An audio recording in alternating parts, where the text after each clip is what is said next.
Volume 5. Chapter 400. Chapter 400, Neo-Demon Duel. I agree, said Wu Chen, clenching his jaw. Ignoring his sister, Wu Chen reached up to tap his forehead. Immediately, a glob of blood emerged from his mouth, which then transformed into a red leaf. The veins of the leaf were clearly visible and emitted a strange glow. Wood-type chi emanated off it.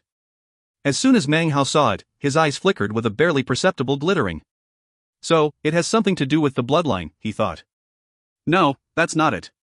It's that object. So it has to be fused with the body? The leaf shot over from Wu Chen to Meng Hao. Wu Chen's sister's face immediately darkened and she took a step forward. Sis, this is my decision, said Wu Chen, setting his jaw. His sister looked over at him. Seeing the expression on her younger brother's face, she thought about all the hardships they had endured. Finally, she sighed inwardly and closed her eyes. The leaf hovered in front of Meng Hao. He reached out and touched it, whereupon the leaf disappeared.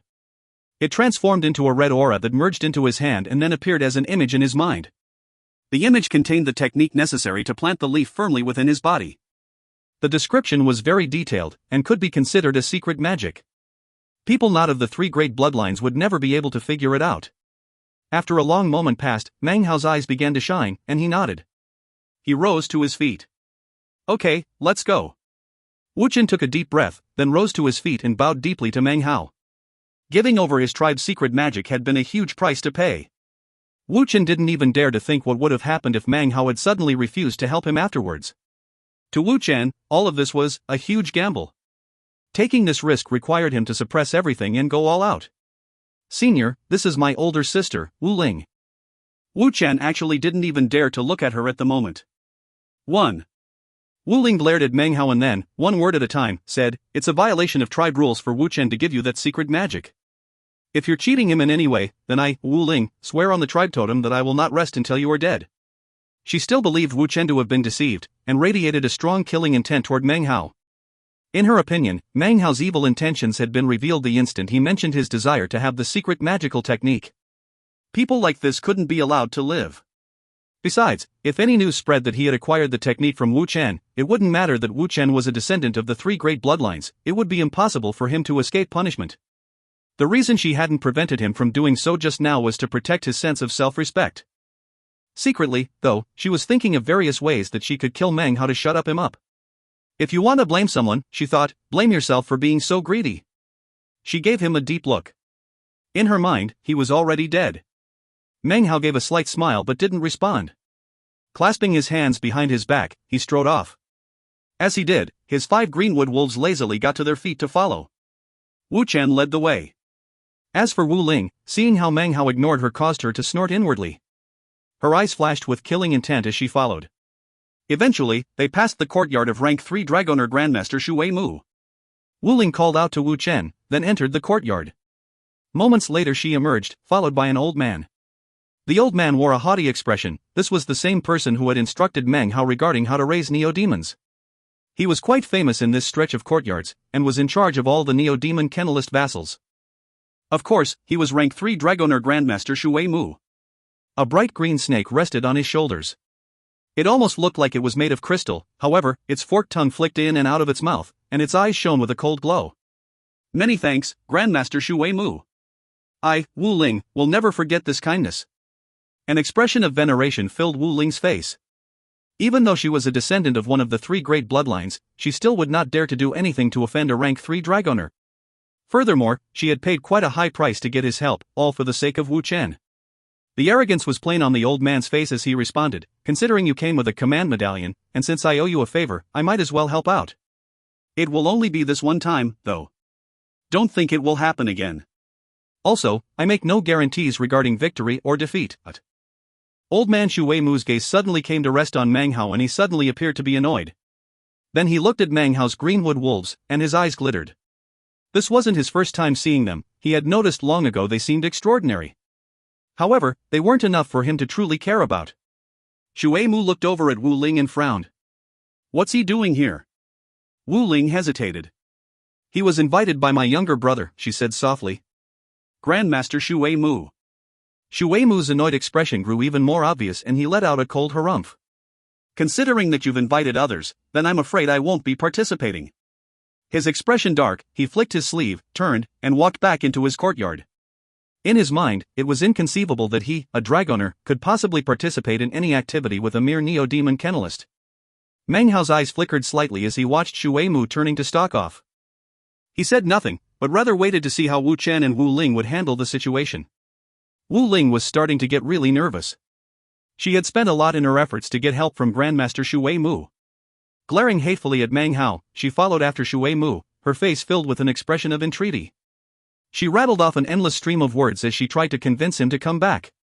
Eventually, she gritted her beautiful teeth and offered even more compensation. Shui Mu eventually gave a begrudging nod, then returned, walking past Meng Hao without giving him a passing glance. Wu Ling breathed a sigh of relief. However, the bitterness she felt in her heart only deepened. She gave Wu Chen a meaningful look and then shook her head slowly. She was disappointed. She really did feel that it had been a big mistake on Wu Chen's part not to listen to her advice from the beginning. Sighing, Wu Ling followed behind Grandmaster Shui Mu as he walked off. Meng Hao smiled indifferently as he followed. As for Wu Chen, he looked thoughtful as he walked. The small group left the Neo-Demon Kennelist district and made their way up the mountain to an open square which was cut into the side of the mountain. Its surface was smooth granite. Meng Hao looked around as they walked, whereas Wu Chen was lost in thought. Up ahead, Wu Ling took out a branch, which she waved out in front of her. A green beam of light appeared that shot up into the sky and then exploded. The resulting boom seemed to shake Wu Chen out of his reverie. He took a deep breath and looked up toward the explosion. 10 beams of light immediately shot out from 10 different houses located on the mountain. Moments later, 10 people emerged.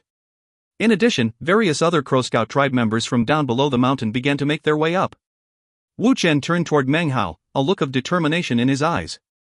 He clasped hands and bowed deeply. "Grandmaster, please, help me." Meng Hao smiled and gave a slight nod. His impression of Wu Chen was growing. The young man was a bit impulsive, but his determination and perseverance were admirable. People began to arrive, the first being from the group of 10. One of their number was an old man dressed in a long white robe. His white hair floated in the wind, and his body was festooned with tattoos. One of the tattoos was that of a tree. He seemed to be the most powerful in the group, the rest of whom emanated thick totemic power. Their cultivation bases were extraordinary, most of them being around the early core formation stage. As for the old man, he emanated power equivalent to the mid-nascent soul stage. Standing next to the old man was a smiling middle-aged man with grayish hair. His body was also festooned with totem tattoos, and emanated shocking power. He seemed to be slightly weaker than the old man, his power was analogous to the early nascent soul stage. Wu Ling stepped forward and clasped hands toward the old man. Wu Ling, descendant of the 3 great bloodlines, extends greetings to the Earth Priest. The command of the Great Father stated that any time during this 3-day period, my younger brother Wu Chen could initiate his Neo-Demon duel with Wu Ali. The winner will receive the totem medallion. Shui Mu stood next to her looking proud as he clasped hands in greeting to the old man. Wu Chen looked nervous as he stepped forward to stand next to Wu Ling, head bowed. This old man of the mid-nascent soul stage was none other than one of the 2 high priests of the Crow Scout tribe, who spent most of his time handling tribal affairs. He looked Wu Ling over, glanced at Wu Chen, and then sighed inwardly. On an emotional level, he felt sorry for the 2 of them. However, whatever decisions were made by the Great Father had to be complied with. The Earth Priest would never argue with him unless it was some matter of great importance. He gave them slight nods, then looked over at Meng Hao. As for the greenwood wolves that were gathered behind him, his eyes flickered as he studied them. However, he said nothing. Instead, he turned to Shui Mu. "Thank you for your assistance, Dragoner Shui Mu." Hearing this caused Shui Mu to suddenly feel a bit excited. He quickly clasped hands and bowed. To be able to assist descendants of the 3 great bloodlines is an incredible honor for someone as lowly as me. As these words were being exchanged, the rest of the 10 people arrived. One of them was a young man wearing clothes very similar to those worn by Wu Chen. He was tall and strapping, with handsome features and a somewhat proud expression. As he neared, Meng Hao could sense coldness emanating from Wu Chen's eyes. The young newcomer gave a cold snort and then said, "Wu Chen, that totem medallion belongs to me, Wu Ali. However, since the Great Father decreed it, I have no choice but to defeat you and settle the matter once and for all." After this he clasped hands and bowed in greeting to the Earth Priest, as well as the middle-aged man standing next to him. The middle-aged man smiled approvingly and nodded. He was the Grand Elder of the Crow Scout tribe, a position below that of High Priest, but one of great power nonetheless. He was also a powerful expert of the same bloodline as Wu Ali. It was because of him that Wu Ali had become so aggressive recently, and attempted to take the totem medallion that belonged to Wu Chen. It was at this point that a small crowd of other Crow Scout tribe members arrived from below the mountain. There weren't too many, so it didn't take long for a group of close to 100 people to surround the square. Wu Chen was nervous. He took a deep breath as he stared over at Wu Ali. He was about to say something when Wu Ali gave a cold laugh and then waved his hand. A green light shot out to circle around in midair. Piercing cries rang out. Suddenly, the light stopped moving and transformed into a little green-colored bat the size of a human hand. It had sharp fangs, and its eyes glowed with a cold light. All in all, it looked quite fierce, and caused the eyes of all the onlookers to glow. "This is my level 2 Neo-Demon, a greenwood bat," said Wu Ali arrogantly. "Wu Chen, produce your Neo-Demon. If you don't have one, then go ahead and ask your Dragoner to help you." Wu Ling's name in Chinese is Wu Ling.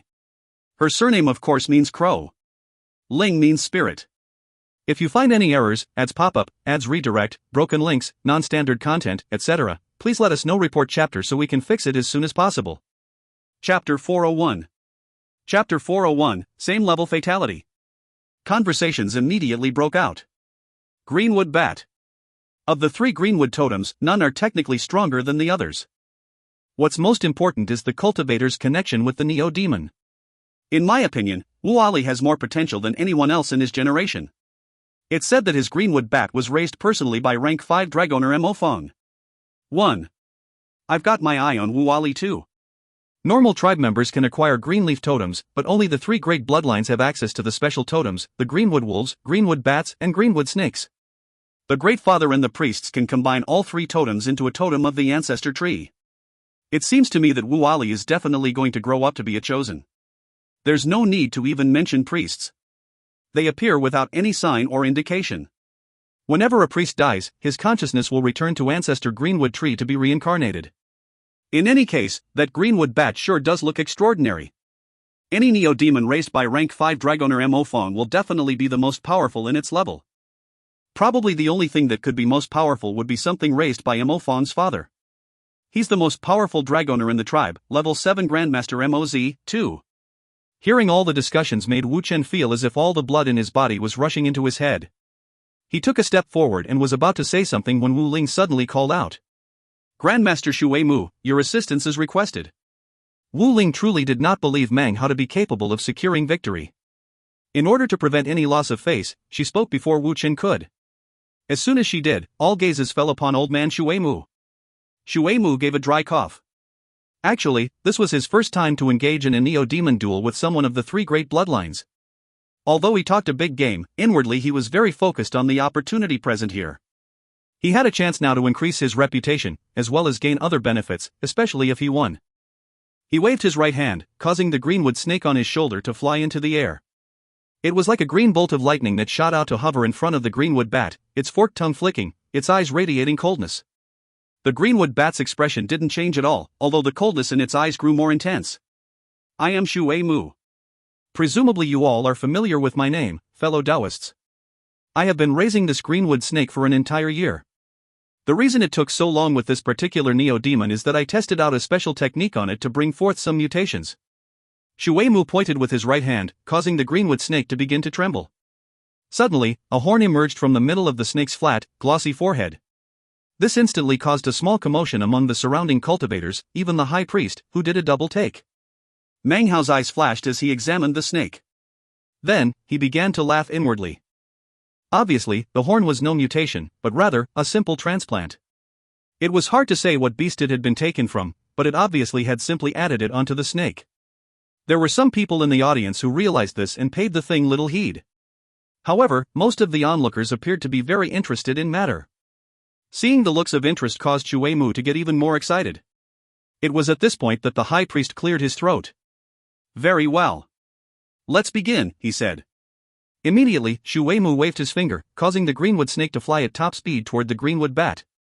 Wu Ali was feeling a bit nervous. Before, he had never paid the slightest attention to Shui Mu, but considering the man had raised a Neo-Demon that had a horn, it suddenly made him feel uneasy. Focusing his thoughts, he caused the greenwood bat's eyes to shine with coldness and then shoot forward.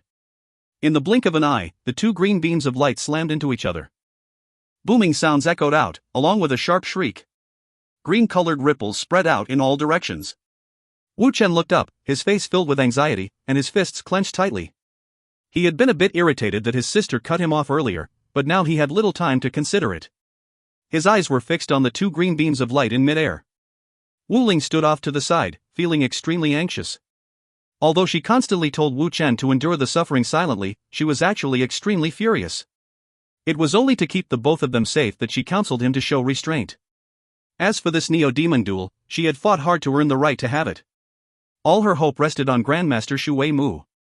Hopefully, a victory here would ensure that the totem medallion stayed safely in their bloodline. Meng Hao looked up at the greenwood snake and its horn. It was currently radiating reddish light that increased its speed. He nodded. So it is somewhat useful after all. It was at this time that a miserable shriek suddenly filled the air as one of the green beams of light suddenly split into two, and a shower of blood filled the air. The green beam was none other than the greenwood snake. Part of its body fell toward the ground, which the greenwood bat snatched up and ripped into shreds with its sharp teeth. It then looked back up at the greenwood snake in the air above, which currently only had half a body left. The greenwood bat let out a cry as it charged up. The greenwood snake tried to avoid it. Unfortunately, even with the aid of the glow emitted by the red horn on its head, it was unable to dodge. In the blink of an eye, the greenwood bat was right at its side. It bit into the snake, which let out a miserable shriek. Its body began to wither, and within the space of a few breaths, had turned into a shriveled corpse, its essence absorbed by the greenwood bat. Wu Chen's face fell, and he staggered backward as if the weight of an entire mountain had just slammed into him. He laughed bitterly. Wu Ling's eyes filled with grief as she looked around helplessly. Conversations immediately broke out among the audience. This defeat was destined to occur. There wasn't even a need to have a duel between Wu Chen and Wu Ali. One is useless trash, the other is a chosen. What's there to compare? Wu Ali controlled his Neo-Demon with as much skill as a Dragoner, and took the upper hand. You can see from this that Wu Chen doesn't even have the confidence to control Neo-Demons. Of course, all of these various conversations could be heard by Wu Chen and Wu Ling. As for Grandmaster Shui Mu, his expression was calm. He shook his head and said, "It seems I still need to work on my greenwood snakes," he said coolly. However, as you can all see, the changes I made to the snake increased its speed quite a bit. It may have been defeated by the greenwood bat, but the main reason would be that the greenwood bat was raised personally by rank 5 Dragoner Mo Fong. How could my greenwood snake have possibly defeated it? He smiled as looked around at the audience, many of whom still had looks of interest on their faces. He had accomplished his goal, and was now certain that it wouldn't be long before more people began to seek out his services. Seeing the ashen look on Wu Chen's face tore at Wu Ling's heart. She turned toward Shui Mu and angrily said, "Grandmaster Shui Mu, you told me you were 80% certain you could achieve victory. If you had told me before what you said just now, then I wouldn't have gone to the Great Father to beg for permission to hold this Neo-Demon duel." "So childish," said Shui Mu with an annoyed flick of a sleeve. "Neo-Demon duels are filled with countless unpredictability. Even if I said I was 90% certain, that's just my opinion based on my judgment. After all your years practicing cultivation, do you really not understand something so simple? You!" she cried, glaring at Shui Mu. However, a bitter smile slowly appeared on her face. Shui Mu was a level 3 Dragoner, and an official vassal. Despite her being a descendant of the 3 great bloodlines, she was currently in a very poor position. She knew she had been used, but there was really nothing she could do about the situation except laugh bitterly. "Definitely a bit childish," said Meng Hao with a light cough. As soon as his voice rang out, Shui Mu gave a cold harumph. Wu Chen's pale face suddenly flushed with blood as he looked over at Meng Hao. The look in his eyes was like that of a drowning man who suddenly saw a piece of wood floating in front of him. Panting, Wu Chen walked forward. Bowing deeply, he said, "Grandmaster, I beg for your assistance." Wu Ling looked over at him, flames of rage dancing in her eyes. "One word at a time," she said. "How certain are you that you can win?" "About 80, replied Meng Hao with a smile. He looked over at his greenwood wolves and then pointed at Harry number 5. Harry number 5 suddenly looked up. His eyes radiating a cold glow, he shot forward. He performed no flashy moves, but instead transformed into a green beam of light that sped directly toward the greenwood bat. Wu Ali's eyes filled with scorn. Of the 3 great bloodline totems, greenwood wolves were the largest and also excelled in speed. However, in his mind, they couldn't compare to greenwood bats at all, and he felt absolutely confident that his greenwood bat could sweep across all over level 2 totems. He sent his will out, already able to visualize the desiccated corpse of the wolf. He laughed coldly. Moments before, he had been a bit nervous facing up against Grandmaster Shui Mu. However, Meng Hao was nothing but a random stranger who he didn't care a bit about. As he sent his will out, the greenwood bat let out a piercing cry and shot toward Harry number 5. However, before it could barely even move, Harry number 5 increased his speed. This was not an increase of double or triple, but rather a multiple of 10. He blurred into something that looked like a ghost, a speed which shouldn't be possible for level 2 neo-demons. A screaming sound like that of a thunderstorm filled the air.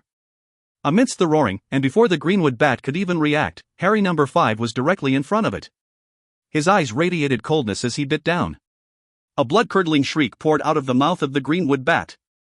The sound only lasted for a moment before suddenly stopped. Harry number 5 swallowed down the hand-sized bat in a single gulp. There was a green blur, and then Harry number 5 was back at Meng Hao's side. From the time he had left Meng Hao's side until the time he returned, only a single breath of time had passed. This was a complete fatality of the same level. Everything was deathly silent. The surrounding audience's eyes were wide, and they looked like they couldn't even breathe. Their minds spun with unprecedented shock. Wu Chen stood there in a daze, and Wu Ling's dainty mouth was wide open. Her expression was one of shock and blankness, as if she were dreaming. Wu Ali stared blankly. The greenwood bat had died too quickly for him to even react. Wu Hai was also in the crowd. Moments ago when he'd seen Meng Hao getting ready to make a move, he had been worried. Now, however, he was staring wide-eyed, his mind a complete blank. Wu Ali and the rest of the members of his bloodline stared, stupefied, their minds spinning. Things had happened so quickly they didn't even have a chance to tremble. As for the Grand Elder, his eyes instantly filled with an unprecedented glow as he stared at Harry number 5. The Earth Priest took a deep breath and looked over at Meng Hao, his gaze glowing as brightly as the sun. A long moment passed before a buzz filled the air. Instant fatality? An instant fatality of the same level. That's a mutated greenwood wolf. Heavens, that's a mutated greenwood wolf. It was so fast. Its speed is even greater than that of a level 3 neo-demon. This wasn't a neo-demon duel, it was an absolute slaughter. The only people who can raise neo-demons like this are high-level dragoners. It was at this moment during the reactions that all eyes came to rest on Meng Hao. 1. Mo Fong's name in Chinese is Ma Fong. Mo is a surname which also means black or ink. Fong means square. 2. Mo Z's name in Chinese is Ma Zi. This name is exactly the same as a famous Chinese philosopher. If you find any errors, ads pop-up, ads redirect, broken links, non-standard content, etc., please let us know. Report chapter so we can fix it as soon as possible. Chapter 402. Chapter 402, you predicted that too? Wu Chen had the sudden urge to cry out. Moments ago he had been the object of ridicule, a breath later it was the exact opposite. He couldn't speak, and in fact, tears welled up in his eyes and began to flow down his face. He started to laugh. This laughter was a release of all the pressure that he had felt over the past years. At the moment, he didn't even care about the totem medallion. All he cared about was this feeling of finally rising up, the feeling of no longer being below others. Disbelief filled the eyes of Wu Ling, and her brain felt as if it were being struck by 100,000 lightning bolts. What had happened just now didn't seem possible, and all she could do was stare with wide eyes at Meng Hao. Her mind was a complete blank. The only thing she could think about was how staunchly Wu Chen had insisted on asking Meng Hao for help. Slowly, her face grew pale as she thought of all the things she had said. Then she thought about the things she hadn't spoken out but only thought, and of her plans to kill Meng Hao. All of these things filled her with complex emotions, as if everything she had said and done up to now was one big joke. Conversations continued among the audience. The strangest thing is that Wu Ling asked for help from Grandmaster Shui Mu when there was a powerful expert like this in the Crow Scout tribe. Even more strange is how the brother and sister looked so hopeless after Grandmaster Shui Mu was defeated. Hearing these conversations caused Wu Ling's beautiful face to begin to redden. It wasn't a flush of bashfulness, but rather, deep shame. She wasn't sure what she should say. All her words and actions were exactly as Meng Hao had said, childish. There really was no other words that could describe them. Wu Ali's face was deathly pale, as if it didn't contain even a single tiny drop of blood. He had been branded to the Neo-Demon at the time of its death, and it seemed he had been injured as a result. His cultivation base was even unstable and on the verge of suffering injury. The Crow Scout tribe's Grand Elder, the middle-aged man, gave a cold harumph. Immediately, other members of his bloodline stepped forward to settle the shaking of Wu Ali's cultivation base. All of them looked at Meng Hao with killing intent. Off to the side, Shui Mu was panting, his eyes filled with disbelief. What had happened just now filled his mind with buzzing. Then he heard what people were saying around him, and it was as if a viper were inside of him biting into his heart. His eyes instantly became bloodshot. Being defeated by the Neo-Demon of a rank 5 Dragoner wasn't too bad. In fact, it was almost an honor. But the fact that the Neo-Demon he had raised didn't measure up at all to Meng Hao's filled him with intense jealousy and hatred. "That's only one of the 5 Neo-Demons you've raised," he said through gritted teeth. "I predicted such extraordinariness when they were young and I was raising them. Although I didn't know it would mutate, and I could see that it was extraordinary." His words caused the expressions of the surrounding Crow Scout tribe members to change. "Don't tell me it was all just a coincidence? That would certainly explain why this guy isn't famous. He really just struck it lucky and got a mutated Neo-Demon." As the discussions continued, Wu Ali glared at Meng Hao. His voice hoarse, he said, "I refuse to admit defeat. If you really have what it takes, then switch to another Neo-Demon and we'll have another duel." As he spoke, he slapped his chest and then stretched out his hand. Immediately, a black skull appeared in his palm. He threw it out, whereupon it exploded with a boom, transforming into a black bone dust which spread out in all directions. The bone dust emitted a strange and unique aura. As soon as the aura appeared, a roaring could be heard from further up on the mountain. Next, a black beam descended. It took only the space of a few breaths for it to arrive in the square. As it did, the black beam of light transformed into a black bat. The bat was black, but green veins could be seen all over its body. A black aura pulsed off of it, and its eyes were bright red. It emanated a malevolent aura, and emanated the pressure of a level 3 Neo-Demon. The appearance of the bat caused quite a commotion among the audience, which immediately buzzed with conversation. A level 3 greenwood bat. And it's mutated. If it weren't, it wouldn't be black. I recognize that bat. It's a venomous greenwood bat raised by Grandmaster Mo Feng. It's actually only level 2, but because it's mutated, it emanates the pressure of a level 3 Neo-Demon. I remember some people offering an exorbitant price for that bat a few years ago, but Grandmaster Mo Feng wasn't willing to give it up. The bat floated there in midair, gazing around with its crimson eyes, which came to rest on the 5 greenwood wolves next to Meng Hao. The bat opened its mouth to reveal a set of sharp black teeth. It let out a howl, then flickered as it shot toward Meng Hao. The speed with which it approached seemed comparable to the greenwood wolf from moments ago. "Harry number 4, said Meng Hao coolly, standing there as if he didn't even see the incoming black bat. Moments ago, Harry number 4 had been standing there looking bored, but as soon as he heard Meng Hao's command, he suddenly lifted his head up and howled. Immediately, ripples spread out in all directions. The instant the ripples touched the bat, it began to tremble. Whereas moments ago it had been speeding forward, it now involuntarily stopped. As soon as it stopped moving, Harry number 4 shot forward with explosive speed that exceeded that of Harry number 5 by double. In the blink of an eye, it was upon the black bat, whereupon it slashed out with its claws. A boom filled the air, along with a miserable shriek. Just now, everyone had taken this black bat to be beyond ordinary. It was even mutated. Now, though, it took only a moment for its entire body to explode. Under the claws of Harry number 4, it died in an instant. The entire fight lasted for only the space of one breath. This was another instant fatality. Harry number 4 turned into a green blur as he returned to Meng Hao's side. The surrounding Crow Scout tribe members were all breathing raggedly, and their eyes were wide. The scene just now left them in complete silence for a moment, after which a great commotion exploded out. "That one's also mutated. He has 5 greenwood wolves. Don't tell me they're all mutated.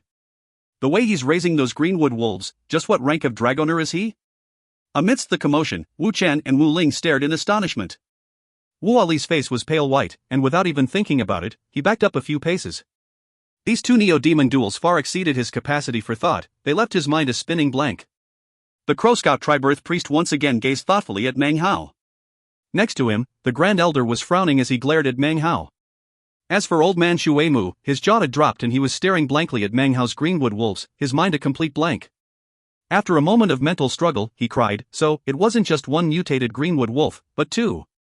Just as predicted." Inwardly he was gnashing his teeth, but on the surface, he put on a profound and mysterious air. "You predicted that too?" said Meng Hao, a cold light gleaming in his eyes. He was starting to get annoyed at this old man's arrogance. "Harry number 3. As soon as Harry number 3 heard Meng Hao's voice, he lifted his head up and emitted an astonishing howl. As it echoed out, the faces of the Crow Scout tribe members immediately filled with shock. In addition, all of the tribe members of the Foundation establishment stage or lower were shaken. Beneath the power of Harry No. 3's howl, all cultivation bases of Foundation establishment and lower began to involuntarily rotate. The totems tattoos of those cultivators began to shine brightly, and they felt an enormous pressure. The power of the howl shook everything.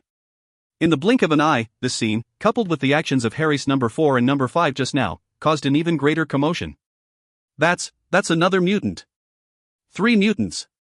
That guy has a total of 3 mutant Greenwood wolves. Each one is more powerful than the one before it. This Greenwood wolf is even more powerful than the peak of a level 3. It's almost the same as level 4. As the commotion broke out, Shui Mu's face flickered with various emotions. He felt as if someone were violently smashing at his heart with a hammer. He staggered back a few paces. Before he could say anything, Meng Hao's voice could be heard. "So, did you predict that too?" he asked coolly. Shui Mu felt his mind reeling. Gnashing his teeth, he was about to respond that he had, when Meng Hao patted Harry No. 2 on the back. Harry No. 2 slowly looked up. He did not fly forward, nor howl. All he did was emit a green glow from his body. The glow turned into a pillar of light that shot up into the sky. Up above, it transformed into an illusory body that lifted its head up to howl. This howl caused all of the level 3 Neo-Demons in the Crow Scout tribe to tremble. They couldn't stop themselves from prostrating and emitting simultaneous howls of reverence. The sound caused everyone's hearts to tremble violently. No one spoke even a single word. People could accept 1 mutant. 2 was shocking. But 3? It was almost impossible to believe. And 4? The members of the Crow Scout tribe seemed to have lost their ability to even think. They stared blankly at the 4 Greenwood wolves standing next to Meng Hao. "Rank 3 Dragoner Grandmaster Shui Mu, was this another thing that you predicted?" asked Meng Hao, his voice cold. His words caused all eyes to shift onto the old man. Shui Mu's face twisted and he coughed up a mouthful of blood. Then, he pitched over and fell unconscious onto the ground. There was nothing else he could do in response to Meng Hao's incisive words. As shameless as he was, it was impossible for him to actually say that he had predicted that all 4 of the Greenwood wolves would be so incredible. The moment Shui Mu fell onto the ground, a cold voice suddenly drifted down from the lofty position high up on the mountain from which the black bat had flown from. "Those 4 Greenwood wolves will be given to me, Mo Feng. Note from Ergen, today a huge hornet got into the house and my daughter screamed." Apparently she was thinking of a scene from a cartoon, because she immediately put on a Balala fairy costume, grabbed a magic wand, and dragged me into battle with her. It took about half an hour, but the father-daughter team eventually won the battle against the evil hornet. If you find any errors, ads pop-up, ads redirect, broken links, non-standard content, etc., please let us know. Report chapter so we can fix it as soon as possible. Chapter 403. Chapter 403, My Pill. As soon as the sound echoed out from the mountain peak, a figure could be seen descending. A middle-aged man strode forth, wearing a black robe. His features were handsome and filled with a certain grimness. He came to a stop next to Wu Ali, his hands clasped behind his back. The surrounding Crow Scout tribe members instantly recognized him. "It's Grandmaster Mo Feng." Wu Ali took a deep breath as he clasped hands and bowed deeply to the man. At the same time, the faces of the surrounding Crow Scout tribe members filled with veneration as they also clasped hands in greeting. A smile covered the face of the Earth Priest as he nodded slightly toward the black-robed man. Next to him, the smile on the face of the Grand Elder was even more exuberant. This black-robed man was none other than the Crow Scout tribe's rank 5 Dragoner Mo Feng, who occupied a very high position within the tribe. He looked over at Meng Hao, then back at the Earth Priest and the Grand Elder. "These 4 mutated Greenwood wolves appear to be excellent. My horde currently lacks some good attack Neo-Demons. If I raise those Greenwood wolves for a while, they should meet my requirements. Could I prevail upon the Earth Priest and the Grand Elder to fulfill my desire?" The entire time he spoke, it was obvious that his words were not directed toward Meng Hao. The arrogance with which he spoke made it clear that he took no note whatsoever of Meng Hao. This was the disregard of a highly ranked Dragoner. It didn't matter that it was Meng Hao who had raised the 4 mutated Greenwood wolves. In his opinion, Meng Hao was nothing but an insect. Such an attitude was something Meng Hao had seen quite a bit of in the past. He gave a faint smile in response to Mo Feng's disregard, an expression much similar to the one he had directed toward Wu Ling earlier. The Crow Scout tribe's Grand Elder gave a slight smile in response to Mo Feng's words, but didn't say anything. He simply looked over at the Earth Priest. The Earth Priest's expression was thoughtful.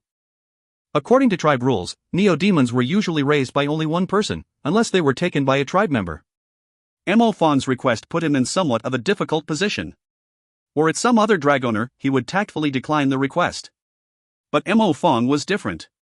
He was only rank 5, but his father was the number 1 vassal in the entire tribe, rank 7 Dragoner MOZ. Because of that, the Earth Priest really had no choice but to make some sort of compromise. But then he looked over at Meng Hao, and especially his right hand, and smiled. I'm not authorized to make such a decision. These 4 neo-demons were raised by this Grandmaster here. You'll have to see if he's willing. The words of the Earth Priest caused the Grand Elder's eyes to flicker and narrow imperceptibly. He looked at Meng Hao. Mo Fong turned his head to truly look at Meng Hao for the first time, and his expression was one of shock. The Earth Priest's words caused the surrounding cultivators to think a variety of things. Their eyes flickered as they all looked at Meng Hao. Meng Hao smiled. If you can get these Greenwood wolves to follow you, then I won't stop them. But if you can't, then according to the rules, I, Meng Hao, will have to select a few neo-demons to take from your horde. As far as Meng Hao was concerned, this was his opportunity to make his mark in the Crow Scout tribe. Mo Fong had appeared, looking to make a fool of himself. Meng Hao would naturally accommodate him. Mo Fong glared superciliously at Meng Hao and said, "You'll never get a chance to select a single one of my neo-demons. As a Dragoner, I will help you to understand the meaning of controlling neo-demons." With that, he flicked his sleeve and strode in Meng Hao's direction. Smiling, Meng Hao took a few steps back, allowing him full access to the Greenwood wolves.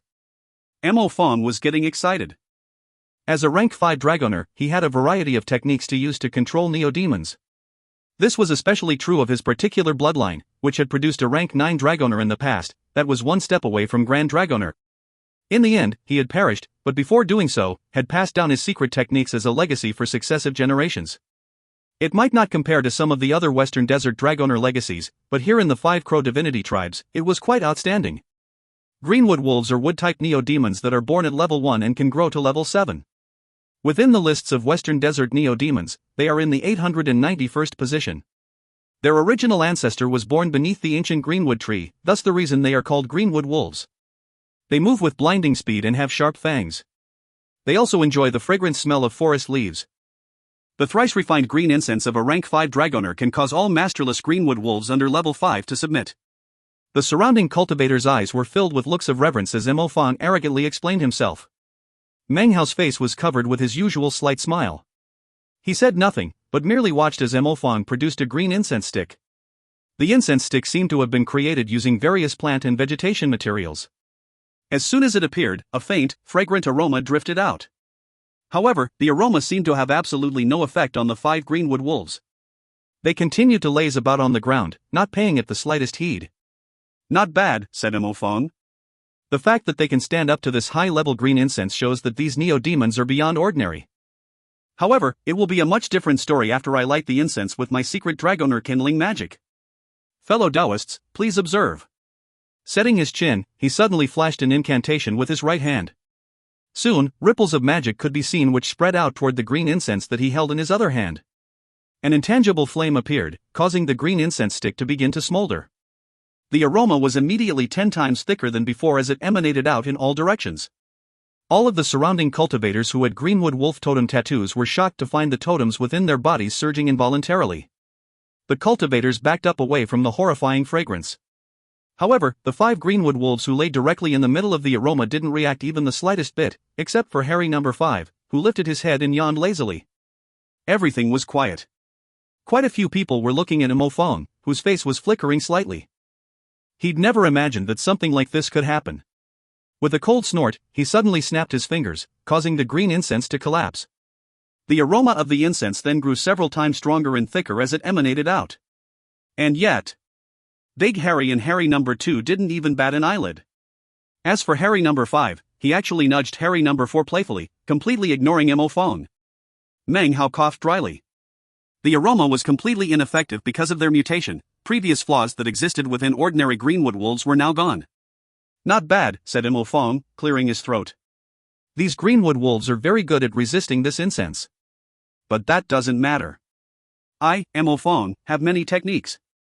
If the simplest doesn't work, who cares? Suddenly, he waved his right hand, causing a red glow to appear in front of him, within which could be seen a huge lump of meat.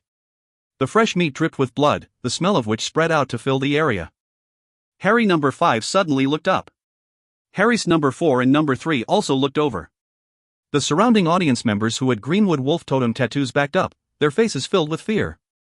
They could feel the Greenwood wolf totems inside of them moving about in agitation. It seemed like they might go completely out of control and burst forth at any moment. Mo Fawn laughed. The blood and meat of the search tree deer is irresistible to Greenwood wolves. That is especially true of this lump of meat, which I, Mo Fawn, have been refining for 8 months. Harry number 5 had an odd expression on his face as he looked over. He sniffed the air a few times, then turned back to play with Harry number 4. Harry number 3 studied the lump of meat for a moment, then seemed to find it boring and looked away. Meng chuckled. During his training of these wolves, Meng had only fed them meat like this once, that first time in the beginning. Afterward, he only fed them meat when he secretly took them out into the mountains and let them kill and eat live beasts. To them, it was somewhat of a habit. When it came to meat that wasn't fresh, they wouldn't find it interesting at all. The only reason Harry number 5 had looked over earlier was because of curiosity. Mo Fawn's eyes went wide. However, the surrounding Crow Scout tribe members were all looking at him, so he merely coughed and covered his face with an expression of praise. So, it seems I'll actually have to use something really powerful, he said through gritted teeth. He waved his hand, causing a green liquid to appear. This provoked no reaction from Big Harry and the others. Mo Fawn was starting to get anxious. He quickly performed an incantation with both hands, employing a magical technique that caused glowing bands of light to shoot out toward the 5 Greenwood wolves. The wolves, however, didn't even so much as glance at the bands of light. They continued to play around, except for Big Harry, who had closed his eyes to nap. The surrounding Crow Scout tribe members had strange expressions on their faces. They had seen Mo Fawn use incense, meat, water, and even magic. He was using so many methods that he had started to sweat. However, none of them provoked any reaction at all on the part of the Greenwood wolves. They continued to ignore him. Wu Chen, Wu Ling, and the others all watched on with odd expressions. Even the Grand Elder was frowning. As for the Earth Priest, a thoughtful smile could be seen on his face as he looked again at Meng Hao's right hand. As of now, I think I can confirm his identity, thought the Earth Priest. He was beginning to grow very happy. Mo Fawn glared at the 5 Greenwood wolves, his eyes a bit bloodshot. Gritting his teeth, he slapped his bag of holding, which caused a bloody glow to emerge. It came to rest on his hand in the form of a blood-colored medicinal pill. The instant the medicinal pill appeared, the surrounding Crow Scout tribe members' faces lit with shock. Their totem tattoos began to glow as one neo-demon after another appeared. They lifted their heads up to the sky and howled, then stared fixedly at the blood-colored pill in Mo Fawn's hand. If their masters weren't holding them back, it seemed as if these neo-demons would charge forward in attack. The Grand Elder's eyes narrowed. That's... Even the Earth Priest narrowed his eyes. Holding the pill out, Mo Fawn arrogantly said, I have been refining this pill from the day I became a rank 1 Dragoner. This is a demon nurturing pill. This was his trump card as a Dragoner, a method specifically targeting neo-demons. Demon nurturing pill. So it's a legendary demon nurturing pill. It's said that this type of pill has long since vanished from the face of the earth. And yet Grandmaster Mo is holding one right there. Everyone was completely shocked. His voice filled with pride, Mo Fawn said, although this is not a real demon nurturing pill of legend, it has been handed down from my ancestors. True, it might not measure up to the pill of the Frigid Snow Clan. However, their formula was actually flawed. My pill can definitely outdo any other pill in the Western Desert. It can cause all neo-demons within a 300-meter area to go crazy. As far as Mo Fawn was concerned, now that he had produced this pill, there was nothing to worry about. If it wasn't for the fact that he was in a bind, and everyone had watched him pull off a string of failures, he would never have dared to pull it out. All of the neo-demons in the area were howling. Meng Hao's Greenwood wolves looked over at the pill, strange expressions in their eyes. This chapter was sponsored by Anon, Nam Tran, and Rudolph Areola. If you find any errors, ads pop up, ads redirect, broken links, non-standard content, etc., please let us know. Report chapter so we can fix it as soon as possible. Chapter 404. Chapter 404, Shamed into Rage. Mo Fawn held out the demon nurturing pill, his expression aloof. As far as he was concerned, there was now nothing to worry about. He had never heard of any neo-demon capable of resisting a demon nurturing pill. However, it took only a moment for his expression to fill with shock. It wasn't just him, all of the surrounding members of the Crow Scout tribe were all staring with wide eyes at the 5 Greenwood wolves. They simply couldn't believe it. Big Harry hadn't even opened his eyes, and was still napping. Harry number 2 and the others had odd expressions on their faces. They sniffed the air and then looked with confusion over at Meng Hao. Meng Hao didn't say anything. All of the wolves, except for Big Harry, resumed their playing. As for Mo Fong and his demon nurturing pill, they were completely ignored. The neo-demons of the surrounding tribe members were going crazy, whereas the Greenwood wolves were completely calm. The sight of it caused Mo Fong's brain to be filled with what seemed like the explosion of thunder. Nobody spoke. Nearly 100 people all seemed as if they couldn't even breathe. Impossible, said Mo Fong. How could this be? This is a demon nurturing pill. There's not a single neo-demon that could possibly resist it. His face was pale. What was happening was a huge blow to him. He staggered backward, muttering to himself and staring at his most precious, treasured demon nurturing pill. Then he looked back at the 5 Greenwood wolves. He felt his mind reeling, and a look of confusion filled his eyes. Suddenly, he began to doubt himself. Meng Hao gave a dry cough. He felt a bit bad for Mo Fong. If the man had pulled out some other item, perhaps it could have attracted the attention of Big Harry and the other wolves. But to the wolves, this supposedly precious demon nurturing pill was absolutely valueless. From the time they were small, they had been raised on the Frigid Snow Clan's demon nurturing pill. Most importantly, even the Frigid Snow Clan couldn't concoct a demon nurturing pill of the same quality as Meng Hao, unless they had a grandmaster of the Tao of alchemy like him. By way of analogy, it was as if these Greenwood wolves had been raised on gold and silver, only to have someone pull out a chunk of copper or iron to try to get their attention. How could they possibly care about something like that? That was especially true of Big Harry, who had eaten a real demon nurturing pill. Actually, the pill formula from the Frigid Snow Clan was not flawed. However, they were not capable of using it to create a true demon nurturing pill, because they were not demon sealers, but only demon sealers could use the demonic chi of heaven and earth, merge it into the medicinal pill, and thus, concoct a real demon nurturing pill. That was the type of pill that Big Harry had consumed. The changes to him had been earth-shattering, beyond that which exists in the mortal world. If Grandmaster Mo has no other methods to try out, then I think it's time for me to select some of his neo-demons. Earth Priest, could I bother you to bear witness? Meng Hao smiled at Mo Fong, then turned to bow toward the Earth Priest with clasped hands. How could Meng Hao not have noticed the man studying the totem tattoo on his right hand earlier? That had been his plan from the very beginning, and also the identity he had chosen to assume. A descendant of the Frigid Snow Clan. The totem tattoo on Meng Hao's right hand was none other than the eyeless larva, which looked very similar to the Frigid Snow larva. People who didn't know the difference would naturally confuse the two. Of course, tribes who uses larvae as totems were not very common in the Western Desert, but Meng Hao was sure that, if he showed off the talents of a dragoner, people would be able to put 2 and 2 together. Earlier, this was exactly what had happened in the mind of the Earth Priest. The Earth Priest thought for a moment and then looked over at Mo Fong. He didn't need to actually say anything. Not just his gaze, but the gazes of all the surrounding Crow Scout tribe members all fell onto Mo Fong. It is difficult to get off a tiger once you start riding it, and that is just the situation Mo Fong was in right now. He glared over at Meng Hao.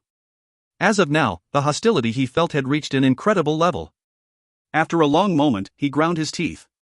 He couldn't possibly violate Dragoner custom in front of all these people. At the same time that he had received approval to attempt to take Meng Hao's neo-demons, he had agreed to the possibility of Meng Hao taking his. Mo Fong gave a cold harumph as he thought to himself, his neo-demons are just too bizarre. However, even though I have no way to make them follow me, if he thinks he's going to take my neo-demons away, he'll be sadly mistaken. Thinking of the strength of his own neo-demon horde, he felt quite confident. With that, he waved his right hand, causing a special bag of holding to appear. This bag of holding appeared to be constructed from the skin of beasts. It began to tremble, and suddenly multiple beams of light flew out, accompanied by powerful cries. In total, there were 23 Greenwood wolves, 19 Greenwood snakes and 13 Greenwood bats. They flew out to surround around him, emanating shocking power. The observing Crow Scout tribe members all had looks of profound veneration on their faces. That caused some of Mo Fong's embarrassment to lessen. His eyes glittered as he produced another bag of holding, which he waved in front of him. 3 deafening cries suddenly shook everything as 3 30-meter-long neo-demons emerged. One was a burly Greenwood python and another was an Greenwood wolf whose body crackled with lightning. The final of the 3 caused the entire horde of neo-demons to tremble. It was a gigantic bat. This bat emanated an ancient aura, as if it had been alive for a very, very long time. Although it floated there in mid-air, its wings were actually folded up, and it stood upright like a person. It glared about, its eyes cold and piercing. Anyone upon whom it gazed wouldn't be able to stop from trembling. The surrounding Crow Scout tribe members couldn't help but stare at Mo Fong with deep veneration. 3 level 5 Neo-Demons. All 3 of them are mutated. And look at that black bat. It's as strong as the late Foundation establishment stage. There are even a lot of level 4s, although most of them are level 3. Not a single one is level 2. In the Western Desert, a level 5 Dragoner could be considered a powerful expert. For example, this Mo Fong actually only had a cultivation base at the mid-Foundation establishment stage. However, when it came to his fighting prowess, he would be able to cause quite a headache even for someone of the late Foundation establishment stage. This is my Neo-Demon horde. If you think you have the skill, just try to take them away. Mo Fong's voice echoed about, filled with self-confidence. His expression was one of pride. He was sure that at the very most, Meng Hao would take away some of the weaker level 3 Neo-Demons. After acquiring these Neo-Demons, had expended virtually all of his resources to raise them. They had been with him for years, giving him supreme confidence that they would not capitulate to Meng Hao. Meng Hao gave a slight smile. Considering his own cultivation base and identity, he didn't find it inappropriate to teach a lesson to this trifling little cultivator. His gaze swept across the Neo-Demons. To become one of Meng Hao's Neo-Demons can only be described as luck and good fortune. I'll give you the space of 3 breaths to decide. If you want to follow me, come over here. He spoke the words indifferently, but as he did, he caused demonic chi to begin to emanate out. Even this small amount of demonic chi immediately caused a dozen or so of the Neo-Demons to begin to tremble and look over. It also caused the totemic Neo-Demons of the Crow Scout tribe members to begin to howl. The sound of it filled the air as almost all of them left the sides of their masters to fly in the air, howling with hope. The face of the tribe's grand elder fell as the totem tattoo on his body began to glow, and then the greenwood snake within charged out, howling. The face of the earth priest also fell as his own totem tattoo began to emit a glow. Gasping, he waved his hand, causing the power of his cultivation base to explode out. Invisible shields suddenly sprang up everywhere, preventing the totemic Neo-Demons of the tribe members from charging forward. Mo Fong's face was filled with thorough disbelief, and he was breathing rapidly. He stared at the Neo-Demon horde which had moments ago been obediently standing at his side. Now, they were howling crazily and charging toward Meng Hao. In the blink of an eye, only the 3 level 5 Neo-Demons were left behind struggling. After the space of 1 breath passed, the greenwood wolf and the black greenwood snake shot over toward Meng Hao. Now, only the bat remained, staring fixedly at Meng Hao with its cold eyes. However, within those eyes could be seen both intelligence and shock. "Come here," said Meng Hao, staring back at the bat. He could tell that the bat was suffering from some hidden injury that others would find it difficult to be able to detect. Meng Hao was also able to sense a faint demonic chi emanating out from it. The feel of it was very similar to that of Big Harry. However, the demonic chi was in disorder, which was why Meng Hao was able to detect the strange injury. As soon as Meng Hao spoke to the bat, the gigantic creature's eyes flashed with a glow of intelligence. Suddenly, its body shot into the air and it flew to stand next to Meng Hao. "Impossible!" shouted Mo Fong, blood spraying from his mouth as he staggered backwards several paces. He felt like he was on the verge of going insane. All of this was simply impossible to accept. His eyes were bright red and his hair was completely disheveled. Even as he roared, his eyes filled with intense killing intent. How could he possibly accept that in front of all these people, some completely unknown Dragoner would defeat him in this way? Killing intent flared in his eyes and he suddenly lifted up his right hand. There on his wrist was a black bone bracelet. The bracelet shattered into pieces, which exploded out into a bone ash mist. The bone ash mist then began to congeal. As it did, it started to glow brightly and emit the light of teleportation.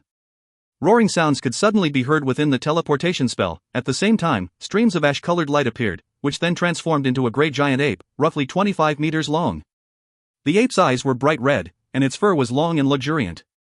The instant it appeared, it let out a frightening roar, along with an aura equivalent to the core formation stage, that filled the area.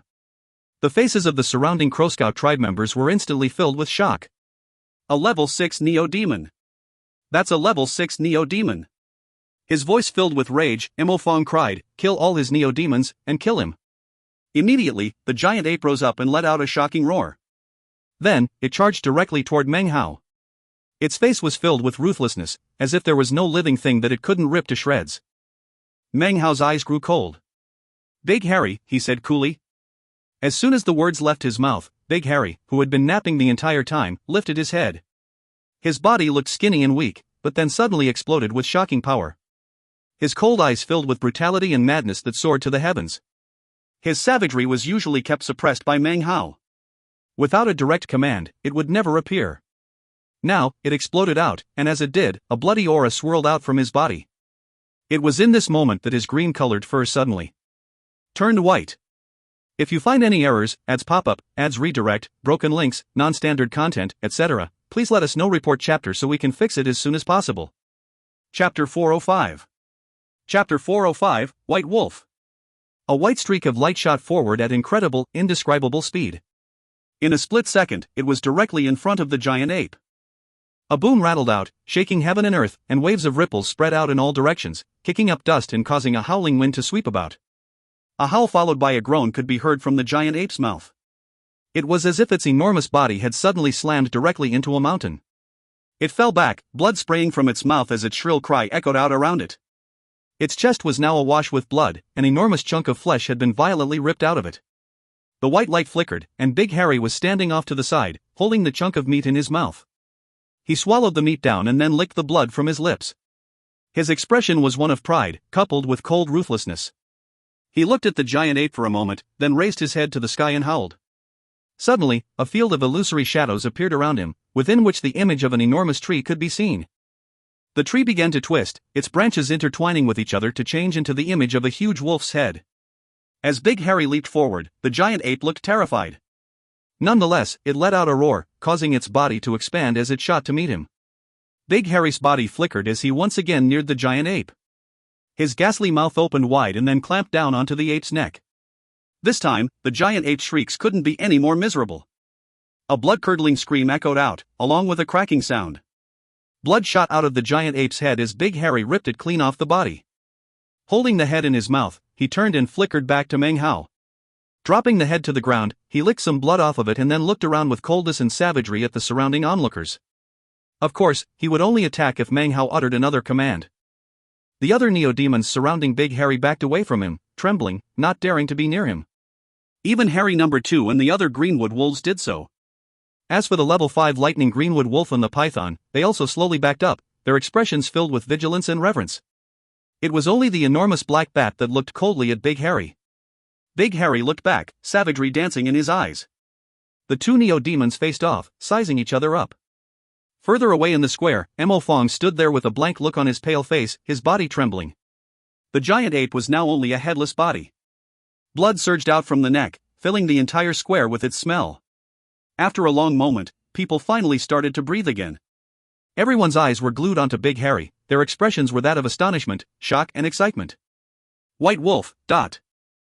It turns out that it's a white wolf. The Crow Scout tribe's ancient records mention a crow divinity white wolf.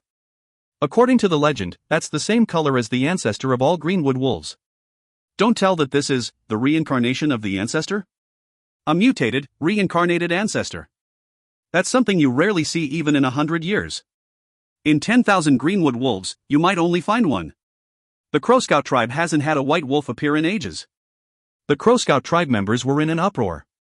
The minds of each and every person was filled with shock, to a level far exceeding that caused by anything that had happened earlier. As for the tribe's grand elder, he was breathing heavily, and his eyes filled with a bright glow of greed that he couldn't suppress. The Earth Priest's body trembled and his eyes glowed with astounding brightness as he stared at Big Harry and the white fur that covered his body. He panted for a moment before recovering his composure. Earth Priest, said Meng Hao coolly, I asked you to bear witness, so I'm afraid I'll need an explanation regarding this giant ape neo-demon.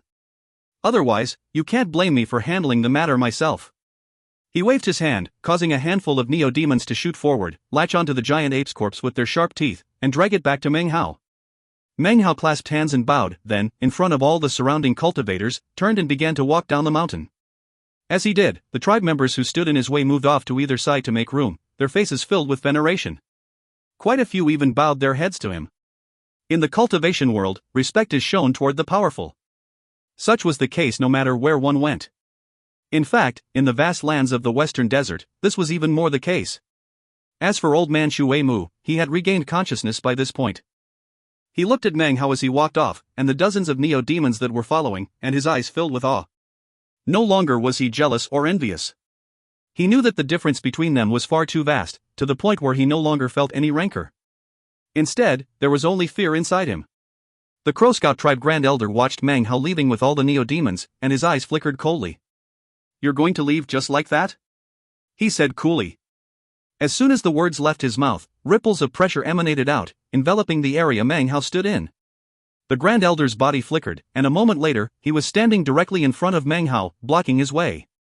"That white wolf is a sacred relic of ours. Leave it behind, and then you may depart." The Grand Elder's eyes flickered across Big Harry, and his heart started to pound with eagerness. It was impossible to prevent some of that eagerness from showing on his face. "I'm sorry, I didn't hear you clearly. Could you say that again?" As he spoke the words, Meng Hao's eyes looked the same as they usually did. However, there was just a hint of coldness as well. Immediately, killing intent from the surrounding neo-demons filled the air. This was especially true of Big Harry, whose pupils suddenly turned completely white. As for the black bat, it floated there in mid-air, its eyes red. It too was emanating killing intent. If that was all there was to it, it wouldn't be a big deal. However, totemic light suddenly flashed up from the back of Meng Hao's right hand. The aura of the eyeless larva emanated out. The eyeless larva lived because it had plundered a breath from every living thing in the world. Its existence was shocking to the extreme, and the instant its aura emanated out, the Grand Elder's face fell. Even more shocking to the Grand Elder was that he could sense two more hidden types of profound aura within Meng Hao. He wasn't sure which if any of them was Meng Hao's. One was like a sea of blood that rose to the heavens. The other was like the disdain of a sovereign of the sky. "High-level Dragoner," thought the Grand Elder, his face flickering with emotion. "He has at least a few incredibly powerful, horrifying neo-demons. He might be able to look down on Meng Hao himself, but could not look down on his status as a high-level Dragoner. Dragoner cultivators were not inherently strong, but their neo-demons were." The Grand Elder was now hesitating inwardly. It was at this time that the Crow-Scout tribe's Earth Priest suddenly coughed. "Grandmaster Meng, please, stay here with us in the Crow-Scout tribe. Everything that happened just now was a misunderstanding. As for the matter of that ape, Grandmaster, I can offer you an explanation." The Earth Priest's wording was polite, which instantly caused the Grand Elder's eyes to narrow. It seemed to him that there was something fishy about the way the man had been acting today. Eyes flickering, the Grand Elder said nothing, and actually stepped to the side to make way. Meng Hao turned to look back at the Earth Priest, then clasped hands and bowed. Then, he continued on his way down the mountain. Slowly, the crowd in the square dispersed, included ashen-faced Mo Fong. The Grand Elder could not settle the doubts he felt in his heart as he turned toward the Earth Priest. "Fellow Daoist Wuhan, just now the Dragoner named Meng was certainly extraordinary. However, Mo Fong is the son of Grandmaster Moz. Weren't our actions just now a bit inappropriate?" "How were they inappropriate?" replied the Earth Priest indifferently. "You saw the totem tattoo on the back hand of Dragoner Meng. Could you really not put two and two together?" He chuckled, looking at the Grand Elder. "Totem tattoo? It was a larva." The Grand Elder's eyes glittered, then filled with a thoughtful expression. Suddenly, he looked toward the Earth Priest with an expression of disbelief. "Don't tell me." The Earth Priest smiled slightly. "If my speculations are correct, he is none other than a descendant of the Frigid Snow Clan.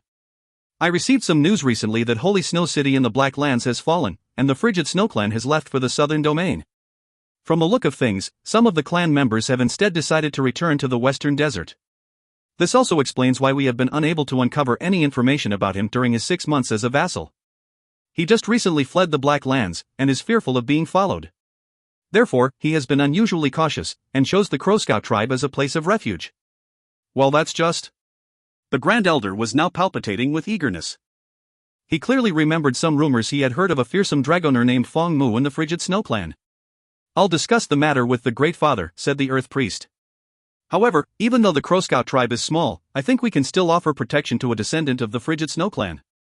The main thing to worry about is not what enemies he might have, but rather, how to convince him to continue as a vassal of the Crow-Scout tribe.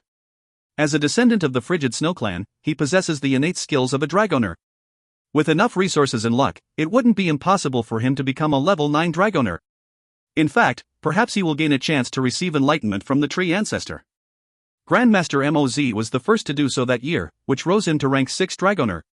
His eyes thoughtful, the Earth Priest flicked his sleeve and then transformed into a beam of light that shot toward the top of the mountain. Even as they were discussing Meng Hao's identity, Meng Hao arrived back in his courtyard in the Neo-Demon Kennelist district behind the mountain. The entire way, he was followed by his scores of Neo-Demons, which of course caused quite a stir among all of the cultivators in the area. They looked over with blank expressions of shock as Meng Hao walked past them. When Meng Hao finally entered his courtyard, the shocked spectators began to discuss the matter in low tones. Soon, news of the Neo-Demon duel between Meng Hao and level 5 Dragoner Mofeng spread throughout the entire tribe. Everyone learned that Meng Hao had 5 mutated greenwood wolves. Everyone gasped after hearing this, and their expressions were those of astonishment. Back in his courtyard, Meng Hao ignored the Neo-Demon horde. Instead, his gaze came to focus on the black bat. His eyes flickered slightly as he closely examined the demonic chi within it. Suddenly, Meng Hao's heart began to tremble, and a strange look appeared in his eyes. As he looked closer, he gradually was able to make out something within the black bat's body. It was a wooden sword. The instant he sensed the wooden sword, Meng Hao's eyes began to glitter brightly. Shock welled up in his heart. Whereas he had been sitting there cross-legged, he suddenly rose to his feet. Here is the picture of Big Harry from the ISSTH mobile/web game. If you find any errors, ads pop-up, ads redirect, broken links, non-standard content, etc., please let us know. Report chapter so we can fix it as soon as possible. Chapter 406. Chapter 406, The Third Wooden Sword. The instant he stood up, it was as if the whole world grew smaller. Everything was replaced by Meng Hao. His rising up caused a tempest to spring into being. His rise even caused thunderbolts to shoot up to the heavens. Meng Hao's mind reeled and his heart shook. His aura immediately exploded out of him, enveloping the courtyard, causing the entire Neo-Demon horde to begin to shake and stare at him in fear. They began to whimper and prostrate themselves on the ground, not daring to move a muscle. Even Big Harry was shaking and his head was bowed. The black bat also shook as it hovered there in midair. There was definitely something extraordinary about it, but Meng Hao was in the late gold core stage and was also a demon sealer. Because of these two things, a simple thought from him could annihilate it and transform it into nothing but floating dust. For the black bat, this made Meng Hao completely different than its previous master. Currently, lightning was crackling in the air above the courtyard, multiple bolts which danced back and forth. The aura in the courtyard had been thrown into absolute chaos, as if the whole area had been carved away from the world, and now existed on its own, as part of Meng Hao. Golden light began to emanate out from him. When this happened, there was absolutely no scholarly aura remaining in him, not even a scrap. It was instead replaced by the soaring will of a powerful expert of heaven and earth. In this moment, he was no longer a scholar, but an almighty expert of the late gold core stage, someone who could stand toe-to-toe with a nascent soul cultivator. All of this could not be seen from the outside world. On the outside, the breeze blew gently and the clouds floated about. Only on the inside of the courtyard, however, was the will of a powerful expert emanating out from Meng Hao. He gazed fixedly at the trembling black bat for a moment, then closed his eyes. It lasted only a moment, though. Then his eyes snapped back open. The lightning disappeared without a trace, and the tempest was gone. Meng Hao's body returned to normal. No longer was he a stalwart, powerful expert. Instead, he once again looked like a gentle scholar. A wooden sword. He breathed lightly.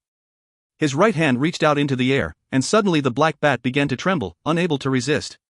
It shot toward Meng Hao, who then grabbed a hold of it. Intense fear floated within the black bat, terror of Meng Hao emanating from its eyes. As far as it was concerned, the seemingly heavenly might, along with Meng Hao's faint demonic chi, transformed into an unmatchable pressure that bore down onto it. Meng Hao held onto the bat, his eyes thoughtful. After a moment passed, he lifted his left hand and then stabbed it into the body of the black bat. The wounded bat began to squirm, its life force was already beginning to slip away. However, at the same time, demonic chi began to pour from Meng Hao's left hand, restoring the very life that the black bat was losing as he ripped it apart. His hand gradually shoved deeper into the bat's body. Eventually, deep within the blood and flesh, Meng Hao's hand closed around the hilt of a wooden sword. The instant it did, he wrenched the sword out of the bat's body. Blood showered out, and the black bat let out a blood-curdling shriek as it backed up and struggled to fly into the air. Instead, it flopped to the ground, panting, on the verge of death. At the same time, a look of gratitude appeared in its eyes. Although its body was trembling, its majestic life force was now soaring upward. It seemed that the sword had actually been blocking its life force and obstructing the bat's cultivation. Now that Meng Hao had removed it, its cultivation base was immediately restored, and its life force exploded out. This, coupled with the demonic chi from Meng Hao, caused the bat's life force to become even stronger. It appeared weak at the moment. However, its wound was rapidly healing, and an increasingly powerful aura billowed up from it. The gratefulness in its eyes gradually faded, replaced with coldness as it stared at Meng Hao. Meng Hao's expression was indifferent, and he completely ignored the bat. Apparently its sudden mightiness wasn't of the least bit interest to him. Instead, Meng Hao gazed at the wooden sword he had just pulled out from within the bat. He flicked it, causing the blood and gore that had covered it to disappear. The sword now looked as it normally did. It appeared ordinary, as if there were nothing unusual or special about it. However, the spiritual energy in the area suddenly began to suck in toward the sword. The sword quickly became what looked like a vortex of spiritual energy, all of which ended up being consumed by the sword itself. Meng Hao looked at the sword, a strange expression on his face. He slapped his bag of holding, and instantly, 2 black beams shot out, which then transformed into 2 swords identical to the one he was holding in his hand. 3 wooden swords now hovered in front of Meng Hao. His eyes shone with a strange glow. I found a wooden sword in the body of the flying rain dragon all those years ago. Now, I find another wooden sword in the body of this black bat. These wooden swords must have some incredible origin.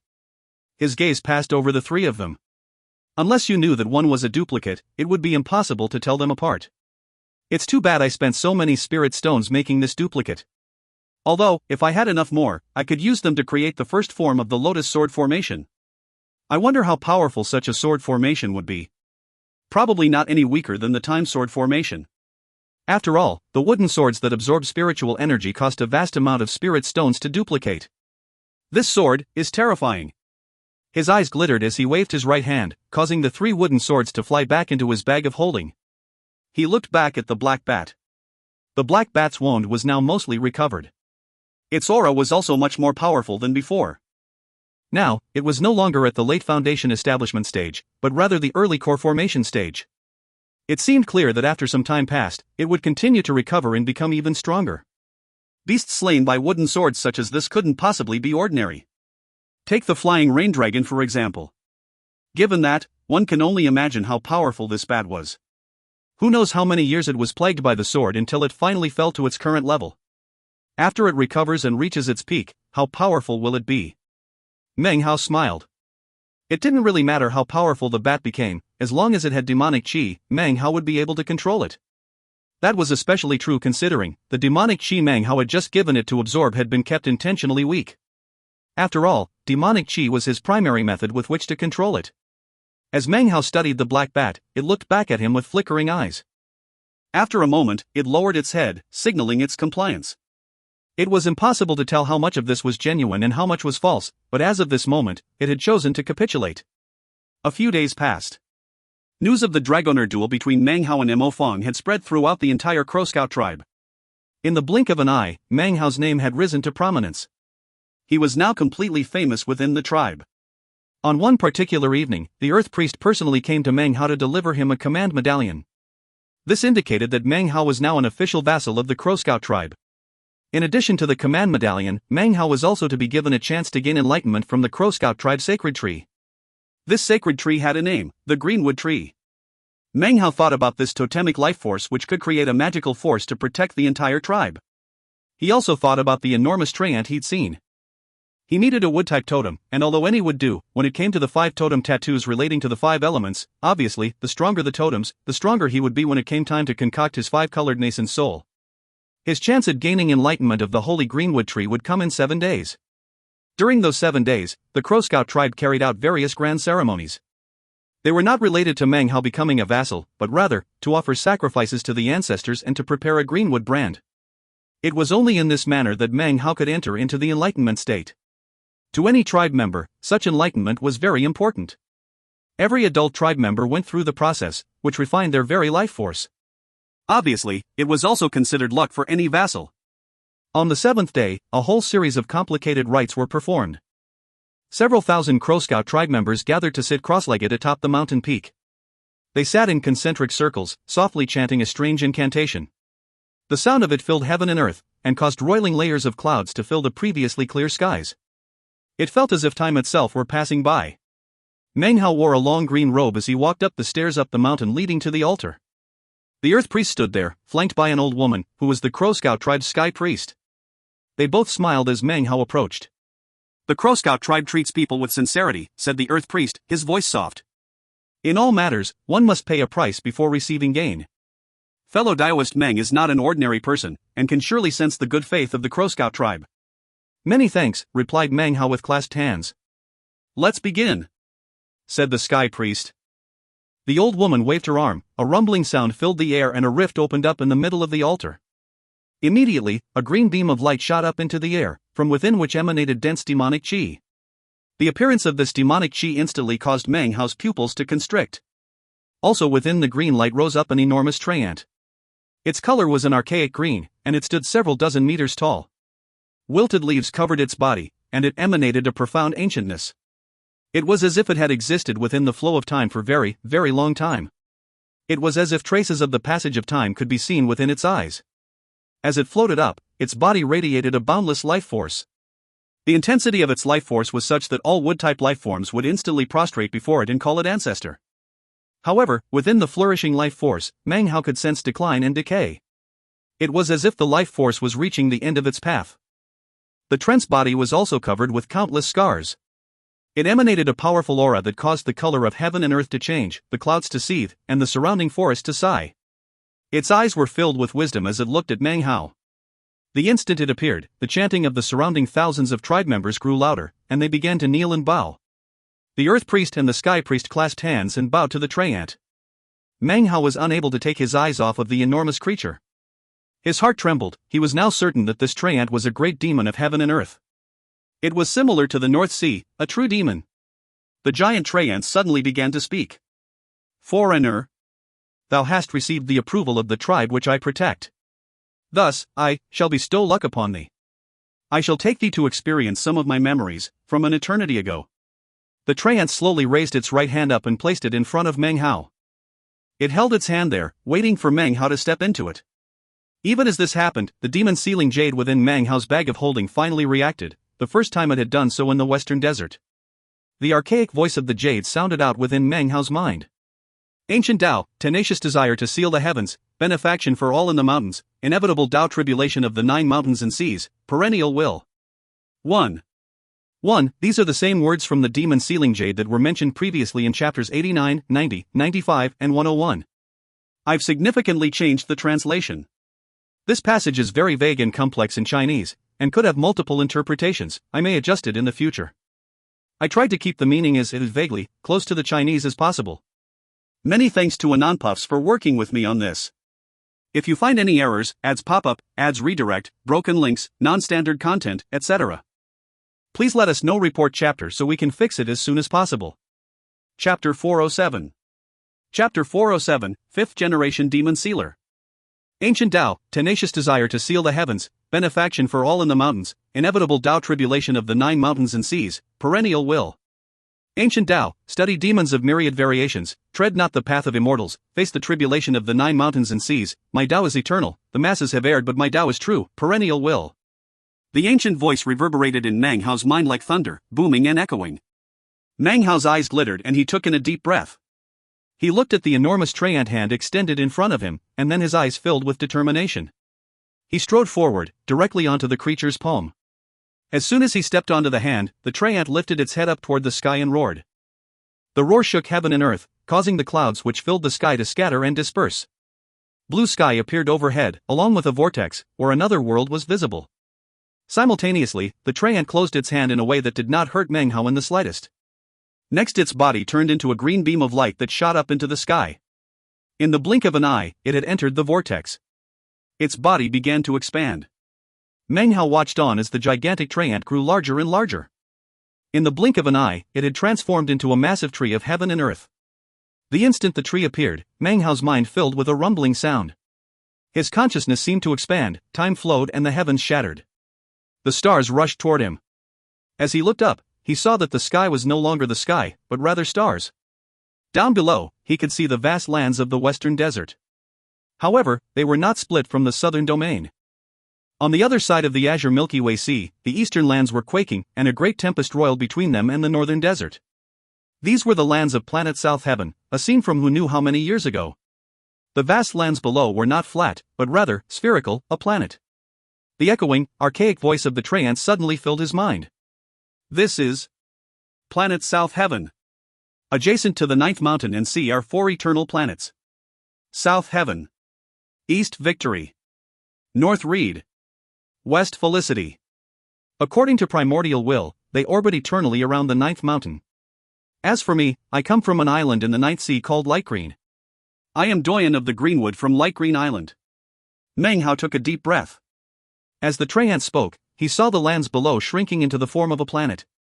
At the same time, off in the starry distance, he saw an immeasurably immense, endlessly tall mountain. The size of this mountain vastly exceeded that of planet South Heaven. It was like the difference between a giant and a bug. The instant Meng Hao saw it, his mind began to reel. It felt as if his consciousness were being ripped apart. Roaring filled his heart and mind. Although he didn't completely understand the ninth mountain and sea, or planet South Heaven, he wasn't completely ignorant. At this moment, though, he was actually looking at the majesty of the ninth mountain. He gazed up at the ninth mountain, as well as the 4 planets that circled around it, including planet South Heaven. On either side of the ninth mountain, stretching out seemingly forever into the stars, were 2 enormous seas. Perhaps these seas weren't made of seawater, but great waves were visible crashing on their surface, waves that seemed large enough to crush even the planets. This scene caused Meng Hao's mind and heart to tremble with unprecedented intensity. At the same time, he saw a green beam of light flying out from within one of the seas. Inside the green beam, he saw an enormous green tree that seemed capable of fighting against the heavens themselves. The tree shot out from the great sea, crossing through the firmament toward South Heaven. However, as it neared, a rumbling sound could be heard in Meng Hao's mind. Suddenly, an enormous face appeared upon planet South Heaven. The face bore the semblance of an old man with his eyes closed. It was as if planet South Heaven was his body, whereas his head was illusory, and superimposed upon the planet. Suddenly, his mouth opened, and he said something to the incoming green tree. Meng Hao wasn't quite able to make out exactly what he said. As soon as the word left his mouth, the greenwood tree within the beam of light began to crumble apart and disintegrate. The resulting fragments began to fall down toward planet South Heaven. Most of the pieces were transformed into ash as they neared. But one small piece survived. It shot through Meng Hao, causing his body to shatter. It then fused with him and they both fell down into the western desert. Next, a root appeared. Meng Hao was a bit confused. He felt no pain, rather, he was filled with the sensation that he had turned into that tree. Countless years passed, and he eventually became a greenwood tree. As the years came and went, a white wolf, a colorful snake, and a tiny bat all made their homes beneath the tree. Years passed. Finally, one rainy evening, a person approached. It was a middle-aged man carrying an umbrella. He came to a stop in front of the tree and looked at it. So, yet another being come to South Heaven to confirm their Tao. Body and spirit destroyed, but a seed of the soul left behind, striving to prove itself on South Heaven. Very well. Since we're in the western desert of South Heaven, I will use the power of my league to bless you all with the ability to pass down totems. Just like the demonic Tao pill of the southern domain. The path of an ancient Tao, perennial will. The man sighed, lifted his hand up, and placed it on the tree. After a long time had passed, he turned and walked off into the distance. As he did, countless shimmering strands emanated out from him. They were dim and faint, but each one seemed to be connected to his body. They circled out and disappeared into the air. These strands seemed to be nothing other than karma threads. I am the 5th generation of my league, the 5th generation demon sealing Taoist master. My Tao is different from that of the 9th mountain and sea. With different Taos, accords cannot be reached. Whether they are right or wrong doesn't matter. My Tao will exist forever. I shall face the tribulation of the 9 mountains and seas. The man looked back and gazed at the greenwood tree. As he did, it seemed to Meng Hao almost as if he were looking directly at him. His mind suddenly began to buzz. The man continued, "To meet you before I depart, is fate. It seems our destinies shall become a point of enlightenment for one of my successors in the future. It's not that the line of the League of Demon Sealers can't be broken. If the younger generation can gain enlightenment, it will continue on. If not, then the Tao tribulation of the 9 mountains and seas will arrive, and then the people will remember the will of the Demon Sealers." The buzzing in Meng Hao's mind lasted for a long time. When it finally disappeared, everything that he had seen was fading. He was standing upon the palm of the Treant. The sky was filled with clouds as it had been before, and the air echoed with the chants of the Crow Scout tribe members. Everything that he had just experienced seemed to have happened in only an instant. However, Meng Hao had experienced an eternity. His eyes were filled with a blank expression. Tuning out everything around him, he stepped off of the Trent's hand and then sat down cross-legged onto the altar. He closed his eyes. A green glow gradually began to rise up from his body. Within the green glow, branches could be seen. They burrowed into the stone surface of the altar. Meng Hao almost looked as if he were becoming a Treant himself. When the surrounding Crow Scout tribe members saw this, their hearts and minds began to shake, and they stared mutely. The Earth Priest and the Sky Priest began to pant, and their eyes filled with disbelief. It was at this point that a beam of light approached from off in the distance. It transformed into an ancient old man. The ripples of his cultivation base placed him at the mid-nascent soul stage. The instant the old man appeared, his gaze fell upon Meng Hao, and his expression flickered. After a long moment passed, the old man said, "Ancestor Greenwood is bestowing a totem." The two Crow Scout tribe high priests looked at the man. Serious expressions filled their faces, and they nodded. Considering that he is receiving a totem from Ancestor Greenwood, cancel all investigations into him. It doesn't matter where he is from, nor how much of what he has said is true or false. He is now an eternal vassal of the Crow Scout tribe. Time passed by slowly. By the time Meng Hao's eyes opened again, it was 7 days later. He saw that the surrounding Crow Scout tribe members had dispersed. It was evening, and not a single person was in sight. He was alone on the altar atop the mountain's highest peak. His eyes were filled with confusion. He looked down at his body and could see countless branches attached to it, spreading out in every direction, as if he was now a tree. After a long moment, he took a deep breath. The tree branches slowly retracted, fusing back into his body. Eventually, he rose to his feet. His expression was one of calm as he looked up into the sky and let out an absent-minded sigh. There are 3,000 Daos. The Tao of Alchemy. The Path of Demons. Totems. Various techniques and methods. All are great Daos. Be it totems or demon sealing, even the celestial talisman that made the Black Lands. It's like the 3 pages of secret arts I acquired. The first is regarding catalyzing and the concocting of medicinal pills. The second, the crafting of time treasures. The third, the Dragoner arts, which can transform demons. All 3 connect to each other on various levels, but in reality, they all stem from the same source. They all have something to do with the sealing of demons. Meng Hao's eyes shone with a strange light. As he gained enlightenment, he realized that it didn't matter if you were talking about the southern domain or the western desert. When it came to heaven and earth, it was all about immortals and demons. If one wanted a clear example of immortals, there could be none better than the supercilious G-clan of planet South Heaven. If one wanted a good example of demons, the best would be the mysterious and multifarious demon sealers. The unusual thing is, demons are characterized by variations. Therefore, in the great lands of South Heaven, they are represented by the Tao of Alchemy in the southern domain. They are the talismanic symbols in the Black Lands, and totems in the western desert. Certainly the eastern lands and the northern desert have their own demon variations. In the end, all are demons. They are different from immortals. Immortals have their dignity, but demons have their variations. With immortals there is only one path, any of the other myriad paths are demonic. Meng Hao's mind buzzed as if lightning were striking around inside as he suddenly received this unprecedented enlightenment.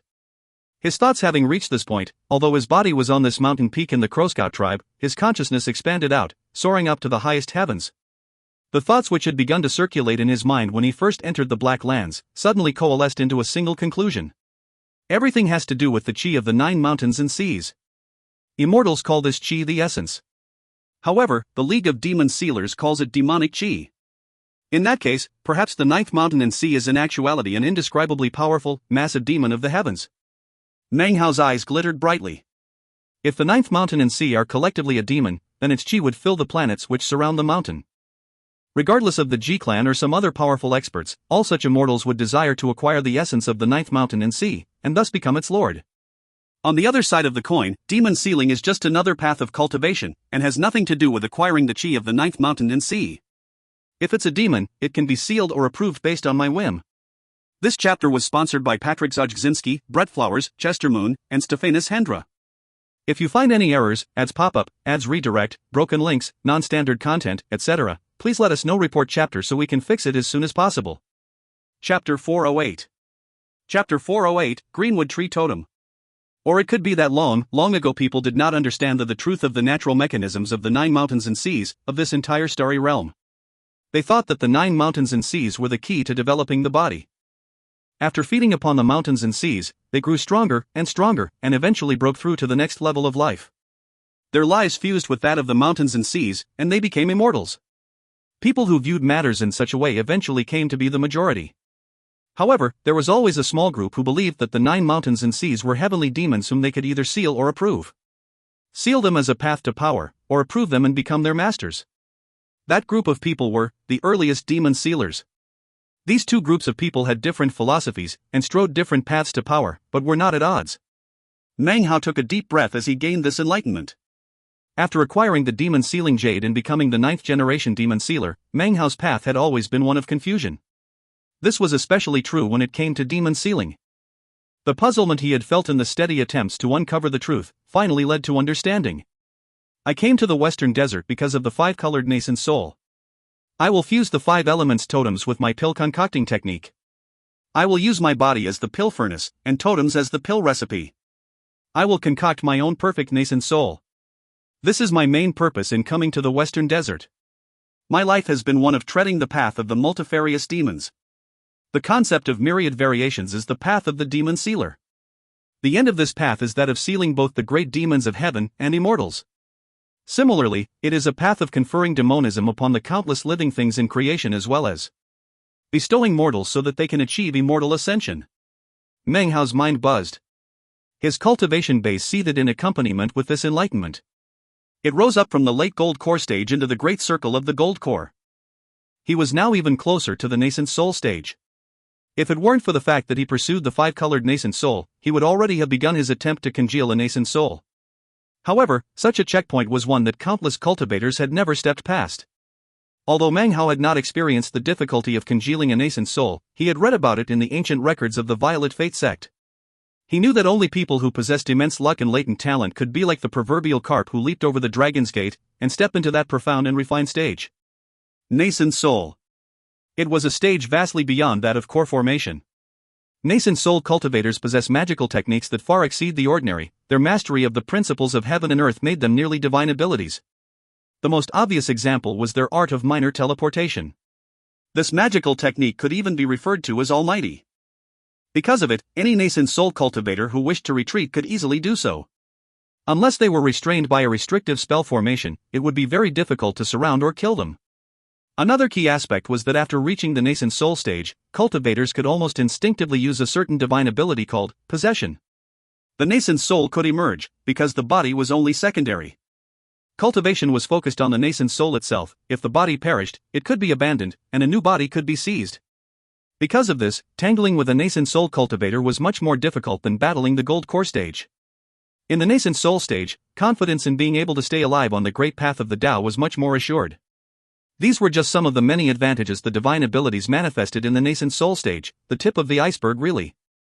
According to the popular understanding, only people who were actually in the nascent soul stage could possibly truly understand how powerful they were. Meng Hao's eyes filled with bright glow that swept about. His body suddenly flickered and he transformed into a beam of light that shot off toward his courtyard behind the mountain. As he whistled through the air, several streams of divine sense emerged. After sensing Meng Hao, they stopped and merely observed him leaving. It seems that this particular bit of enlightenment from Ancestor Greenwood Tree, and the resulting changes, put me in a somewhat special position here. Meng Hao was able to speculate quite a bit after noticing that the streams of divine sense did nothing more than watch him leave. Although he couldn't be for sure, he was able to make quite a few correct guesses. After arriving back in his courtyard, his neo-demon horde was fairly leaping with excitement. Big Harry charged toward him and then ran around him in circles, howling happily. Meng Hao laughed and patted him on the head. After the neo-demon horde quieted down, he sat down cross-legged, his eyes glittering. After a moment of thoughtfulness, his eyes began to shine. When I woke up earlier, a vast collection of wood-type branches were spreading out from my body. Meng Hao closed his eyes and rotated his cultivation base. After the space of a few breaths passed, his body began to shake. Veins bulged out of his skin and tiny, tentacle-like branches began to poke out. The branches twisted down to burrow into the ground, then spread out in all directions. As of this moment, Meng Hao was emanating a very dense wood-type aura. He also shone with a bright green glow as if he himself were about to transform into the ancient greenwood tree. All the neo-demons in the courtyard looked at Meng Hao in shock. Their eyes were also filled with confusion. However, all of a sudden, they had the feeling that this master of theirs was now much more familiar than he had been before. They began to run in circles around this greenwood Meng Hao, leaping and carousing playfully. Time passed. On dawn of the second day, Meng Hao opened his eyes. It seemed as if he was awakening from some sort of trance. The instant he opened his eyes, the green glow surrounding him flickered and glowed with boundless radiance. According to the information given me by Wu Chen regarding wood-type totem branding, it seems that I have already passed the first critical juncture. I am now merged fully with wood. There's no separation. Meng Hao looked at his greenwood body. This was obviously the luck with which he had been gifted by the Treant, the personification of the ancient greenwood tree. Perhaps this also had something to do with that fifth-generation demon-sealing patriarch. In any case, Meng Hao was now fully focused on this matter, and this matter alone. The main reason he had come to the Crow Scout tribe was to acquire a wood-type totem. Now, he had managed to acquire, not an ordinary wood-type totem, but the ancient greenwood tree. To Meng Hao, this was an excellent first step on his path to the five-colored nascent soul. He took a deep breath and closed his eyes. According to the steps and techniques and the information given to him by Wu Chen, he rotated his cultivation base slowly and began to complete the last step with the wood-type totem, the actual tattoo branding. Time passed. An hour later, the green glow emanating out from Meng Hao began to flicker. As it did, his hands rose up to perform an incantation. He suddenly pushed his hands out, and his eyes snapped open, filled with a brilliant glow. The moment he pushed his hands out, a rumbling sound filled him. Green light rose up to slowly congeal overhead. At the same time, the branches attached to him began to twitch and grow even longer. It was at this time that the ghost image of a tree appeared around Meng Hao. At the moment, what Meng Hao needed to do was to separate this illusory tree from himself. First melt it, then separate it, finally, brand it. Different tribes will use different methods, but the basic concept is the same throughout the Western Desert. Totem branding is always accomplished in this fashion. As the green light slowly began to separate from Meng Hao's body, the branches also began to disappear. As they did, the image of the tree began to coalesce within the green glow. It began to grow more and more tangible, as if an enormous green tree were actually coming into being. Despite the fact that it was illusory, the tree emanated a thick wood-type aura. It spread out in all directions, churning, causing all of the neo-demons in the area surrounding Meng Hao's courtyard to grow silent. Simultaneously, the grass in the ground and the trees in the surrounding forest suddenly began to wriggle and grow. A thick, indescribable life force began to billow out from the illusory tree in front of Meng Hao. This aura was enough to shake heaven and earth. Quite a few nearby cultivators noticed and began to look around with serious expressions. Meng Hao took a deep breath. Actually, even if everything around him started to shake even more violently, he wouldn't pay it any heed. He was completely focused on the first step of his five-colored nascent soul, the wood-type totem branding. Congeal. His eyes glittered as both hands flashed incantation gestures. He then pointed toward the green tree in front of him. Immediately, it began to shrink. The shrinking process was very slow, it happened 1 inch at a time. At the same time, the shocking changes to the surrounding land grew even more intense. Soon the effect spread out even wider, until all the members of the Crow Scout tribe noticed and were shocked. They could clearly see the green glow rising up into the sky. At the same time, a huge, green tree had magically appeared, filled with dense life force that caused the surrounding vegetation to grow wildly. It was at this moment that 4 beams of light shot down from the mountain. In the lead was none other than the great father of the Crow Scout tribe, the white-haired old man. His expression was serious as he rushed toward Meng Hao's courtyard and then hovered in midair up above. Fellow Daoist Meng, please don't get the wrong impression. I am the Crow Scout Great Father, I will stay here to stand guard over you. Even as his words rang out, 2 of the incoming beams of light transformed into none other than the Earth Priest and the Sky Priest. They, too, hovered cross-legged in midair to stand guard over Meng Hao. The final person was the Grand Elder. Although he was rather reluctant, he also hovered cross-legged, facing a 4th direction to stand guard while Meng Hao was completing his totem branding. Actually, from the moment Meng Hao had acquired the greenwood tree totem, they had been preparing for the moment when he awoke and began the totem branding, whereupon they would stand guard. The greenwood tree totem was no ordinary tree. A totem branding like this would surely cause a variety of shocking changes in heaven and earth. In fact, it would likely even cause various neo-demons to come investigate. As such, it was necessary to have people stand guard to ensure nothing would go wrong. Meng Hao looked up at the 4 Crow Scout tribe nascent soul cultivators facing out in the 4 different directions. He was silent for a moment before letting out a soft sigh. Regardless of whether or not the Crow Scout tribe had any hidden agendas, everything they had done in the past days showed an incredible amount of good faith. Meng Hao could clearly see this. He took a deep breath. Ignoring everything up above, he focused completely on completing the branding of the greenwood tree totem tattoo. As his cultivation base flickered, he continued to perform incantations. The enormous illusory tree in front of him continued to shrink, and as it did, the aura grew stronger. Soon, the greenwood tree was only about 20 or 25 meters tall. The life force it emanated was intense enough to shake everything around. By now, it had attracted the attention of the other tribes in this mountain range. If you find any errors, ads pop up, ads redirect, broken links, non-standard content, etc., please let us know. Report chapter so we can fix it as soon as possible. Chapter 409. Chapter 409, I really haven't tried this before, but. Several streams of divine sense suddenly rose up from within the Crowflame tribe. They gathered together in midair to observe the Crow Scout tribe. For a greenwood tree totem like that to appear in the Crow Scout tribe means, perhaps someone is forming a totemic nascent soul? Similar scenes played out in the other tribes. The Crow Soldier tribe seemed to be especially affected. 5 beams of prismatic light shot out toward the Crow Scout tribe. Although these 5 tribes were all connected by blood, there were certain conflicts between them that were impossible to dispel. As it turned out, the Crow Soldier tribe hated the Crow Scout tribe more than any of the other tribes. The 5 beams of light from the Crow Soldier tribe whistled through the air as they shot toward the Crow Scout tribe. As they neared, even before they could be seen clearly, an enormous shield of light suddenly appeared from within the Crow Scout tribe. It enveloped the entire tribe, covering it over and blocking the Crow Soldier tribe. The awe-inspiring voice of the Crow Scout tribe Great Father rang out. The Crow Scout tribe is busy at the moment. Other tribes are prohibited from entering. Any who does, will be shown no mercy. The Crow Soldier tribe members outside the shield exchanged glances. There was nothing they could do but laugh coldly. Passing through the shield was not an option. Meng was aware of everything that was happening on the outside.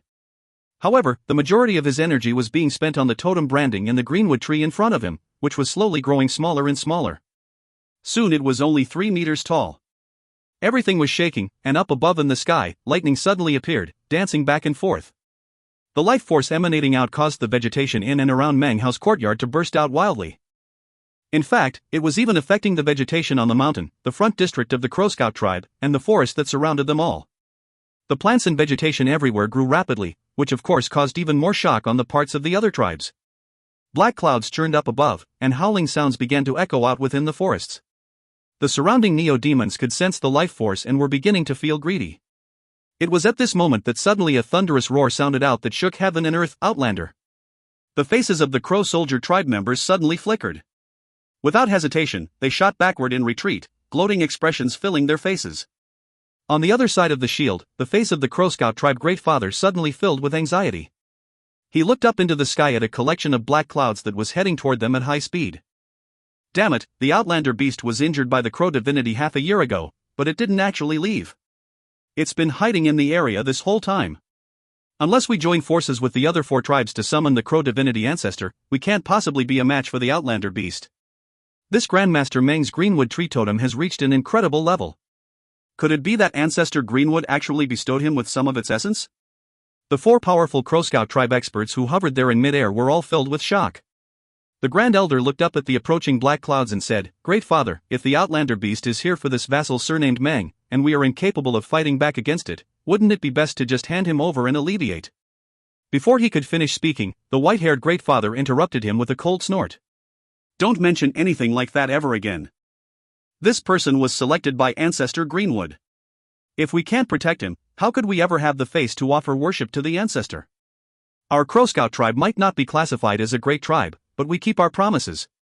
I already said that we would offer protection. Only if we are absolutely certain that we cannot resist it will I renege. Unleash the full power of the mountain protection spell formation. The Great Father flicked his sleeve, causing a beam of green light to shoot out toward the mountain peak. The mountain trembled as a green light rose up to merge with the existing shield. The light rose up higher and higher into the sky, forming the image of a gargantuan tree.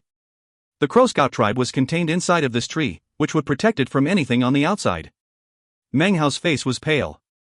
He had never imagined that branding the greenwood tree totem would be so difficult. The greenwood tree in front of him was now about 3 meters tall. However, each time Meng rotated his cultivation base, it only shrank 1 inch. When it comes to branding totems, the optimal size is 1 inch. Meng wasn't an expert when it came to totems, but he knew all the fundamentals. His eyes filled with determination. Golden light erupted out from him and he pointed his finger toward the ground, suddenly utilizing righteous bestowal. Imperceptible ripples flowed out across the ground as strands of demonic chi arose. They merged into Meng, assisting in the branding of the greenwood tree. 3 meters. 2.5 meters. Soon it was only 2 meters tall. Then 1. Meng let out a roar, followed by a mouthful of blood. The blood contained demonic chi, and as soon as it splashed onto the greenwood tree, the tree trembled and then shrank down to the size of roughly half a meter. Meng Hao was panting, and stubbornness radiated from his eyes. It was at this exact moment that the Crow Scout tribe's shield shook under the force of a mighty blow. An enormous roaring sound filled the air. Meng Hao looked up to see a patch of black clouds slamming into the shield. A roar sounded out from within the clouds, "Outlander!" Heaven and earth shook as ripples spread out. Cracking sounds could be heard as the clouds once again slammed into the shield. The Great Father, the High Priests and the Grand Elder all looked shocked. Their bodies shook, and they coughed up blood. They were the ones supporting the shield, and would bear the effect of any blows leveled against it. Suddenly, the fearsome pressure of spirit severing spread out from within the clouds. This was the terrifying power of the Outlander beast. It takes some time to describe, but the black clouds moved with incredible speed as they struck again. An enormous roaring filled the air. Cracking sounds turned into the rumbling of an explosion as the enormous shield tree formed by the Crow Scout tribe's defensive spell formation collapsed into pieces. As the spell dispersed, the Great Father and the others coughed up blood and were sent tumbling backward, their faces unsightly. The black cloud patch hovering in midair shot directly toward Meng Hao. As it shot forward, two glowing, red eyes could be seen within. They were filled with avarice and insanity. As it shot through the air, the black clouds dissipated, revealing the Outlander beast's luxuriantly furred body. It was like a giant ball covered with thick, dense fur that draped off of it. As it shot forward, the fur rippled in the wind, almost like a tail. The whole image made the Outlander beast look like a long, furry comet. At a glance, it was obvious that no one would be able to move to block the thing. The Great Father and the others could only watch wide-eyed as the Outlander beast approached.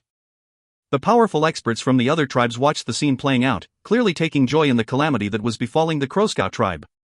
Meanwhile, Meng Hao's body was shining with golden light. The greenwood tree in front of him was only half a foot tall.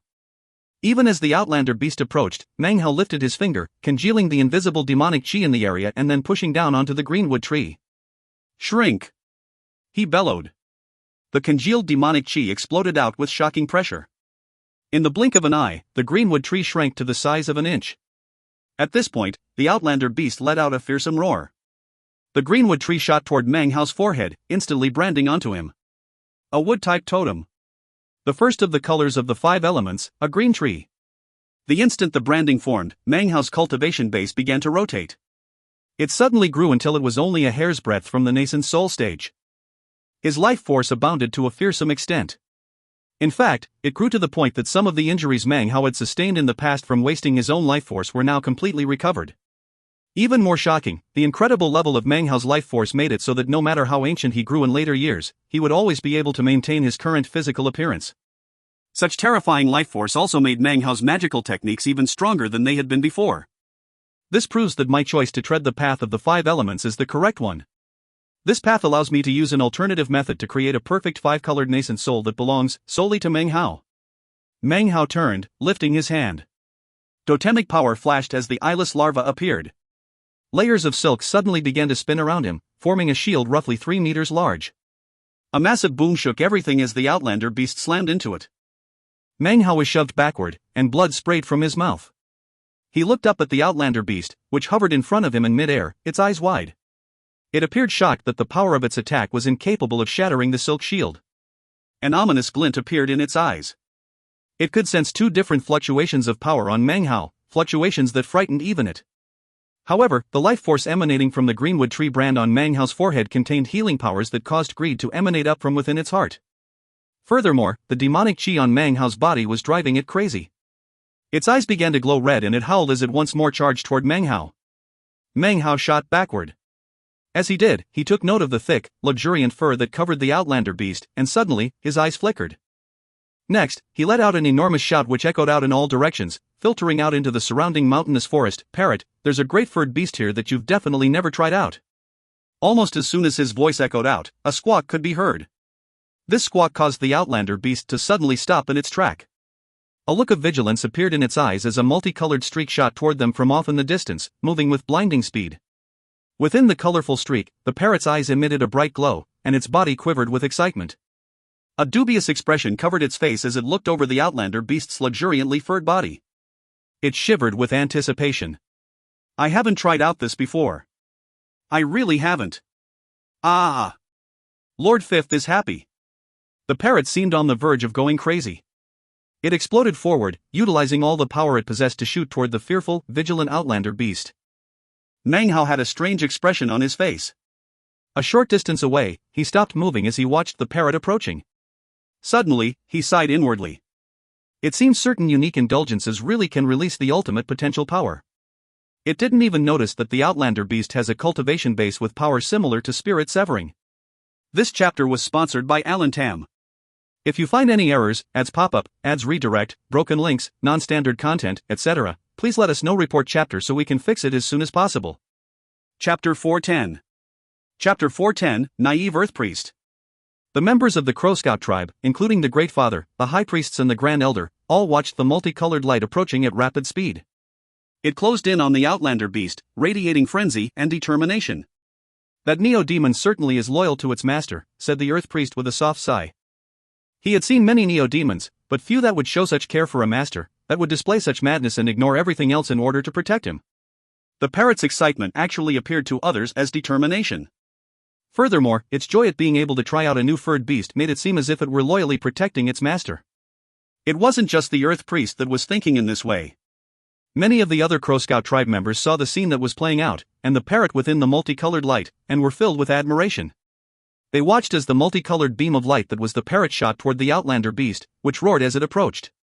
The parrot ignored everything, seemingly ignoring any potential threats to its life, willing to die together with the Outlander beast. It whistled through the air, circling around behind the Outlander beast, whereupon it charged in to attack. That parrot Neo-Demon is extraordinary, said the Earth Priest, flabbergasted. It actually knows that the Outlander beast's only weak spot is not its front but its back. The admiration in his eyes grew stronger. The Grand Elder's eyes grew wide as he watched what was happening. He too was astonished by everything that was happening. The Great Father's face flickered, and his eyes grew wide. He glanced at the Earth Priest, and then at the parrot. He suddenly started to look a bit suspicious. Off to the side, Meng Hao heard the Earth Priest's words and coughed lightly. He looked over and could see that the Earth Priest really did deeply admire the parrot. Meng Hao sighed inwardly at the man's simplicity, realizing that he himself really had changed quite a bit over the years. Meanwhile, the determined parrot looked like it was about to fulfill its dream. Looking like the member of a suicide squad, its eyes red, trembling with excitement, it shot toward the Outlander beast. However, at the critical moment, the Outlander beast suddenly flickered and then disappeared. A moment later, it reappeared in a different location. Apparently, it could sense the parrot's motives. Its eyes filled with fury and it roared, "Outlander!" The roar completely disoriented the parrot, and sent it tumbling backward through the air. It couldn't even get close. It looked like this Outlander beast really was causing it some problems. However, the parrot wouldn't let some slight setbacks knock it out of the game. It let out a shrill squawk, and its eyes glowed with anticipation. Its appearance was that of both excitement and lechery fused together. The combination made it look quite vulgar and lewd. Once again, it shot toward the Outlander beast in a colorful glow. "What a loyal Neo-Demon!" cried the Earth Priest, clearly moved. "A truly rare Neo-Demon of utmost loyalty. Look everyone, despite being injured, it persists, bravely defying death." But many of the surrounding Crow Scout tribe members felt the same way. Grandmaster Meng sure is lucky to have a Neo-Demon as loyal as that. That's right. It looks a little bit ugly, but its moral character is definitely worthy of praise. They looked at the parrot with envy in their pure, simple hearts. They wished that they, too, could have such a devoted and faithful Neo-Demon. However, even as the Earth Priest and the various envious tribe members were watching the parrot and sighing emotionally. "Don't run, darling!" cried the parrot, speeding up. "Lord Fifth is here to vanquish you." As his words echoed out and entered the ears of the Crow Scout tribe members, strange expressions appeared on their faces. Their mouths dropped open as they realized what the parrot meant by its words. They could scarcely believe it. The Earth Priest looked shocked for a moment, but then a look of realization and then admiration appeared. "So, it can even employ strategy," he said, and then let out a long sigh. What a noble display of character to use such a tactic to prevent its master from being injured by the Outlander beast. Although the conclusion reached by the Earth Priest didn't seem very plausible, there were still some of the Crow Scout tribe members who seemed to agree. However, most had strange looks on their faces. The Sky Priest looked over at the Earth Priest and was about to say something, then hesitated and simply smiled wryly. The Grand Elder was looking in shock at the Earth Priest as if he didn't even know the man. As for the Great Father, the expression on his face grew even more strange, and he also could do nothing more than smile wryly. Meng Hao coughed lightly once more. The naivete of the Earth Priest was something one didn't see very often. Up in midair, the parrot squawked as it shot toward the outlander beast, which roared and sent out an attack which manifested as terrifying ripples. They slammed into the charging parrot, making it impossible for it to near the outlander beast. However, its determination and excitement only continued to grow in the face of these setbacks. It seemed even more determined to try out this outlander beast. "Hey, you really can put up a fight. Struggle if you wish, my darling." That just makes Lord Fifth more excited. With a roar, the parrot charged again. It shot forward with incredible speed. As it neared, a popping sound could suddenly be heard as hundreds of parrots appeared, all of which shot toward the outlander beast. "Struggle away, my darling. Struggle and beg for mercy under Lord Fifth's pounding." The parrot roared with excitement as it neared the outlander beast, which howled back. The illusory parrots all exploded, but there was one parrot left which managed to successfully penetrate the outlander beast. The instant the penetration occurred, the outlander beast's body trembled, and a look of confusion filled its face. The look quickly turned into one of humiliation and unprecedented madness. It let out a howl that shook everything, louder than anything that had been heard up to this point. The loudness was such that it kicked up a violent tempest. A popping sound could be heard as the parrot suddenly appeared in midair off to the side. It was trembling excitedly, and its eyes were glowing. "Scream, scream your throat out. No one will come to save you." By this point, the surrounding Crow Scout tribe members were watching on dumbstruck. Many of the ones who had previously thought the parrot to be loyal and brave, now had faces completely pale. It was as if their whole world had been overturned. They stared blankly up into the air at the indescribably vulgar parrot. The Earth Priest gaped again. However, it took only a moment before a bright glow began to shine in his eyes. It was a glow of admiration and understanding. In order to provoke a reaction from the outlander beast, the parrot Neo-Demon is taunting it. What wisdom! What praiseworthy courage! The Earth Priest sighed. "Fellow Daoist Meng, you truly have incredible luck to possess a Neo-Demon like that." The Crow Scout tribe Greatfather couldn't take it any longer and was about to say something. However, he then noticed the intense admiration in the eyes of the Earth Priest. The Greatfather sighed and held his tongue. As for the Grand Elder, he stood there with wide eyes, staring in shock at the Earth Priest. The Sky Priest also had a very strange expression on her face. The two of them then exchanged a wry smile. At the same time that the Earth Priest spoke, the parrot let out another squawk. It shot again toward the outlander beast, which let out another howl. Subsequently, the beast and the parrot engaged in a back-and-forth battle. The parrot, of course, did the giving and the outlander beast did the taking. Howls continued to ring out until finally the parrot let out a roar. It was unclear what technique it used specifically. Ignoring any potential injuries, it smashed through, once again penetrating into the outlander beast. The outlander beast let out a shocking howl, accompanied by a look of terror. It hovered in midair, trembling. As of this moment, it was no longer paying attention to Meng Hao's demonic chi. Instead, it turned and began to flee. The parrot once again materialized, trembling and looking excited. It looked proud at its subjugation of a beast that it had never tried out before. It let out a squawk as it shot in pursuit of the outlander beast. "Don't run away, darling," it shouted. Come, there are a few positions Lord Fifth hasn't tried. Don't run." With that, it turned into a prismatic beam of light that raced after the outlander beast. The Crow Scout tribe members witnessed this whole scene, as did the powerful experts from the other tribes, via divine sense. All of them were left with trembling hearts and indescribably bizarre feelings. To see the mysterious outlander beast flee instead of fight was thoroughly shocking. Even more astonishing was the parrot, who apparently didn't even fear death. Its method of attack was of course unimaginably bizarre. Seeing the parrot heading off into the distance, Meng Hao let out a sigh of relief. Having called the parrot over, he had prepared himself for the worst. Looking around at the strange expressions on the Crow Scout tribe members, and the look of admiration in the eyes of the Earth Priest, Meng Hao made a firm decision to never again call the parrot unless it was absolutely necessary. As the crowds of people dispersed, the Great Father gave Meng Hao a wry smile, and then forced out some words of praise regarding his totem tattoo. Then, shaking his head, he made his way off. The Grand Elder looked over Meng Hao with a serious expression, then gave him a rare bow. After that, he and the equally conflicted Sky Priest left the district behind the mountain. As for the Earth Priest, it looked like he wanted to say a few words to Meng Hao. However, when he noticed that Meng Hao didn't seem concerned at all regarding the safety of the parrot, he simply gave him a stern and disapproving glare and then turned into a prismatic beam of light that shot off in the direction the parrot had disappeared. Meng Hao smiled wryly, not sure of what to say. He simply watched the Earth Priest disappear. If that naive earth priest ever realizes what the parrot is really like, the man's sky will no longer be blue, and he will no longer view life as beautiful. Meng Hao thought about what that scene might look like, and then felt somewhat sorry for the earth priest. Finally, he turned and made his way back to his courtyard. 2 days passed. On evening of the second day, the earth priest returned. He looked somewhat distracted, and his face was pale as if he had been the subject of a vicious attack. After returning, he went directly into secluded meditation.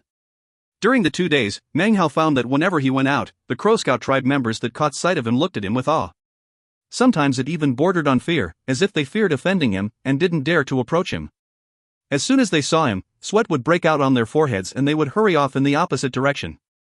At long last, the wickedness of the parrot was having an effect on Meng Hao.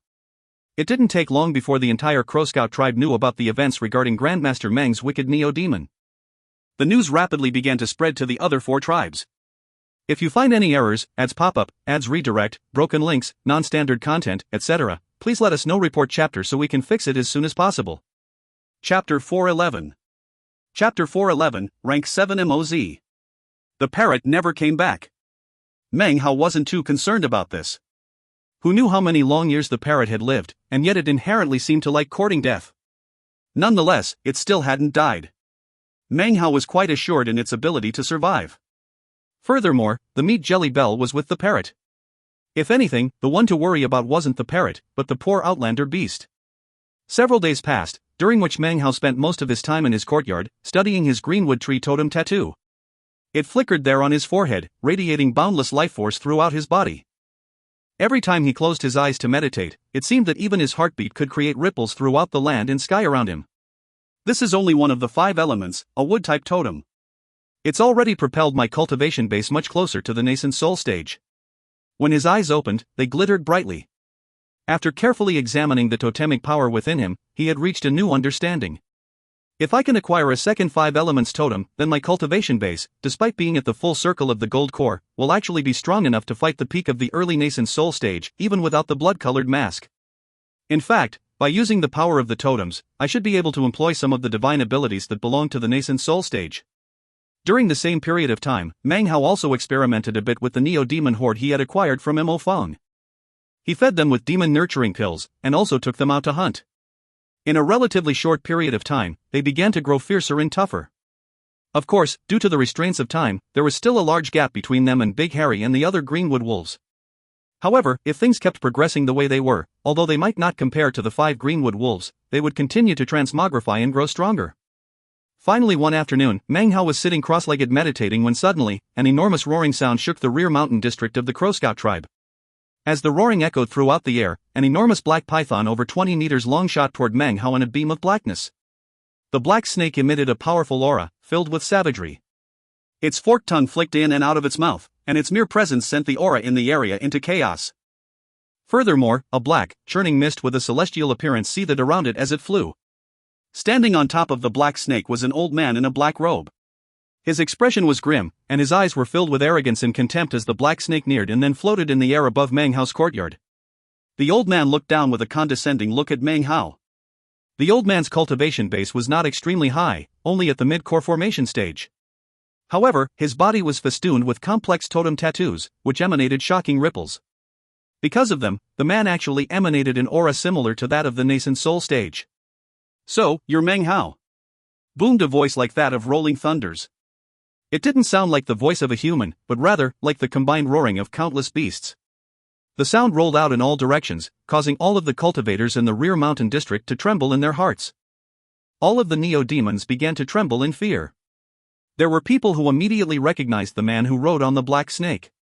Rank 7 Dragoner Grandmaster MOZ. It really is Grandmaster MOZ. So, he's come looking for Grandmaster Meng.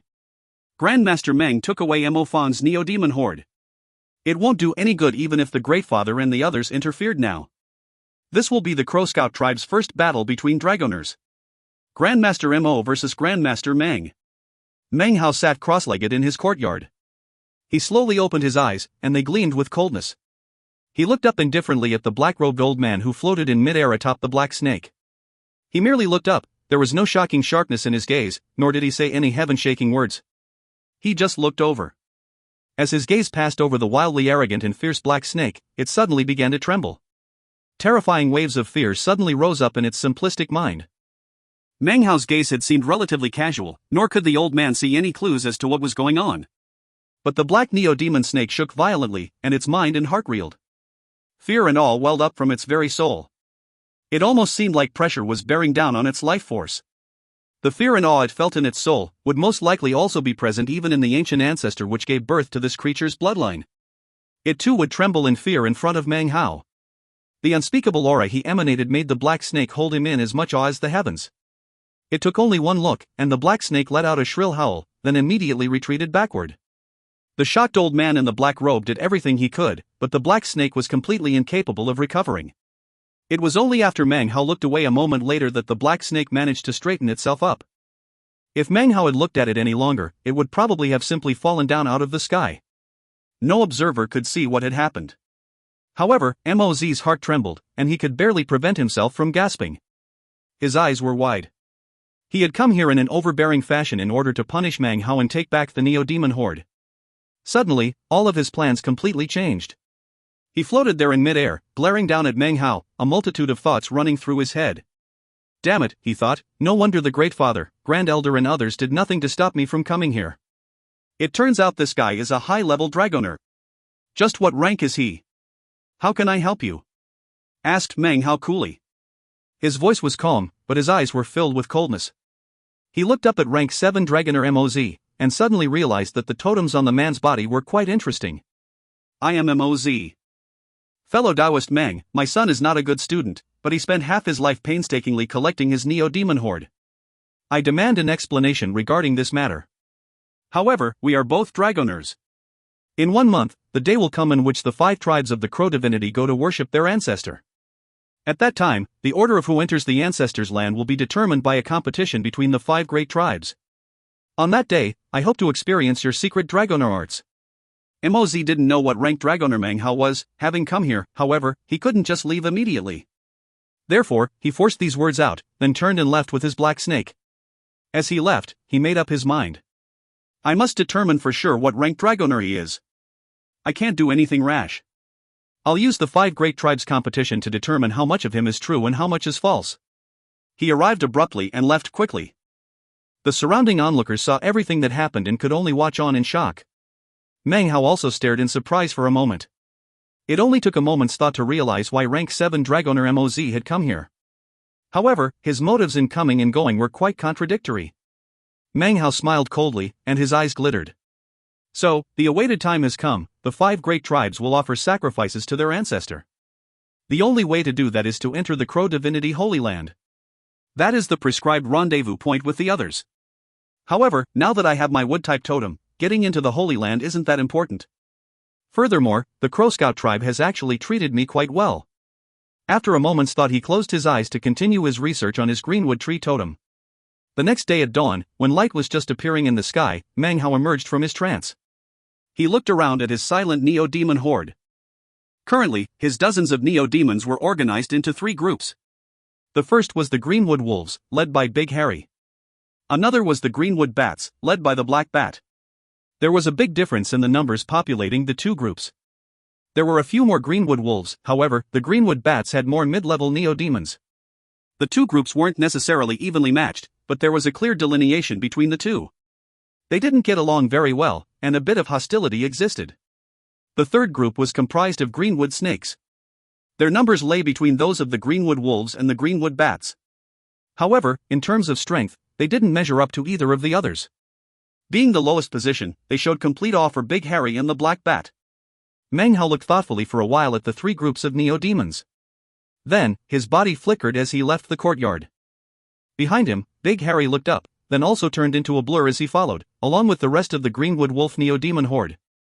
The Black Bat's eyes flickered, and it flew up into the air, bringing the Greenwood Bats with it. The Greenwood Snakes took the flanking position as Meng Hao left the rear mountain district. The entire way, any of the Crow Scout tribe members who saw Meng Hao would look at him in awe, then lower their heads and do their best to avoid him. After leaving the Crow Scout tribe, Meng Hao found himself in the surrounding mountain forest. As he usually did, he sent the various Neo-Demon hordes in different directions to hunt for food. As for himself, he sat down cross-legged underneath a tall tree to meditate. Big Harry didn't leave, but rather lay down next to Meng Hao. He looked lazy, but in truth, his eyes were filled with vigilance and coldness as he looked around. Meng Hao had been in the Crow Scout tribe for more than half a year now. During that time, he had often taken his greenwood wolves out to hunt. Each time, Big Harry would keep a close watch on Meng Hao. As for food, it was usually brought back to him by the other greenwood wolves. Unless Meng Hao ordered him, he would never leave his side. Now, Meng Hao's neo-demon horde had grown much stronger and larger. Nonetheless, Big Harry continued to act the same as before. Meng Hao petted Big Harry's head. As he did, he thought of the mastiff. He suddenly sent his mind into the blood-colored mask. Sensing that the mastiff was still in a state of slumber, he sighed. When will you finally wake up? He thought. He retracted his spiritual sense, then looked at the surrounding forest. A breeze wafted through the trees, giving rise to a rustling sound. At first glance, it almost looked like the southern domain. However, there was also something unfamiliar about it. It didn't feel like home at all. After leaving the Black Lands, the power of the celestial talisman that was interfering with the G-Clan's search for me must have vanished. From now on, I need to be ready at any time for the G-Clan to come after me. Although, despite being away from the Black Lands, perhaps I have enough celestial talisman power on my person to continue to provide interference. He looked up into the sky, his heart filled with questions. During the past more than half year, he hadn't seen a single person from the G-Clan. Now he was starting to come to the conclusion that acquiring the celestial talisman symbols and using them to gain enlightenment must be one of the main reasons that the G-Clan wasn't coming after him. The G-Clan, he thought, his eyes filling with coldness. One of these days, I will become strong. Then the G-Clan will be forced to acknowledge my superiority. He took a deep breath, and determination filled his eyes. It was at this moment that Meng Hao's mind suddenly flickered. He turned his head to look off into the distance. In addition, a high-pitched voice suddenly drifted into his ears from off into the distance. It doesn't matter if the first person to spot that iron black snake was you or me. My master is rank 7, Dragoner Gulain. Do you really dare to contend with this young master? 1. This chapter was sponsored by Alan Tam. 1. Gula is the Western Desert Dragoner who Meng Hao captured when he first arrived at Holy Snow City. Later, Gula, along with the Wild Giant, disappeared when Meng Hao teleported to the region of the 5 Crow Divinity Tribes. If you find any errors, ads pop up, ads redirect, broken links, non-standard content, etc., please let us know. Report chapter so we can fix it as soon as possible. Chapter 412. Chapter 412, My Master is Gula. The wooded mountain where Meng Hao was located wasn't close to the Crow Scout tribe. Actually, it was some distance away in the boundless mountain chain. In accord with his usual custom, Meng Hao took his neo-demon horde to increasingly remote areas. Hearing the voice, he didn't move, but rather just listened for a while. Usually, Meng Hao didn't run into people out here. He was usually alone. Therefore, after hearing the voice, Meng Hao sent out some spiritual sense to check out the situation. Not far off, separated from Meng Hao by a medium-sized mountain, was a group of 7 or 8 Crow Scout tribe members. Currently, they were facing off wrathfully against a group of 3 others. From their clothing, it was obvious these others were Crow Soldier tribe members. In the middle position of these 3 people was a young man. His cultivation base was at the early foundation establishment stage. The 2 people flanking him were a bit older, and their faces were covered with cold grins, as well as contempt, as they stared at the Crow Scout tribe members. Surprisingly, Wu Chen and Wu Ling were among the Crow Scout tribe members. Wu Hai was also there, as well as a few others with whom Meng Hao was familiar. All were outstanding figures in the younger generation of the Crow Scout tribe. They were surrounded by neo-demons, all of whom radiated fierce auras and glared at the 3 Crow Soldier tribe members. Situated between the 2 groups was an indistinct, shimmering net. Laying unconscious and motionless within the net was a small, black snake. Wu Ling gritted her beautiful teeth and said, "We found that iron black snake. We paid a heavy price for it, too. We captured it, so what the hell gives you the right to take it?" The young man from the Crow Soldier tribe laughed coldly, virtually ignoring the members of the Crow Scout tribe. He walked toward the black net and then waved his hand, clearly intent on taking it away. Wu Ling clenched her jaw and then performed an incantation with her right hand. Instantly, the greenwood wolf next to her leaped forward. At the same time, totemic power billowed out from Wu Ling's body. When this happened, a look of disdain appeared in the eyes of the Crow Soldier tribe youth. He waved his left hand, whereupon a pitch-black, decomposing zombie wolf materialized. It lifted its head up and roared as it shot toward Wu Ling. The faces of all of the Crow Scout tribe members instantly flickered, and they attacked simultaneously. A huge boom rang out, and the Crow Scout tribe members staggered backward, spitting up blood. Level 6 Neo-Demon, cried Wu Hai bitterly. Wu Chen's face was ashen. Wu Ling looked like she knew what she was doing, but unfortunately, there was nothing they could actually do. The rotting zombie wolf stood there looking at them coldly. My Crow Soldier tribe and your Crow Scout tribe have the same roots. If it weren't for that, all of you would die today for provoking me. The young man looked scornfully over the Crow Scout tribe members, then snatched up the black net. He turned to leave, then suddenly looked back. He had just caught sight of Harry No. 5, who lay off in the forest, observing the goings-on. Harry No. 5 was usually relatively high-spirited, and was deeply curious about all sorts of matters. Moments ago, he had been passing by, and his attention had been caught by the putrescent zombie wolf. He couldn't help but look on with wide eyes. Whoa, said the young man, his eyes suddenly brightening with pleasure as he looked at Harry No. 5. That wolf is extraordinary. I can't believe I ran into a greenwood wolf like that in this place. If I can take it back as a gift for Master, he'll definitely be extremely pleased. He laughed loudly. His two fellow tribe members next to him looked at Harry No. 5 with expressions of pleasant surprise. Harry No. 5 was no longer small, and had quite a mighty bearing. They could instantly see that he was far from ordinary. Harry No. 5, said Wu Chen, recognizing him instantly. After staring in shock for a moment, his heart suddenly filled with joy. He looked around, and though he didn't see anything in particular, he knew what it meant if Harry No. 5 was in the area. Wu Hai's expression also filled with joy. It was only Wu Ling who had mixed feelings. As for the other Crow Scout tribe members, they all recognized Harry No. 5 as well, and were instantly filled with happiness.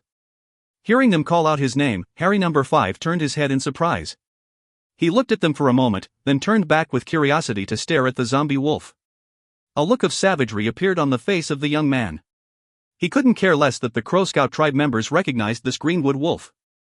As far as he was concerned, anything he looked at, especially things that he wanted to give as a gift to his master, he could take. The entire Crow Soldier tribe would definitely approve. As far as the other tribes went, there was hardly anyone who could possibly contend with his master. Get me that wolf. I want it alive. As soon as the words left his mouth, the two people standing next to him sprang into action. Simultaneously, the rotting wolf zombie shot toward Harry No. 5. As the two cultivators flew through the air, their totem tattoos shone brightly, transforming into an enormous net which flew to encircle Harry No. 5. Harry No. 5's eyes flashed with coldness, and then his body flickered, exploding forward in attack. His mouth opened wide as he bit toward the youth. His speed was such that the young man had no time to react. In the blink of an eye, he was directly in front of the young man. As this happened, a black light sprung out from the young man's body. The black light slammed into Harry No. 5, who let out a miserable cry. Immediately, black aura began to emit from his body, and he quickly retreated. As he did, the putrefying zombie wolf closed in on him, its eyes glowing with grim coldness. It opened its mouth wide as it prepared to bite into Harry No. 5. It was at this moment that a howl suddenly could be heard from the nearby forest. A green beam of light shot out to slam into the body of the zombie wolf. It shook as it flew backward like a kite with its string cut. As it was thrown off to the side, Harry No. 4 suddenly appeared to stand next to Harry No. 5. He looked toward the three Crow Soldier tribe members, snarling at them to reveal his sharp teeth. 2. Ha ha. There's 2. Cried the young man. If I present them both to Master, he'll definitely be thrilled. The young man was actually shocked inwardly. The attack just now had been too fast for him to even react to. Were it not for the protective totem his master had given him, he would have been torn in two just now. This only made him more desirous of Harry No. 5. His eyes glowed with coldness. He waved his right hand, causing a black bracelet to fly out. It suddenly let out a bang as it disintegrated in midair. It then transformed into a vortex, from within which multiple growling roars could be heard. Several black beams of light suddenly shot out, which transformed into more than 20 completely putrescent zombie wolves. Attack! I don't care who lives or dies, just make sure the bodies of the greenwood wolves don't get too torn up. Vicious hatred emanated out from the young man's eyes. As soon as the zombie wolves appeared, a noxious reek billowed out. Furthermore, the forest floor in all directions began to wither and turn black. The faces of the Crow Scout tribe members instantly fell. Harry No. 4, Harry No. 5, get out of here! Cried Wu Chen urgently. Die! Cried the young man, laughing as he pointed toward Wu Chen and the others. Immediately, 4 of the zombie wolves turned toward the Crow Scout tribe members, then turned into black beams of light as they shot forward in attack. The rest of the zombie wolves radiated savagery and madness as they charged toward Harry's number 4 and number 5.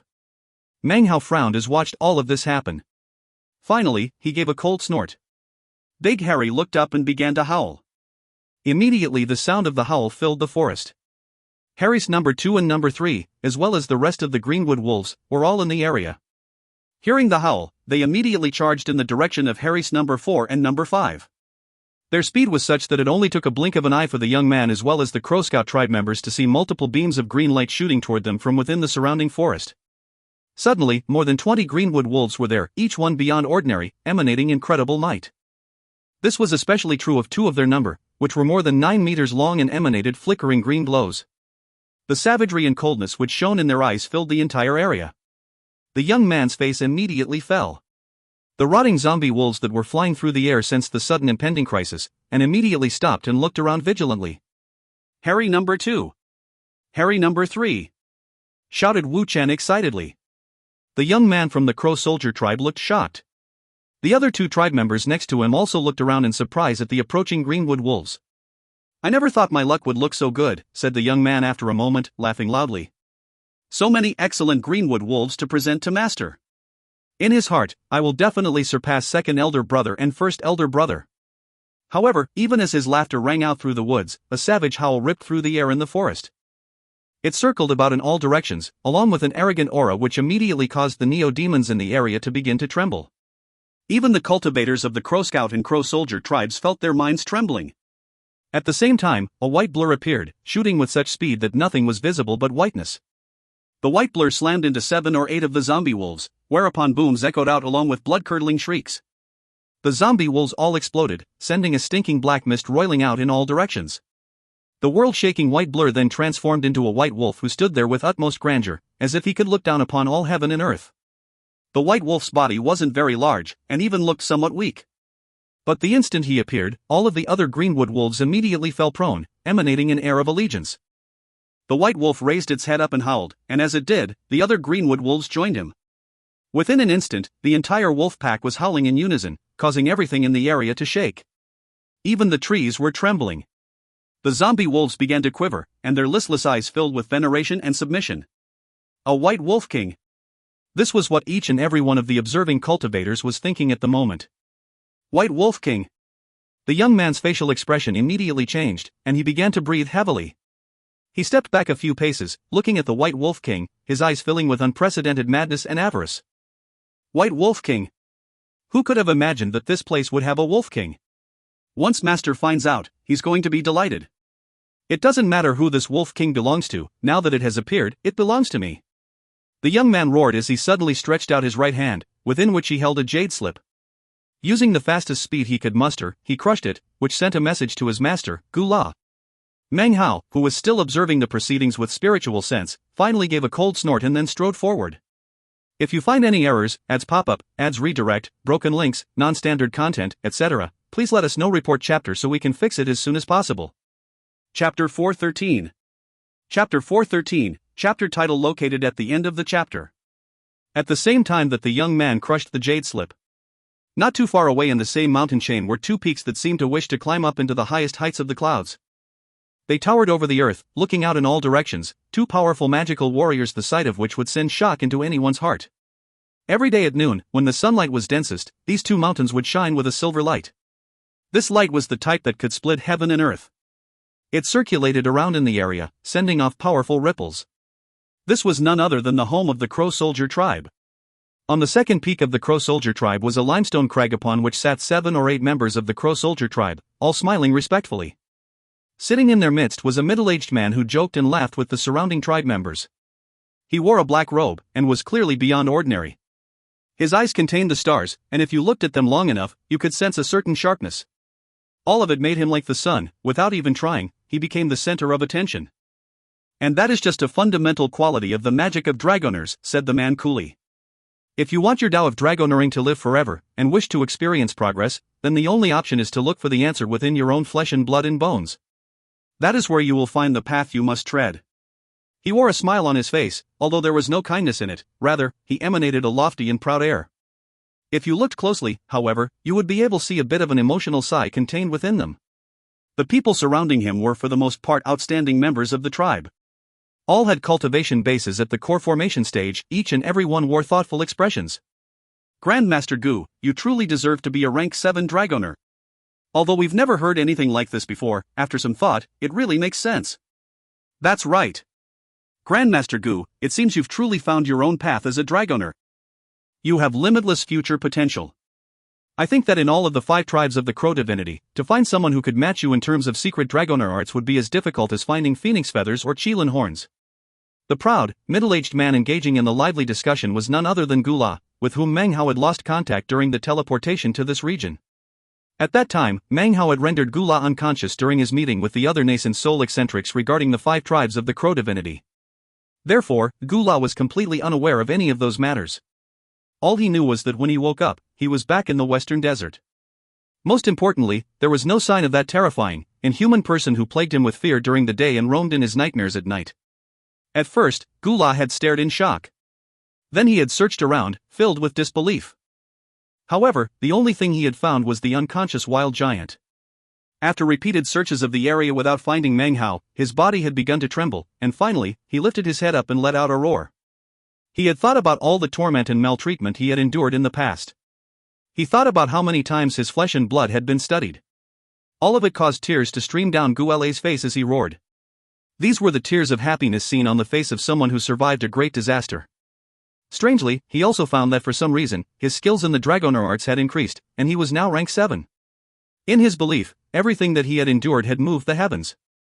Finally, a conscience had appeared in that inhuman being, and the man had decided to let him go. Therefore, he left the mountains with the wild giant. Soon, he experienced a vast change in situation as he became a famous Dragoner of the Crow Soldier tribe. As the surrounding Crow Soldier tribe members continued to speak, Gula laughed proudly and was about to continue speaking when suddenly his expression flickered. He slapped his bag of holding to produce a jade slip. The instant it appeared, cracking sounds could be heard. Everyone's gaze came to focus on the jade slip as it collapsed into pieces. "Oh," said Gula, a cold light shining within his eyes. His voice cool, he continued, "That would be one of my 3 apprentices. It looks like one of them has run into some trouble on the outside." He waved his right hand, causing the remnants of the jade slip to transform into fragments. The resulting powder began to glow, and then turned into a faintly discernible image. Within, Big Harry could be seen charging forward, emanating the elegant bearing of a wolf king.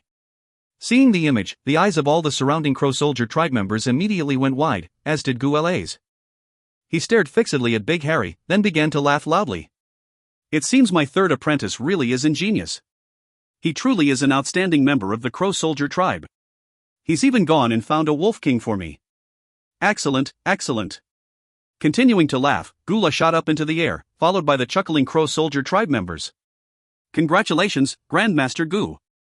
It looks like you've acquired another Neo-Demon Wolf King. However, that particular Wolf King looks like a Greenwood wolf. Could it possibly have something to do with the Crow Scout tribe? Even if it does, who cares? If Grandmaster Gu takes a fancy to something, even Moz from the Crow Scout tribe could do nothing but bow his head." Amidst the chatter and laughter surrounding him, Gula laughed loudly and tilted his head up with an expression of pride. "I, Gula, will not blithely take a beast away from someone without paying. Whoever the master of that Wolf King is, I will obviously offer some compensation. In fact, if he's talented enough, then I might even accept that person as an apprentice." With that, Gula flicked his sleeve and shot off into the air. The surrounding Crow Scout tribe members' faces filled with admiration as they clustered around Gula and flew away with him in the direction indicated by the jade slip. All of them transformed into prismatic beams that shot off into the distance. Meanwhile, back in the thick mountain forest, even as Meng Hao strode forward, and the white wolf made its grand entrance, the young man from the Crow Soldier tribe crushed the jade slip and then ripped open the front of his garment. Immediately, a black stone could be seen hanging around his neck. He grabbed it and threw it out in front of him. "I summon Demon Doyen Flood Dragon!" cried the youth, his eyes filled with madness. At the same time, he bit down on the tip of his tongue, spitting out a mouthful of blood. Simultaneously, his fellow tribe members next to him also spit up some blood. The blood from the 3 people was sucked into the black stone, which then exploded, transforming into ripples that spread out in all directions, along with a heaven-shaking roar. Within the roar, a flood dragon emerged. Its body was several dozen meters long, and its appearance caused everything in the surrounding mountainous forest to shake. A massive pressure rolled out, pushing down onto everything. This particular dragon was actually not complete, portions of it were in a state of decay. In fact, bones were visible in quite a few areas. A rotten stench emanated out as it appeared, filling the area. Demon Doyen, exterminate these things. The young man's eyes radiated madness. This flood dragon was a life-saving neo-demon gifted to him by his master. It was not level 6, but rather level 7. It was incredibly powerful, and in the eyes of the young man, once this demon Doyen appeared, he should be able to finish the battle before his master arrived. That's level 7. He actually has a level 7 neo-demon. Impossible. The faces of the surrounding Crow Scout tribe members immediately flickered, filling with disbelief. Even Mo Fong from the Crow Scout tribe didn't have a level 7 neo-demon. Such creatures were very difficult to control. My master is Grandmaster Gula. To him, nothing is impossible.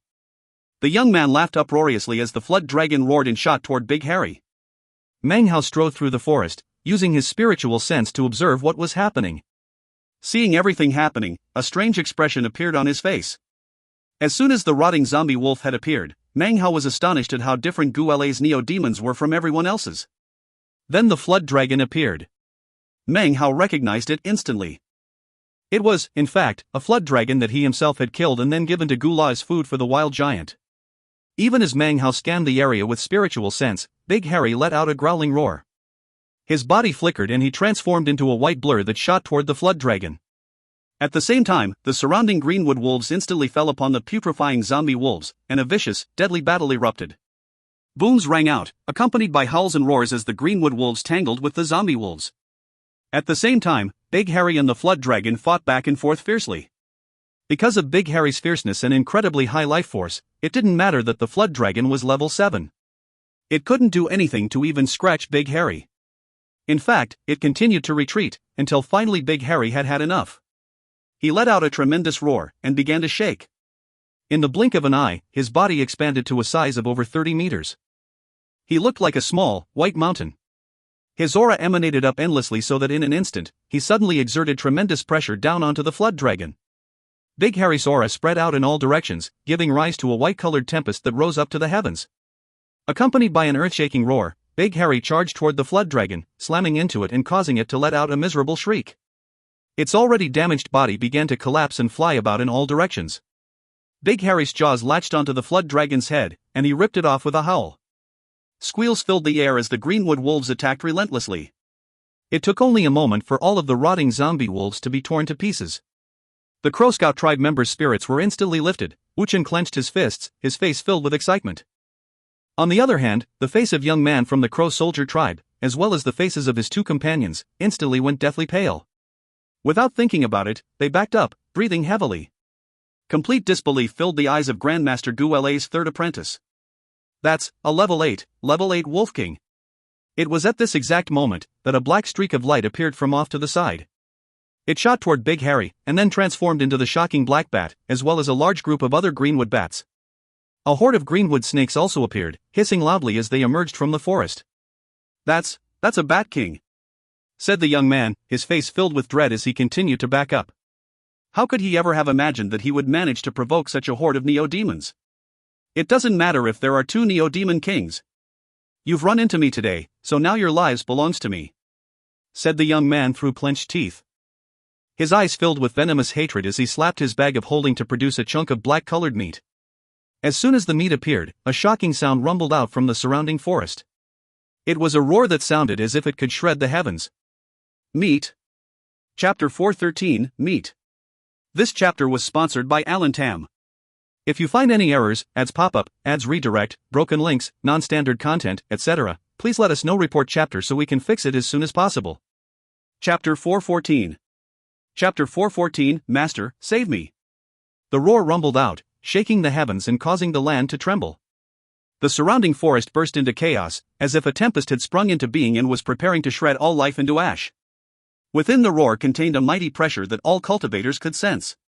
It instantly caused the faces of the Crow Scout tribe members to fall, blood sprayed from their mouths and their ears rang. All of the white fur on Big Harry's body stood on end, and shockingly, he emanated an aura of vigilance. His eyes were filled with freezing coldness, and not even the slightest scrap of feeling could be detected therein, only killing intent. He lowered his head and instinctively began to emit low-pitched, threatening growls. The black bat next to him looked equally serious. It glared off toward where the growl came from, its eyes flickering mysteriously. It slowly opened its mouth, baring its sharp, vicious teeth. They were the only neo-demons in the area who had such a reaction. The rest of them began trembling as soon as they heard the roar. One by one, they dropped prone to the ground, as because of the mighty pressure, they didn't dare to move. Even Harry No. 2 and the others had to force themselves to even lift their heads up.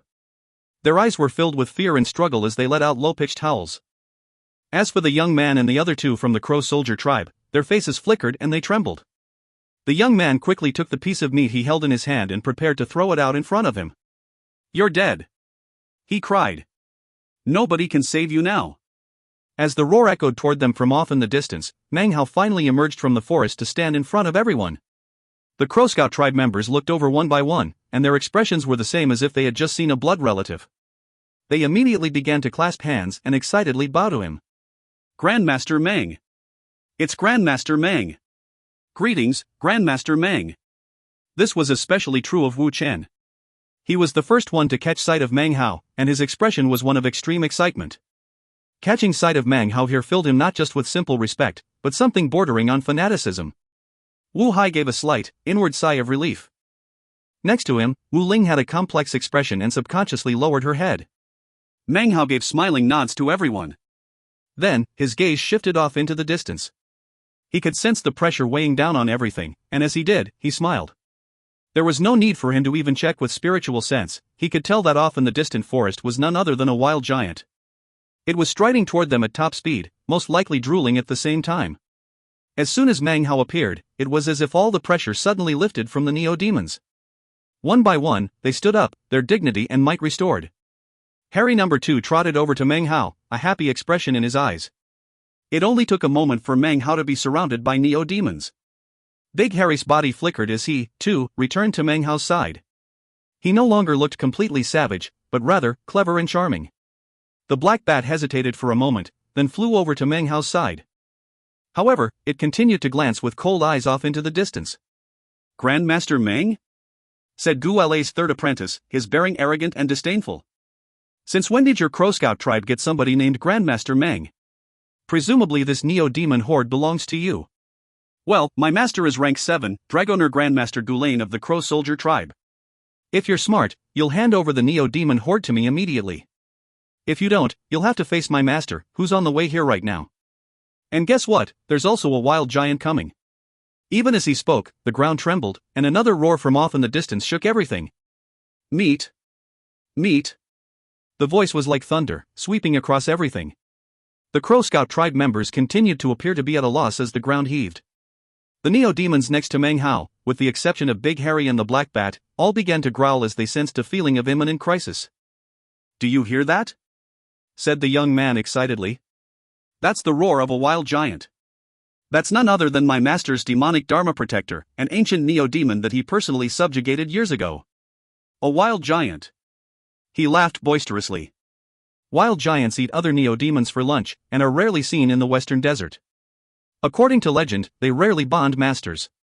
However, my master was able to bond this one, and that's why it follows his commands. The ground trembled once again, and the roar of the wild giant seemed even closer. The Crow Scout tribe members began to back up, and the growling roars of the neo-demons grew louder. Meng Hao was the only one who just stood there smiling as he looked out into the forest. "It seems Gula really does have some talent," thought Meng Hao. After giving him the job of feeding the wild giant, he realized after we got split up that he could use food to control it. "Scared yet?" cried the young man. "Once the wild giant appears, all of you are dead." He lifted his head up and laughed uproariously as the ground shook beneath him. Off in the distance, an enormous figure could already be seen striding with great steps through the forest. Its frame was gigantic, and it emanated a barbaric aura as it roared viciously. As of now, everyone present could see it. "Meat! Meat!" Another roar filled the surroundings, circling around and echoing like thunder. At the same time, the wild giant suddenly leaped up into the air. It shot out of the forest, flying up until it obscured the sun with its enormous frame. Beneath, the Crow Scout tribe members' eyes were wide and filled with shock and amazement. They couldn't even breathe as they looked up at the shocking wild giant. Gu Lei's third apprentice stood there cool and composed. However, he was actually nervous inwardly. If it wasn't for the fact that it was absolutely necessary, and also that he knew his master was on the way, he would never have called the wild giant here. The wild giant was an irascible neo-demon who only showed up because of food. Even his master Gula treated the wild giant very politely and was constantly feeding it. He would even scratch its back when it was preparing to sleep. "Esteemed wild giant, they are your food," he cried, sounding very much like his master. Body trembling, he let out a roar and then tossed the piece of meat he held directly toward Meng Hao. At the same time, he retreated back. The other 2 Crow Soldier tribe members made to follow, their faces pale and their bodies trembling. However, they were a bit too late. The wild giant descended like a storm. Even while it was still in midair, its huge hand shot down toward the ground and snatched up one of the 2 Crow Soldier tribe cultivators. The man screamed as the wild giant tossed him into its mouth. Crunching sounds could be heard, and then the man was swallowed down. "Meat! Meat!" roared the wild giant. In its eyes, it didn't care at all about cultivators or neo-demons. Its eyes were fixed on the chunk of small meat whistling through the air. Its hand shot out to snatch it up. Seeing his fellow tribe member grabbed and eaten caused the young apprentice's heart to fill with alarm. Even stronger, though, was the cruelty that welled up within him. He saw the wild giant's hand moving toward Meng Hao, and began to laugh wildly. The neo-demons that young master wanted are just about. Before he could finish speaking, his eyes suddenly went wide and filled with disbelief. He stared, gaping, first confused and then struck dumb with amazement. This was because Meng Hao suddenly spoke. "All you think about all day is eating meat. Get your butt over here." Then the young man saw what Meng Hao did. He reached out and grabbed the piece of meat and watched the wild giant nearing. Shockingly, as soon as the wild giant heard Meng Hao's words, its entire body began to tremble. It was as if to the wild giant, Meng Hao's voice contained heavenly pressure. It seemed as if no matter how hungry or wild it became, it would never be able to forget Meng Hao's voice for its entire life. The wild giant's eyes went wide as it recalled the scene of the man standing on its head, rousing the demonic chi in the area, and asking it if it was willing to capitulate and pledge allegiance. Its enormous hand suddenly came to a stop only a meter away from Meng Hao. It stared at Meng Hao for a moment, and as it did, the frenzy in its eyes faded. It turned instead into happiness, as well as a bit of frustration, as if it were nursing a grievance. It let out a massive roar. The happiness was because of finally being able to find its master. The frustration was because it was never able to eat until being full recently, and was depressed because it had been unable to find Meng Hao. All of these feelings leaked out into the massive roar. "Shut up and get over here," chided Meng Hao. The enormous wild giant immediately quieted down and stepped over to Meng Hao's side, as obedient as a kitten. It carefully avoided all of the other neo-demons and then squatted down next to Meng Hao. Its face was filled with happiness as well as obedience. This caused the minds of everyone present to reel. Everything seemed to be happening opposite to expectation, and it caused their minds to be complete blanks. Moments ago, the wild giant had been filled with incomparable mania. Now, however, it was clearly very obedient, and not the least bit ferocious. In fact, it really looked as if it had just found its master. The ease with which it squatted down seemed to come from force of habit, as if it had done so many times in front of Meng Hao. All of this caused a complete silence to fill the air. Wu Chen stared. Wu Hai panted. Wu Ling gaped. As for Guale's third apprentice, the young man, he simply was incapable of reconciling the image of the frenzied, man-eating wild giant that even his master was careful around, with the obedient, puppy-like thing that he saw just now. His mind reeled, and he suddenly had the feeling that this wild giant was not his master's after all, but instead belonged to this Grandmaster Meng whom he had never seen before. "I let my wild giant roam free in this area, and you called it here to attack me?" said Meng Hao, looking at the young man with an expression that was a smile, and also not a smile. The young man opened his mouth, but his brain was empty. He couldn't think of anything to say. Everything that had happened had turned his mind and heart inside out. However, it was at this moment that 7 or 8 beams of prismatic light appeared off in the distance. In the lead was none other than Gula, a look of dignity covering his face as he shot booming through the air. Immediately, the young man came to his senses. He looked up into the air with a look of excitement.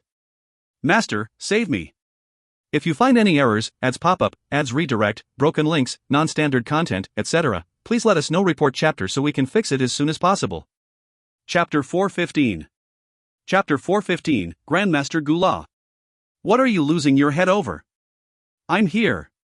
Who is there that would dare to harm my apprentice?" Gula was wearing a luxurious robe, and his hair floated in the wind as he flew down from up in the air.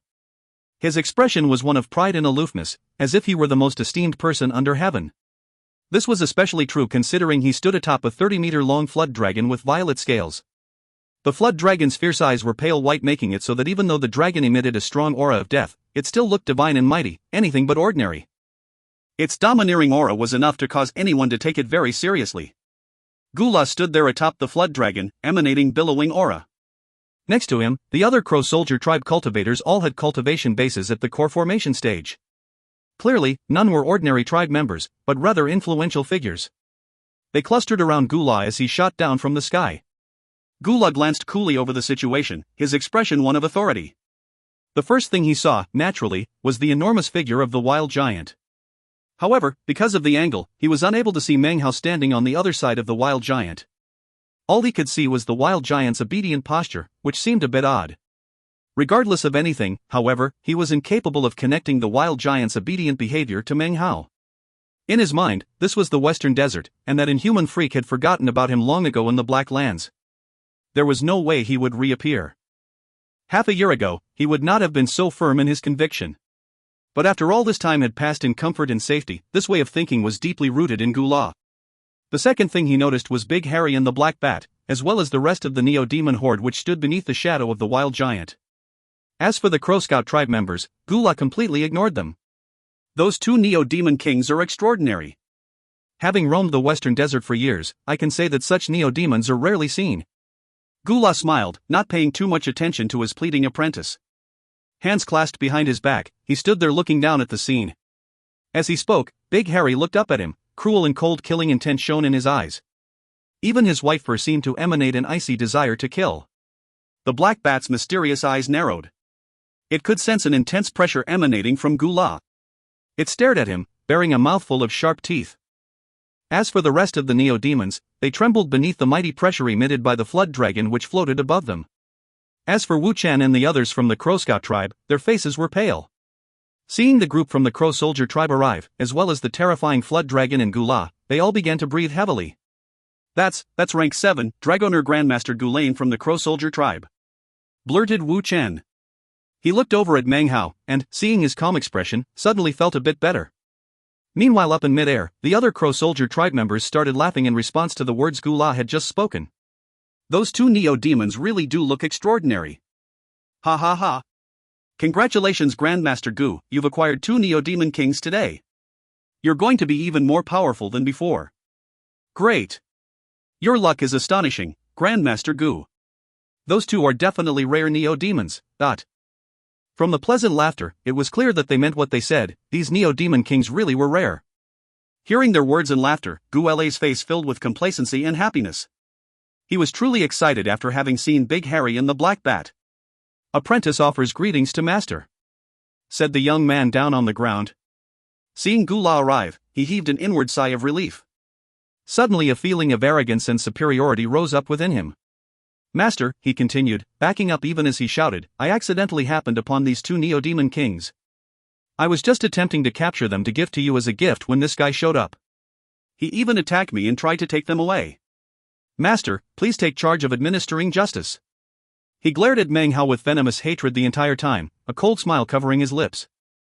"I don't care who you are in the Crow Scout tribe," he went on, unable to contain his pompous complacency. "You provoked young master and dared to lay an ambush to take the Neo-Demons master took a liking to. You're dead for sure." Gula looked over at the wild giant and noted its strange obedience. However, his line of sight was blocked, and still couldn't see Meng Hao. Then he thought about his status in the Crow Soldier tribe, and coolly said, "This is a bit improper. Apprentice, these are fellow Taoists from the Crow Scout tribe. You really shouldn't say such evil things about them." "I acknowledge my mistake, master," said the young man, lowering his head and putting on a victimized appearance. "However, this guy is really strong. If you hadn't arrived in time, I would definitely have been a corpse already." Having heard what was being said, Meng Hao chuckled, then slowly took a step forward, emerging from the cover of the wild giant. Now, everyone up above could see him clearly. He looked up toward the proud, dignified Gula. Even as Meng Hao began to step out, Gula heard his apprentice's words and began to respond, his expression dignified, his jaw lifted up. "Well then, let's see who exactly it was that would possibly dare to mess with Gu Lei's disciple. What? Erg." Gu Lei's eyes went wide. The first part of the end of his sentence, represented shock. The second part, what? Represented disbelief. The third part, URGHK, was an enormous gasp. Suddenly, he couldn't breathe. His face instantly twisted as if he had suddenly caught sight of an evil spirit just arisen from the Yellow Springs. As he stared down, his mind filled with a roaring sound, as if thunder boomed about inside of it. The roaring inside his mind was actually similar to that of 10,000 horses galloping about inside his skull. His consciousness was trampled, shattered, as he suddenly realized why the wild giant was acting so obediently. Damn you, wild giant, he thought, weeping inwardly. I took care of you all this time in vain. You ran into that inhuman jinx first, why the hell didn't you at least tip me off? At the same time as this was happening, the surrounding Crow Soldier tribe members saw Meng Hao. Their expressions were that of indifference as they began to call out. Fellow Taoist from the Crow Scout tribe, your actions are beyond proper. Since Grandmaster Gu Lei's apprentice saw these neo-demons first, that means he had the right to capture them. For you to steal them in such a fashion is taking advantage of the Crow Soldier tribe in an extreme way. It turns out the trifling Crow Scout tribe is full of bandits. I bet that guy is a Crow Scout tribe vassal. Piddling vassal, do you really dare to be so aggressive? I'd love to see if you have the gall to try to kill any Crow Soldier tribe members while we're around. Of course, the cultivators who had accompanied Gu Lai had no idea who Meng Hao was. Although he had caused a stir in the Crow Scout tribe, the Great Father and other powerful members of the tribe had interfered with the spread of news. This enabled Meng Hao's identity to remain a mystery. No outsider knew any of the details. Even news of his battle with Mo Fan had been suppressed on strict orders from the tribe. Not a scrap of information had leaked out. Trembling, Gu Lai suddenly said, "Ha ha ha. Actually, I'm pretty tired today. Take care everyone, I'll take my leave." He immediately began to back up, and was about to turn and transform into a beam of light and flee at top speed when he was blocked by some of the nearby Crow Soldier tribe members. Grandmaster Gu, what's wrong? Yeah, what's going on, Grandmaster Gu? Those two Neo-Demon Kings are matchlessly divine and mighty. It's impossible to be mistaken, completely impossible. They're definitely Neo-Demon Kings. Oh, it doesn't matter, gushed Gu Lai, his heart shaking. I suddenly remembered that I forgot to feed one of my Neo-Demon hordes. That's, see you. He shoved off the restraining hands of the Crow Soldier tribe members and was about to ignore everyone and leave. However, his young apprentice, seeing Gu Lai about to leave, suddenly shot into the air to block his way. Master, this guy didn't just attack me. When I mentioned your name, he suddenly got all arrogant and bossy. He even insulted you, Master. This is intolerable. Meng Hao watched all of this with a smileless smile. Patting the wild giant next to him, he suddenly realized that this new version of Gu Lai was much more amusing than before. Wu Chen and the others from the Crow Scout tribe were all staring in shock as the scene unfolded. Confused expressions covered their faces. They couldn't understand why Grandmaster Gu Lai would arrive in such an impressive, overwhelming fashion, but then act like this. Without even thinking about it, they looked over at Meng Hao. It wasn't just them. The group from the Crow Soldier tribe also could tell that something fishy was going on. Screw off! Roared Gu Lai. He lifted his hand and was just about to push the young man out of the way when Meng Hao's voice again could be heard. Since you're here, Meng Hao said with a laugh, there's no need to rush off. These words immediately caused Gu Lai to begin to quiver. He slowly turned, forcing a smile onto his face that made it look almost like he was crying. His body began to shake violently, and his mind roared. A roar of frustration and rage echoed out within his heart. How could it be? He thought. This is the Western Desert. It's not the Black Lands. How could he be here? Images began to flicker through his mind. That of the first moment he had met Meng Hao, to all the research he had been subjected to, and finally his recent happy days. Now, however, the good times had evaporated into a nightmare that would never go away. How could it be? Gu Lai felt grief and indignation, but he had no choice but turn blinking to look at Meng Hao and pretend that he had just noticed him. His expression was one of happiness, although all ability to think or even speak had left him. Before he had a chance to say anything to Meng Hao, Gu Lei's third apprentice noted the fact that his master was turning around and then let out an inward sigh of relief. Then he turned to glare viciously at Meng Hao. You're dead. You provoked a rank 7 Dragoner. Even if you are from the Crow Scout tribe, they won't protect you now. The young man was growing even more aggressive. At the moment, he wasn't paying any attention to the two neo-demons next to Meng Hao. In his mind, few people in the 5 tribes of the Crow divinity would possibly dare to enrage his master. Gu Lei's expression changed, and his heart began to pound. This chapter was sponsored by Dav Siffert. If you find any errors, ads pop up, ads redirect, broken links, non-standard content, etc., please let us know. Report chapter so we can fix it as soon as possible. Chapter 416. Chapter 416, Conning Master.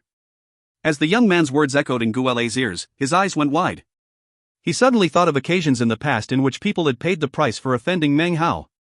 His body began to tremble as he glared at his third apprentice. He suddenly started wondering if this person was his third apprentice or his enemy. Gu La, what do you think? Said Meng Hao, smiling as he looked up at Gu La. Gu Lei's body was like a sieve, not just shaking, but also pouring out cold sweat. He was just about to open his mouth to reply when... What gall! Shouted the young man, once again cutting off his master's explanation. You dare to call my master by his personal name? What makes you think you're qualified to do that? You! Cried Gu La, his eyes red. He was especially frightened because Meng Hao had just frowned. His frown suddenly made Gu La feel like 100,000 lightning bolts were exploding around inside his heart and mind. His face completely changed as he let out a terrified howl. Shut up! His voice echoed around in the area, causing the faces of the surrounding Crow Soldier tribe members to fall as they instinctively edged away from Gu La. The young man stared mutely at Gu La for a moment before quickly saying, Master, what's wrong? This guy is arrogant to the extreme. Earlier, he was being endlessly sarcastic. Master! The rage in Gu Lei's heart billowed to untold heights. Flames of fury seemed to be on the verge of exploding out of his eyes, and he looked like he wanted to swallow his apprentice alive. This was the first time he started wondering how his apprentice could be such an idiot. Couldn't the kid see Gu Lei's expression and hear the words spoken by the inhuman freak? Master? Dog farts. When was I ever your master? You damned punk, you're not my apprentice. You're my enemy. At the same time that Gu Lei's rage burned, he also felt a profound sense of deadly crisis. His entire body was tingling as he thought of how he had been cut into bloody pieces that year. A massive roar exploded out of his body as he struck out in front of him with his palm. A slapping sound rang out as the young man flew backward with a miserable shriek. He coughed up a huge mouthful of blood as he slammed into the ground off in the distance, then passed out. That wasn't enough to ease Gu Lei's anger. His body flickered toward the unconscious young man and began to trample him. A cracking sound could be heard, and the young man suddenly regained consciousness. He let out another scream, then passed out a second time. Seeing this happen caused the faces of the surrounding Crow Soldier tribe members to immediately grow sharp even as they backed up again. Grandmaster Gu, what's the meaning of this? Gu La pretended not to hear them. He leaped into the air, flew over, then flopped onto his knees in front of Meng Hao. Tears streamed down his face, which was filled with an expression of boundless happiness. I've finally found you, young master. Young master, your old servant has been looking for you for the better part of a year.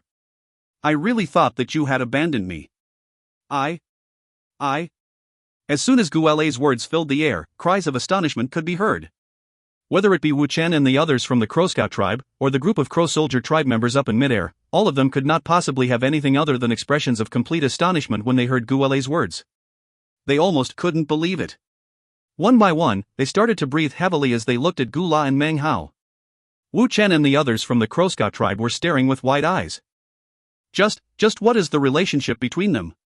It turns out that Grandmaster Meng is actually Grandmaster Gu's master. So it turns out Grandmaster Meng is even more prestigious than we thought.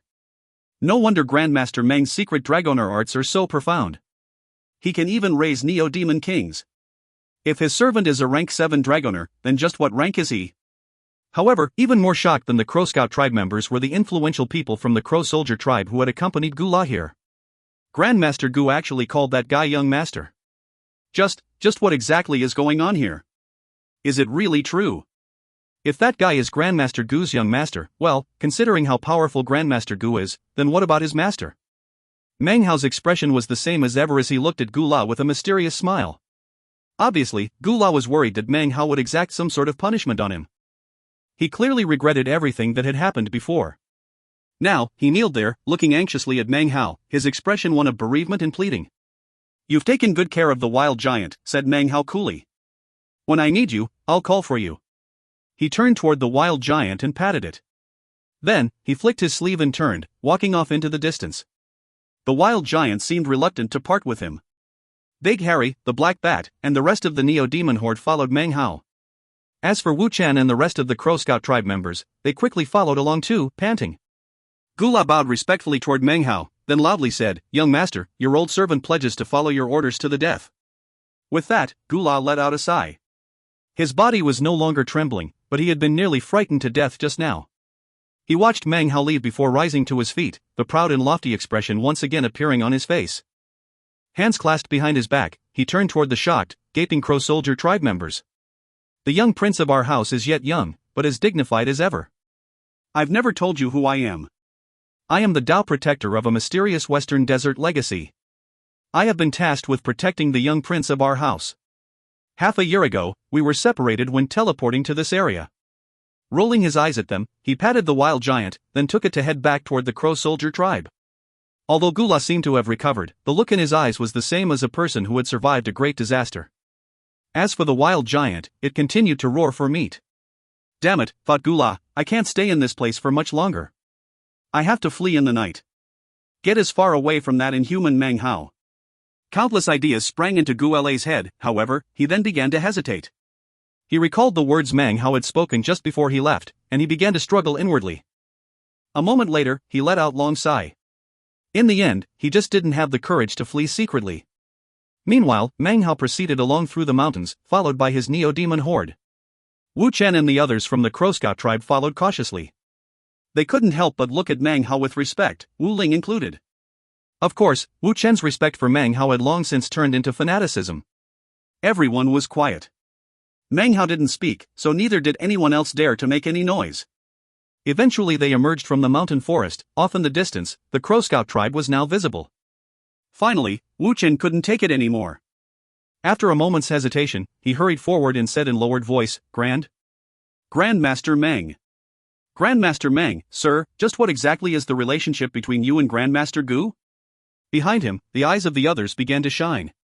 This was the same question all of them had been hesitating about the entire time. Meng Hao didn't pause for even a moment as he proceeded forward. Instead, he smiled. "When I came to this place, I brought along a wild giant who happens to be addicted to meat. Feeding it was quite bothersome. Thankfully, I had an attendant in charge of taking care of the wild giant. He was none other than Gula." Having given this simple explanation, Meng Hao continued onward. When Wu Chen heard the explanation, it resounded like thunderclaps in his ears. The others gasped, and they all looked at Meng Hao with expressions even more fanatical than before. From what they could tell, the wild giant was a neo-demon, and a shocking one at that. But even more shocking was that Meng Hao had a rank 7 dragoner raising it for him. All of this immediately turned into cloak of mystery that enveloped Meng Hao in their eyes. As they neared the Crow Scout tribe, Meng Hao turned back to look at Wu Chen and the others. With a smile, he said, "I don't mind you all knowing about this matter, but please don't spread the word to others."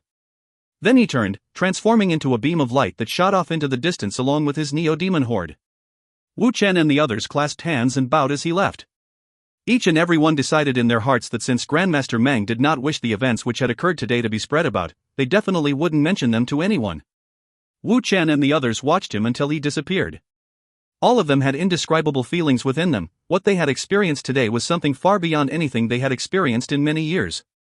Sighing emotionally, they continued onward toward the tribe. In contrast to the fanaticism of Wu Chen, Wu Ling was thoughtful as she walked silently through the tribe. She had a dark, torn look on her face, as well as a bit of hesitation. However, after glancing back at Wu Chen, her eyes filled with determination that added a certain special beauty to her looks. After night fell, Wu Ling's figure turned into a beam of light that shot directly toward Meng Hao's courtyard. She arrived quickly, whereupon she stood outside beneath the moonlight, beautiful enough to make anyone's heart pound. Biting her lip, but eyes filled with determination, she stepped forward and then softly said, "Wu Ling requests an audience with Grandmaster Meng." Meng Hao sat cross-legged in the courtyard. His eyes opened, and he scanned the area. When he caught sight of Wu Ling, his brow furrowed. However, he didn't refuse her. Without saying a word, he waved his hand, causing the courtyard door to open. Wu Ling's beautiful silhouette could be seen hurrying in. She stood there nervously, and, seeing Meng Hao's cold expression, quickly said, "Many thanks for allowing Wu Ling to enter, Grandmaster Meng." Meng Hao looked at her, expressionless. Last time, when Wu Chen came to ask for your help, Wu Ling did not understand matters, and made many improper remarks. "Grandmaster Meng, please don't take offense." She was starting to get even more nervous, and was now unconsciously gripping the corner of her garment. She lowered her head. Meng Hao frowned. She was now panting a little bit. Her mind felt as if it were in chaos. All the words she had prepared before coming here just wouldn't come out. Regarding the matter today, please don't worry, Grandmaster Meng. I will make sure they understand not to spread the word. Why are you here? Barked Meng Hao coldly, cutting her off. Wu Ling was now completely nervous. Meng Hao's loud words caused her heart to tremble. Gritting her teeth, she looked up. As she did, her right hand reached up and unfastened her outer garment. The garment immediately fell to the ground, revealing her yellowish-pink underclothing. Beneath the moonlight, her beautiful curves suddenly seemed to emanate a soul-stirring air of seduction. Her face was pale, but her eyes were determined. She stood there beneath the moon, trembling slightly, but staring at Meng Hao with gritted teeth. If you find any errors, ads pop up, ads redirect, broken links, non-standard content, etc., please let us know. Report chapter so we can fix it as soon as possible. Chapter 417. Chapter 417, The Resurrection Lily suddenly makes a move. Meng Hao stared in shock. Without realizing it, his eyes gazed down at her body. He wasn't sure why, but for some reason, he suddenly found himself thinking about Chu Yuyan. Grandmaster Meng, I'm willing to do anything for my younger brother. Her body trembled, but she held her head high nonetheless. The moon accentuated her beauty, making her particularly enticing. Meng Hao didn't say anything. Wu Ling's purpose was clear: she wanted to help her brother acquire a proper position and status within the Crow Scout tribe. Accomplishing something like that wouldn't be difficult for Meng Hao. Be it in terms of his cultivation base or his identity as a dragowner, if he threw his support behind someone from one of the three bloodlines, it would be enough. After a long moment passed, Meng Hao looked back up and said, I'm not very interested in your body. Having reached his current level of cultivation base, he could ignore the changes wrought by time. Because of that, his interest in certain matters had cooled. He had never experienced the passionate love between a man and a woman, and as such was able to look down on such carnal temptations. With a simple nod of his head, vast numbers of women with low cultivation bases would throw themselves at him to acquire the protection of powerful expert of the Great Circle of the Gold Core, a person who could contend with the early nascent soul stage. However, Meng Hao's heart was not focused on lust. His ambitions lay in the Eastern lands and the Great Tang, in immortal ascension, in superseding the G-clan, in assuring that no one under heaven could interfere with his plans, in preventing the heavens from ever suppressing him. These were his dreams. From the moment he had entered the cultivation world, he had staunchly stuck to pursuing the path of his dreams. In this life, he would not be an insect to others. In pursuit of these dreams, he had entered the southern domain. In pursuit of these dreams, he had gone to the Black Lands. In pursuit of these dreams, he had traveled to the western desert to search for the path of his five-colored nascent soul. With the passage of time, these things had become indelibly imprinted on his heart. This was his path. Wu Ling's face was ashen, and she bit her lip. She could see Meng Hao's calmness, and could see that his gaze wasn't the bit affected by her body. She knew what he said to be true. He didn't care about her body. The moonlight poured down onto her, and she clenched her jaw as she looked at him bitterly. It was at this point that Meng Hao's eyes narrowed and he suddenly looked directly at her chest. Just now, moonlight had fallen on her neck, and a pendant which hung there, something he hadn't noticed before. It was a silver pendant, which let off a gentle aura beneath the moonlight. The design was that of a flower with 10 petals. A small, silver flower. Almost the same instant that Meng Hao caught sight of the pendant, he suddenly sensed the imminent awakening of the resurrection lily, which Shui Donglu had sealed such a long time ago. The signs of awakening were sudden. In the blink of an eye, an intense pain suddenly filled his body, causing his face to immediately flicker. Meng Hao's cultivation base back then couldn't even compare to his current one. Despite the fact that the pain washed over him like floodwaters, the only thing that Wu Ling could see was a slight flicker before his expression returned to normal. Meng Hao's hand suddenly lifted up and made a snatching motion. The necklace which the pendant was attached to snapped, and it turned into a beam of silver light as it shot toward Meng Hao. He grabbed it out of the air. Where did you get this? Even as he asked the question, his body filled with pain, and his cultivation base trembled as it fought back and forth with the resurrection lily. One tried to shake off its seal, the other tried to push back with full strength. Despite all that was happening, not a trace of it could be seen on Meng Hao's face. Wu Ling stared in shock and unconsciously raised her hand up to her neck. My mother gave that to me. You can leave now, said Meng Hao. As for the matter regarding Wu Chen, I will consider it. With that, he closed his eyes. He didn't return the pendant.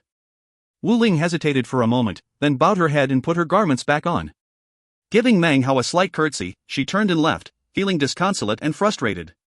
It was about the same time that Wu Ling left the courtyard that Meng Hao finally couldn't control himself anymore. His face instantly went pale, and sweat drops as big as beans began to pour down. It only took an instant for him to be completely soaked.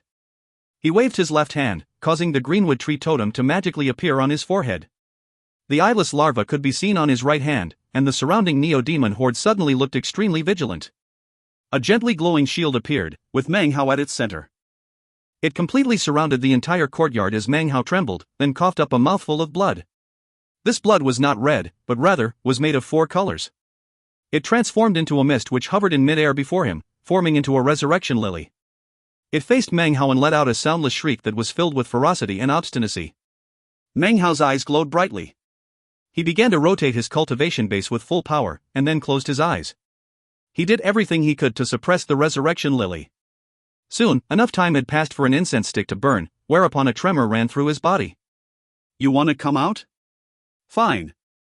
Meng Hao gave a cold harumph, then slapped his bag of holding to produce a scroll painting. It floated in front of him and slowly unfurled, seemingly under the power of some invisible force that wanted to open the resurrection lily painting. Meng Hao's eyes widened as he stared coldly at the painting. It trembled as a howl emerged from within that only Meng Hao could hear. They stared at each other, one man, one painting, for nearly an hour within the confines of the protective shield. Eventually, the unyielding howl began to fade slowly away. Finally, the painting fell to the ground with a flop. Meng Hao let out a long sigh and closed his eyes. After a long moment passed, he opened them again and looked recovered. A grim look appeared in his eyes. "So, it's actually been awake for a while." An angry glint flickered in his eyes. The power exhibited by the resurrection lily in their struggle just now was extremely intense, and was obviously nothing like the power that would manifest had it just awakened. On the contrary, it seemed it had waited and built up its strength in an attempt to break through its seal in one fell swoop. And here I thought it was sealed and sleeping this entire time. Instead, it actually awakened for some reason, and then remained there motionless, waiting for the perfect critical moment, when I was least prepared, to fight with all its might. Meng Hao took a deep breath, then looked down at the pendant in his hand.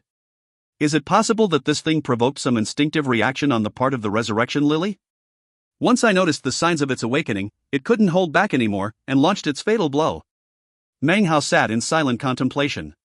He was well aware that if it weren't for the chance occurrences today, if the resurrection lily had been given more time to grow strong, then there would have been a high likelihood that at the critical moment, his lack of preparation would have led to the resurrection lily casting off its seal and taking over his body. Thinking of this caused lingering fear to spread throughout Meng Hao, despite the level of his cultivation base and mental strength. What is this thing? He thought, studying the pendant. After hiding so carefully, the resurrection lily instinctively broke its cover because of it. His eyes glittered, and he sent out his spiritual sense, only to come up with nothing. After some thought, Meng Hao lifted his hand and pushed down onto his left eye. Because of the presence of immortal shows the way inside of him, he was able to rotate the scrap of immortal chi within. It coalesced into his eye, which he then blinked several times in succession. Suddenly, it glowed with brilliant light as he examined the pendant. Instantly, the pendant looked vastly different than it had a moment before. In fact, it was obviously not just a pendant. Shockingly, it was a resurrection lily. It now had 7 petals, but all were the same color. Furthermore, it was emanating a faint death aura. Only a very faint bit of life force remained within. It seemed to be in some sort of special state, as if that life force were struggling, and wished to truly live once again. Meng Hao suddenly understood. Don't tell me that this, is a resurrection lily seed. His left eye flickered, then returned to normal. His face was pale white as his right hand clenched around the pendant. He was breathing heavily now, and it took a long moment for him to recover his composure. Just what is this pendant? It actually provoked some instinctive change in Resurrection Lily even in the midst of its fear of being detected by me. Coldness filled his eyes, and he was about to crush down on the seed with his fist to smash it, when suddenly, something flickered in his mind. After a moment's deliberation, he lifted the seed up once more and examined it closely. His eyes then began to shine with a strange light. Crushing it would solve the main problem, but that would be quite a pity. This seed is the best object of reference I have to study the Resurrection Lily and find its weakness. His eyes glittered as he put the Resurrection Lily seed away. I owe a great debt to Wu Chen and his sister, he thought. With that, he waved his hand, causing the protective shield to disappear. It was already early morning. In terms of the 5 elements, the Crow Scout tribe's totems attach importance to the wood type. All others are simply collateral branches. I've acquired the Greenwood Tree Totem, and originally I didn't plan to partake in any other matters relating to the tribe. In fact, I wasn't even going to enter the Crow Divinity Holy Land to meet Yensong and the others. I was going to just leave. But now, I think it might be good to stay a little bit longer. I can do some more research to find out how Wu Ling's mother ended up with a resurrection lily seed. Plus, if I'm lucky, maybe I can get my hands on a metal-type totem. When it came to matters relating to wood-type and fire-type, through Meng Hao's more than half-year of observation and enlightenment, his most important clue had come from the golden crow that flew out from the Crow Divinity Holy Land the previous year. From what Meng Hao could tell, it emanated not a will of fire, but rather, a shocking wood-type will. Having made up his mind, Meng Hao closed his eyes and began to meditate. He rotated his cultivation base and began to examine himself inwardly. Finally, he took out the painting to study for a moment. Eventually, a cold smile turned up the corners of his lips, and he put the painting away. He wasn't sure if the resurrection lily was actually sleeping at the moment, or just pretending. However, he was now prepared. Even if the resurrection lily sprang into action suddenly, he was confident that he could repress it a second time. In fact, I will suppress it to the point where it won't be absorbing me. Instead, I will force it to merge with me. When that happens, I will be the resurrection lily, but the resurrection lily will not be me. Meng Hao's face filled with determination as he muttered to himself. The day the resurrection lily blooms with 7 colors, the flower falls, immortal ascension, 1,000 years 1. If I can fully master the secrets of this resurrection lily, then immortal ascension might not be so far-fetched. Meng Hao lifted his head to look up at the sky. He suddenly felt an intense desire to reach that stage of immortal ascension. It doesn't matter whether it has to do with demon sealing or immortal ascension, without reaching that stage. I'm nothing but an insect in heaven and earth. With that, he closed his eyes, covering up that growing hope which could be seen inside. This chapter was sponsored by Richard Gilbert III, Dav Siffert, and Devin Alvarez. 1. He is quoting the words left to him by Shui Donglu in chapter 208. If you find any errors, ads pop up, ads redirect, broken links, non-standard content, etc., please let us know. Report chapter so we can fix it as soon as possible. Chapter 418. Chapter 418, Pool of Destiny. Time flashed by. Soon, it was half a month later. The day was swiftly approaching in which the 5 tribes of the Crow Divinity would offer sacrifices to the ancestor. To the 5 tribes, this day of sacrifices was an extremely important occasion. That was because in addition to being a day of ceremonies and rites, it was also the time when the tribes determined their ranking in terms of strength. The most important reason for the whole ceremony was because of the totem legacy within the Crow Divinity Holy Land. This legacy was not some imaginary thing, but rather something called the Pool of Destiny. This pond was actually a deep cistern that would fill with clear waters every few years. The water was very strange. Any member of the Crow Divinity tribes who entered the waters and meditated therein would experience incredible growth in totemic power. The water in the pond was not of the 5 elements, however, it would change to become one of the 5 elements, depending on who entered it. In fact, throughout the years, the 5 tribes of the Crow Divinity had experienced many situations in which tribe members experienced cultivation-based breakthroughs thanks to the increase in their totemic power. The Pool of Destiny was the most important object to the 5 tribes of the Crow Divinity, and also one of the reasons so many vassals chose to join one of the 5 tribes. However, the waters of the Pool of Destiny were not infinite. The water was limited, even from the very beginning of the rite. Therefore, the first person to enter it would receive the greatest benefit. The benefits received by those who entered after would increasingly lessen. Therefore, the so-called ancestor rite competition was used to determine the order in which various members of the 5 great tribes would enter and seize the fortune of the Pool of Destiny. Currently, the voice of the Crow Scout tribe's great father rang out from the top of the mountain. For 300 years, the Crow Scout tribe has always been the last to enter. During those 300 years, it was always the Crow Soldier tribe who entered first. Meng Hao stood down in the square along with rank 7 Dragoner Moz and his son Mo Fong.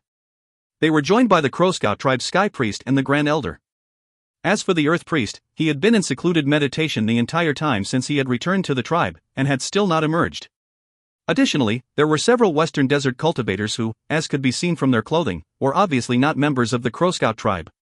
All had incredible cultivation bases, and radiated killing intent. These people were similar to Meng Hao, vassals.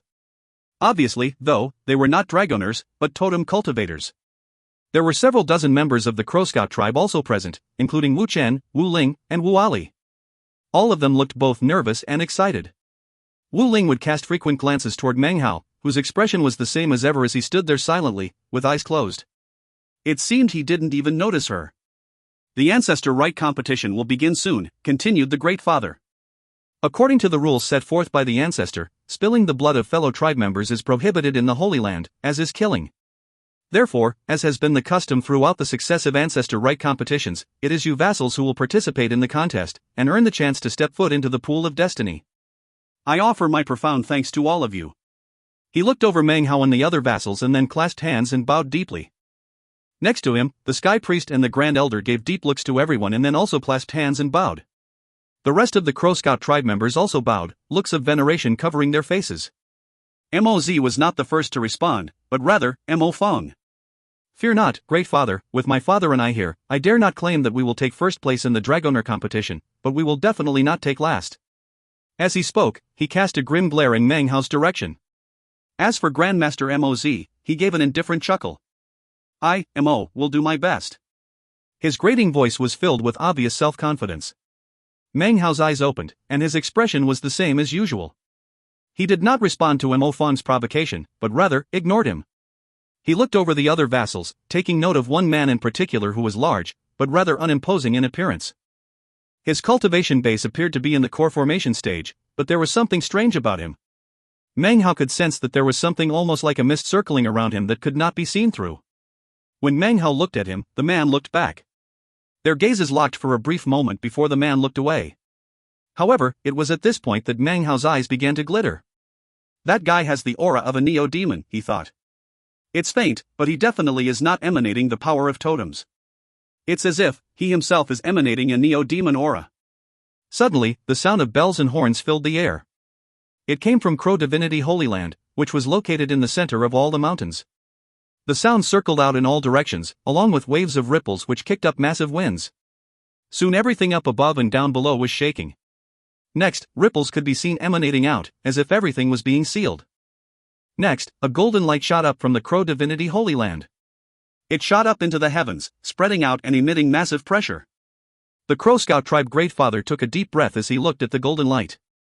Determination filled his eyes as he said, "Let us depart." He flicked his sleeve and flew up into the air, transforming into a beam of light that shot off toward the area where the golden light was emanating from. Everyone else flew up as well. Quite a few of the other vassals had bodies festooned with totems that were now flickering and glowing. As for Rank 7 Dragoner Moz, he flicked his sleeve, causing an enormous two-headed flood dragon to magically appear in mid-air. It lifted its heads up into the air and roared. Moz stood on its back, and Mo Fong approached to do the same. The two-headed flood dragon was clearly incredibly powerful. The instant it appeared, it attracted the shock and astonishment of the surrounding cultivators. Quite a few people looked over at Meng Hao, curious as to what mount he would ride. Meng Hao's expression was the same as ever as he slapped a green-colored bag of holding. A beam of white light instantly shot out, which transformed into Big Harry. He seemed skinny and weak, but was over 10 meters long. As Meng Hao hopped onto his back, he lifted his head up to the sky and howled. The sound was extremely shocking as it drifted out in all directions. The surrounding Crow Scout tribe members were filled with shock. Even the two-headed flood dragon backed up a bit. Moz gave a cold snort, patting the two-headed flood dragon, which transformed into a colorful beam as it shot off. Meng Hao sat atop Big Harry, his eyes focused on the golden glow off in the distance. He actually wasn't very interested in the Crow Divinity Holy Land, but figured that since he was here, he might as well investigate a bit. As he proceeded onward, the dozens of Crow Scout tribe members flew off from the mountaintop.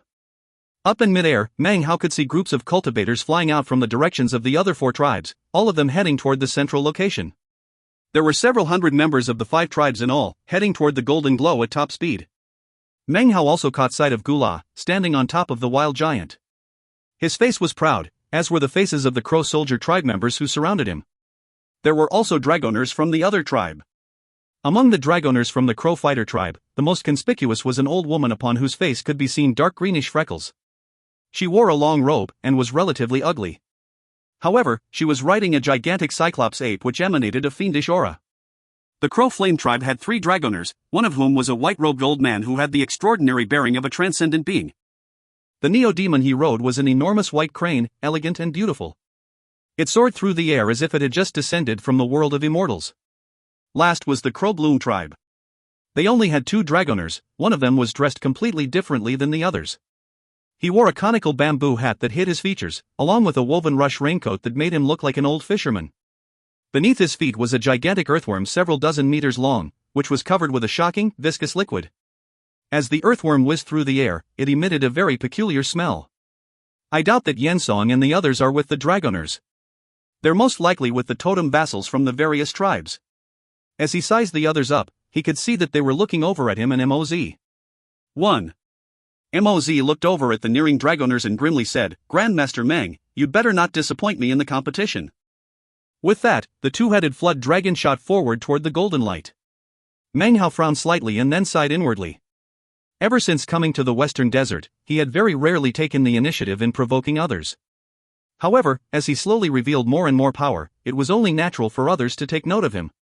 Disputes would obviously rise up, although that was not Meng Hao's intention. "I'll have to settle this dispute sooner or later," he thought, a vicious look appearing in his eyes. Having practiced cultivation up to his current point, he very well understood the law of the jungle. When decisiveness was required, Meng Hao would not be soft-hearted. Soon, everyone was nearing the golden glow. There, a floating golden platform could be seen that looked almost like an arena. It was surrounded by swirling, golden shield. Before long, all the members of the 5 great tribes arrived to float around the golden platform. The various great fathers and priests did not exchange many words. They looked at each other coldly, and without any hint of politeness, chose to let the fighting begin. The Crow Scout tribe greatfather looked back at his vassals, and said, "There are 2 rounds of fighting, each of which could be considered a battle royal. One is for totem cultivators, the other is for dragoners. We must win both battles. During each battle royal, every tribe can send 3 people into battle.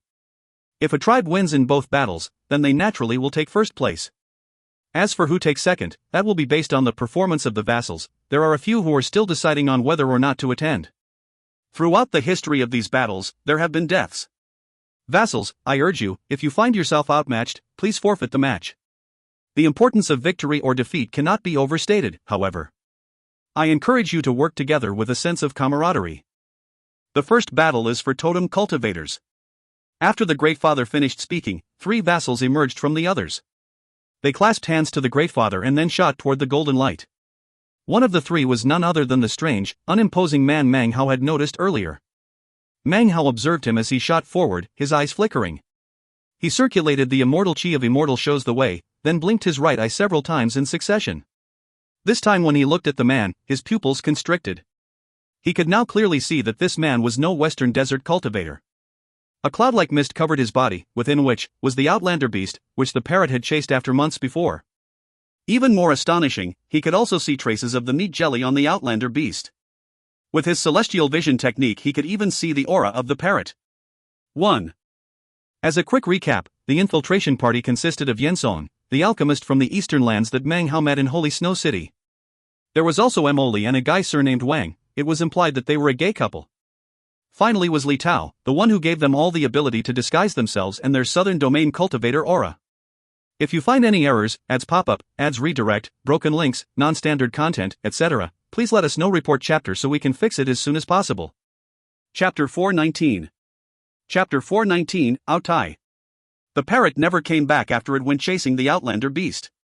It's impossible to tell what happened between the 2 of them. In any case, it seems they came to some sort of agreement. He ended the celestial vision technique. He was astonished, of course, but considering the parrot's personality, anything was possible.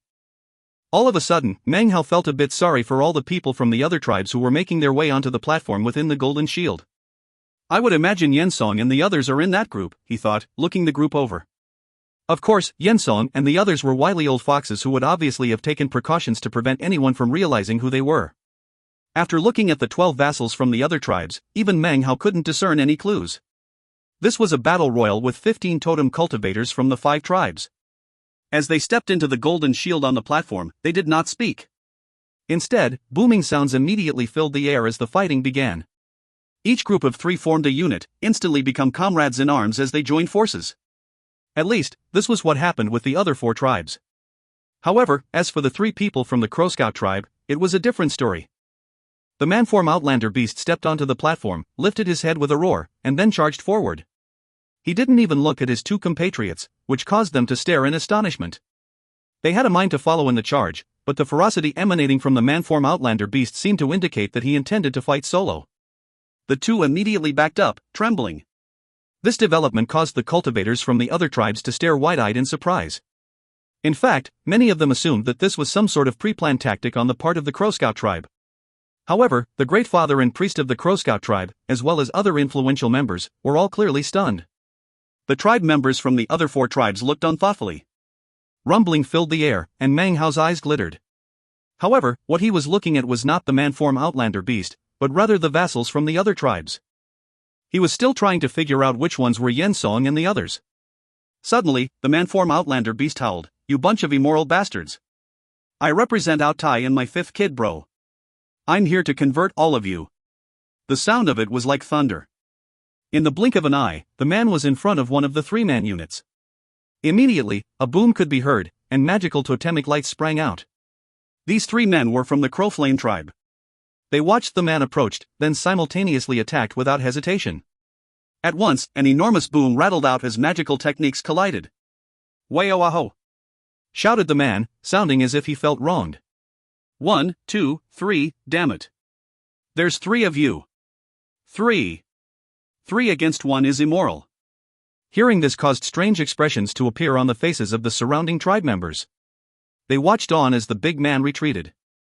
As he did, his expression suddenly changed, now it looked somewhat vile. "Bitches!" cried the man. "It looks like you people lack screwing. Well, you wait. You just wait." He no longer looked hurt, but rather, wildly pompous and arrogant. This time, he headed toward a different group of 3. "I thrust. I screw. Ha ha ha. And I thrust again." The large man's voice was now piercing, and even more arrogant. It was with incredible speed that he shot back and forth among the various people. He seemed to be incredibly thick-skinned. No matter how people struck him, it didn't do anything. The vassals were growing more furious. This man's attacks were completely despicable and shameless. All his divine abilities seemed to be focused on one finger. And that finger specialized in attacking rear ends. Furthermore, he didn't differentiate between tribes. He attacked anyone in his field of vision, even the 2 people from the Crow Scout tribe. They, too, were jabbed by the man, which caused them to burst forth with fury. After all, they were from the same tribe and shouldn't be attacking each other.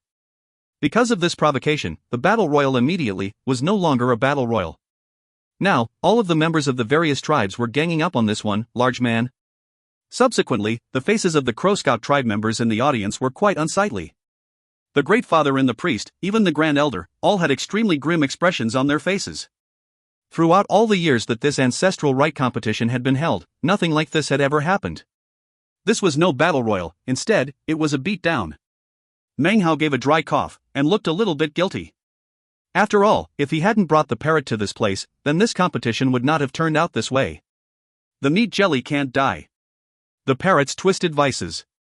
I'm afraid the savagery of the Outlander beast is the next thing we will see. Hey, if nothing else out of the ordinary happens, the Crow Scout tribe will most likely be the winner. Even as Meng Hao was thinking these thoughts, a roar of rage could suddenly be heard from the platform as one of the other Crow Scout tribe vassals charged in attack. He couldn't take it any longer. Having been jabbed 3 times in succession was too much of a humiliation. Roaring furiously, he charged the large man, completely ignoring the fact that they were fellow vassals from the same tribe. The other vassal next to him was about to block his way when suddenly, the large man flickered into being next to him. His finger jabbed out. "Damn it, we're together. You.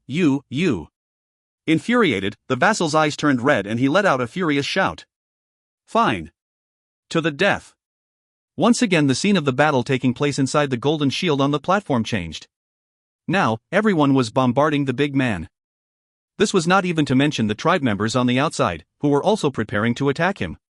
After all, his attacks were completely shameless, despicable to the extreme. In their entire lives, none of them had ever seen someone as vulgar as this. Immediately, the members of the other tribes began to ridicule the Crow Scout tribe members. This is the ancestral rite competition. For the Crow Scout tribe to have recruited a vassal like that, it's intentionally causing trouble. Maybe the Crow Scout tribe couldn't find anyone else, and then this shameless fellow showed up. The faces of the Crow Scout tribe members were extremely unsightly.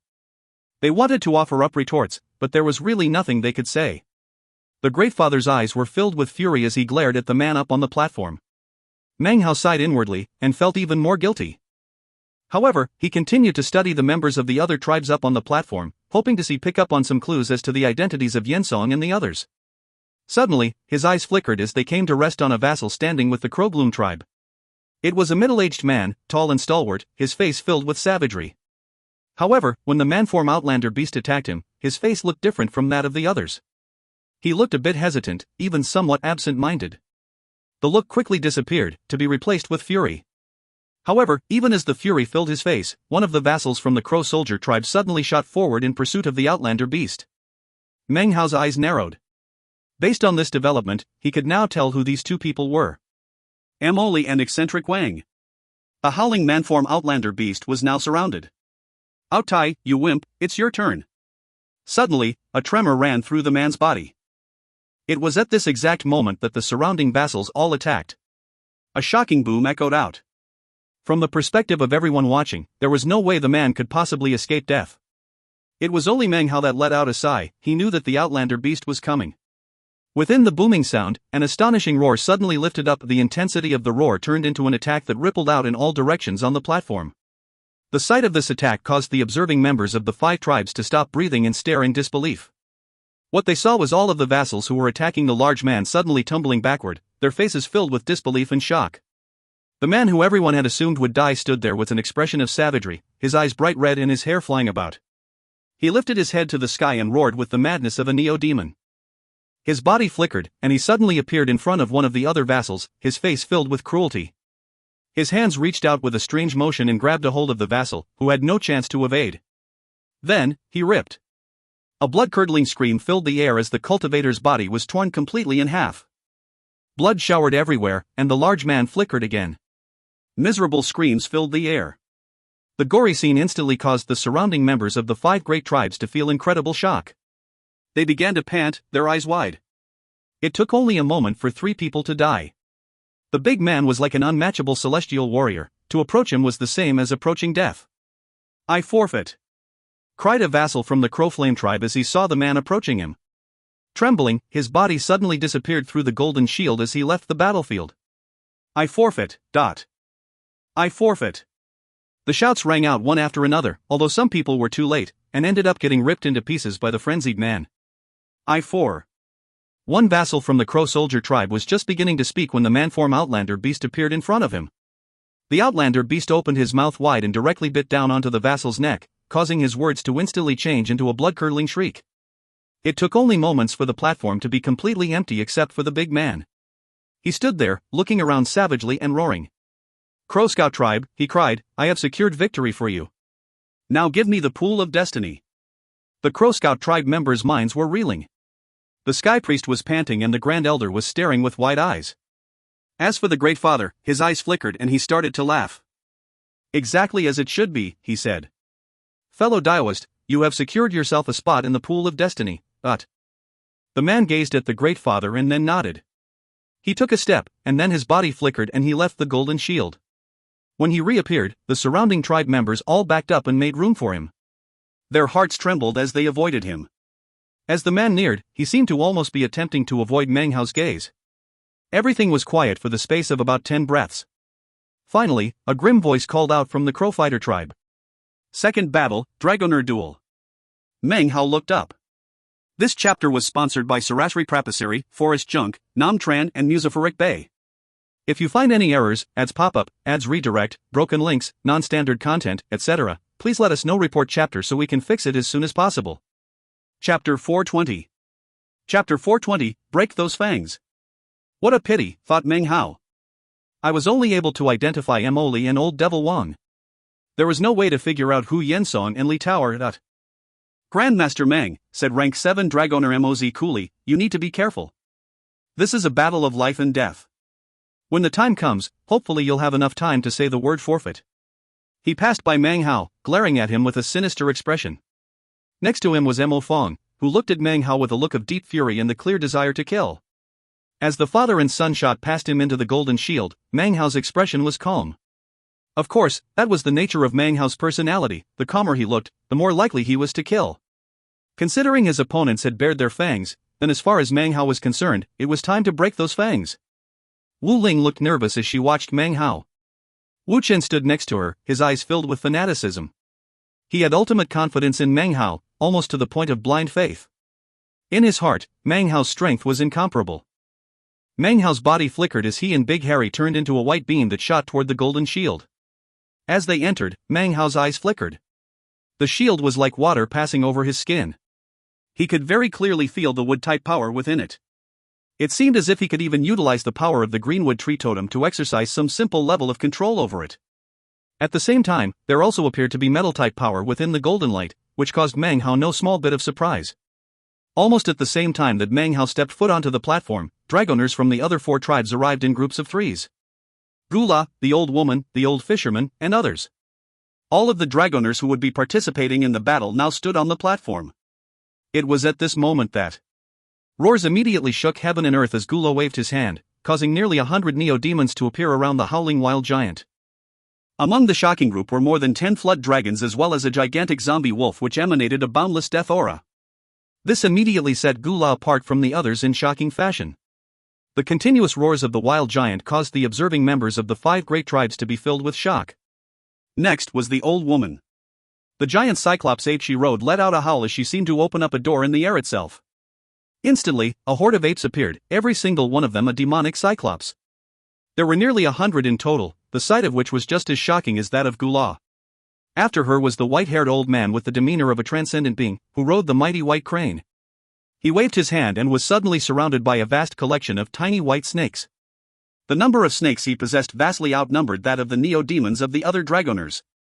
There were hundreds of them, all of whom had forked tongues that flicked in and out. The aura of a hyper-toxic venom drifted out from them. Most shocking of all, however, was the old fisherman. The enormous earthworm he stood atop of let out a noiseless roar as massive amounts of silt magically appeared around the both of them. Within the silt burrowed countless vicious-looking earthworms that swayed back and forth, making the whole scene look like an illusion. Then there was Moz. As the roaring, 2-headed flood dragon circled around him, distortions appeared in the air. A neo-demon horde emerged from within, a vast collection of howling flood dragons, none of which were small. As for Meng Hao, he didn't look quite as impressive as the others.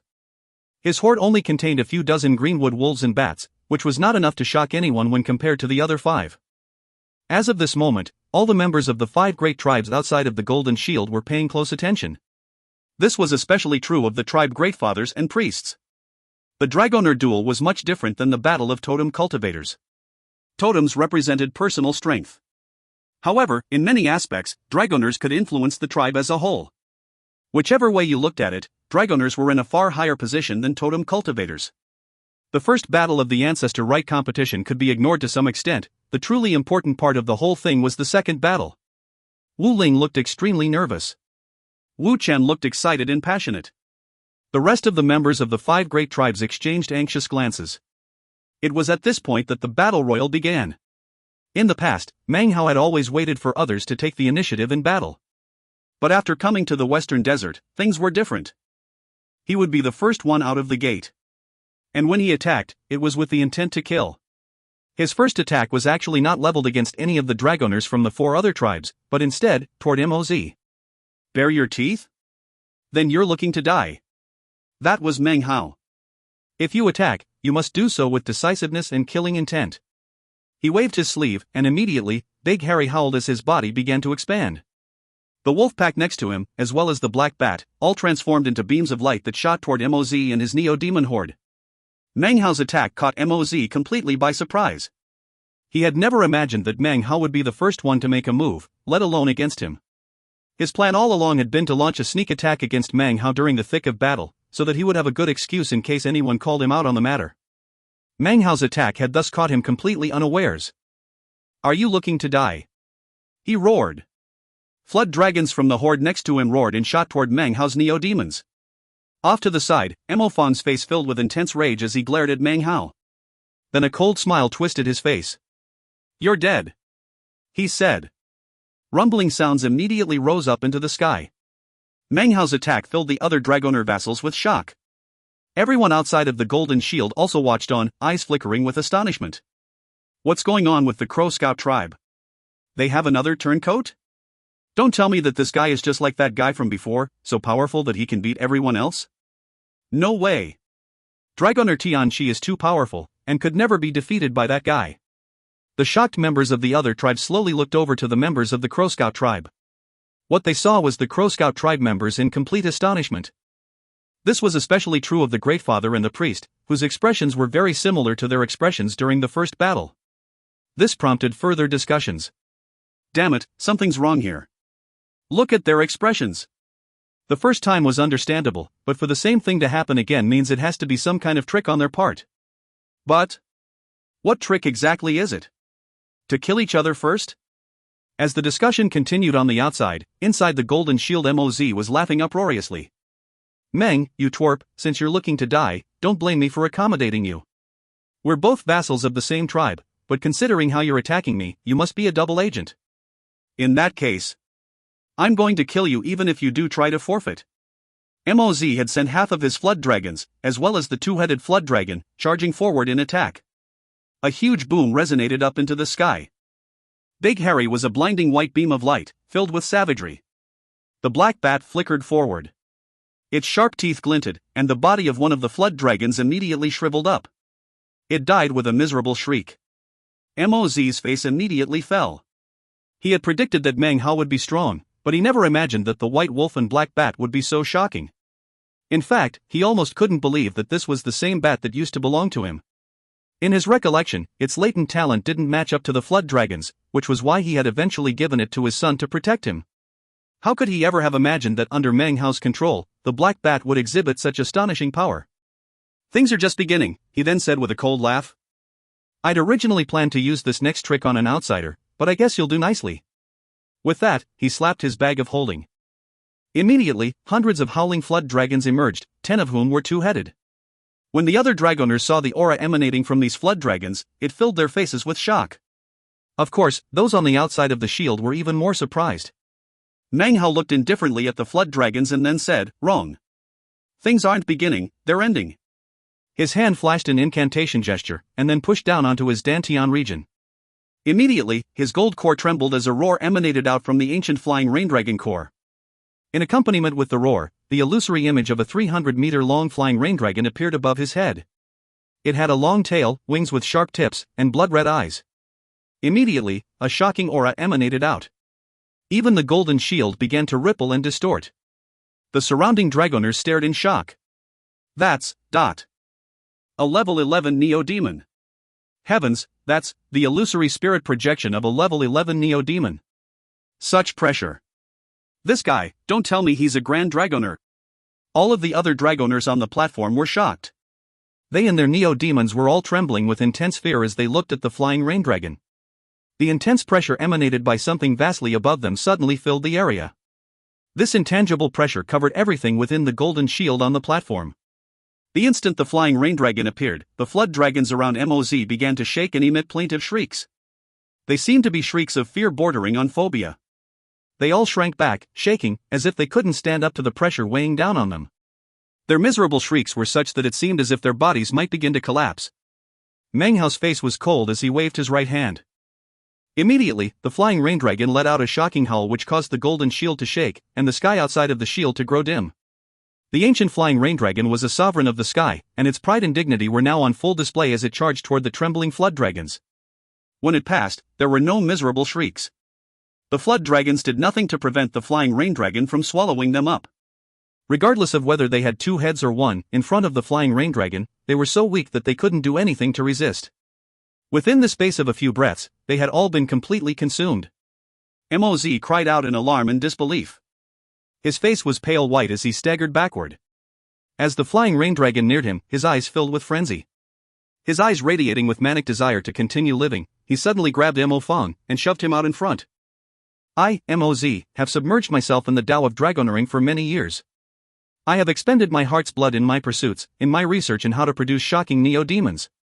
Meng, you twerp, I refuse to give in.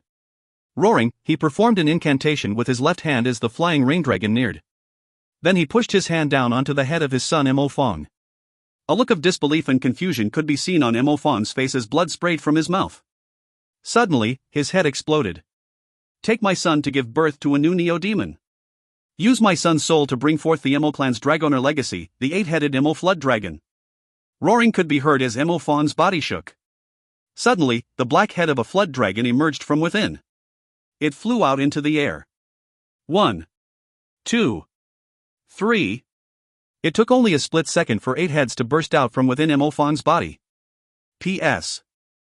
The image in the sneak peek is promotional art of a flying rain dragon from the Beseech the Devil computer game. Beseech the Devil is one of Airgen's other 3 major novels, so I would assume the basic appearance jives between the two. If you find any errors, ads pop up, ads redirect, broken links, non-standard content, etc., please let us know. Report chapter so we can fix it as soon as possible. Chapter 421. Chapter 421, That Fishing Line. Mo Fang's body exploded into pieces. However, his flesh and blood did not disappear, but rather congealed together. In the blink of an eye, it formed 8 flood dragon heads. Another moment later, a 300-meter-long, 8-headed flood dragon was there in front of Moz. Moz's eyes were bright red as he lifted his head back and howled. The flood dragon in front of him let out a roar as it sped toward the incoming flying rain dragon. "Kill them!" cried Moz frenziedly. The 8-headed flood dragon was much different than an ordinary flood dragon and was just barely able to stand up to the pressure exerted by the flying rain dragon.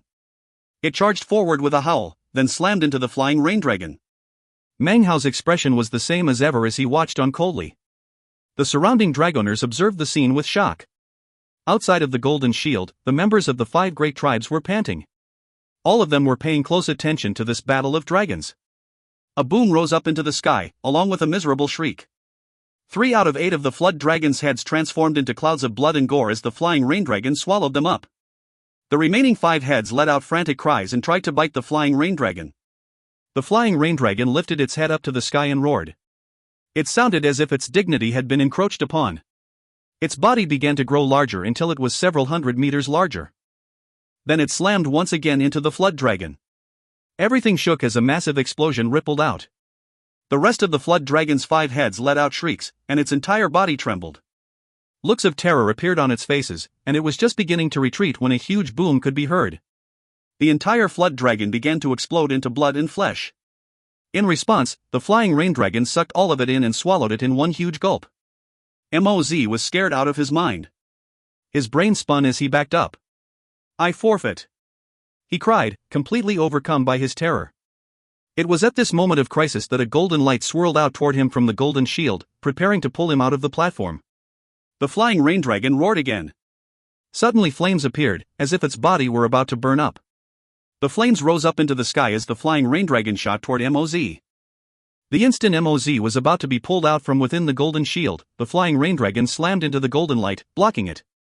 "When Meng Hao wants to kill someone, nobody can interfere," said Meng Hao coolly. He slowly lifted his right finger. Immediately the image of a greenwood tree became visible on his forehead. Wood-type power emanated out, following the direction of Meng Hao's finger to shoot toward the Golden Shield. Because the Golden Shield was made up of wood and metal-type energy, the power of the greenwood tree caused it to begin to ripple and distort. The flying rain dragon stretched its head out.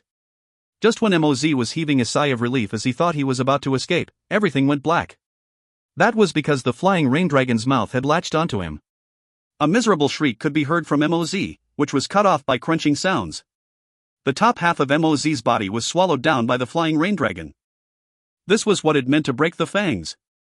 The flying rain dragon slowly dissipated. The shocking scene immediately caused a huge commotion among the members of the 5 crow divinity tribes outside of the Golden Shield. He's a grand dragoner. That dragon. What kind of dragon is it? I've never seen a neo-demon like that before. Even the ancestral shield was powerless. Moz obviously forfeited, but still got killed. Slowly, the eyes of all the tribe members came to rest on Meng Hao. The great father of the Crow Scout tribe stared in shock, panting. The Sky Priest quickly looked over at the great father, who looked back. Both of them could see the astonishment in each other's eyes. Both were thinking exactly the same thing, Grand Dragoner. He must have been injured in the past, and that's why his neo-demon could only appear in illusory form. He's currently incapable of summoning its true form. They weren't the only ones thinking along these lines. Apparently the great fathers and priests from the other tribes were all coming to the same conclusion. The Grand Elder of the Crow Scout tribe took a deep breath as he looked at Meng Hao. No longer were his eyes filled with hostility and contempt. Instead, he now looked at Meng Hao as if he were looking at someone of similar status to himself. Wu Ling was panting, her face flushed with excitement and hands clenched into fists. She was once again reminded that Grandmaster Meng was the most powerful person she could rely on in her attempts to raise herself and Wu Chen to prominence within the tribe. As for Wu Chen, his eyes were filled with zeal. In his eyes, Meng Hao wielded the might of the heavens. There was no one whom he had esteemed more in his entire life. As for the man-form outlander beast, he stood there with wide eyes, muttering to himself. Everyone else had similar reactions. This was not to mention all of the people inside of the golden shield. Gula took a deep breath, and his eyes filled with pain. At long last, he had resigned himself to his fate. A figure as powerful as Meng Hao was not someone who he could afford to provoke. There was really no other option than to just accept his lot. At the same time, he was actually somewhat happy. The young master has grown even stronger. It seems following him won't be such a bad choice. His eyes turned to the side thoughtfully as he considered how to perform some meritorious deed that would propel him up from being little more than Meng Hao's zookeeper. It was at this moment, when everyone was still in the throes of shock, that the old woman, the white-haired old man, and the dragoner dressed like a fisherman all made a move at the same time. Their neo-demons roared as they shot toward Meng Hao, who was now without his illusory flying rain dragon. Looks of greed could be seen in their eyes. As dragoners, they were able to read between the eyes. They knew that something was wrong with Meng Hao's illusory dragon neo-demon. It couldn't exist for very long before disappearing. If they could kill Meng Hao, then they would be able to seize the rest of his neo-demons. He's an injured Grand Dragoner. He wields the might of a Grand Dragoner, however, he is not like the true legendary Grand Dragoners who are impossible to kill. To run into an injured Grand Dragoner like this is actually good fortune for me. The three people who attacked did so in unison, clearly having reached a common understanding. As for Gula, he had only been a part of the 5 Crow divinity tribes for a short time. The other Dragoner vassals were not very familiar with him, and therefore, did not include him in their decision. As they attacked, Meng Hao turned, cold, killing intent radiating from his eyes. He waved his right hand, causing the eyeless larva totem tattoo to spring into action. Strands of silk flew out to surround him. Meng Hao didn't move at all as the attacking neo-demons from the other 3 dragoners screamed toward him. "Shameless!" shouted Wu Ling furiously, her expression one of anxiety.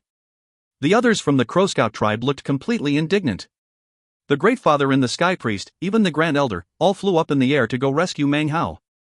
Unfortunately, they were immediately obstructed by the Great Fathers and priests from the other tribes.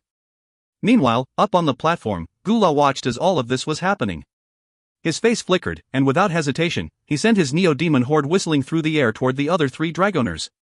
At this critical juncture, a massive roaring sound ripped out through the air from the direction of Meng Hao. The source of this sound was none other than the strands of silk from the eyeless larva, which spun rapidly through the air. Suddenly, they shot outward in all directions, slashing through the incoming neo-demons and turning them into a cloud of blood. Moments later, Meng Hao strolled out from within the sea of blood. Silk continued to spin around him as he looked coldly at the 3 who had just attacked him. As for them, their faces flickered and they began to step backward. It was at this point that the old woman's eyes flickered with anger. Suddenly, the giant Cyclops ape which she had held in reserve charged in attack toward Meng Hao. "Wild giant?" said Meng Hao, his voice indifferent. Immediately, the wild giant roared and dashed forward. It directly picked up the giant Cyclops ape and then viciously bit into the creature, sending blood spraying everywhere. As the Cyclops ape screamed, the old woman's face twisted. She was about to try to retreat when a white flash of light appeared. Suddenly, Big Harry was standing behind her, his eyes cold and grim. Without hesitation, he savagely bit down onto the woman's neck. She wanted to struggle, but then the black bat appeared. Its fangs sank into her, and she let out a blood-curdling scream as her life force was sucked away. In the blink of an eye, she was turned into a withered corpse. Even as this was happening, the transcendent, white-haired old man atop the white crane shot toward the golden shield in an obvious attempt to flee the platform. As soon as he appeared outside, he looked back at Meng Hao, his face pale. He then let out a sigh of relief. Back atop the platform, Meng Hao ignored the man and began to walk toward the old fisherman. However, at the same time, he said, "Parrot?" Immediately, the large man who was standing among the Crow Scout tribe members outside the shield let out a roar and charged toward the old man who had just emerged from the shield. The man's cry of alarm turned into a miserable shriek as he was torn to pieces. As for the white crane, its cries were even more blood-curdling. Back on the platform, the other weaker dragoners were all fleeing. The only ones who remained were Meng Hao, Gula, and the old fisherman. The old fisherman's face was ashen and filled with astonishment as Meng Hao strode toward him. It was as if Meng Hao's feet were trampling upon his heart and mind. He felt an increasingly intense pressure, and was well aware that he could not flee in this situation. He also knew that even if Meng Hao was an injured Grand Dragoner, he still was not someone who could be provoked. However, the fisherman also knew that this was a critical life-or-death moment. The fight to survive lit his eyes. He waved his right hand, causing his enormous earthworm to let out a vicious shriek. At the same time, the countless earthworms within the magical silt suddenly flew up and attached themselves onto the giant earthworm. Now they were tentacles, making the giant earthworm look even more ferocious. At the same time, the old fisherman spit up a mouthful of blood and then began to perform an incantation with both hands. Occult karma magic! He cried. Immediately, the enormous earthworm lowered its head, opened its mouth and did something that came as a complete shock to all the onlookers. It swallowed the old fisherman whole. After that, the top of the earthworm's head began to bulge, and suddenly the face of the old fisherman appeared there. I can't hope to fight back against a grand dragoner, he cried. But this occult karma magic that I acquired years ago allows me to merge my body with a neo-demon and become a new life form. Even if you are a grand dragoner, you can't fight me now. Meng Hao's expression flickered, and he immediately retreated, an expression of unprecedented seriousness filling his face. His cultivation base was now in full rotation, and his eyes shone with a bright gleam. What he was looking at was, not the old man, but something else up in the air. What had caught his attention was actually, the occult karma magic. Within this occult magic, Meng Hao could sense the aura of the Ji clan. Suddenly, a gigantic vortex appeared up in the sky, within which a silver string appeared that looked very much like a fishing line. It shot down toward the old man who had merged with the earthworm. 1. Instantly, everything went silent. Meng Hao noticed with astonishment that everything, including the Great Fathers, were all completely motionless.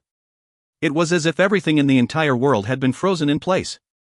It was like everyone in the world had become fishes on the chopping block, just waiting for that fishing line to hook them and take them away.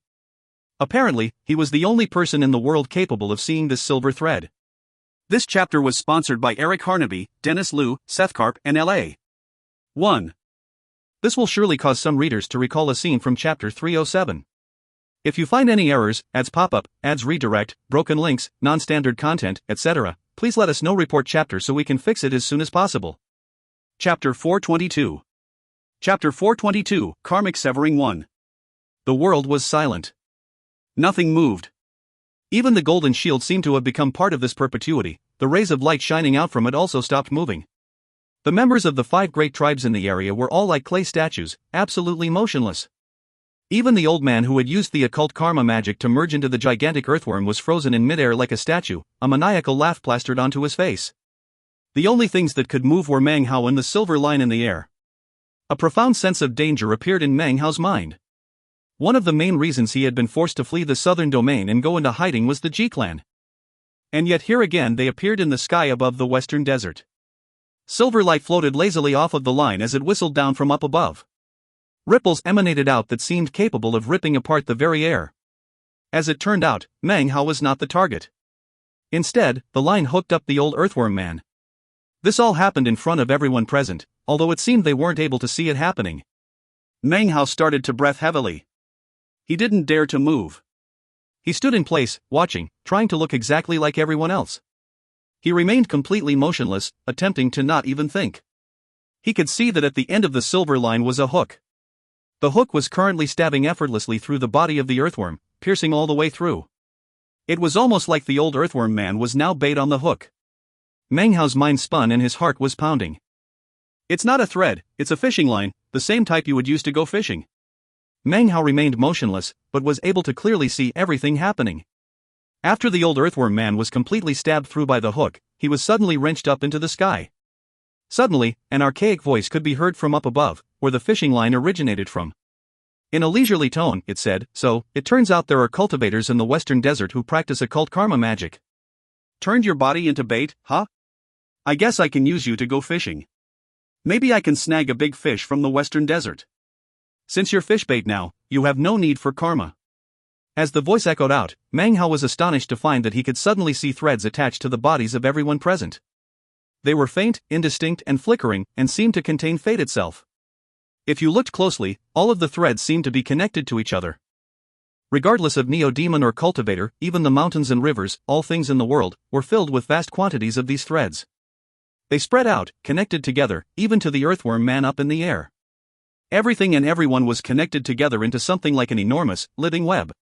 Anything seen or remembered caused a merging of karma strings, connecting everything.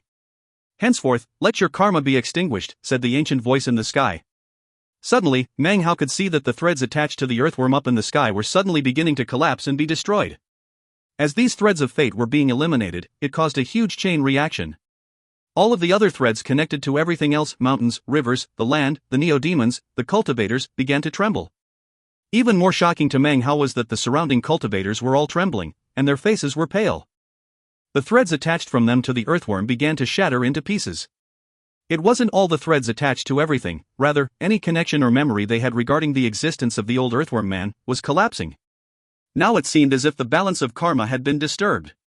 By forcibly erasing the karma that had been sown, it affected the rest of karma in all creation. It was at this moment that Meng Hao's mind began to tremble. He had just noticed that the threads attached to his own body were trembling and seemed to be on the verge of collapsing. An unspeakable power seemed to be spreading out through the world. It seemed any vestige or memory of the old earthworm man was being completely wiped out. Even as his mind reeled, the demon sealing jade suddenly began to vibrate inside his bag of holding.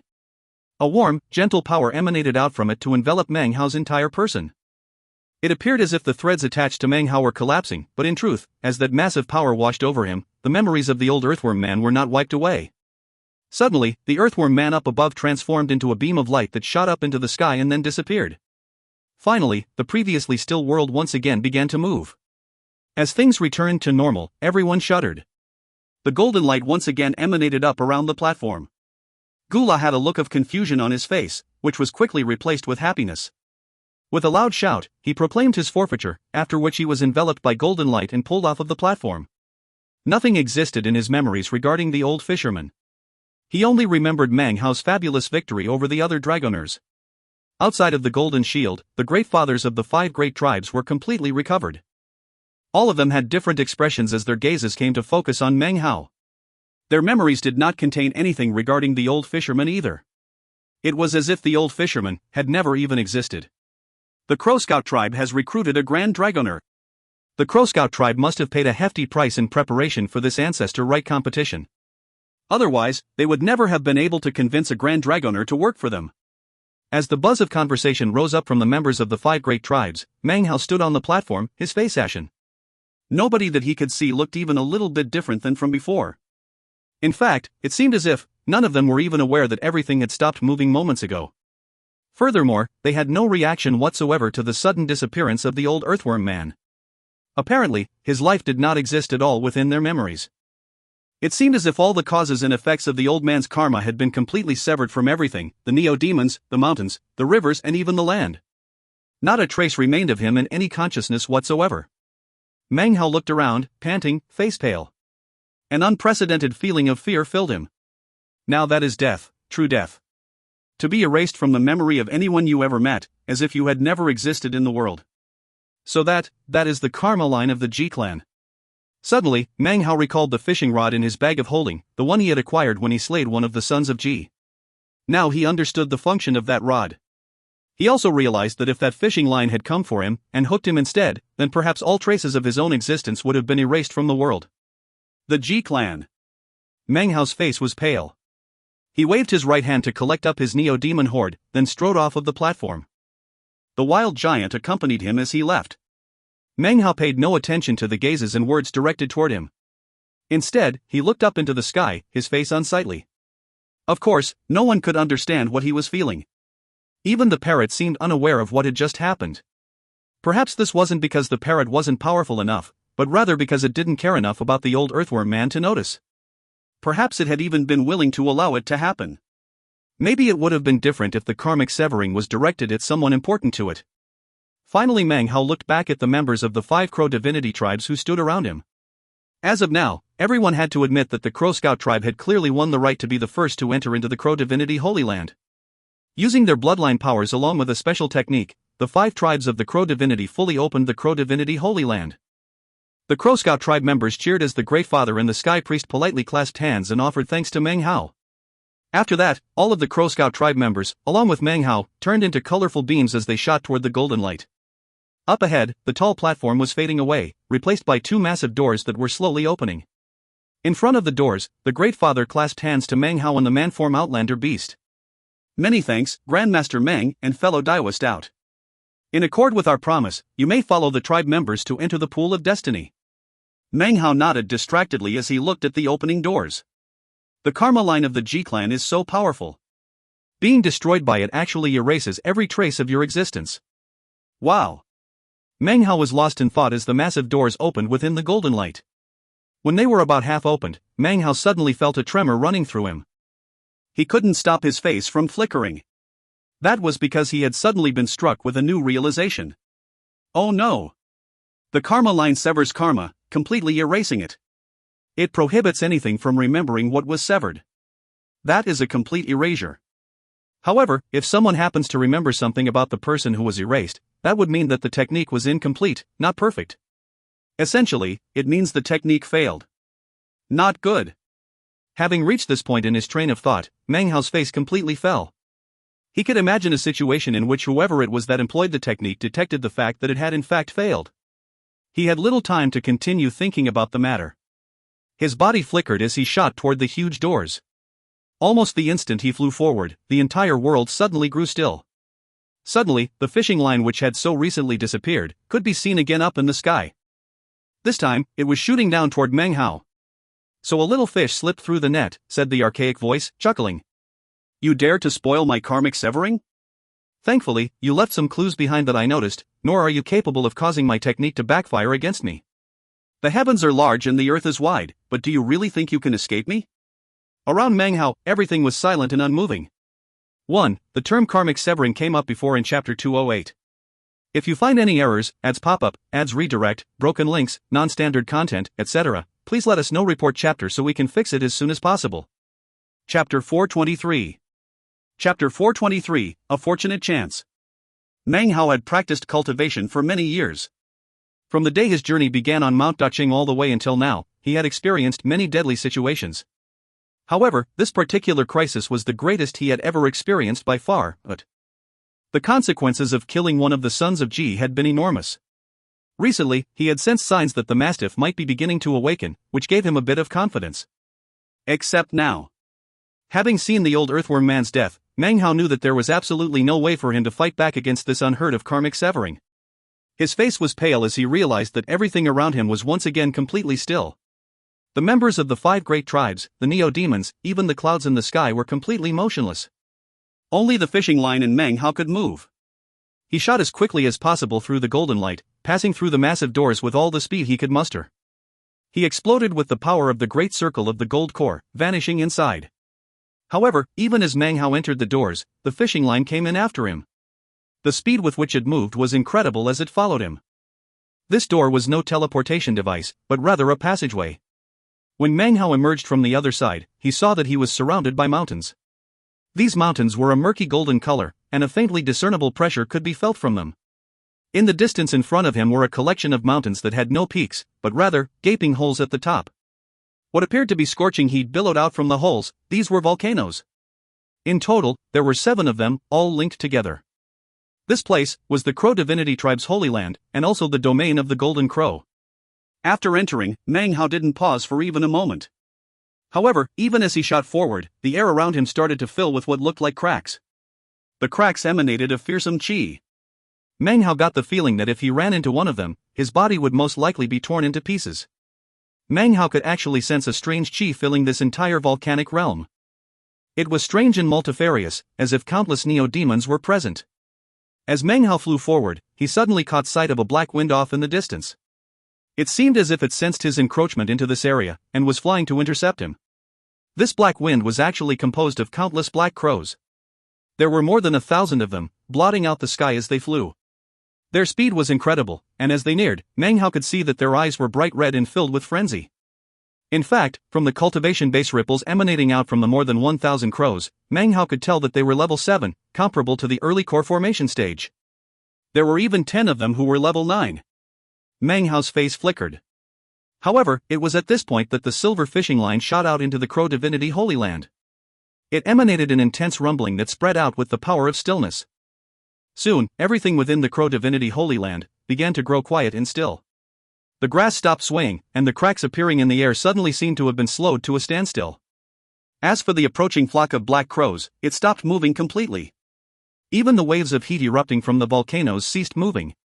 However, up ahead, in the centermost of the 7 volcanoes, was a location that seemed to be a point of freedom within all the stillness.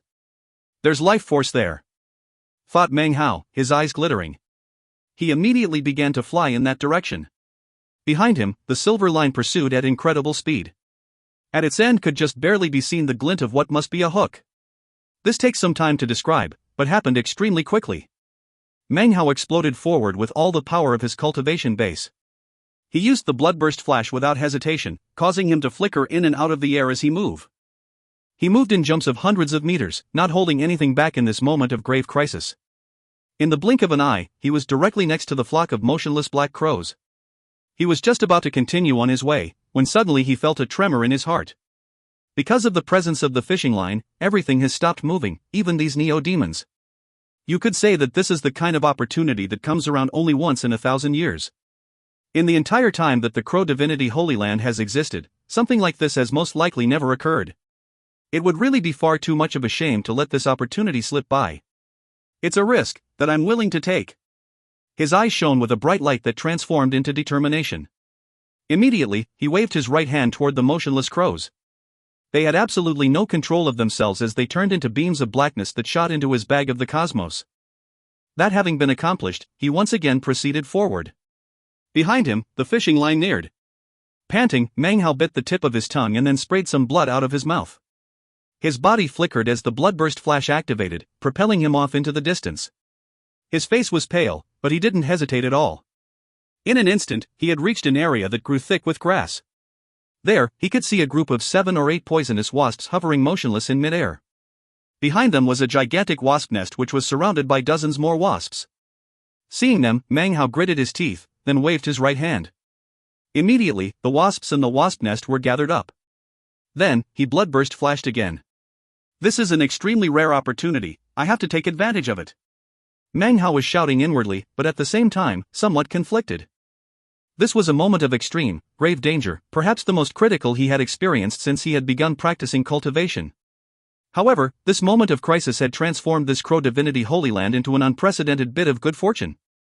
This good fortune had caused everything in the area to become motionless, allowing Meng Hao free access to a variety of neo-demons. Such an opportunity caused even Meng Hao's heart to begin to pound. That was especially true when he happened to look into the mouth of one of the motionless volcanoes. There he could see an enormous lizard, half emerged from the volcano. It was dozens of meters long. Meng Hao was now even more conflicted. Put everything on the line, he roared. His body flickered as he shot toward the lizard. With the wave of a right hand, he collected it into his bag of the cosmos. Then, he spit some more blood out of his mouth to shoot away at incredible speed. At this moment, it was almost like Meng Hao had forgotten about the danger to his life. Whenever he saw a neo-demon he would shoot toward it and collect it up. One neo-demon horde and super-powerful neo-demon after another, things which had existed for countless years within the Crow Divinity Holy Land, creatures which no one had ever been able to collect even throughout all the years in which the 5 tribes had offered sacrifices to the ancestor, dangerous beasts which normally could only be avoided with special techniques, were all completely motionless, making it extremely convenient for Meng Hao to seize them. A group of more than 1,000 green mosquitoes were sitting stock still within the mouth of a volcano, apparently just on their way inside to fight a gigantic crocodile that was half submerged in the lava inside. The mouthparts of the mosquitoes emitted a mysterious glow, and their bodies were ferocious looking, covered with countless fur-like spikes. They were completely shocking in appearance. As for the crocodile, it was bright red, with 2 pitch-black eyes. It lay half submerged in the lava, emanating shocking ripples. How many neo-demon hordes are in this place? Thought Meng Hao, his eyes widening. The twisted feeling inside of him could not be any more intense. Behind him, the silver line whistled toward him with increasing speed. It was no less than 150 meters away. Damn it! Meng Hao's eyes were red as he once again utilized the bloodburst flash. He reappeared at the mouth of the volcano, where he waved his right hand. Immediately, the mosquitoes and the shocking red crocodile were sucked into his bag of the cosmos. His body flickered once again as he fled away. By now, the silver line was about 100 meters away from him, and moving even faster through the air. The sense of grave crisis was incredibly intense. Meng Hao's eyes were completely bloodshot, and he now had no time to consider any surrounding neo-demons. Instead, he continued to head forward toward the apparently active volcano which was his goal. Except, even as he neared it, he noticed that up ahead was, shockingly, a burial mound. The burial mound was covered in cracks, making the coffin inside clearly visible. Inside the coffin was a corpse which was half human and half beast, completely bizarre in appearance. What set Meng Hao panting, however, was that laying on top of the corpse's chest was a wooden sword. The instant he saw the wooden sword, his eyes went wide. Meng Hao could tell that this corpse was not in fact dead. In fact, its eyes were open. Also, despite the stillness everywhere, he could still sense a threatening aura coming from it, and a powerful pressure similar to the spirit severing stage. A third wooden sword. He thought, breathing heavily. Having seen the sword, he knew that he must have it. Including his duplicate sword, it would increase the number of wooden swords he had to 4. As for the origin of this sword, Meng Hao wasn't sure. But his intuition told him that considering it cost 2,000 ultra-high-grade spirit stones to duplicate, it was obviously beyond ordinary. As for why it hadn't manifested its true majesty, perhaps it was because he hadn't acquired enough of them yet. Meng Hao had the intense sensation that if he did not take advantage of this peculiar situation, then he would never again have a chance to snatch the wooden sword from this bizarre corpse. Feeling both miserable and happy, he bit down viciously on his tongue, changing directions and shooting toward the corpse. As soon as he neared the burial mound, his hand shot in through one of the cracks and grabbed the wooden sword. As he wrenched it out, he could faintly hear a snarl of profound rage coming from the corpse. There was no time for any further examination. Meng Hao's body flickered as he shot toward the volcano in the very center. Almost in the exact moment that he entered it, the pursuing silver line did the same. This chapter was sponsored by Grigory Edel and Nicholas Hahn. If you find any errors, ads pop up, ads redirect, broken links, non-standard content, etc., please let us know. Report chapter so we can fix it as soon as possible. Chapter 424. Chapter 424, Severing Meng Hao's Karma. The archaic voice boomed out from the sky to echo about within the volcano. Flee to the remotest corners of the earth and you will still be incapable of evading me. Meng Hao was only about 10 meters ahead of the silver line, his face pale. It really seemed as if what the voice said was true. Meng Hao was incapable of evasion. There was lava inside this volcano, as well as one location deep within that appeared to be a cistern. The rocks surrounding the cistern had been chiseled into stone steps, which in turn formed a pool of water. Meng Hao neared. He passed through multiple restrictive spells. These restrictive spells were set up to prevent anyone not of the Crow Divinity tribe from nearing. Any outsider who attempted to approach without the help of a Crow Divinity tribe member would be killed. However, Meng Hao was being followed by the fishing line.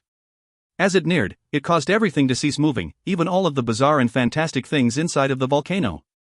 The restrictive spells were also static now, and any hindering power was rendered useless. Meng Hao shot forward with all of the speed he could muster. From ancient times until now, he was the first outsider to ever come to this place alone. This event was unprecedented. As Meng Hao neared the pool of destiny, waves and ripples could be seen on its surface. However, Meng Hao had nothing to be happy about. His eyes radiated despair. Earlier, he had hoped that there would be something here he could use to fight back against the silver line, which was why he had headed in this direction. Unfortunately, it seemed that the pond was the only thing here. Nowhere to go. His gaze flickered about, and he sent his spiritual sense billowing out.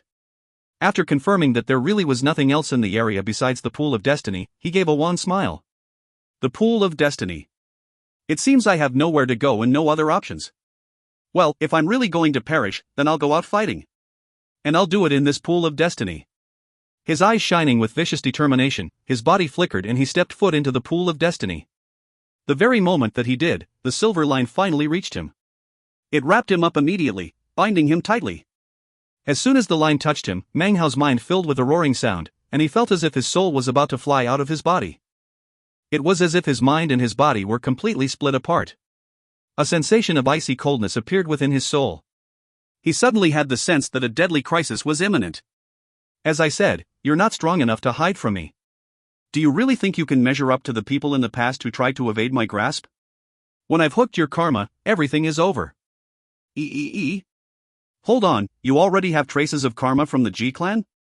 It's faint, and it looks like you're almost on the verge of completely erasing it. Since it's still here, though, I think I'll just take a look and see who you are. Let's see. Meng Hao. Killed one of the sons of G. Wanted by the G clan. Oh, so it's you. I guess it's just your destiny to run into me here. I might as well settle the karma you have with the G clan. I am G19. I shall bequeath thee with the G clan's karmic severing. Meng Hao's body was trembling. He felt as if his consciousness and his body were being ripped apart. His soul felt as if it were in fetters, as if some massive force were preparing to wrench it out of his body. 1. He was filled with confusion, and his cultivation base vanished. Even his demon sealing powers disappeared. It was as if he was nothing more than a mortal, so weak that he could do absolutely nothing to fight back. The only thing he was aware of were the words spoken by the archaic voice, which echoed about in his head. Karmic severing. He could vaguely see a vast assortment of faint, flickering threads connected to his body. These threads were his fate and karma, massed together and stretching out into the air, connected to who knew what. Suddenly, Meng Hao could see that deep within him, a power was spreading out to these threads, and to his very life force. Sever, said the archaic voice. The instant the word came out of his mouth, the world shook as if it were being struck with lightning. Meng Hao's body trembled violently as he watched the threads connected to his body beginning to collapse, as if some intangible blade were beginning to chop through them. They shattered, causing a chain reaction which destroyed even more of the threads. It was impossible to say whose memories these threads connected to, but in this instant, they were falling into pieces. It didn't matter how much distance was involved, the threads were destroyed. The effect began to spread about throughout all the lands of South Heaven. In the western desert, outside the golden light, everything was completely still. All the members of the 5 great crow divinity tribes suddenly shivered. Their faces went pale and filled with blankness. Within their memories, any trace of Meng Hao was erased, almost as if it were completely severed away. Wu Ling, Wu Chen, Wu Hai, all of the tribe members from the 5 great tribes suddenly had not even a scrap of a memory of Meng Hao within their minds.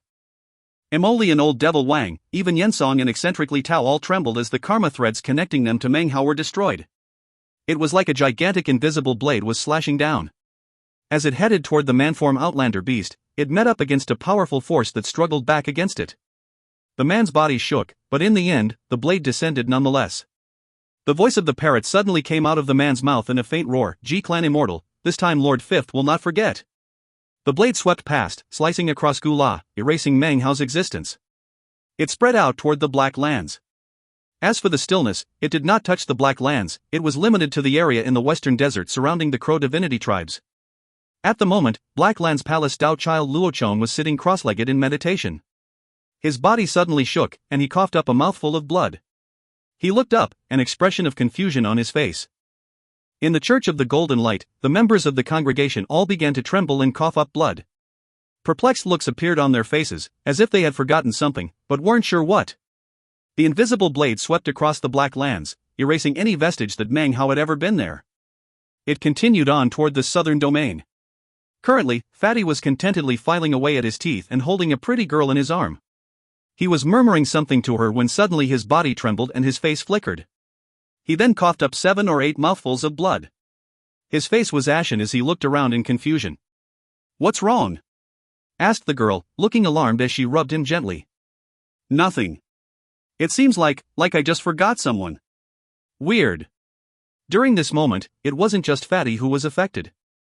Chen Fan and all the other people within whose memories existed the image of Meng Hao suddenly coughed up blood and then looked around in confusion. As of this moment, all traces of Meng Hao that existed within their memories were blotted out. All karma threads of theirs which were entangled with Meng Hao were crushed. As of now, their lives did not contain anyone who went by the name of Meng Hao or of Grandmaster Pill Cauldron. "Damn it, just how famous is this guy in the southern domain?" said the archaic voice, sounding shocked. "There are so many people connected to him by karma." He sounded flustered and disbelieving. The art of karmic severing is a magic which consumes energy in correlation to the amount of connections that are severed. It was definitely an astonishing technique, but one needed to be careful when using it. Su Qing sat meditating in her immortal's cave in the Black Civ sect. It was evening outside.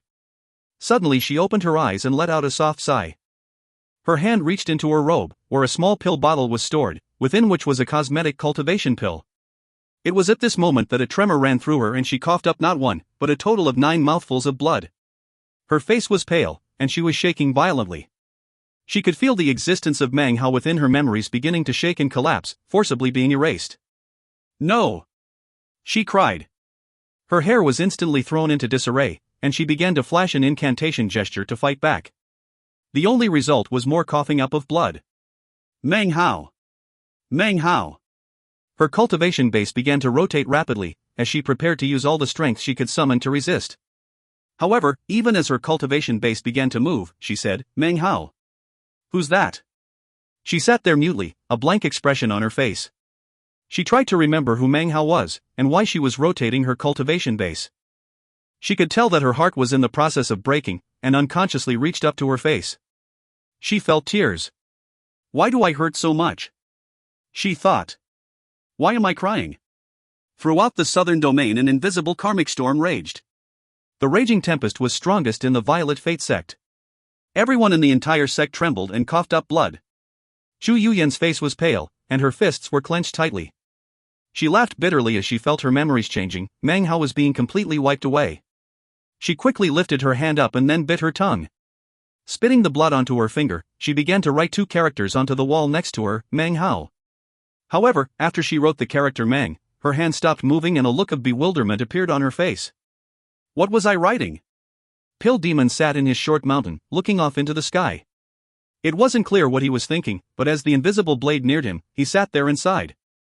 So, this day has finally come, has it? He shook his head bitterly, but a brilliant light shone in his eyes. He lifted his right hand, within which appeared a medicinal pill. The pill emanated in archaic chi, and was clearly incredibly old. If you sever my apprentice's karma, he thought, then I will absolutely never give in and become an immortal of the Ji clan. With that, he closed his eyes and watched in anguish as everything within his memories that existed regarding Meng Hao was turned into nothing but ash. The pill in his hand emanated shocking aura, which caused these drifting pieces of memory ash to suddenly be reformed anew, unaffected. Damn it, he has something like that as his master. Echoed the archaic voice. It sounded furious. It's a pity my cultivation base isn't sufficient. If it were, then everything would be wiped out. The blade continued to sweep across the southern domain. However, when it reached the rebirth cave, the cold voice of a woman could be heard. A false immortal from the Ji clan. Do you truly dare to try to wipe out my memories? Screw off. The sound echoed out into the air. The archaic voice, filled with disbelief and alarm, weakly responded. He's even connected to that figure in the rebirth cave. Damn it.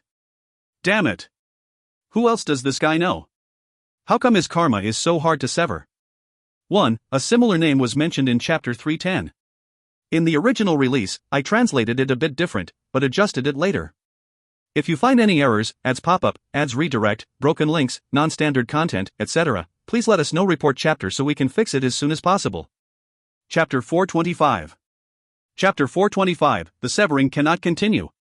Out on the Milky Way Sea floated an island. If you looked at the island from up above in the sky, it had the appearance of a turtle. This island had been quite a mystery in the Milky Way Sea during past years. It floated about here and there, surrounded by mists. Suddenly the floating island stopped, and an astonishing bellow of rage could be heard from within. Screw off.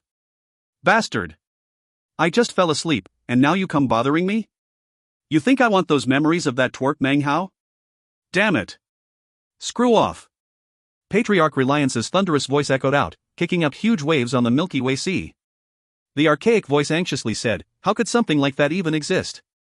How do I accomplish this severing? How? He sounded completely flustered and exasperated, shaking because of Meng Hao's very existence. On another island in the Milky Way Sea was a stooped old man who was currently standing in front of an artist's easel, painting a picture of the tall, strapping man who stood in front of him. In the middle of making a brushstroke, the old man suddenly frowned and looked up into the sky. A profound glow suddenly appeared. People who exist in my memory cannot have their karma severed by the heavens of Ji, he said softly. He lifted his right hand into the air and then waved his paintbrush.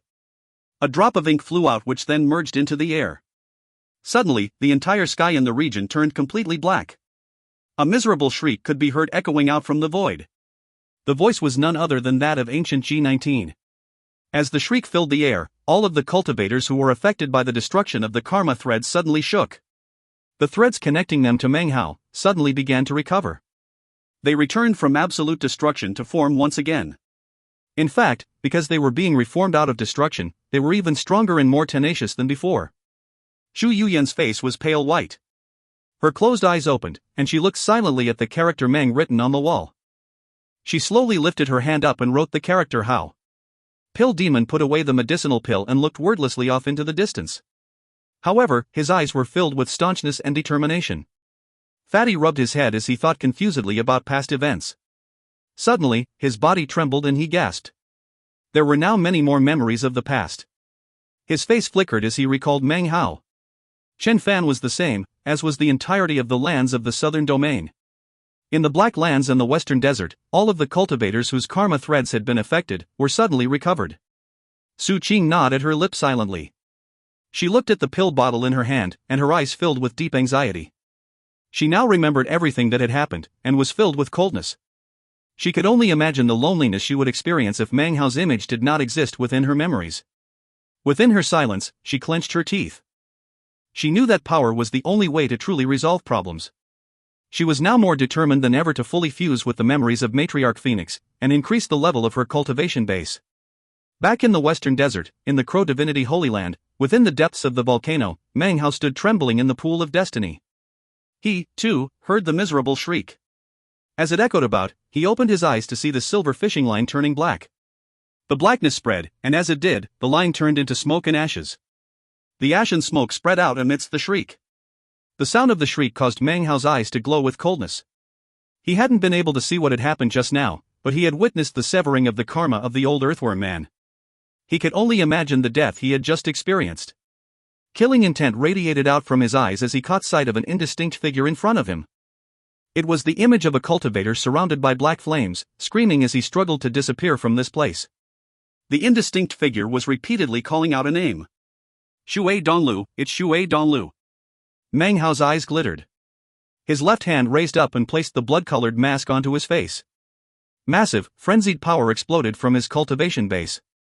Blood chi emanated out in waves as he charged forward. Blood finger. Blood palm. Blood death world. They all appeared, causing massive roaring to fill the air as they descended upon the illusory figure. Meng Hao's killing intent soared as he waved his hand again. The lotus sword formation appeared. As it rotated, the power of time rippled out. Die! Shouted Meng Hao, his voice ice cold. His hand flickered in incantation and he pointed forward. The violet chi guillotine, violet chi garrote, violet gibbous moon exploded out with a roar, causing violet light to billow up. Without a face, a single word, the flames of war unify. Meng Hao lifted up his left hand and pressed down onto the mask. Immediately, a gigantic face appeared. It opened its mouth and spoke a voiceless word. A roaring sound filled the air as it shot toward the illusory figure. As the miserable screaming continued, Meng Hao charged forward, slipping on the Fong Clan glove. He punched, and a massive rumbling could be heard. Meng Hao's killing intent soared as he punched over and over again, more than 100 times. Each of these fists contained incredible power. Rumbling sounded out without end, and the illusory figure seemed to be on the verge of bursting into pieces. It appeared to have been sealed, rendering it incapable of making any moves whatsoever. Even its cultivation base was weak beyond compare. It was still trying to disappear and escape, but Meng Hao performed another incantation, and the 8th demon sealing hex appeared. As the figure suddenly stopped moving, Meng Hao's face distorted with the desire to kill. None of his magical arts seemed to have any effect on this figure. And yet, Meng Hao was not willing to let him escape.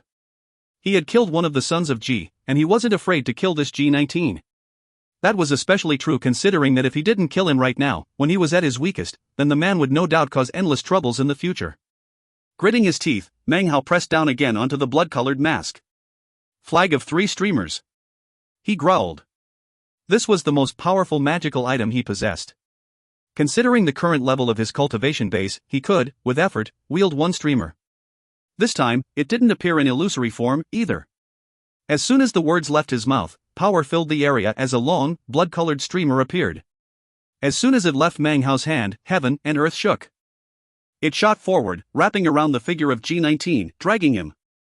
G19 let out a horrified scream filled with shock, fear, and disbelief. This is, the Mountain and Sea Emperor's banner. He cried out in alarm as roaring shook his body. Suddenly, what had been illusory, only partly in the same world as Meng Hao, was now forcibly dragged out.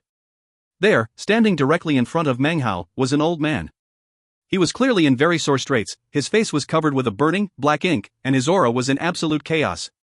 Currently, it seemed he was being forcibly repressed, and was now only able to wield the power of core formation. His face was filled with astonishment. He could scarcely believe that he had actually been pulled into this world. Impossible. It can't be the Emperor's banner. The legendary Emperor's banner was destroyed. What Emperor's banner? B***TCH. Said Meng Hao, his face contorted with fury as he thought about how he had just basically died. Then he recalled what Shui Donglu had said years ago, that people he remembered could not have their karma severed by the Ji clan. He was certain that without Xue Donlu, he would most likely be dead. In his fury, he unthinkingly imitated the parrot's wording. With that, he clenched his hand into a fist and punched. A boom filled the air, and the old man let out a cry. "You trifling mortal, do you dare to injure me? You? Boom! Do you dare to kill me? Boom!" Meng Hao struck out repeatedly with his incredibly powerful fist, pummeling the old man until his body was on the verge of exploding. However, the man's cultivation base was fundamentally intrepid. Despite being attacked in such a way, his body was recovering rapidly. "Puny mortal, you injured me and dragged me out from the world of Ji. But just wait until I'm fully recovered. I'll kill you with my bare hands." Meng Hao's eyes flickered with coldness, and retracted his right hand. He glared coldly at the old man, which caused the old man to stare in shock. Then, the old man began to laugh coldly. The instant he began to laugh, however, Meng Hao's right hand flickered an incantation and then he pushed down onto the old man's forehead. "It would be a pity to kill you. However, your blood, along with the blood of that son of Ji that I killed, can help me to create my blood spirit. My recovery will quickly outpace whatever tiny injuries you inflict on me," said the old man, his tone vicious. Suddenly, Meng Hao waved his hand, and the lotus sword formation appeared. Rippling power of time flowed out, relentlessly pounding against the old man. The old man's face fell, but he let out a cold snort nonetheless. "If it were twice as powerful, maybe it could affect me. But that level of time power is simply not enough." "Not enough?" asked Meng Hao, his eyes flickering icily. He instantly produced his 4 wooden swords and stabbed them into the man's body to hinder his recovery. The old man was inherently tyrannical and haughty, but the instant he saw the 4 wooden swords, and especially when they stabbed into him, he had no choice but to scream miserably. "Damn it! Damn it! Those are immortal murdering swords! You, just who are you? How can you have so many? Although they're not completely unsealed, they really are immortal murdering swords."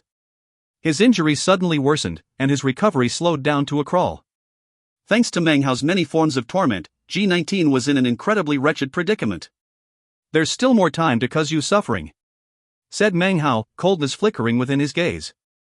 Meanwhile, in the Great Tang in the Eastern Lands exists a luxurious mansion. Sitting inside was the girl with the explosive temper that Meng Hao had met that year, Fangyu. She was currently wiping some blood off of her mouth. How could G19 ever have imagined that the effects of his karmic severing would reach all the way to the Great Tang in the Eastern Lands, and Fangyu? 1. Fangyu's face filled with fury, and she rose to her feet. She was about to walk out the door when suddenly a woman's voice could be heard, shocking and furious to the extreme. It came from the restricted area in the back of the mansion. "Ji clan." When she heard the voice, Fangyu's face flickered. She saw someone flying out from the restricted area toward her. It was an elegantly dressed middle-aged woman. Her face was beautiful, but grim. As soon as she appeared, everything grew dim, and the air itself began to vibrate. The land quaked, and cracks appeared on the surfaces of the nearby buildings, despite the restrictive spells that protected them. "Mom," said Fangyu, trembling. She feared no one in the world more than she did her mother. "You, come with me," said the woman. This woman was none other than the woman who had appeared in the Song clan back in the southern domain. Her eyes radiated killing intent as she turned toward the Ji clan mansion which existed in the Great Tang of the Eastern Lands. 2. "Mom, don't do anything rash," Dad said before that. "Don't talk to me about your dad. Are you coming or not?" The woman's phoenix-like eyes radiated intense killing intent. This chapter was sponsored by Carlos Culia Cuevas, Nicholas Hahn, Useless 5, Nightrunners, Von Neumann, Derek Washburn, Shreddy Kumar and LB. 1. Meng Hao met Fangyu in Chapter 309, in the events leading up to the end of Book 3. She initially attacked him, but backed off after seeing the mark on his hand, whereupon she threw an epic temper tantrum. 2. This woman appeared in Chapter 190 as well as subsequent chapters. It was in Chapter 193 that the guy from the Song clan speculated that she was actually the mother of the Resurrection Lily. If you find any errors, ads pop up, ads redirect, broken links, non-standard content, etc., please let us know. Report chapter so we can fix it as soon as possible. Chapter 426. Chapter 426, just this once. Moments later, a massive roaring sound filled this luxurious mansion in the Great Tang of the Eastern Lands. The entire mansion shook, and then began to crumble into pieces. Large groups of people quickly emerged, although they seemed quite calm. In fact, some were even having pleasant conversations in low tones. Some held books, and there was even one man who had an abacus, and was walking and making calculations at the same time. Everyone seemed completely unperturbed. There was only one conclusion that could be reached. This mansion often experienced such thunderous collapse. As the mansion fell apart, the beautiful woman in Fong Yu transformed into beams of light that shot off in the direction of the Ji clan ancestral mansion. A sigh could be heard from within the collapsing mansion as a middle-aged man in scholar's clothing emerged, shaking his head. He looked at his wife and daughter disappearing in the distance and then sighed again, but did nothing to hinder them. As she flew through the air, the beautiful woman's face was filled with killing intent. She moved with shocking speed. Next to her, Fong Yu looked nervous, but she was actually quite excited inwardly. After a bit of time, the two of them neared a sprawling walled city, the entirety of which was pitch black. It was square in shape, like a giant seal that had been pressed down into the land. Located within the city was an imperial palace, which from a distance, looked magnificent. Palatial structures sprawled around it, and in front was a large square in which could be seen 18 dragon statues that emanated shocking auras. This imperial palace had only one main gate, which was completely gold. Protruding from the surface of this gate were 3,927 golden nails. Each of these nails was completely out of the ordinary, and obviously could be considered a precious treasure. The gate was also carved with soaring clouds and auspicious beasts. Everything was gold, making it look like some sort of celestial gate. This was the number one ancestral mansion of the Ji clan in all of the Great Tang of the Eastern Lands. In total, they had nearly 100, each one of which looked like an imperial palace, although it wasn't. After being erected, these palaces stood mightily for years, never weakening. They were like a figurative shield for the entire clan. In any case, surrounding this imperial palace, the Ji clan members had also erected an enormous wall. The approach of Fong Yu and her mother sent out shocking ripples through the air, as well as a screaming wind. Immediately, the cultivators within the Ji clan noticed this. Halt immediately. If you take a step further, you will be executed without hesitation. Fong Yu looked over at her mother anxiously. Mom, don't do anything rash. Even as the words left her mouth, the beautiful woman lifted up her right foot and violently kicked the city gate. Immediately, a roaring sound echoed out in all directions as the entire city shook. The gate immediately collapsed into pieces, crumbling downward into dust. A gale-force wind swept out, carrying the rubble with it. What gall! You dare to make a move against the Ji clan! As the gate collapsed, howls could be heard within the city and crowds of people appeared, shooting through the air toward the gate. Are you looking to die? Mom, don't be rash, you must not under any circumstances be impulsive. Shut up! Cried the beautiful woman, glaring at Fong Yu. She clenched her right hand into a fist and then slammed it into the ground, which rippled like seawaters as a massive boom echoed out. Cracks spread out in all direction, ripping the ground apart in shocking fashion. The woman, radiating killing intent, shot toward the incoming cultivators. All it took was a single punch from her, and they went flying off one by one like kites with their strings cut. They tumbled through the air, crying out miserably. The woman was like an explosively violent dragon. Everywhere she went, everything shook. It was like a whirlwind that none of the nearly 1,000 approaching cultivators could do anything to stop. Fong Yu stood off to the side. She continued to call out to her mother to not do anything rash, but her face radiated a killing intent quite similar to her mother's, along with excitement. It got to the point where she ran over and, anyone who her mom had already taken care of, she would take care of again. After the space of a few breaths passed, the sky suddenly grew dim. The city wall seemed on the verge of being completely destroyed, and the land itself was covered with countless cracks. Finally, the city wall collapsed into dust. The beautiful woman transformed into a whirlwind that swept out toward the imperial palace.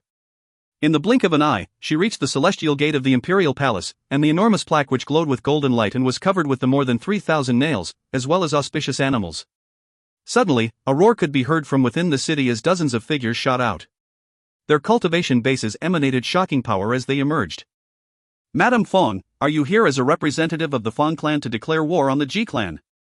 One of the approaching figures was a white-haired old man who spoke with a grim voice. Next to him was none other than G11, whose face was written with astonishment. He stared in shock at the mother-daughter pair as they approached. 1. I'm not here representing the Fong clan. I'm here as a mother, representing myself. The beautiful woman's jaw was set, and her phoenix-like eyes radiated killing intent. She punctuated her words by once again slamming her fist down onto the ground. Heaven and earth filled with roaring, and it seemed like the air would collapse. A black wind spread out in all directions, slamming into the approaching group of dozens of Ji clan members. Their expressions immediately flickered. At the same time, Fang Yu urgently said, "Mom, don't do that." Before she could finish, the beautiful woman charged toward the celestial gate of the imperial palace and punched it directly with her fist. When the blow landed, a shocking boom rang out that shook nearly half of the entire eastern lands. This celestial gate of the Ji clan had stood here in its majesty for who knew how many years. But now, cracking sounds rang out as, layer by layer, it began to completely disintegrate. As it transformed into crumbling fragments, the more than 3,000 golden nails shot toward the imperial palace, to slam into the 18 dragon statues which were actually in the process of coming to life. Rumbling filled the air, and the 18 dragons let out miserable shrieks. Their bodies were unable to withstand the attack, and they exploded. By this point, half of the palace was a wreck, and the entire city was in an uproar. "Anything rash," finished Fang Yu. She stared mutely at her mother, and the destroyed Golden Gate. "Meng, are you crazy?" 2. Howls of rage could be heard from the approaching group of a dozen or so old men. Their eyes radiated killing intent and fury, but also a bit of helplessness. "You dare to harm my son? I will dismantle this entire Ji clan ancestral mansion and cut down your South Heaven Gate. Others fear you Ji clan people, but not me." The killing intent boiling in the woman's eyes seemed to have no end. She had suppressed it for a long time, but could do so no longer. She strode directly in through the crumbling main gate. Fang Yu hurried after her. The mother-daughter team passed through the celestial gate, and suddenly they were in a different world. In front of them, a mountain range spread out, completely white in color. From a distance, they looked like they were covered with snow, but if you looked more closely, you would see that they were in fact made from jade. The entire mountain range was the same, and at its very highest point was a simple house. The house was encircled by palatial structures, and halfway down from the house could be seen an enormous gate-like bridge. It was richly ornamented with jade and marble, and on its surface, 3 characters were carved in flowing script that made the words look like flying dragons and dancing phoenixes. South Heaven Gate. Steps were carved into the jade mountain that led under this bridge, all the way down to the bottom of the mountain where a lake existed. The reflection of the imperial palace above could be seen on the surface of the lake. No waves existed on its surface, making the reflection very realistic. If you didn't look very closely, you might not even be able to tell the difference between the two. The mountain and the reflection of the mountain in the lake were almost identical. "Mom," said Fang Yu as soon as they entered. Normally, she was quite audacious, but as of this moment, she was a bit taken aback. Everything that had happened up to now was incredibly shocking. She looked at her mom, almost in a daze. The beautiful woman gave a cold snort as she looked up at the white jade mountains. At this point, a bit of dread could be seen even in her eyes. However, the dread quickly vanished, wiped away by fury and killing intent. She took a deep breath, during which time, a terrifying, frenzied power suddenly rose up within her. Her hair whipped about, and her eyes glowed brightly. Everything around her changed, and even the sky grew blurry as a massive pressure radiated out. Shockingly, she now had a sword in her hand. And this sword was a wooden sword. It was not the same as the 4 wooden swords that Meng Hao had acquired. Instead, it was covered with characters written in an ancient style. Sunder. Gripping the sword tightly in hand, the beautiful woman swung it toward the South Heaven Gate up on the mountain. The sword strike caused the sky above to turn black, and the ground to turn into nothingness. It was as if all of the power in the world were being sucked into this one sword and transformed into cascading sword chi. This shocking chi whistled through the air directly toward the South Heaven Gate. It was at this exact moment that the dozen old men neared. They were filled with fury, but as soon as they saw the sword, their faces filled with shock. "Damn it! Immortal Sundering Sword! You crazy Meng! You dare to wield that immortal sundering sword here on planet South Heaven?" The speed of the sword chi was such that it arrived at South Heaven Gate in the blink of an eye. However, at some unknown time, directly next to South Heaven Gate, a young man had appeared. Based on his appearance, he was not very old, however, his body radiated an intangible ancientness. He looked at the incoming sword chi, and then at the beautiful woman. Shaking his head, he did nothing to block it. The sword chi slammed into South Heaven Gate, causing the entire structure to shake and then collapse into pieces. The South Heaven Gate had stood from the moment the Ji clan arrived on planet South Heaven, and represented their position of rulership. This was the first time it had ever collapsed. The young man looked at the collapsing gate and then coolly said, "For the sake of your father, Senior Meng, I won't go too hard on you. Go ahead and vent your anger. But, it will only be just this once." The young man waved his sleeve, and everything in the world began to grow blurry, and everyone began to disappear. Before she completely disappeared, the beautiful woman's voice rang out throughout the entire world, filled with determination and staunchness. I will issue a warning too, she said, and it had better be just this once. 1. G11 was briefly mentioned in chapter 310. 2. Earlier she was called Madame Fong and here she is called Meng. In Chinese culture, women don't change their name upon marriage. However, they can be addressed with their husband's surname if used with the right title. In Chinese, her name is Meng. Meng is a surname, the same as Meng Hao's. Li means beautiful. If you find any errors, ads pop up, ads redirect, broken links, non-standard content, etc., please let us know. Report chapter so we can fix it as soon as possible. Chapter 427. Chapter 427, Greenwood Tree Ancestor Awakening. It doesn't matter whether we're talking about family love or one's temper, the young man said lightly. He smiled slightly. Everything is karma.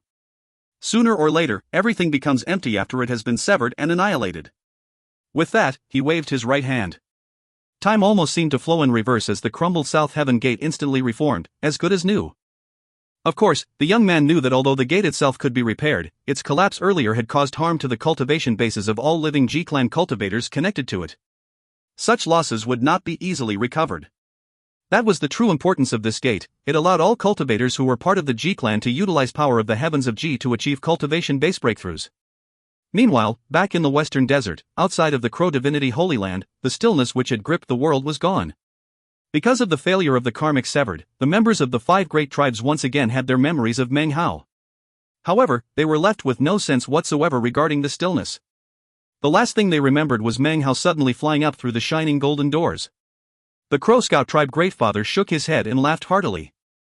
Grandmaster Meng is being a bit hasty, but there's no harm in that. Let's go meet up. With that, his body flickered and he entered the glowing golden doors. He was followed by the priest, the Grand Elder and the others, including the man-form Outlander beast. The large man's face was grim, and his eyes flickered with rage and humiliation.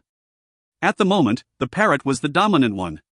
It remembered everything that had happened, and understood the truth. This caused its fury to billow up as it urgently entered into the golden light. As for the rest of the tribes, they didn't care a bit whether Grandmaster Meng barged in, nor did they say anything. In fact, were they in the place of the Crow Scout tribe, they would do nothing about the matter. After all, Grandmaster Meng had displayed the power of a Grand Dragoner. A person like that would be treated like an esteemed guest in any tribe. The members of the Crow Scout tribe passed through the golden doors and entered the Holy Land with the 7 volcanoes.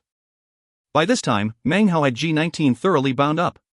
The 4 wooden swords were continuously crippling his cultivation base, making it impossible for him to recover. In fact, out of fear that his cultivation base would rise too high, Meng Hao decided to use some additional methods. From within his bag of holding, he retrieved a large collection of poison pills that he had concocted. The power of these poisons was terrifying, not to mention any possible interactions they might have later.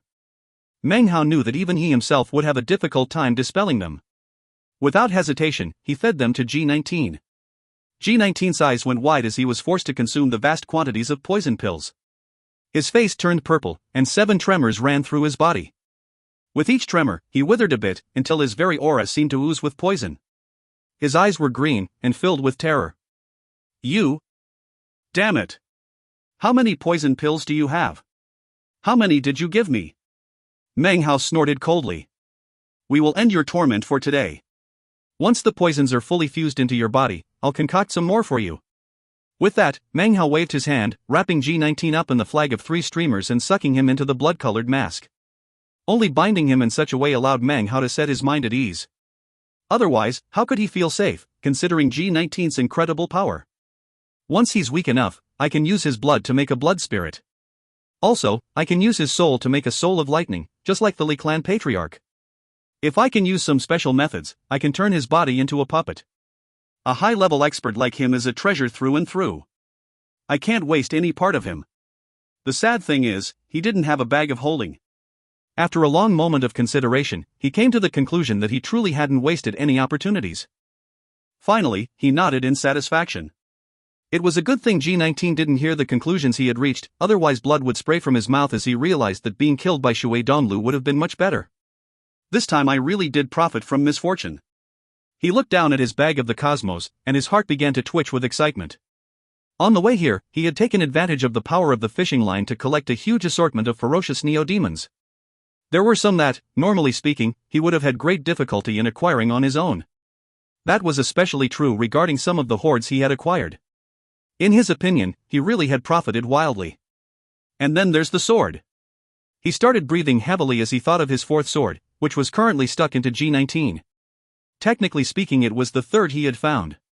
Meng Hao now knew that the swords must contain some incredible mystery. If he could somehow acquire more of them, he would probably be able to solve the puzzle. Immortal murdering sword, huh? And then there's the flag of 3 streamers. G19 called it a much different name than the meat jelly did. The Mountain and Sea Emperor's banner. After more thought, Meng Hao slapped his bag of holding to produce a green fishing pole. Hefting it in his hand, his eyes began to shine with a bright glow. When G19 launched his karmic severing, he used a fishing line. I'm guessing that the fishing pole he used was the same type as this one. He looked thoughtfully at the fishing pole.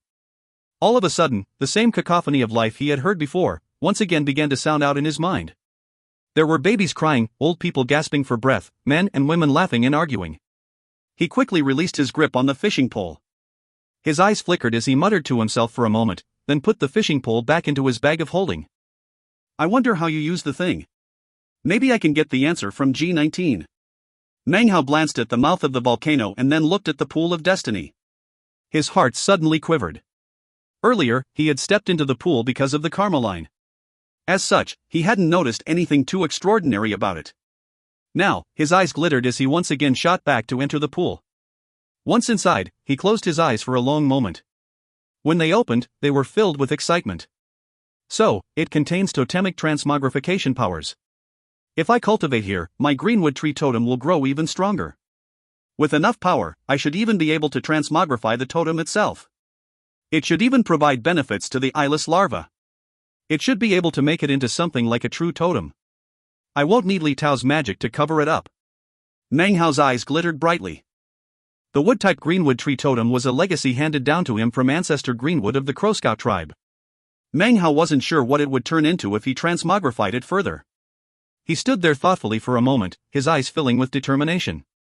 Then he sat down cross-legged in the waters to meditate. When he closed his eyes, the greenwood tree totem tattoo on his forehead and the eyeless larva totem tattoo on his hand immediately appeared. The waters in the pool began to seethe as if they were boiling. A whirlpool formed, with Meng Hao at the center and the water rushing around him. Within the pool waters surged totemic power. As it circled around him, it fused into Meng Hao's body and then, into the greenwood tree totem and the eyeless larva totem.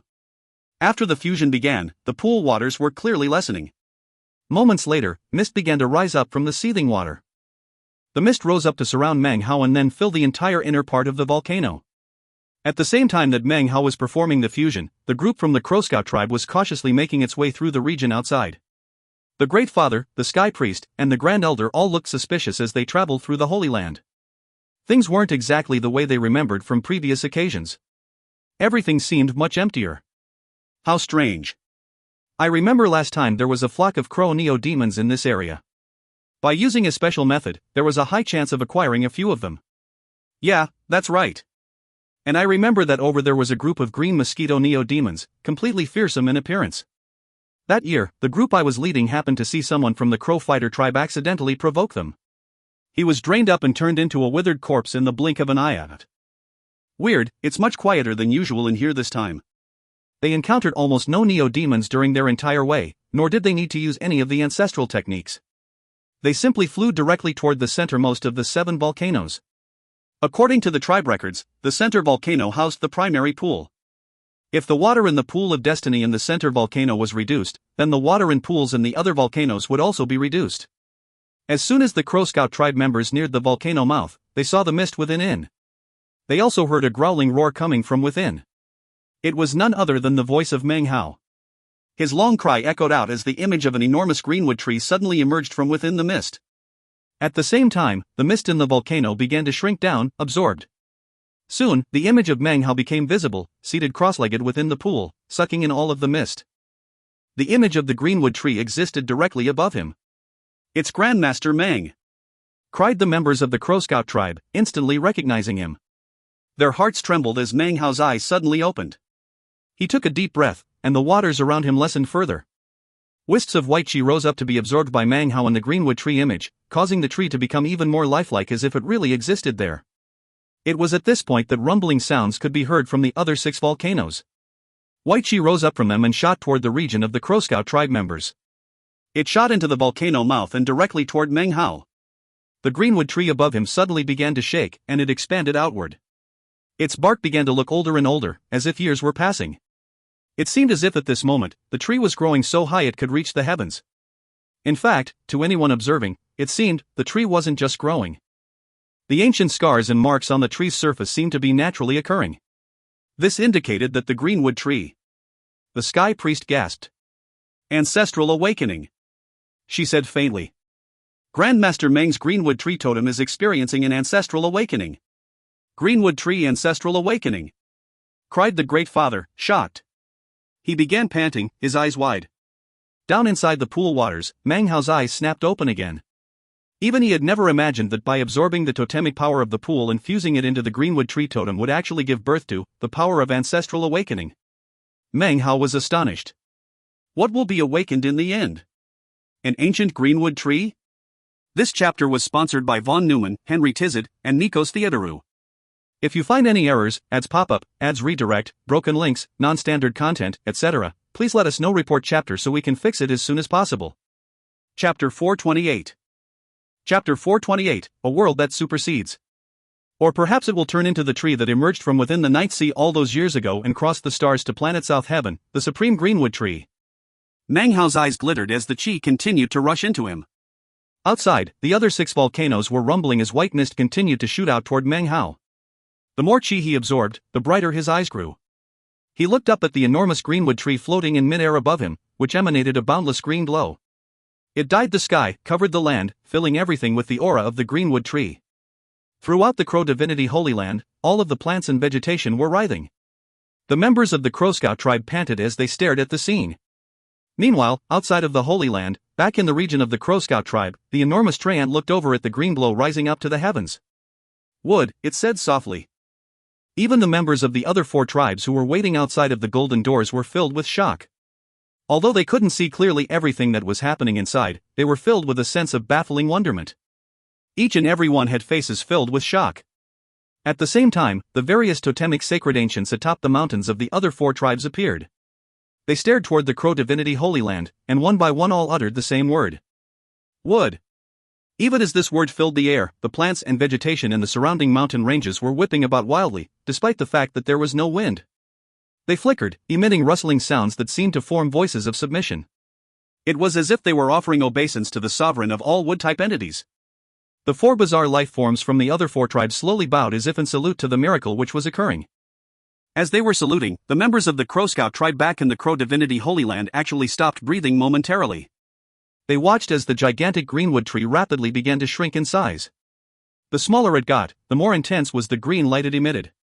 By the time it shrank to 300 meters in height, it was like a green sun, filling everything around it with intense green light. Meng Hao breathed deeply as he watched the greenwood tree shrinking. 300 meters, 150, 100, until it was 30 meters. 15, 10, 3, half a meter, 1/3, 3 inches, 2 inches. It seemed to be shrinking in correlation to the reduction of water in the pool. Massive amounts of mist were absorbed by Meng Hao. In the blink of an eye, the greenwood tree was only 1 inch tall.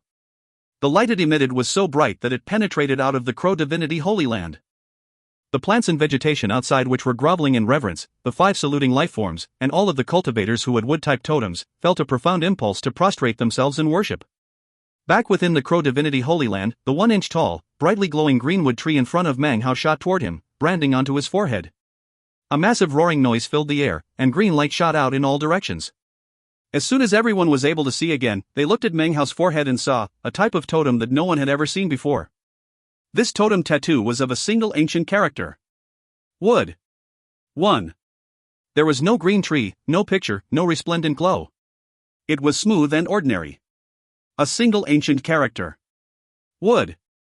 However, this character would represented everything wood-type under heaven. Because of this, it didn't need some picture representation of a plant or tree, because it was the essence of wood. All wood types in heaven and earth. Everything shook as all plants and vegetation bowed in worship. All such living things paid respect. Wood. Meng Hao floated up out from within the pool of destiny, the wood character on his forehead glittering with green light. He suddenly had the sensation that he could communicate with all plant forms in the world. He had the intense feeling that by merely exercising his will, he could magically manifest any type of wood. He also felt a type of calling from the pool of destiny beneath him. The pool had always borne the semblance of a pool, but when Meng Hao looked down at it, what he saw was a path. The call originated from the end of the path, where Meng Hao had the strange sensation that there existed a heavenly-wood character. His eyes flickered thoughtfully, and then his body flashed. The Crow Scout tribe watched panting as he suddenly shot back down toward the pool of destiny, toward the path. Then, he completely disappeared. It wasn't until Meng Hao disappeared that the Crow Scout tribe members finally reacted. In fact, it was the man-form Outlander beast who did so first. Eyes wide, he looked at the scant amount of water left in the pool of destiny, and then let out a roar and charged toward the water. The Great Father's face flickered. He waved his hand, indicating for the others to follow as he headed toward the pool of destiny. There was already very little water left, but even absorbing a bit would be very beneficial. Almost at the same time that the Crow Scout tribe members were charging toward the pool of destiny, the faces of the members of the 4 tribes on the outside flickered. This was especially so when they noticed that the golden doors were growing dim. The 4 Great Fathers and the priests looked shocked. How could it be happening so quickly? Damn it! The pool of destiny is going to disappear. The golden light is fading. That means the waters in the pool of destiny are already running out. As of now, the Great Fathers and priests of the 4 tribes did not feel it necessary to abide by the previous agreement. They immediately began to lead their various tribe members toward the golden light. In an instant, more than 100 colorful beams of light shot through the doors. Within the Crow Divinity Holy Land, the members of the 4 tribes scattered, heading in the direction of the various volcanoes. Everything was quite chaotic. However, amidst the chaos, there were 4 people who happened to have a special means of communication. Suddenly, they all began to whistle through the air toward the 7th volcano. These 4 people were none other than Yensong and the other nascent soul eccentrics. They moved with great speed, but cautiously, so as not to make themselves stand out. They entered the volcano and looked around, killing intent flickering in their eyes as they immediately attacked the other tribe members who had entered the volcano at the same time. Considering the level of their cultivation bases, and the fact that the tribe members were caught unawares, it only took the space of a few breaths before they wiped them out. There wasn't even time for miserable cries to ring out. Now that they didn't have to conceal their identities anymore, the 4 of them revealed their true appearances. The reek of blood filled the air, but Li Tian waved his hand, causing it to disappear instantly. At the same time, Emoli and Old Devil Wang performed double-handed incantations. In the blink of an eye, a magical shield covered over everything, making it impossible for anyone else to enter the volcano. I have the feeling that Grandmaster Meng is none other than our fellow Taoist Meng, said Yensong coolly, looking at the others. He was the first to enter this place, said Li Tian, frowning. He must definitely have picked up on some clues already. We need to move faster. According to my understanding, said Yensong, the 7th volcano has the weakest restrictive spells. May I prevail upon you fellow Taoists to break the spells? Then we will be able to enter the location of the ancient Tao of alchemy. The 4 exchanged glances, then rushed down to the bottom of the volcano. According to the previous arrangement, Mo and Wang began to use their magical techniques to break down the restrictive spells. As the party of 4 got to work, the rest of the 5 tribes were struggling over the pools of destiny. Even as the man-form version of the Outlander beast, Parrot and Meat Jelly was absorbing the waters, Meng Hao magically appeared in a world that seemed to supersede anything that even remotely resembled it. The instant he appeared, he looked around, stunned. His eyes began to shine. Shockingly, he was in exactly the same place he had been before. He was in the same volcano he had just left. The water beneath his feet was none other than that of the pool of destiny. However, the waters were murky and impossible to absorb. Everything around him seemed tinged with gray, as if that were the only color that existed in this world. Meng Hao's eyes flickered as he loped around for a moment and then flew up toward the mouth of the volcano. Outside, everything looked the same, there were still 7 volcanoes. The land and the forests, everything looked just exactly the same as the Crow Divinity Holy Land.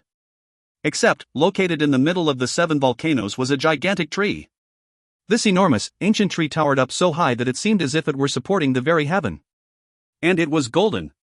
If you looked closely, the tree was not made from wood, but rather, metal. At the very top of the tree was a gigantic golden crow, standing there, staring at Meng Hao. 2. At the bottom of the tree was a corpse, leaning up against the tree and facing a decrepit pill furnace. There was no one and nothing else in the area, only the great tree and the golden crow. No lives were present, nor any life force, nor any presence of death. Everything was quiet, so quiet that many people would find it terrifying. Meng Hao focused on the great tree and the golden crow. Then he looked at the corpse and the pill furnace. Were it not for the corpse in the pill furnace, Meng Hao would have come to the conclusion that everything Yensong said was incorrect. Thoughtfully, Meng Hao flew forward toward the great golden tree. As he neared, the golden crow atop the tree suddenly moved its head. A golden gleam could be seen in its eyes. Meng Hao stopped and stood stock still. He could sense that it was the golden tree upon which the golden crow stood that was calling him. The golden crow glanced at Meng Hao, then closed its eyes. Meng Hao clasped hands in a bow, and then neared it. He didn't examine the great tree first. Instead, he looked down at the corpse. There in the corpse's hand was a jade slip. Meng Hao picked it up and scanned it with spiritual sense. 3 characters suddenly appeared in his head. Spirit severing pill. His eyes glittered as he looked down at the pill furnace. As soon as he did, a strange expression could be seen on his face. There on the back of the furnace was a large hole. Within the pill furnace, no medicinal pill could be seen. However, even though countless years had passed, as a grandmaster of the Tao of Alchemy, Meng Hao could tell from the residue left behind that before being destroyed, there had indeed been a medicinal pill inside. Looking at the hole, he suddenly had the sense that whatever pill had been concocted inside in ancient times, had burst out of its own accord. It definitely is of the ancient Tao of Alchemy, something from primordial times. But, where did the pill go? 1. As you might be aware, Chinese characters go back for thousands of years. According to my research, the type of ancient character mentioned to by Er Jin here refer to the most ancient of Chinese characters. The ancient character for wood looks like this. Ancient wood. It's quite a bit different from the modern version, which looks like this. 2. The golden crow is a Chinese mythological creature related to the sun. You can see some various artistic depictions here. If you find any errors, ads pop up, ads redirect, broken links, non-standard content, etc., please let us know. Report chapter so we can fix it as soon as possible. Chapter 429. Chapter 429, The Golden Crow and the Great Tree. Meng Hao looked around, muttering to himself. He then scanned the area with spiritual sense. However, other than the golden tree and the golden crow, there was no trace of anything else. Could it have left this place entirely? Thought Meng Hao. As a grandmaster of the Tao of Alchemy, he had concocted sentient medicinal pills before, the kind that attempted to wrest away good fortune from heaven and earth, the type that the heavens attempted to destroy with tribulation. Lost in thought, Meng Hao considered how most such ancient medicinal pills had withered up long ago, and were no doubt nothing more than dust. Most likely it already shriveled away into ashes. Meng Hao couldn't imagine how a pill that could break out of the furnace in such a manner could possibly still exist after so many years had passed. He put the matter aside and turned his head to look at the great tree. After a long moment, he reached out his hand and placed it softly on the surface of the tree. The instant he touched it, it began to vibrate and slowly emit a golden light. At the same time, the wood totem tattoo on Meng Hao's forehead began to emit a green light. There was no communication or interaction. Instead, there was a sliver of wool that had existed for who knew how long in this great tree that, at this moment, was set free. It had encountered something similar to itself that it approved of, and had decided to say its final goodbyes. Meng Hao looked at the tree and could see that it no longer had any life force left in it. The only thing that remained were the traces of the passage of time. After a long moment passed, Meng Hao sighed. So, this is the place that Yensong and the others are dying to get to. No medicinal pill, only a corpse and the remains of a great tree. Even the pill formula in the jade slip is of ancient times. Nowadays, you wouldn't even be able to find the right medicinal plants. The only thing here worth looking at is that golden crow. Meng Hao looked up at the bird sitting on top of the tree overhead. Finally, he shook his head and was about to pull back his hand, when suddenly a tremor ran through his body. The previously closed eyes of the golden crow snapped open. Powerful life force streamed out, entering into the great tree. Suddenly, power seemed to emanate out from the tree, as if it was still alive. Because Meng Hao's hand was touching the tree, he was able to sense the power of the life force. In that instant, his eyes went wide with disbelief. He looked up again at the golden crow, his mind blank. It was an ancient sacred relic of the crow divinity tribe, something that had existed for many years, and was powerful enough to give birth to an entire tribe. Nowadays, that once powerful tribe was fading away and had already begun to split apart. This life force. Meng Hao was struck dumbfounded for a long moment. Finally, he took a deep breath. As a grandmaster of the Tao of Alchemy, he was very familiar with medicinal pills. Just now, he could tell that the life force emanating from the golden crow actually contained the aura of a medicinal pill, but it was not emanating life force, but rather the power of a medicinal pill. Is it because it consumed the medicinal pill, or is it the medicinal pill? The possibility of the latter sent Meng Hao's mind and heart reeling. Before coming to this place, he could never have imagined that the golden crow of this once powerful tribe originated from what had started out as a medicinal pill. He was a grandmaster of the Tao of alchemy, and as such, could accept that lakes and mountains could become demons. However, perhaps his own deep knowledge of alchemy covered over his own eyes in a way that made it impossible for him to conceive of the same thing happening with medicinal pills. He began to breathe heavily. He was now almost certain that of the two different possibilities he had just considered, it was virtually impossible for the first one to be correct. After consuming a medicinal pill, its aura could not exist for a very long time. The only correct conclusion was that the medicinal pill had turned into a demon, which then could exist forever. Panting, Meng Hao looked up at the golden crow and the great tree. Suddenly, an image appeared in his mind. Within the image was an ancient grandmaster of the Tao of alchemy, sitting beneath a greenwood tree, preparing to pass away in meditation. As death neared, he produced the most glorious pill he had ever concocted. Unfortunately, by the time the pill emerged, the grandmaster had already breathed his last breath. Years later, when the sentience of the pill reached a certain point, it suddenly broke out of the pill furnace. It seemed as if this action might even have had something to do with the greenwood tree. From the moment it appeared in the world, its only friend and partner was none other than the greenwood tree. Year after year passed. After the passage of an innumerable amount of time, when the pill had matured and risen to prominence, it founded the Crow Divinity tribe. Many more years passed. Eventually, the greenwood tree's life began to waste away, and it died. The medicinal pill could not accept that the tree had perished. It used its powers to transform its color, and every so often, it would sacrifice some of its own life force to feed the tree. However, the tree truly had perished. Regardless of what was done, the only thing that could be brought back was something empty, lifelike though it might seem.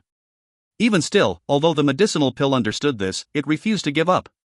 Meng Hao considered all of this for a long moment, and then let out a soft sigh. His hand dropped to his side as he stepped back a few paces. He clasped his hands and bowed deeply to the great tree and the golden crow. He could see that the golden crow was currently growing weaker and weaker. Soon, its life force would be exhausted, and it would transform into dust on the wind. When that happened, the great tree would have nothing to support its empty but lifelike existence, and it too would transform into dust. Perhaps both of them were simply waiting for that moment when they both turned into dust together, and could drift up into the empty sky. Meng Hao looked at the golden crow and the great tree. He wasn't sure why, but for some reason the look in the eyes of the golden crow reminded him of certain aspects of Grandmaster Pill Demon. The crow stood atop the great tree, Pill Demon stood on his short mountain. The crow gazed upon the tree, Pill Demon gazed upon the statue of Violet East. It was a strange feeling that caused Meng Hao to stand there thoughtfully for a moment before sighing. Since I'm here, I might as well employ some of my power. He lifted his right hand into the air and performed an incantation. Then, he took a deep breath and pointed at the tree. By my command as the 9th generation demon sealer, I bequeath you with righteous bestowal. Immediately, a tremor ran through Meng Hao's body, and he spat out a mouthful of blood. When it landed on the tree, a strange light began to glow in the golden crow's eyes, and it stared at Meng Hao. Righteous bestowal causes your path to become that of a demon. Righteous bestowal causes your Tao to become unceasing. Righteous bestowal causes your spirit to return from emptiness to become a demon. My approval represents the approval of the League of Demon Sealers. This is righteous bestowal, a true blessing. Such was the true usage of righteous bestowal. After being enlightened regarding it, Meng Hao had never truly used its full power on any demon. At the most, he had used only some of its bestowing power. Righteous bestowal was a type of approval. Any demon of heaven and earth that received the approval of a demon sealer would be able to temporarily absorb some of the essence of the 9th mountain and sea. Even if that demon were dead, its soul would not disperse. This golden crow had not done any favors for Meng Hao. However, its emotions and thoughts had stirred Meng Hao. They touched him in a way that made him believe that providing assistance with righteous bestowal was the right thing to do. After the power of righteous bestowal was manifested, Meng Hao took a deep breath. He looked at the great tree and the golden crow and then turned to leave. It was at this point that the golden crow suddenly emitted a sound. This was the first sound it had made since Meng Hao entered this place, a shrill cry. This cry sounded something like the grating of metal against metal. Meng Hao looked back to see the golden crow shaking. As it shook, ghost images sprung up, and a golden light surged out. The light slammed into Meng Hao's torso, transforming into a gold-colored brand. It was a totem tattoo that was somewhat similar to his previous totem tattoo of the greenwood tree, an image of a golden crow. This was a metal-type totem, which, if Meng Hao was lucky and could accomplish an ancestral awakening, might eventually turn into the ancient character for metal. After sending out the totem, the golden crow seemed to have been weakened by at least half. Its body shook on the verge of collapse for a moment before it collected itself and then looked at Meng Hao. Meng Hao opened his mouth to say something, although he wasn't sure what. However, it was at this exact moment that, within this world of grayness, a boom echoed out from the mouth of the seventh volcano. 4 figures suddenly became visible. Ha ha ha. We're here. This chapter was sponsored by Jonas Grunstrom. If you find any errors, ads pop up, ads redirect, broken links, non-standard content, etc., please let us know. Report chapter so we can fix it as soon as possible. Chapter 430. Chapter 430, Battling the Nascent Soul Stage. The booming sound echoed out through the air as 4 figures shot out from the mouth of the seventh volcano. In the lead was a man wearing a long white robe. His hair whipped about him, and his eyes flickered as if with lightning. His expression was one of excitement. This was none other than Yensong. Behind Yensong was Li Tian, whose eyes shone brightly with vigilance. He whistled through the air like a black dragon, his black robe flapping in the wind. He really did look like a dragon. The sight was incredibly imposing. Behind him were Mo Li and eccentric Wang. When the 4 of them appeared, they were instantly filled with interest regarding this gray world. The next thing they saw was the great tree, plus Meng Hao and the corpse beneath it. What caught their attention more than anything else, though, was the pill furnace. So, it is here, said Yensong, his eyes flickering with coldness. Next to him, Li Tian's eyes were grim as he hovered in midair and stared at Meng Hao. Mo and Wang also floated in midair, glancing around with flickering eyes. After seeing that Meng Hao was the only person present here, their eyes filled with a strange light. Fellow Daoist Meng, you're so fast, said Li Tian, laughing mirthlessly. You're not wearing your mask today, but we're all old friends, right? There's no need for any disguises. You beat us here, which is well and good, but according to our previous agreement, please produce whatever treasures you've acquired. It's time to split our shares. As he spoke, he moved forward toward Meng Hao. Yensong, Mo and Wang also neared, surrounding Meng Hao. Meng Hao frowned as he looked at the approaching nascent soul eccentrics. His face grew dark and he let out a cold harumph, then suddenly kicked out with his right foot, sending the pill furnace flying into the air. The instant his foot began to move, Li Tian's right hand shot up and he pointed at Meng Hao. Fellow Daoist Meng, what are you doing? A black blur shot out from his finger. As it flew out into the air, it transformed into a rotating black flower with 5 petals. Each petal of the flower looked like a sinister face. They emitted mournful cries as they shot toward Meng Hao. Meng Hao waved his right hand. A bloody light erupted up as the air in front of him turned the color of blood and a massive hand appeared. It instantly shot toward the black flower, slamming into it. A massive explosion ensued. As the sound of the explosion rippled out, Meng Hao retreated backward. Yensong and the others continued to approach. It was at this time that Meng Hao finally spoke. Fellow Daoist Li, I would like to ask you a question. What exactly are you doing? Why don't the lot of you go look at that pill furnace? He flicked his sleeve, his expression grim. Having heard his words, Yensong and the others suddenly stopped moving. Li Tian's eyes narrowed and came to fall on the pill furnace. The others looked over as well, and instantly saw the hole in it. The hole was obviously not recently made. Yensong and the others were all wily old foxes, and it only took a glance for them to realize that the hole had been created long ago, not recently. This is... The 4 of them frowned and breathed with seeming difficulty. Meng Hao's expression was one of extreme displeasure, even rage. I haven't been here for long. After coming to this tree, I saw only this corpse and that damaged pill furnace. He had noticed earlier that the weakened golden crow had long since concealed itself atop the tree. Even if you looked closely, you wouldn't be able to see it. If I said I didn't find anything, you wouldn't believe me. Well, I did find something. Laughing coldly, he lifted his right hand up to reveal a jade slip. As everyone watched, he took out another jade slip, a white one, and then branded the information from the first one onto it. After that, he threw the first jade slip out in front of him. Yensong caught it, then looked at it with furrowed brow.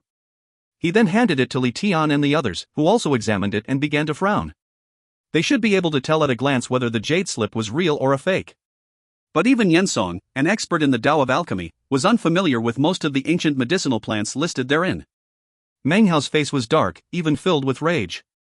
His wording sharp, he said, "You want to cause a big fuss over a single jade slip? How disappointing. I'll take my leave now. From now on, my path is not connected to any of you, ... His awe-inspiring display in sharp words left Yensong and the others incapable of offering any sort of response. Meng Hao gave a cold snort. Then, his body flickered as he turned into a beam of colorful light and shot off into the distance.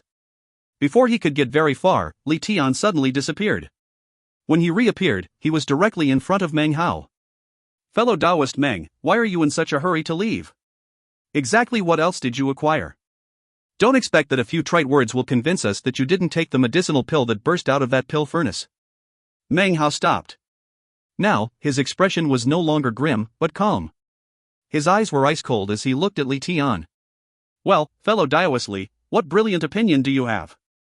"I won't dare to use the word brilliant, fellow Taoist Meng," he replied slowly, staring Meng Hao in the eye. "But since you got here before us, it will be difficult for you to avoid suspicions. Just hand over your bag of holding and let us search it, that should be enough." Meng Hao looked back at him, then started to chuckle.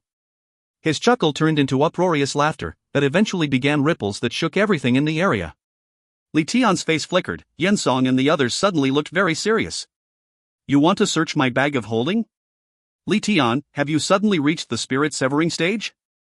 Killing intent blazed within Meng Hao's eyes.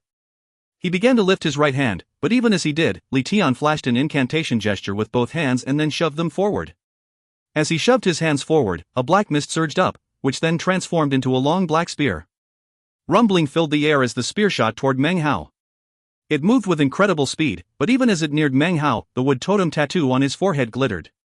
Suddenly, an enormous wood character appeared in front of him.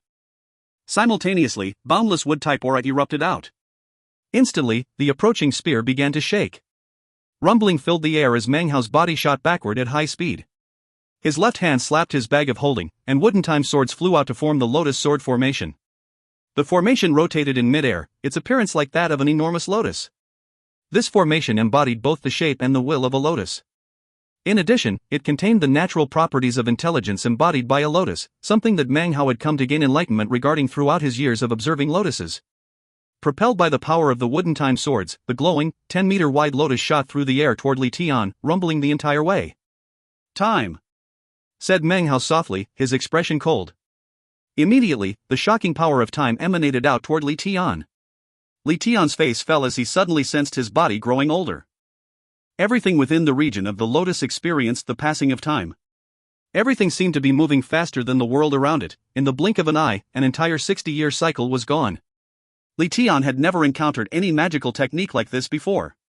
His face flickered, and he flashed an incantation gesture with his right hand. As he waved his hand, black light poured out from his body to resist the wooden time swords. He performed a minor teleportation, reappearing several hundred meters away. Even as he tried to flee, Meng Hao's eyes flashed with killing intent. He took a step forward and then utilized the bloodburst flash. Moving such a short distance made it seem almost like he had used minor teleportation, and he was suddenly directly in front of Li Tian. His right hand clenched into a fist and he punched out. A boom echoed out. Li Tian's face fell and he spit out a mouthful of nascent soul aura. The brightly colorful aura transformed in midair into the image of a small person that looked exactly like Li Tian. The figure let out a sharp cry as it shot toward Meng Hao. Boom! Meng Hao's body trembled as he retreated 7 or 8 paces, his face ashen. As for Li Tian, he retreated about 4 paces, his face flickering. His expression was one of ferocity, but fear glimmered within his eyes. "Fellow Taoists Yan, Mo, and Wang," he said. "What are you standing there watching for? If you're really willing to let this guy leave, then I'll hold back." Before Yensong and the others could even react to Li Tian's words, Meng Hao laughed coldly and once again shot forward. "It's too late to hold back now." 5 figures appeared around Meng Hao that looked identical to him.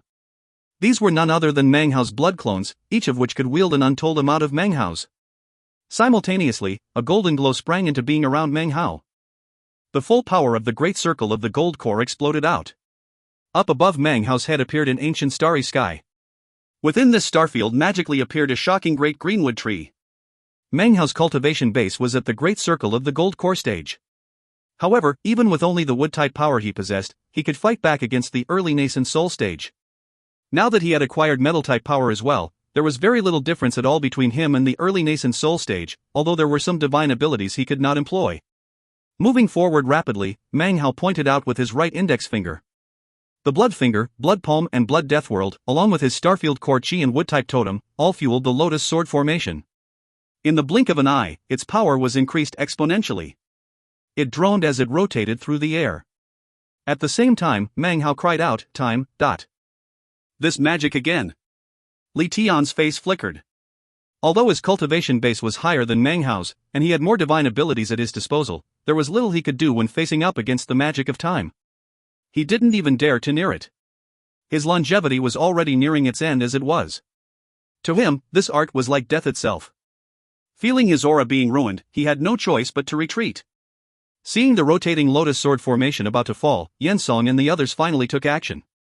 They shot forward to appear near Li Tian. The mighty pressure of the cultivation bases of 4 nascent soul cultivators emanated out like a flash flood. "Fellow Taoist Li, fellow Taoist Meng, please let me say a word," said Yensong, looking directly at Meng Hao. Meng Hao's expression was as calm as ever, but inwardly he heaved a sigh of relief. Even if he put on the blood-colored mask, he was no match for 4 nascent soul cultivators all at the same time. However, based on the current situation, he had no choice but to fill the others with misgivings by putting on the air of someone who others did not dare to provoke. "There's no harm in speaking your mind, fellow Taoist Yen," he said, his voice cold. "If you find any errors, ads pop up, ads redirect, broken links, non-standard content, etc., please let us know. Report chapter so we can fix it as soon as possible." Chapter 431. Chapter 431, Prelude to a Funeral. "I believe what you said to be true," Yensong said quickly. His words caused Li Tian to frown. The eyes of Mo and Wan flickered. "That's because the treasure is in fact here. It hasn't gone anywhere." Meng Hao's expression was the same as ever, but his heart filled with vigilance. "If you're talking about the spirit severing pill," said Li Tian grimly, "then where exactly is it?" "It will appear on its own," said Yensong. He suddenly turned, his eyes glowing with avarice. He was looking in the direction of the great tree. He suddenly lifted his right hand up, within which appeared a jade bottle. He crushed it, causing a black liquid to emerge from within, along with a rotting stench. Within the black liquid could be seen a maggot-like bug roughly the size of a finger. Its segmented body was wriggling, and as soon as it appeared, it lifted its head up and let out a shrill cry. Its body turned into a black streak that shot toward the top of the tree. The sight of the thing shooting toward the treetop caused Meng Hao's face to flicker. Suddenly, a sound could be heard like that of metal scraping against metal. It drifted out from the top of the tree along with a billowing golden light. The weakened golden crow suddenly flew out to meet the black bug and prevent it from getting near the great tree. A rumbling sound filled the air as the golden crow opened its mouth. A golden glow appeared that surrounded the black bug. It shrieked as it was submerged and then crushed into ash.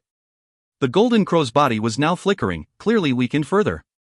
However, its eyes were filled with sharpness and dignity as it glared around at everyone. Behind it was the great tree, which it apparently would sacrifice anything to protect. "The legendary golden crow pill is real," said Yensong, laughing. After it was created that year, it acquired a spirit and transformed into a golden crow. At one time it had the chance to achieve immortal ascension, but in the end it chose to grow weak. Instead, it used its life force to protect a great, dead tree. His eyes glittered with greed as he stared at the golden crow. Li Tian's eyes also glittered, and by now, he was completely ignoring Meng Hao. His breathing came in pants as he stared at the golden crow.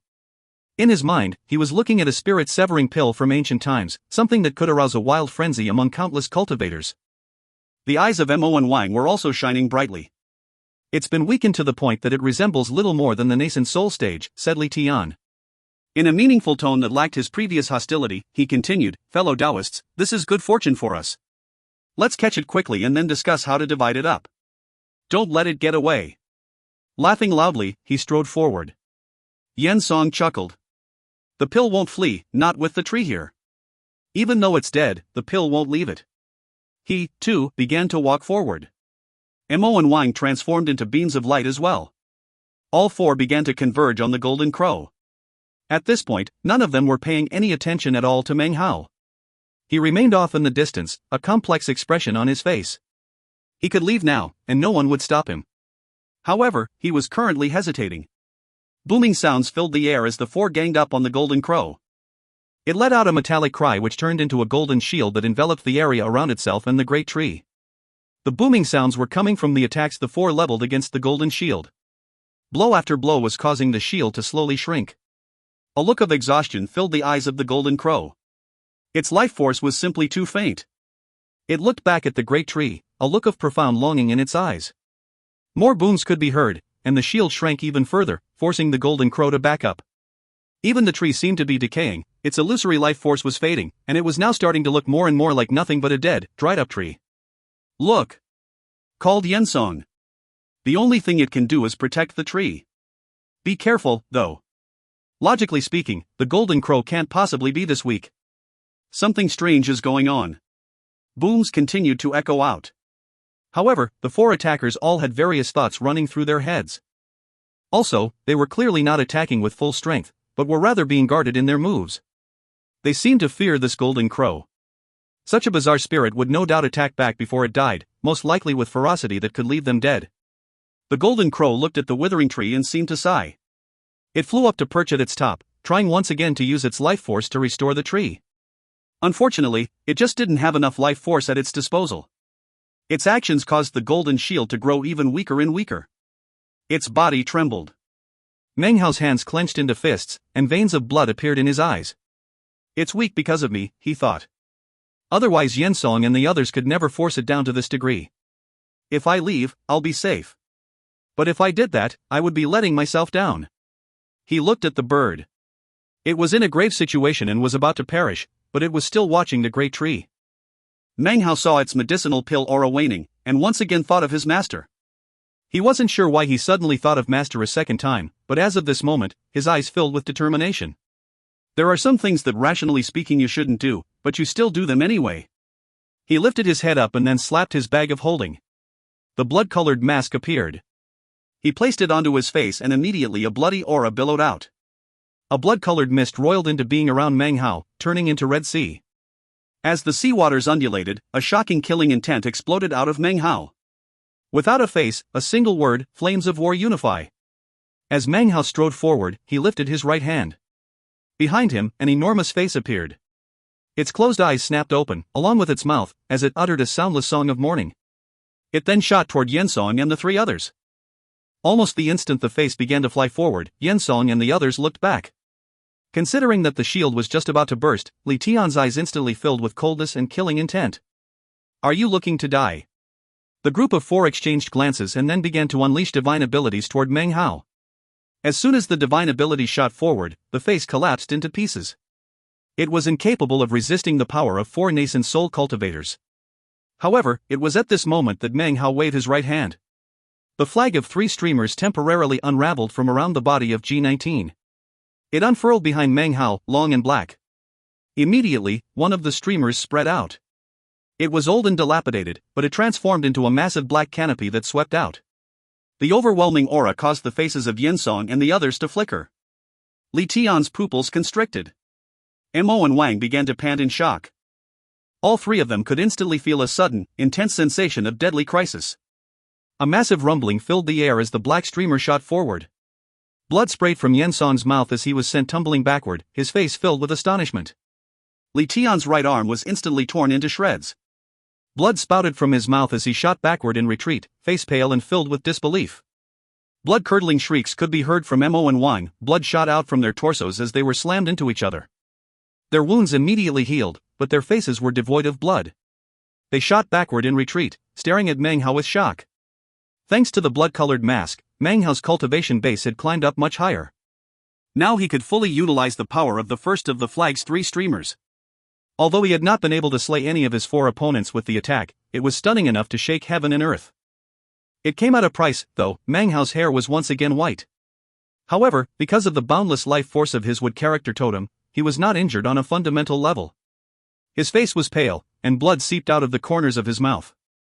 Despite the injuries, after his attack swept Yensong and the others away, Meng Hao stood with his back to the tree.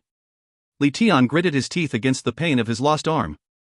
Wiping the blood from his mouth, he grimly said, "Fellow Daoist Meng, you certainly have some wild ambitions.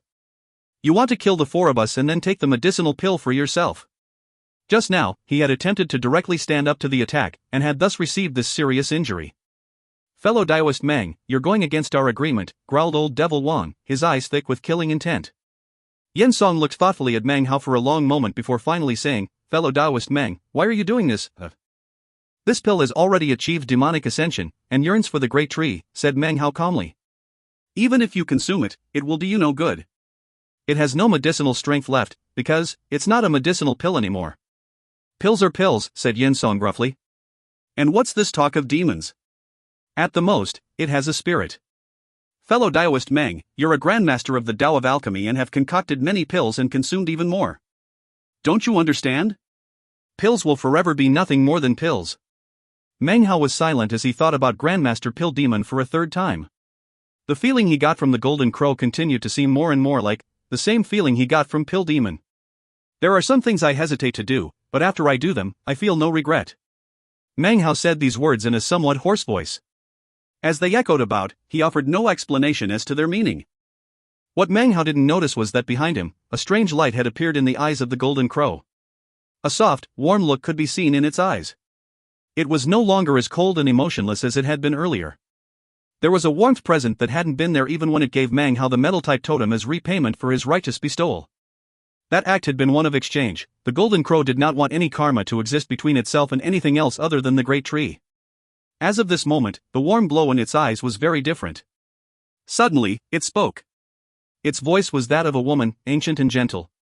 I can sense upon you the aura of a life force the same as mine. As for you and me, we have seen very different lives. Thank you for using righteous bestowal on the greenwood tree, and for standing up for us. When I was born, the greenwood tree was here to keep me company. When I was happy, he was here. When I was confused, he was here. It doesn't matter if he dies, I will always be by his side, this life, or in the next life. When living, when dying, we will be together. That is my Tao.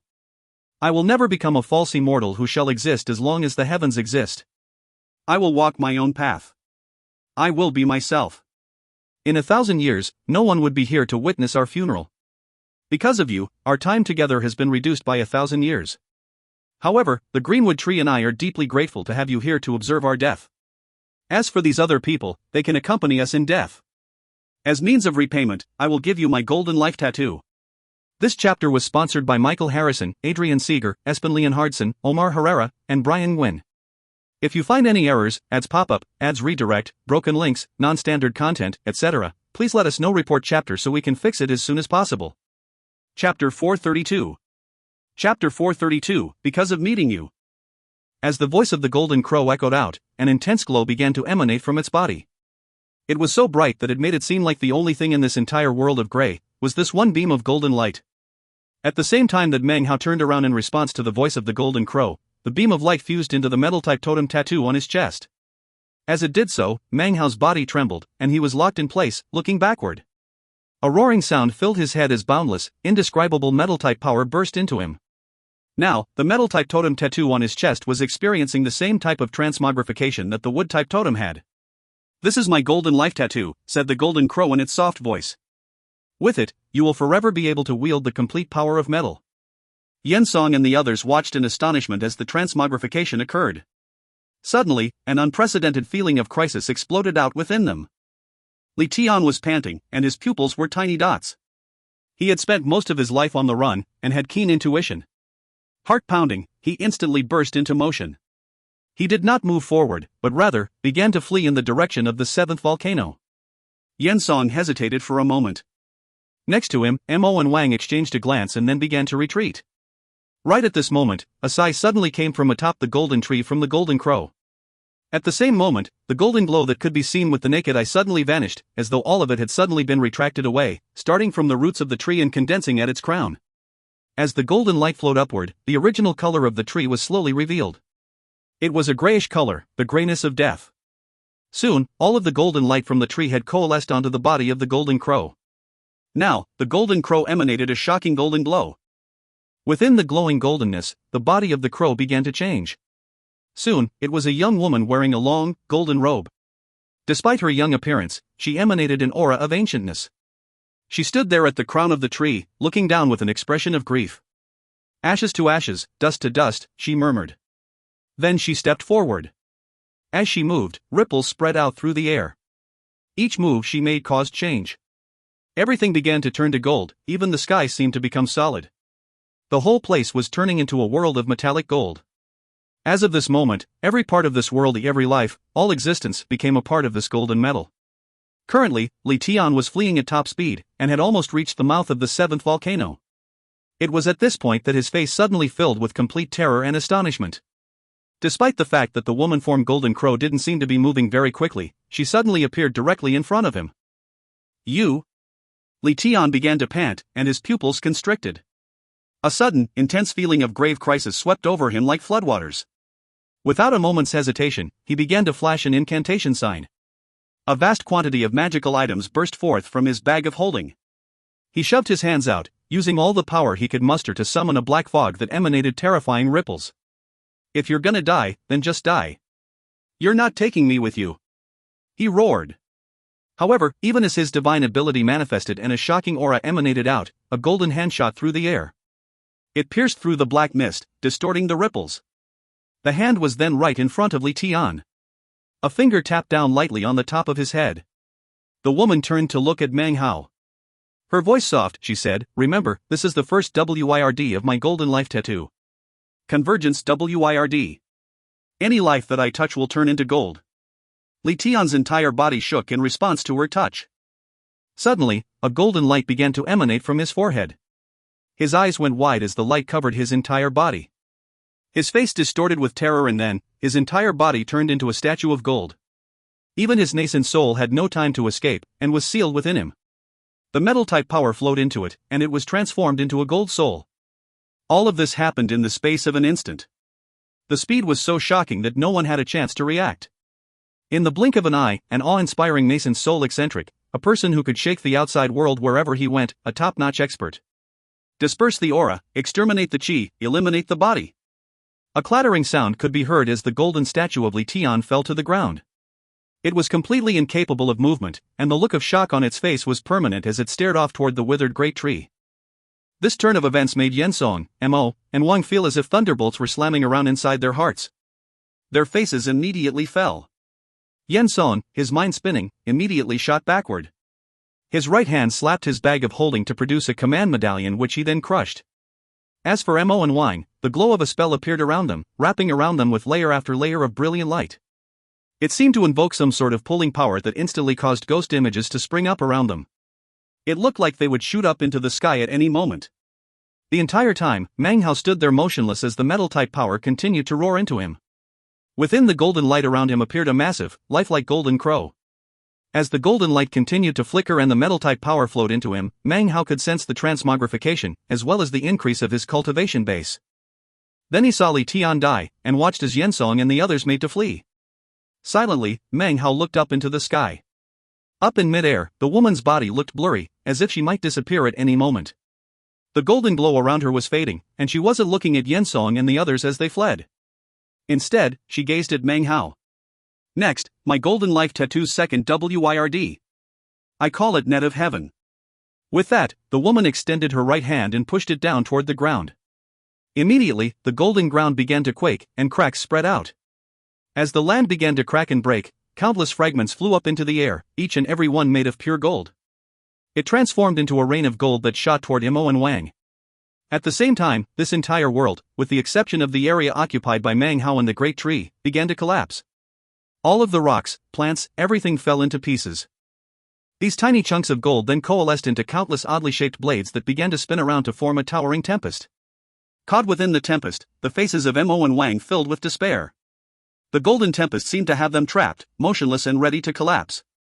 The two of them roared as they went all out in their attempt to activate their spell, causing a rumbling sound to fill the air.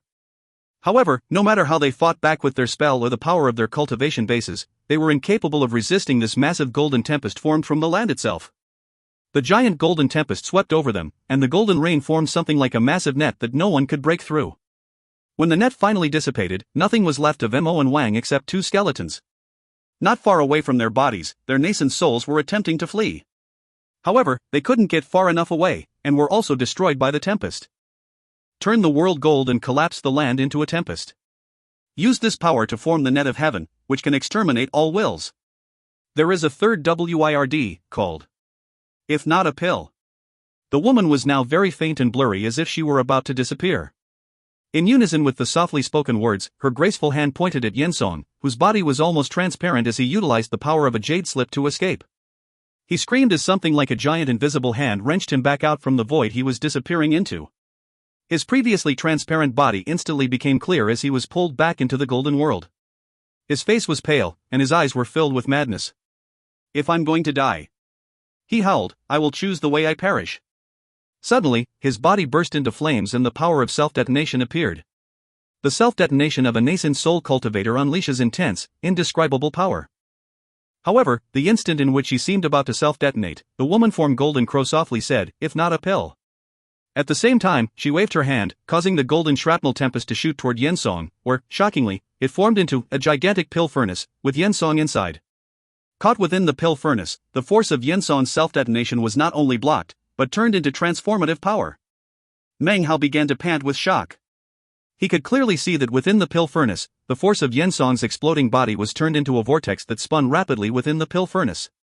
Incredibly, it was transformed into a single, blood-colored medicinal pill. Concoct a person into a pill, be nostalgic of one's past. If not a pill.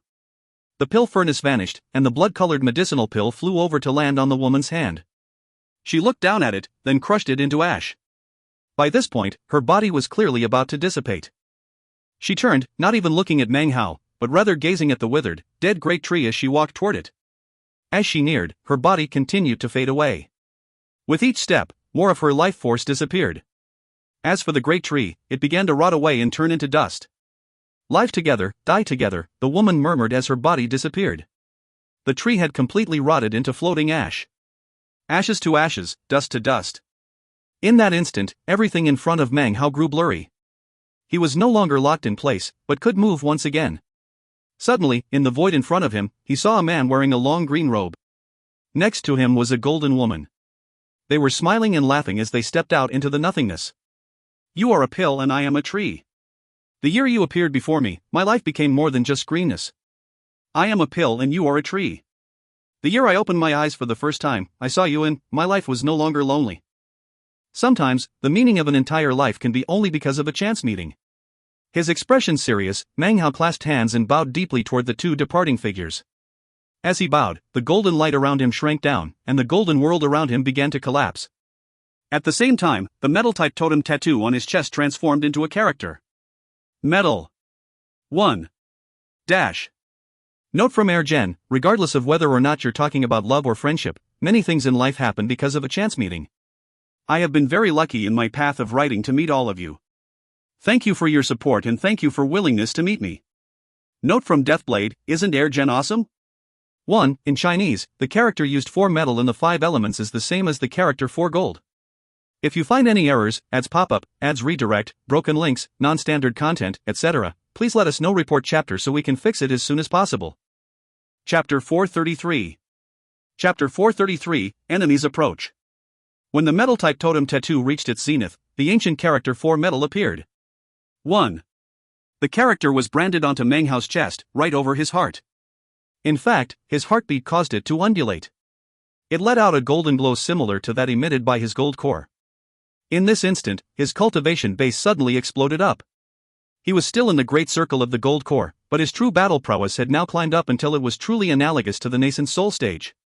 When it came to the path of concocting a 5-colored nascent soul, if you considered it to have 5 stages, then as of now, Meng Hao had completed 2. He took a deep breath as he looked up. The crumbling world of gold was now gone. He was back in the Crow Divinity Holy Land. Everything around him was colorful again, however, the entire place was now showing signs of collapse. Rumbling sounds echoed out in the air, and the 7 volcanoes were beginning to break apart. The powerful neo-demons that still existed in the area were roaring and out of control. The shocked members of the 5 great tribes were now doing everything they could to flee. Meng Hao's sudden appearance didn't attract any attention. All of the cultivators present were flying at top speed toward the exit. Meng Hao joined the crowds, his eyes glittering. Booms echoed out constantly as the land began to crumble and the mountains began to fall. Suddenly, lava erupted out from the 7 volcanoes and black smoke filled the sky. Everything around was now choked with dust. The ground quaked and the neo-demons roared. Meng Hao flew at top speed along with the crowd. The Crow Divinity Holy Land seemed on the verge of complete destruction. When he reached the exit, his body grew blurry, and then he was outside of the great golden doors. The members of the 5 great tribes all wore looks of astonishment. The Crow Scout tribe Great Father caught sight of Meng Hao. Sighing inwardly, he flew over. Rumbling sounds could now be heard from within the golden glow as the great doors shattered into small pieces. At the same time, the golden light winked out. The members of the 5 great tribes were all crying out in alarm. This sudden turn of events had completely shocked them. They were pale-faced and panic-stricken. The Holy Land. The Holy Land collapsed. The Holy Land is gone. Our Crow divinity Holy Land has fallen. Could it be some inauspicious portent? The great fathers and priests of the 5 tribes had grim expressions on their faces, and their hearts were filled with uneasy feelings. The Crow Scout tribe great father's expression fell, and he ceased his approach toward Meng Hao and instead went to confer with the other great fathers and priests. Meng Hao floated in midair, staring thoughtfully at the fading golden glow. He thought of the Crow divinity Holy Land concealed within the mountain range. He also thought of the golden crow and the great tree, and after a long moment, he sighed. As he sighed, the voice of the parrot suddenly sounded out next to him as the man-form outlander beast appeared. Damn it! That G-Clan guy tried to wipe out my memories again. Lord Fifth won't stand for it. I'm going to screw the heavens of G. Screw the heavens. From his tone of voice it seemed like this had become his new purpose in life. Meng Hao turned to look at the big man and frowned. Who exactly are you? The parrot, the meat jelly, or the outlander beast? Obviously I'm Lord Fifth, B*TCH. Said the man, a conceited expression appearing on his face. Listen, Meng Hao, I'm issuing you a staunch warning. From now on, you're not allowed to call out Tai the outlander beast. She's become my beloved concubine. From now on you have to call her Lady Fifth. Seeing the look on the big man's face, Meng Hao glared at him and said, Screw off. You. I can't believe you dare to disrespect Lord Fifth. Even worse, you disrespect Lord Fifth's beloved concubine, your Lady Fifth. Don't tell me you want to steal Lady Fifth away from Lord Fifth. Having suddenly reached this conclusion, the parrot was furious. Even as the parrot's ire was provoked, the great fathers and priests of the 5 great tribes split apart, their expressions serious. They made their way back toward their respective tribes, followed by the other tribe members. The Crow Scout tribe great father and sky priest approached Meng Hao, bitter smiles on their faces. It was the great father who spoke first. The Crow divinity Holy Land has collapsed and the protection of the ancestor has disappeared. Such an event is impossible to cover up. It won't be long now before other tribes in the region find out. The sky priest then continued, there are large and powerful tribes that have had their eyes on us for a while, but were frightened off by the Holy Land. They will certainly be itching to cause trouble. For us 5 tribes, this is a huge catastrophe. If we can't hold out against them, our tribes will be completely wiped out. You 2 are the most powerful vassals in the Crow Scout tribe. At this moment of crisis for our tribe, I truly hope that you will be kind enough to provide assistance. The Crow Scout tribe will definitely provide liberal compensation. With that, the 2 of them clasped hands and bowed to Meng Hao and the man-form outlander beast. Meng Hao said nothing in response. Instead, he transformed into a beam of light and followed the other Crow Scout tribe members as they returned to their tribe. After reaching the rear mountain district, he entered his courtyard. As soon as he did, he slapped his bag of the cosmos, causing Big Harry and the rest of his Neo-Demon horde to fly out. Then he looked down into the bag at the collection of other Neo-Demons inside. They included the black crows, the group of fierce mosquitoes, the crimson crocodile and the enormous lizard, all the other Neo-Demons he had acquired in the Crow divinity Holy Land. Meng Hao's expression was the same as ever as he examined them. If I can really absorb all of these Neo-Demons into my collection, then my status in the Western Desert as a Grand Dragoner will be much more valid. Having reached this conclusion, he slapped the bag, causing a black crow to fly out. Eyes glittering, he pointed his finger out. Immediately, the demonic chi in the area congealed onto his finger, transforming into pressure that weighed down onto the black crow. Time slipped by. Meng Hao sent some of his Neo-Demon horde outside to prevent anyone from interfering with his seclusion. A month passed. During that month, everyone in the 5 tribes of the Crow divinity were all on edge. The strife and struggle that had existed previously between the tribes had vanished. The great fathers and priests had frequent talks behind closed doors. In the end, they chose to stand together and form an alliance. At the same time, the vassals from the various tribes came to the realization that the collapse of the Crow divinity Holy Land was going to lead to all sorts of trouble. Gradually, they began to leave. They were only vassals, not true tribe members. Faced with imminent disaster, it was only natural that they would be unwilling to stay behind. In less than half a month, more than half of the vassals were gone. However, the alliance between the 5 tribes had restored some of the former grandeur of the Crow divinity tribe. Furthermore, although many vassals had departed, the tribe still had many powerful experts, and their overall power actually increased. As for the leadership of the 5 great tribes, including the great father of the Crow Scout tribe, their attention was now focused primarily on Meng Hao. As a Grand Dragoner, Meng Hao had already astonished them. A Grand Dragoner might not personally be very strong, but the power he wielded in battle was very important. To the 5 tribes, although Meng Hao was an injured Grand Dragoner and didn't have a large quantity of Neo-Demons, it didn't really matter. If necessary, they could vastly increase the size of Meng Hao's Neo-Demon horde, which could in turn win them a victory in battle. As of now, the entire region behind the mountain now belonged to Meng Hao. Even tribe members were prohibited from entering, the entire district had become like a restricted area. This applied to the Crow Scout tribe as well as the other tribes in the alliance. Because of Meng Hao's standing, he didn't need to take the initiative to ask for this. The 5 great tribes took the initiative to offer it up willingly. Even more respectful of Meng Hao was Gu La. He had moved over to the Crow Scout tribe, and now sat cross-legged outside of Meng Hao's district behind the mountain. It was as if he was standing guard.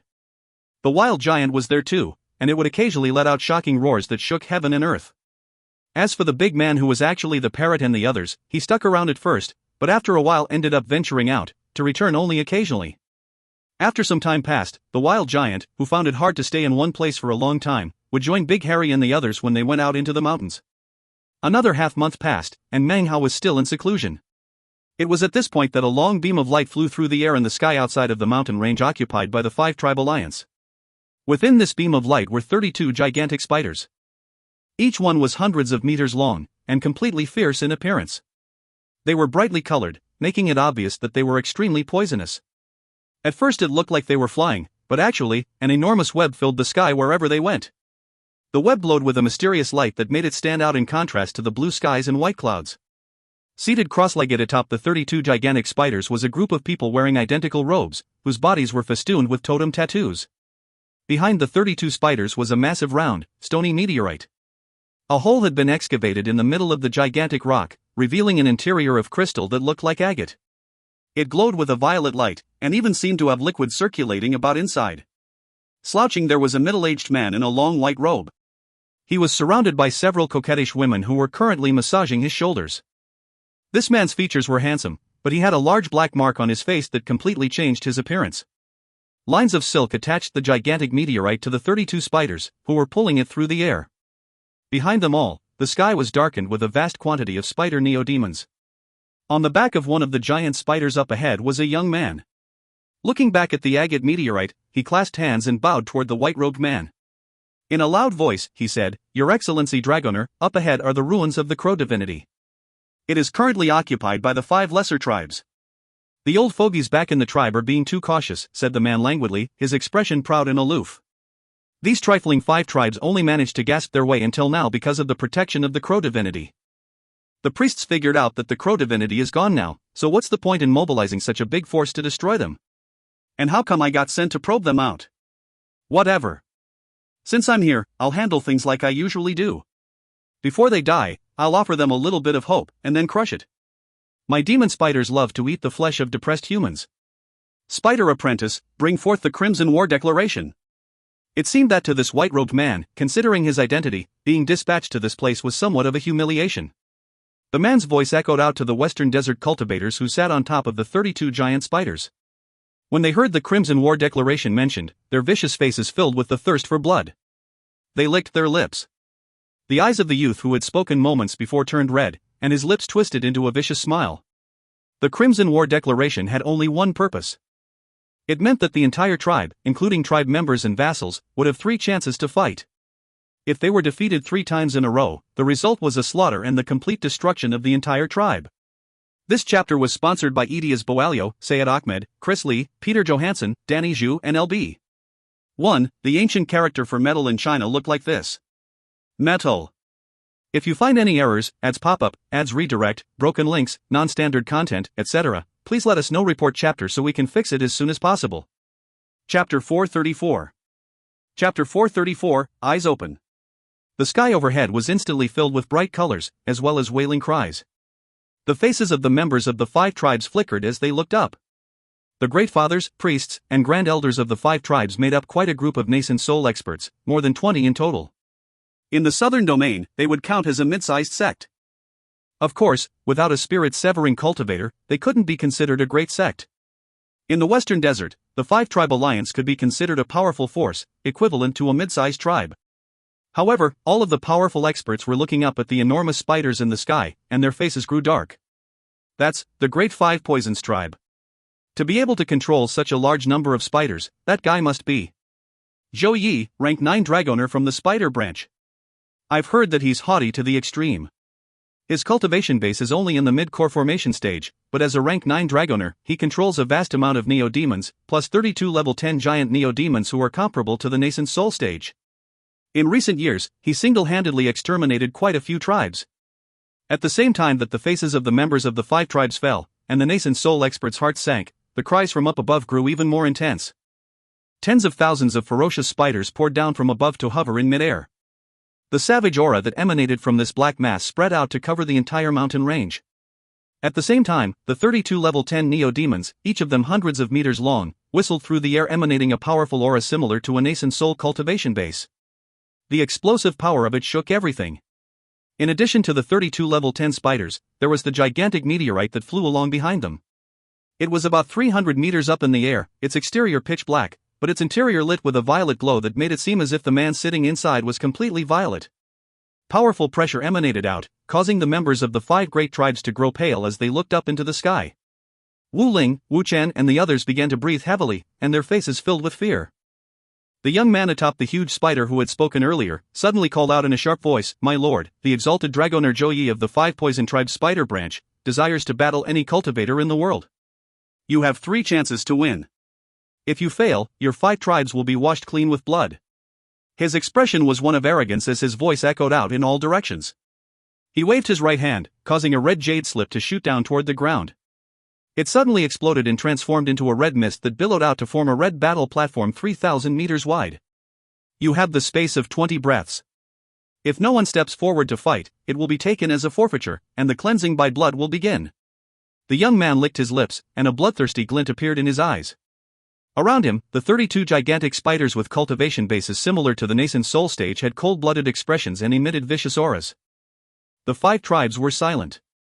The 20 or so nascent soul cultivators, including the Crow Scout tribe Greatfather, all exchanged glances. Considering the combined might of the 5 tribe alliance, it would be impossible for trifling Zhou Yi to exterminate them, even with his 32 level 10 Neo-Demons. Whether in terms of the 5 tribes' defensive spell formations or their sacred ancients, they were more than enough to handle this one crisis. However, what they truly were worried about was the fact that Zhou Yi represented the 5 Poisons tribe. Considering these nascent soul eccentrics were all greatfathers, priests, and grand elders, it was obvious that they were wily old foxes. They could immediately tell what was going on. They're probing us out. The Crow Divinity Holy Land just collapsed, so the 5 Poisons tribe is a bit hesitant in coming here. Therefore, they decided to feel us out. That's right. If we fight and win, then perhaps we can frighten them. Then we'll have a bit more time. Even better would be if we won and killed him. That would be perfect. Alternatively, we could just not fight, we could immediately activate the protective spell formation and let them attack us. The latter has various advantages and disadvantages. The former would be the most direct route. The nascent soul cultivators were silent for a moment. Glances were exchanged, and many of their gazes came to fall on the Crow Scout tribe Greatfather. Since Meng was a Grand Dragoner, that put the Crow Scout tribe in a high position within the 5 tribe alliance. Constantly running away from conflict reveals your weakness to the enemy, he said. The Great 5 Poisons tribe isn't stupid, and will be able to see the true situation. Then, when the true conflict begins, we would really be weak. This battle must be fought. Furthermore, that man must be killed. If we strike like lightning and exterminate him, it will give rise to fear, but... A gleam of ruthlessness appeared in the eyes of the Crow Soldier tribe Greatfather. Fight! Just when the 5 tribes alliance was preparing to attack, a howl could be heard from the mountainous forest off in the distance. Big Harry suddenly shot out carrying a small, dead animal in his mouth.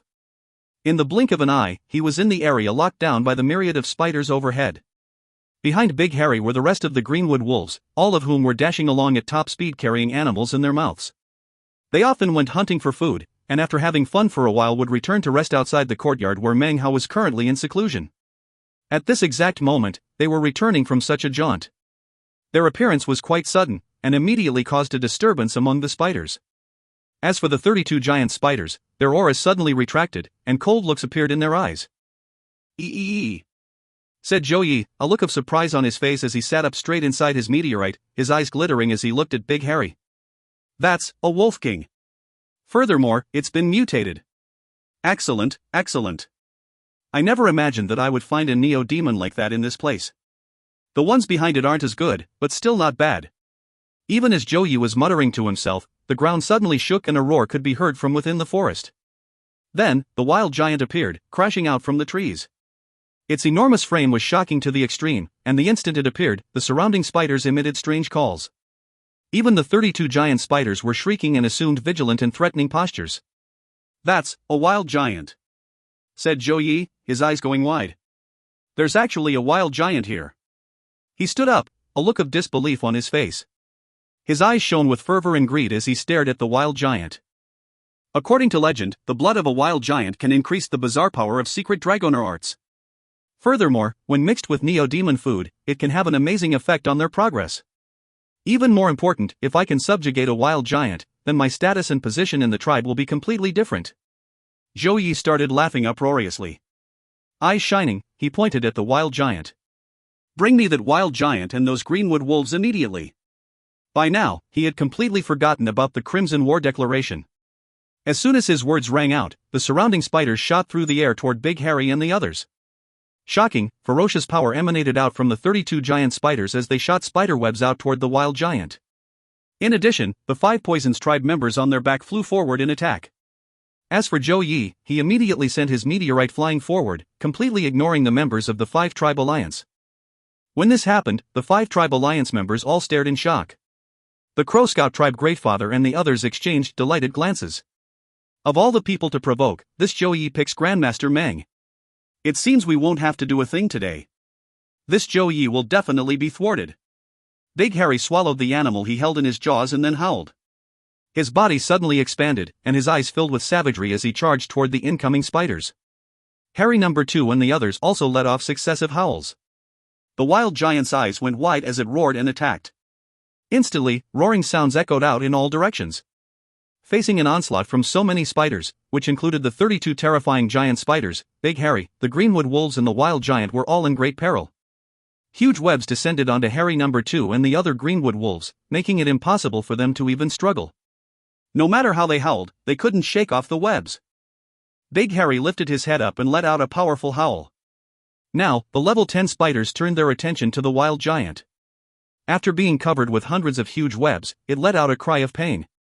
As for Big Harry, his eyes were red as he glared at Zhou Yi sitting there in his flying meteorite. Big Harry's body flickered as he dodged one of the giant webs. Then, he turned into a beam of white light that shot directly toward Zhou Yi. Zhou Yi stood in his meteorite, laughing as Big Harry approached. He raised his right hand and gestured forward. Secret Dragoner art, burst the void. Immediately, the indistinct image of a huge spider magically appeared in the air in front of Zhou Yi and then slammed into Big Harry. Big Harry let out a miserable shriek as all of the white fur on his body suddenly burst into flames. These flames were not red, but rather black, and seemed to be poisonous in nature. Big Harry's body shook and blood sprayed out of his mouth. Looking suddenly dispirited, he spun around and then transformed into a beam of light that shot off into the distance. You seem quite intelligent, but now that you've been poisoned by my secret Dragoner art, where do you think you're going to flee to? Based on neo-demon behavior, you'll most likely go looking for your master. Very well, I'll kill him and use his blood to sever the connection between the two of you. Laughing, Zhou Yi flicked his sleeve, causing the countless spiders to fly with him in pursuit of Big Harry. The sight of it was quite impressive as they took up the chase. Big Harry's expression was dismal as a black aura emanated off of his body. Had he not consumed a real demon nurturing pill, then he would have already been transformed into a pool of blood. Right now, his body was trembling and he let off growling howls as he shot through the air. After circling around the mountain, he neared the area that had been surrounded by mist for the entire past month. Gu Lao was also sitting there cross-legged. Suddenly, his eyes opened and he saw what was happening. His face immediately fell. Big Harry, his eyes filled with grief and sorrow, howled disconsolately as the massive spider horde closed in on him. The instant the shocking howl echoed out, deep within the mist, Meng, who sat cross-legged in his courtyard, suddenly opened his eyes. At the same time, thousands of other pairs of eyes within the mist suddenly opened as well. There were more than 10 pairs among that group which emanated shocking auras. If you find any errors, ads pop-up, ads redirect, broken links, non-standard content, etc., please let us know report chapter so we can fix it as soon as possible. Chapter 435. Chapter 435, Big Hairy Tattles. Is this where your master lives? Asked Zhou Yi, smiling calmly within his meteorite. His expression was one of extreme aloofness, as all living things were nothing more than insects in his eyes, and few things existed that could catch his interest. His eyes then flickered over toward Gula. A rank 7 Dragoner? Presumably this is your master. With a smile, Zhou Yi neared the seemingly weak and dying white wolf, and then shook his head. He was surrounded by more than 10,000 spiders, all circulating around his body and even blotting out the sky. A shocking aura spread out, especially from the 32 giant spiders who continued to emanate ripples comparable to the early nascent soul stage that caused the auras in the area to change. Gula began to breathe heavily as he stared at the scene. When his eyes came to rest on Zhou Yi, he gasped. It wasn't too difficult to identify the man. Based on the power emanating from him, if he wasn't a Grand Dragoner, then he was definitely a rank 9 Dragoner. Sticking with a rank 7 Dragoner like that can't compare to following me, said Zhou Yi, his eyes flickering with contempt. He waved his right hand, and instantly one of the 300-meter large spiders flew toward Gula, emanating killing intent as it neared him. First I'll exterminate your master, Zhou Yi said coolly, and then use his blood to sever your bond. From now on, you're going to be with me. As the words left his mouth, the 300-meter large spider descended upon Gula. As it did, a cold snort suddenly echoed out from within the mist. It started out very faint, but in the blink of an eye it transformed into something like thunder. It then began invisible waves that shot toward the incoming spider. This giant spider, whose power was similar to the early nascent soul stage, instantly began to tremble. It let out a miserable shriek and then, astonishingly, retreated. Before it could move more than a few meters, however, it began to shake so violently that its body exploded into bits. A simple sound caused a 300-meter large spider to collapse into pieces. Zhou Yi's facial expression completely changed, filling with grave astonishment. At the same time, Meng Hao's figure slowly became visible as he walked out from within the roiling mists. His pace was slow, but as he walked, the mist seethed, making it seem almost like he was cloaked in the stuff. His powerful aura soared up into the heavens. After acquiring 2 totem tattoos, Meng Hao's cultivation base was powerful enough to tangle with the early nascent soul stage, but certainly not so strong that he could kill an early nascent soul cultivator with a single snort. Unfortunately for the spider, it was a neo-demon, not a cultivator. As a demon sealer, Meng Hao was innately capable of emitting pressure upon neo-demons. This was a technique he had come to master during the past month in which he took command over all the neo-demons in his bag of holding. Meng Hao had come to call it demonic pressure. Now that he could use demonic pressure, Meng Hao was a Grand Dragoner in more than just name only. As he strolled out, Zhou Yi's face flickered again. Without even realizing it, he backed up a few paces. The more than 10,000 spiders around him began to tremble. It was as if to them, Meng Hao was the most powerful neo-demon in the world. In addition to trembling, some of them even let out miserable shrieks. Grand Dragoner. Zhou Yi was panting as he looked at the reaction of the neo-demons around him.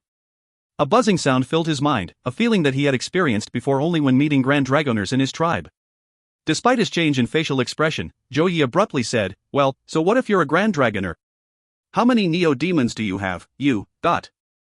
Before he could finish his statement, droning sounds could be heard from the black mist behind Meng Hao as nearly 1,000 green mosquitoes appeared. Each of the mosquitoes was about 3 meters long and had long, sharp mouthparts. Their bodies were covered with bristly fur, and they looked matchlessly malevolent as they blotted out the sky. "Demonsquitos!" gasped Zhou Yi, his eyes growing wide. Such creatures were rare in the western desert. In fact, in his entire life, Zhou Yi had only ever seen 10 in total. Not only did they have the fearsome ability to drain the blood of the bodies of creatures vastly larger than them, but even more shocking, they were extremely poisonous. Actually, in some aspects their poison wasn't really a poison, but a plague. These demonsquitos were incredibly divine and mighty, and the shocking fact that there were over 1,000 of them caused Zhou Yi to breath deeply. Simultaneously, the 10,000 spiders in the area began to shriek, and some of them even fell prone on the ground, not daring to move. Behind the 1,000 demonsquitos, a black light appeared. Within the black light were countless black crows flying through the air. Their eyes emanated a shocking, bright red glow. Those are demon crows. Zhou Yi's brain was once again filled with a buzzing sound. Crows such as these were not often seen in the western desert. Most frightening of all were the legends told about them. Supposedly, these demon crows had some connection with the dead. According to the stories, they could bring dead people back to life. Some of the spiders next to Zhou Yi were now completely ignoring any of his commands. They prostrated themselves on the ground, not daring to move even a muscle. Next, even more neo-demons appeared behind Meng Hao. Each one that did caused Zhou Yi's expression to flicker. When the red crocodile appeared, Zhou Yi gasped and his face filled with unprecedented astonishment. Searing Demondile. That's a neo-demon from ancient times, a searing Demondile. They're born at level 8, within the depths of volcanoes. After that, the giant lizard crawled out. As soon as it appeared, it let out a bellowing roar that caused the surrounding black mist to congeal and be sucked into its mouth. That's another ancient neo-demon. Heaven's slaughtering lizard. Zhou Yi's entire body was shaking. By this point, each and every one of his spiders were frightened to death. Even the 300-meter large spiders were trembling and prostrating themselves, not daring to move. Who exactly did I manage to provoke? A Grand Dragoner with so many fearsome neo-demons. Damn it, even the Grand Dragoners back in the tribe don't have neo-demons that can compare to these. Zhou Yi's face was ashen as he said, "Sir, that..." Before he could finish, Meng Hao, his face expressionless, flickered forward with incredible speed to appear next to Big Harry. Completely ignoring Zhou Yi, Meng Hao squatted down and gently petted Big Harry's back. As he did, the poison completely vanished from within him. After the space of a few breaths, Big Harry was completely back to normal. He rose to his feet and let out some yipping sounds as he rubbed Meng Hao with his huge head. "I understand," said Meng Hao, nodding his head. He then pointed out with his finger, causing one of the nearby 300-meter-long spiders to instantly explode. Then he pointed at another one. It too exploded. One after another, Meng Hao exterminated 6 of the 300-meter-large spiders. Those were the ones who had injured Big Harry. Now they were nothing more than ash floating in the wind. "Any more?" asked Meng Hao, looking at Big Harry. Big Harry nodded and let out a few more yips. Seeing this, Zhou Yi's scalp went numb. He was now scared out of his mind. "I'm from the 5 Poisons tribe, I..." Even as he began to speak, Meng Hao suddenly looked over at him. Meng Hao stepped forward, and in the blink of an eye was directly in front of Zhou Yi's meteorite. He reached out and slapped it lightly. The slap caused a roaring sound to fill the air. The meteorite tumbled backward, emanating cracking sounds as it did. Huge fissures covered its surface. Although it didn't break into pieces, a deep palm print was now clearly visible on its surface. "Humph," said Meng Hao, his eyes glittering. Zhou Yi's mind and heart were reeling, and blood sprayed from his mouth. His eyes were filled with disbelief and complete astonishment. This meteorite was a precious treasure of the Dragoners in his tribe. Dragoners of the Western Desert seem powerful because they can control large quantities of neo-demons, however, they have a fatal weakness. That weakness is the fact that Dragoners generally lack a powerful cultivation base. Because of that weakness, they can be easily killed. That is why Dragoners in the Western Desert take special care to protect themselves. This meteorite was exactly such a precious treasure, capable of withstanding a blow from the early nascent soul stage without being harmed.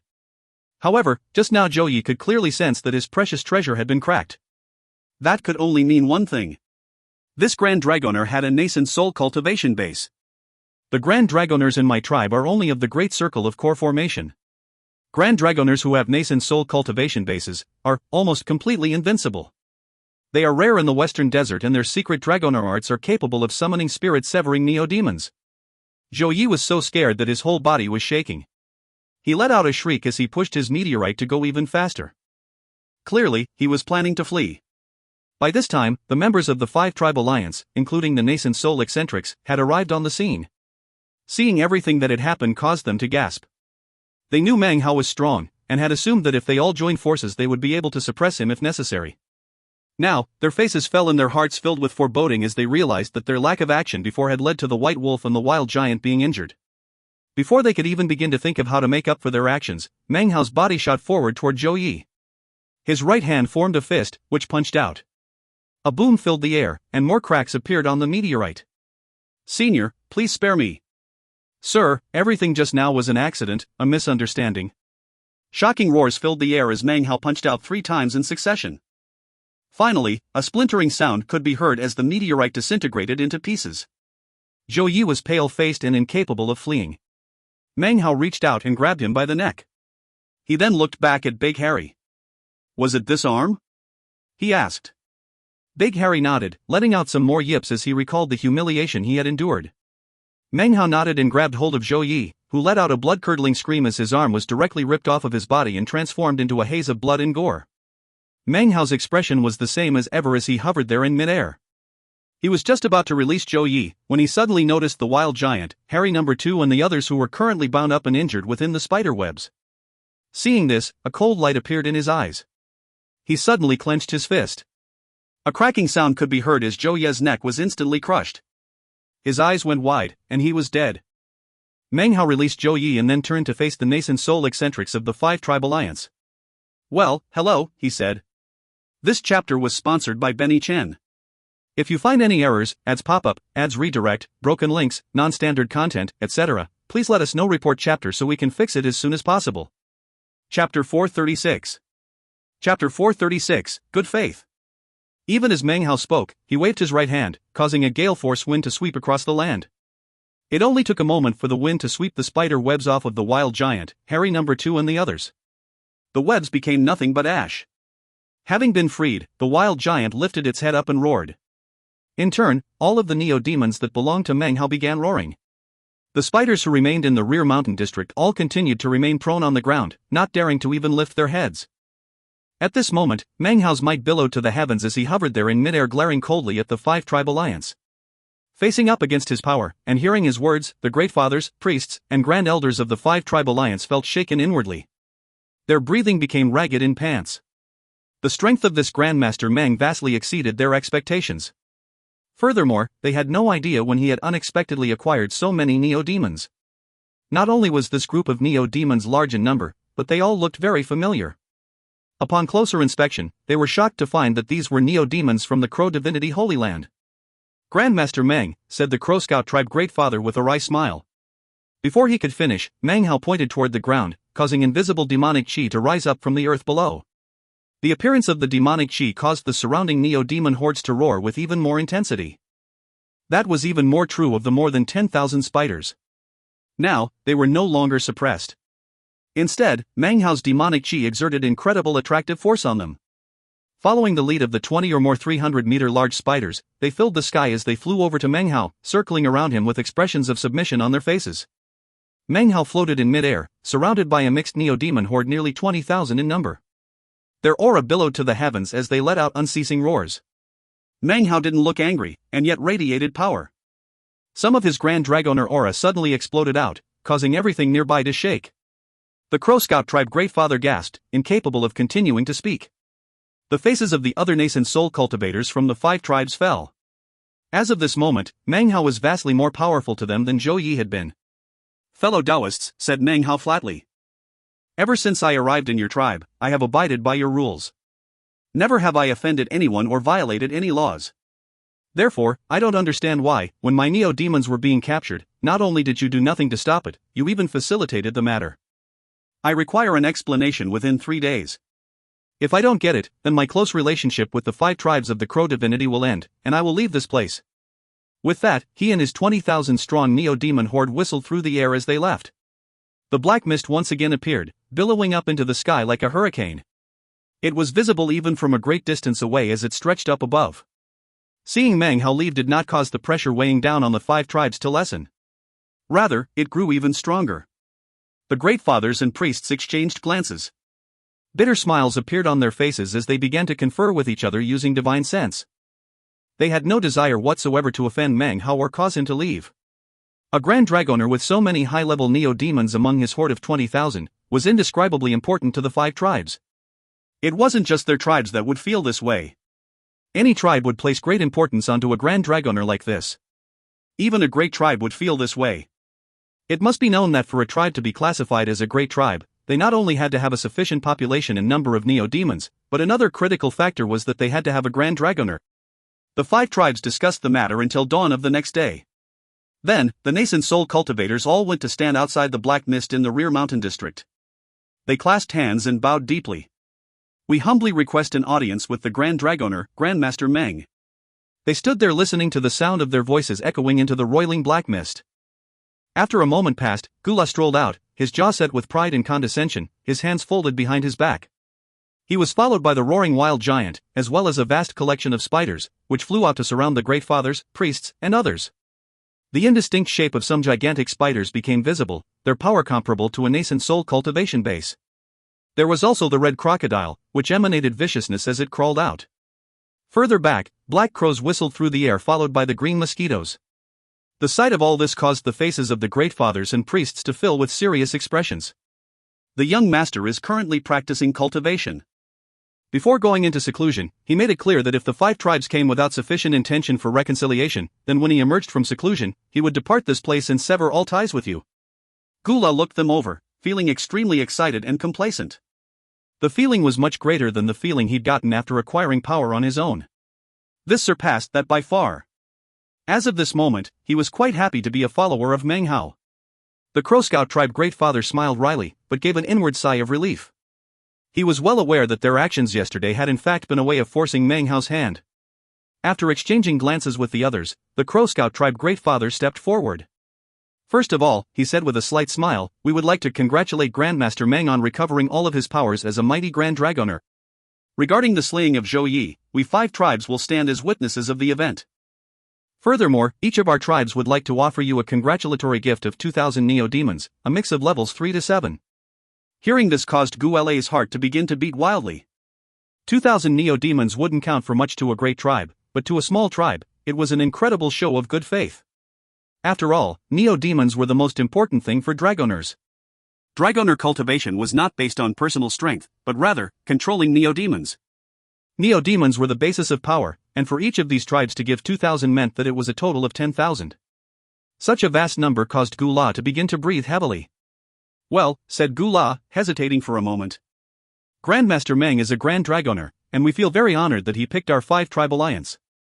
We know that the position of Grand Dragoner is an esteemed one, so each tribe is also willing to offer him 300,000 spirit stones in order to help facilitate his daily cultivation. That will only be the first payment. From now on, the 5-tribe alliance will provide him with an equal sum every 3 months as compensation for his assistance. With that, the Crow Scout tribe great father once again clasped hands and bowed deeply. Obviously, he wasn't bowing to Gu La, but toward the churning black mist. Gu Lei's eyes were wide, and he couldn't stop himself from panting in nervousness. His eyes began to glow, and his mind was reeling, filled with nothing but the thought of spirit stones. If each tribe provided 300,000 spirit stones every 3 months, that was a total of 1,500,000. Essentially, that meant that every month Meng Hao stayed in the 5 tribes alliance, he would get 500,000 spirit stones. That was a vast number that Gu La had a hard time even imagining. Of course, he had no way of knowing that if it wasn't for the imminent danger facing the 5-tribe alliance, they would never possibly offer up such an unimaginable number. This matter.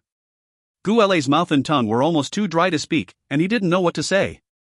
Despite the fact that he had actually come prepared to strike out with deadly force against these people, he could never have predicted that before he even struck a threatening pose, such incredible gifts would be offered. Furthermore, continued the Crow Scout tribe great father, considering that Grandmaster Meng is a Grand Dragoner and vassal of the Crow Scout tribe, we would like to earnestly request that he assume the position of Grand Elder of the 5-tribe alliance, a position equal to that of us great fathers. Gu La was panting and his mind was shaking. A position like that, equal to that of the great fathers of the 5 tribes, was incredibly high and vastly meaningful. Suddenly, the great father of the Crow Scout spoke again, all of the resources of the 5 tribes alliance will be poured into fulfilling Grandmaster Meng's needs. Furthermore, any spoils of war will be split 6 ways, with one part of that belonging to Grandmaster Meng. These words only served to add to the roaring that filled Gu Lei's head until it was on the verge of exploding. This last benefit seemed almost unreal. In fact, though, it was real, and vastly exceeded anything from before. This truly was good faith on the part of the 5 tribes alliance, to split all future spoils with him. At the same time, it would also tightly bind Meng Hao to the 5 tribes. In addition, said the Crow Scout tribe great father, continuing on with the last item the 5 tribes had agreed to offer, if Grandmaster Meng becomes the Grand Elder, then the 5 tribes agree to provide food for all of his 30,000 Neo-Demons. Gu La didn't know what to say. 30,000 Neo-Demons could eat a small mountain of beasts in a very short time. That amount of food was no small number, and when you added it all together, could easily drain a small fortune. That was why Grand Dragoners usually attached themselves to a great tribe, both benefited from such an arrangement. Gu La subconsciously looked back toward the black mist. The great fathers and priests of the 5 tribes also looked toward the black mist, awaiting Meng Hao's response. Lastly, as a show of good faith, if Grandmaster Meng agrees to all of this, and the 5-tribe alliance survives for the next year, then we are willing to allow Grandmaster Meng to be our sole representative to enter the Bridge of Immortal Treading. The person who uttered these words was not the great father of the Crow Scout tribe, but rather that of the Crow Soldier tribe. He was the only of their number to have a cultivation base at the mid-nascent soul stage, and was their most powerful expert. Almost the same moment that he finished speaking, the mist began to seethe and then shrink back. The surrounding neo-demons quickly retreated along with it.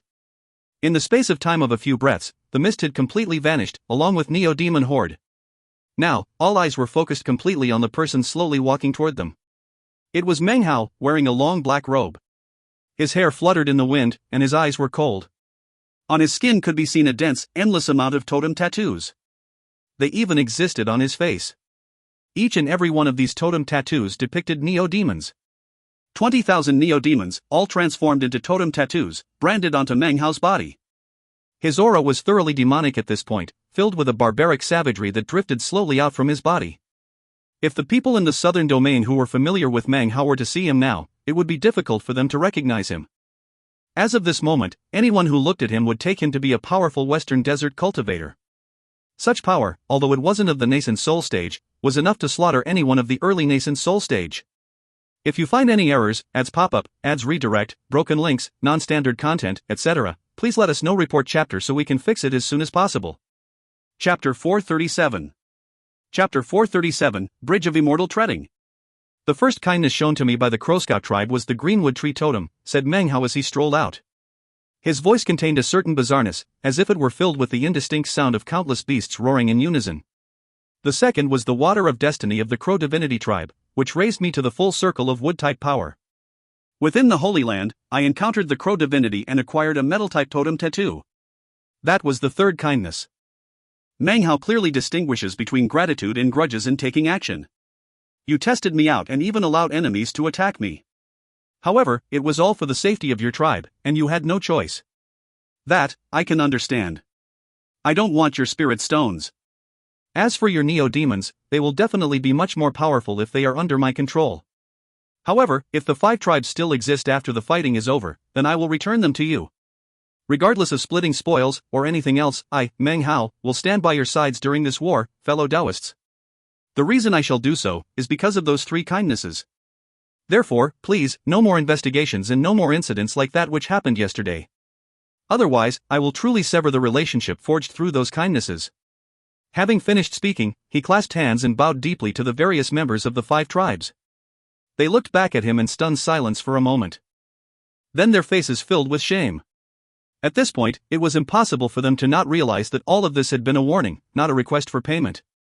The only thing Meng Hao wanted was the proper attitude. I will help you in order to pay a debt of gratitude. The only price I demand is respect.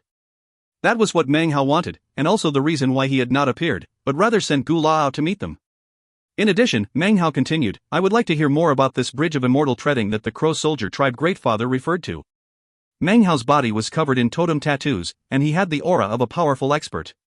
Having heard his sincere words, the Crow Soldier tribe great father slowly said, the bridge of immortal treading is a stretch of ruins. According to legend, there used to be 9 bridges in the great lands of the western desert. As for who built them, it is impossible to determine. Some people say that they formed naturally from soil that came from the stars. As for these bridges, they were used for immortal ascension. By treading on 3 of them, you could form an immortal body. By treading on 6 of them, you could form an immortal soul. By treading on 9 of them, you could achieve immortal ascension. Allegedly, these bridges were connected to the stars, and were located next to a mountain and a sea. Unfortunately, these bridges met with great tribulation. The heavens were not pleased, and destroyed them with lightning. The roaring lasted for 937 years before the bridges finally collapsed and transformed into a world. Later generations called that world, the realm of the bridge ruins. Within the realm of the bridge ruins is the wreckage of the bridge of immortal treading. There is also celestial soil which contains immortal chi. To us cultivators, such immortal chi is like a rare tonic, far superior to all medicinal pills. Also available in the realm of the bridge ruins are high-grade spirit stones, to which nothing on the outside can compare. Furthermore, within the wreckage of the bridge of immortal treading that exists in the realm of the bridge ruins can be found countless celestial magics and divine abilities. There are even creatures which have been extinct in the outside world since ancient times. The realm of the bridge ruins is one of the most precious treasures of the western desert. Up to this point, Meng Hao's expression hadn't changed, and he continued to listen calmly. The realm of the bridge ruins opens every 1,000 years. What it does, people from the southern domain, the eastern lands and the northern desert cannot enter it. Only western desert cultivators with totems are capable of entering this world and seizing the good fortune therein. However, not every western desert cultivator can enter. According to information in the ancient records, throughout the generations, there have only ever been 23 spots. That is because in ancient times, there were 23 tribes which were officially recognized as great tribes. Though they have long since fallen into decline, their bloodlines still survive. When the time comes for the realm of the bridge ruins to open, an immortality bridgestone will descend to each of those great tribes, which thus allows them to enter. The Crow Divinity tribe was once one of the approved great tribes of the western desert. Therefore, we have always had a spot to be able to enter the realm of the bridge ruins. As long as the blood of our tribe continues to exist, that spot will also be. It is also another reason why the Five Poisons tribe stirred into action when the Crow Divinity Holy Land collapsed. If they can enslave us, consume our totems, and imprison our tribe members, then they will be able to secure the Crow Divinity tribe spot in the realm of the bridge ruins. The Crow Soldier tribe Greatfather made no attempt to conceal any of the facts. He was telling Meng Hao everything, including secret matters known only to them. As Meng Hao listened to the explanation, his eyes began to shine brightly. He could tell that what the man was saying was most likely true. Furthermore, the mention of celestial soil had definitely sparked his interest. Based on our calculations, there is about 1 year left until the realm of the bridge ruins opens. Before that happens, an immortality bridgestone will fall down to us. If you help us, Grandmaster Meng, then we will deliver that stone to you in 1 year. With that, the Crow Soldier tribe Greatfather clasped hands and gave Meng Hao a deep bow. Meng Hao was silent for a moment as he pondered the so-called celestial soil. He already had a collection of Black Land's celestial talisman soil. In terms of my 5 elements totems, he thought, I'm currently missing water, fire, and earth. I need them to reach the level in which they manifest in ancient character, then I can concoct my 5-colored nascent soul. I wonder if the celestial soil in this realm of the bridge ruins could be used for one of my totem tattoos? Meanwhile, if you left the mountain range containing the 5 Crow Divinity tribes and flew about a month's time, you would reach an area that was still considered the Western Desert North region, but was actually nearing its central region. There were no mountains here, only a vast plain called the Blood Wastes. The reason for the name was that the soil of this plain was red in color. Within the red soil grew tens of thousands of varieties of poisonous grasses. During the rainy season, poisonous mists would fill the sky, turning the area into a sort of prohibited zone for cultivators. There were also vast quantities of enormous, poisonous neodemons here, which made this plain somewhat like a pit of poison. It was difficult for cultivators to exist in a place like this. That is, except for the largest of the Western Desert North region's 2 great tribes, the Great Five Poisons tribe. It was a huge tribe divided into 5 branches, each one named after a different poisonous creature. They were like an enormous black flower with 5 petals, spread out in terrifying fashion over the plain. Each of these branches were equivalent in size to a medium-sized tribe. Together, they formed the Great Five Poisons tribe, whose name rocked the entire Western Desert North region. They were very different from the 5 Crow Divinity tribes. These 5 Poisons tribes were not fractured. Rather, because of the different totems they possessed, they were organized into 5 different auxiliary tribes called branches. In the centralmost location in the plain was a sacrificial rites assembly hall, where 15 high priests would make decisions regarding important matters to the 5 Poisons tribe. The branches themselves did not have chieftains, only priests. As far as chieftains went, there was only one in the entire 5 Poisons tribe. In past times, the Western Desert North regions had 3 great tribes, the Crow Divinity, the 5 Poisons, and the Scorching Ice. After all these years, the 5 Poisons and Scorching Ice still existed. In contrast, the Crow Divinity was in decline. After having been split into the 5 subtribes, they were much weaker and reduced to an inferior position. Were it not for the existence of the Crow Divinity Holy Land, they would long since have been picked apart, their totemic power stolen, and the tribes themselves forced to become auxiliary branches of other stronger tribes. Unfortunately, the Crow Divinity Holy Land had fallen. There was no need for word to be spread about this. Totemic sacred ancients could sense each other, therefore, the poison patriarchs that the 5 Poisons tribe had worshipped for the past 10,000 years immediately sent their will out to inform members of the tribe that the Crow Divinity Holy Land was destroyed. The Crow Divinity was dead. Despite that, one of the reasons the 5 Poisons tribe had survived for such a long time was because of their cautious nature. They didn't immediately just go to war, but rather decided to feel out the Crow Divinity tribes first. That was why they had dispatched rank 9 Dragoner Zhou Yi from the Spider branch. The instant Zhou Yi died, his life soul jade slip shattered. The Spider branch immediately sensed this, roars of rage filled the air to echo about in all directions. The 5 Poisons tribe immediately called a sacrificial rites assembly. During their meeting, the 15 high priests from the 5 branches decided to dispatch the spider branch to declare war on the 5 tribes of the crow divinity.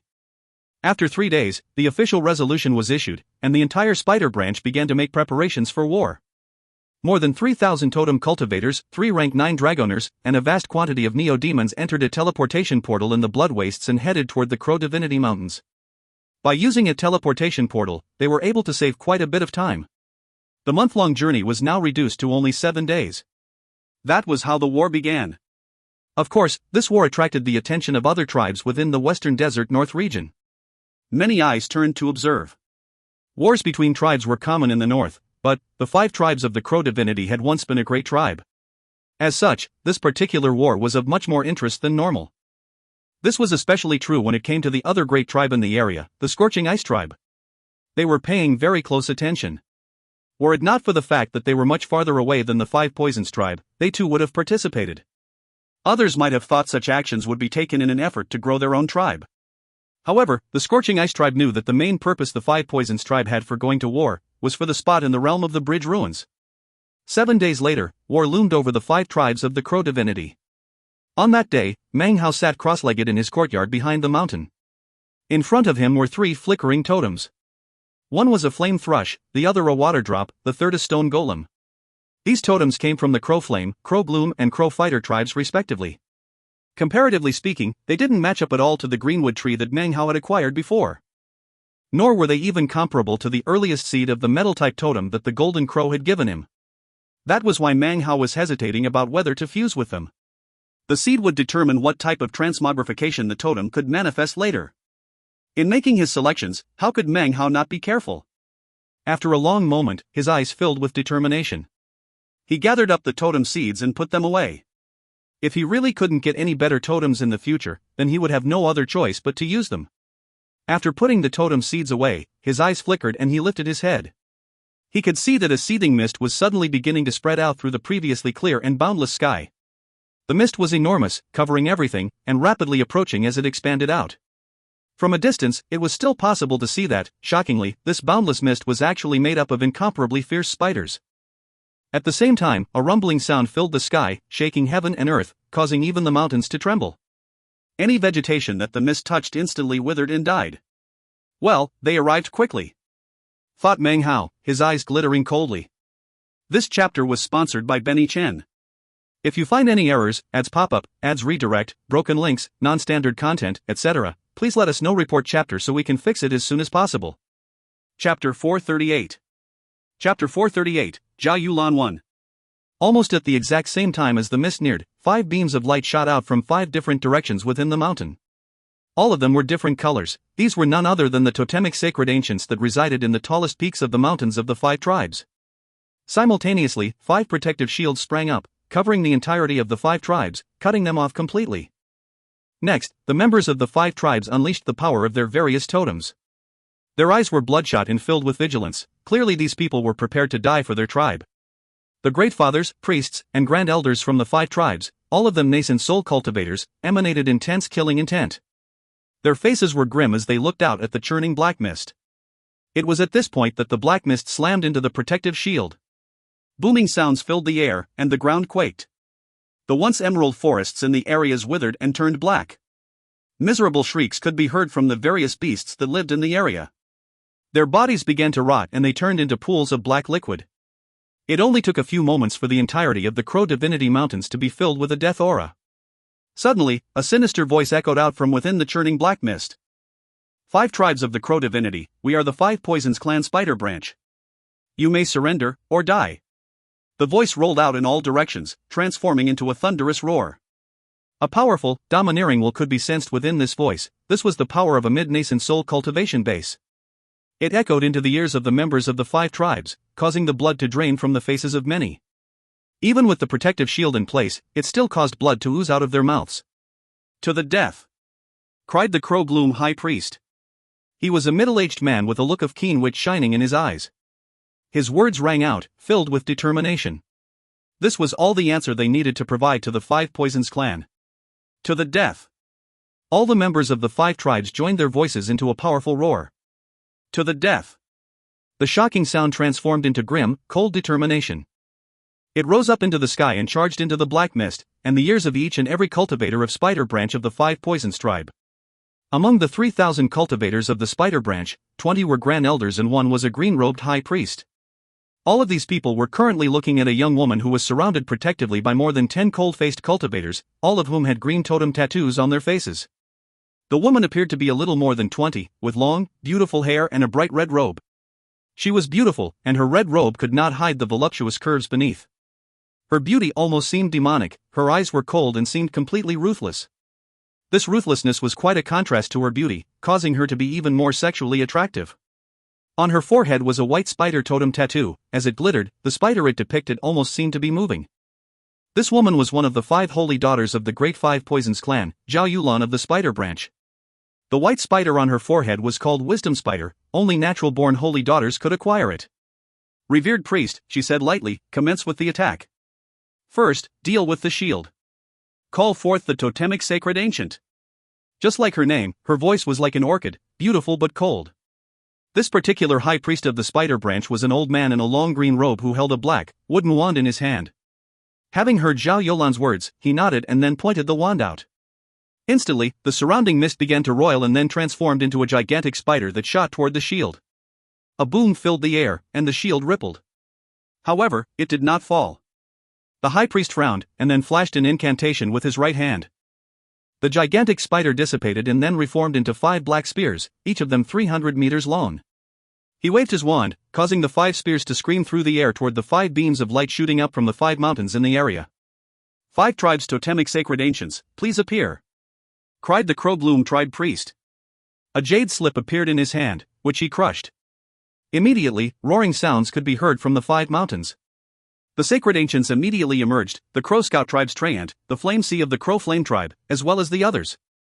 However, the instant they appeared, Spider Branch holy daughter Zhao Yulan, behind her ring of guards, looked at the Crow-Bloom tribe priest, her phoenix-like eyes glittering. Their gazes locked, and it was clear that both were aware of the identity of the other. These were the 2 in charge of this battle. "Summon the Spider Sacred Ancient." A thunderous roaring sound filled the air as the clouds up above began to roil, and a massive crack appeared in midair. 5 colossal spider legs, each one several thousand meters long, suddenly emerged from within the crack. It was impossible to see what existed past the crack. In any case, as soon as the legs appeared, they shot toward the 5 mountain peaks. In the blink of an eye, massive explosions could be heard as the spell formations cracked. The earth quaked and the mountains shook. All of the totemic sacred ancients of the 5 tribes roared and flew directly up into the sky. Then, up high in the sky, a shocking, bright red spider shot forward to slam into them. "Spider Branch battle cultivators," said Zhao Yulan softly, "there's no need for battle formations. Use the totemic demon spider webs to seal this entire area. The Holy Daughter's commands shall be followed," cried the 3,000 Spider Branch cultivators, their eyes shining with savagery. They lifted their heads up to the sky and roared as the radiance of their totems exploded out. Immediately, illusory demon spiders appeared, and the air filled with countless strands of silk that flew out in all directions. Hissing sounds filled the air as they shot toward the glowing shield. It seemed these threads also contained poison. "Elders, please join forces to destroy the spell formation," said Zhao Yulan, toying with her hair. "Get the great fathers of these 5 tribes to show their faces. The Holy Daughter's commands shall be followed." Immediately, a dozen or so old men shot out from within the Spider Branch forces. The totems on their body glowed brightly, exploding with the power of the nascent soul stage. The ripples merged together to form a strange pattern, a spell formation that then shot directly toward the 5 tribes' protective shield. Just as it was about to impact, the Crow-Bloom priest's eyes flickered. "Great fathers of the Crow Scout and Crow Flame tribes, please lead the priests and grand elders of the other 3 tribes into battle." Immediately, the Crow Scout tribe Great Father roared and charged forward. He was followed by more than 10 priests and grand elders, as well as the Crow Flame Great Father. They shot forth to intercept the incoming cultivators, intent on preventing them from collapsing the protective shield. It was at this point that the Crow-Bloom priest suddenly began to bark orders. "Members of the 5 tribes. According to our pre-war strategy, form into 50-man squads. 5 squads will form a company. 5 companies will form a battalion. 1st Battalion will defend the northwest, 2nd Battalion the northeast, 3rd Battalion due north. Slay them with extreme prejudice. Remember, do not fight to the death. If you are injured, return immediately to the area behind the shield for healing. 4th Battalion, 5th Battalion, please rotate in and out of the battle as needed. 6th Battalion, stand guard within the shield. This battle will not be concluded quickly. Tribe members, we fight for the Crow divinity. Immediately, thousands of 5 tribes cultivators shot out of the shield, their eyes bloodshot. For the Crow divinity. They roared as they charged to meet the incoming 3,000 cultivators from the spider branch. The flames of war instantly raged into the heavens. Magical techniques flared up everywhere. High up in the sky, the 5 totemic sacred ancients were locked in battle with the spider branch's sacred spider. That battle was something that far exceeded the nascent soul stage. Ripples spread out to cover the entire scene, making it impossible for anyone down below to see how the battle was faring. Below them, the nascent soul cultivators were locked in vicious combat. Mist spread out in all directions, making it difficult to see anything other than shadows. However, there was no doubt that the fighting was deadly. Even further below, outside of the shield, thousands of cultivators from both sides had created a rain of blood. To the spider branch, this was a battle to defend their pride as undefeated conquerors. They must win. For the members of the 5 tribes, though, they were fighting for their home and their people. They could not retreat, and could not lose. If they did have to die, they would fight to the bitter end. That was because, behind them, beneath the protection of the shield, their fathers, mothers, brothers and sisters, and other relatives were all watching. Fight! To the death! For the Crow divinity and for our tribes! Fierce cries echoed out. This lowest level of the battle was the fiercest. Blood-curdling screams and blood flew about in all directions. Inside the shield, the rest of the members of the 5 tribes were watching with clenched fists. Children were crying out in fear, and girls were weeping. Mothers' hearts were breaking, and tears rolled down the faces of fathers. Much further outside the shield, within the spider branch forces, Zhao Yulan gave a soft sigh. For a moment she looked disturbed. However, the negative emotions drifted away with her sigh. The right and wrong of war all depended on your perspective. Dragoners. You are aware of the mysterious Dragoner described in our top-secret documents, the one who slaughtered Zhou Yi. The time has come to draw him out from within the 5 tribes. Among the spider branch cultivators were 3 Dragoners, located at the back of the battle group. They wore black robes and emanated gruesome auras. Furthermore, all of them were surrounded by various protective items that would shield them from any deadly attacks in battle. Having heard Zhao Yulan's words, the 3 smiled and flicked their sleeves. Immediately, the roar of neo-demons filled the air and beam after beam of light appeared. Roaring filled the air as a horde of nearly 10,000 neo-demons appeared next to each of these people. When the Crow Bloom tribe priest saw this, his face began to flicker. Something about the rhythm of this battle seemed off, but he really had no other choice at the moment. Turning toward the rear mountain district, he clasped hands and bowed deeply. Grandmaster Meng, your assistance is requested. Meng Hao was sitting cross-legged in his courtyard, observing the battle. He had seen everything happening in the sky overhead, as well as the storm of blood on the battlefield. It made him think of the Battle of Holy Snow City back in the Black Lands. Then he thought about the Golden Crow and the Great Tree. After a long moment, he sighed. Because of your kindness, I will do my best to ensure that the tribe you created continues on into the future. Sighing softly, he rose to his feet and walked out of his courtyard. He was followed by the wild giant, who lifted its head to the sky and roared, a bloodthirsty look in its eyes. Battles like these were exactly where wild giants like to be. 1. Zhao Yulan's name in Chinese is Zhou Yulan, Zhao is a surname. Yulan means orchid. If you find any errors, ads pop-up, ads redirect, broken links, non-standard content, etc., please let us know. Report chapter so we can fix it as soon as possible. Chapter 439. Chapter 439, Exotic Heart Devil Flower. Outside of the shield, the 3 rank 9 Dragoners from the spider branch began to attack. Vast numbers of neo-demons blotted out the sky and land. There was something very special about these Dragoners. Their neo-demon hordes all consisted of a single type of neo-demon. One of them possessed a huge flock of vicious gray seabirds that whistled through the air. Bizarrely, each of these birds had 3 claws and the image of a human face on its chest. Astonishingly, another of the Dragoners was surrounded by multiple giant ants. The largest of these ants were roughly 6 meters long. As for the small ones, there were too many to even count. They looked savage as they swarmed forward, blanketing over everything. The final Dragoner was an old man with a proud expression on his face. 9 wasp nests floated in the air around him, and he was surrounded by a cloud of poisonous wasps. The shocking sound of their buzz was enough to cause anyone's scalp to go numb. Uniform neo-demon hordes were the standard for orthodox Dragoners. These were the types of Dragoners who each benefited from a legacy. Many such legacies had been passed down through various Dragoner bloodlines for generations.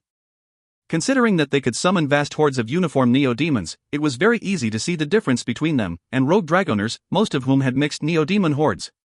After seeing these three dragoners appear, Meng Hao's face was calm as he stood atop the wild giant's enormous frame. It howled as it charged forward, instantly attracting the attention of everyone outside of the shield. His appearance immediately caused Zhao Yolan's expression to flicker. She examined Meng Hao closely for a moment and then frowned. At the same time, the three rank 9 dragoners from the spider branch looked over at Meng Hao, then exchanged glittering glances. They all began to flicker incantation gestures, causing several thousand neo-demons from each of their hordes to suddenly shoot directly toward the shield. These three groups of three different types of neo-demons formed together to make a neo-demon horde nearly 10,000 in number. Their shocking roars lifted up to the heavens as they advanced. Meng Hao gave a cold snort. The howling wild giant suddenly leaped up into the air, shooting out through the shield, its eyes filling with the thirst for blood as it charged toward the incoming neo-demon horde.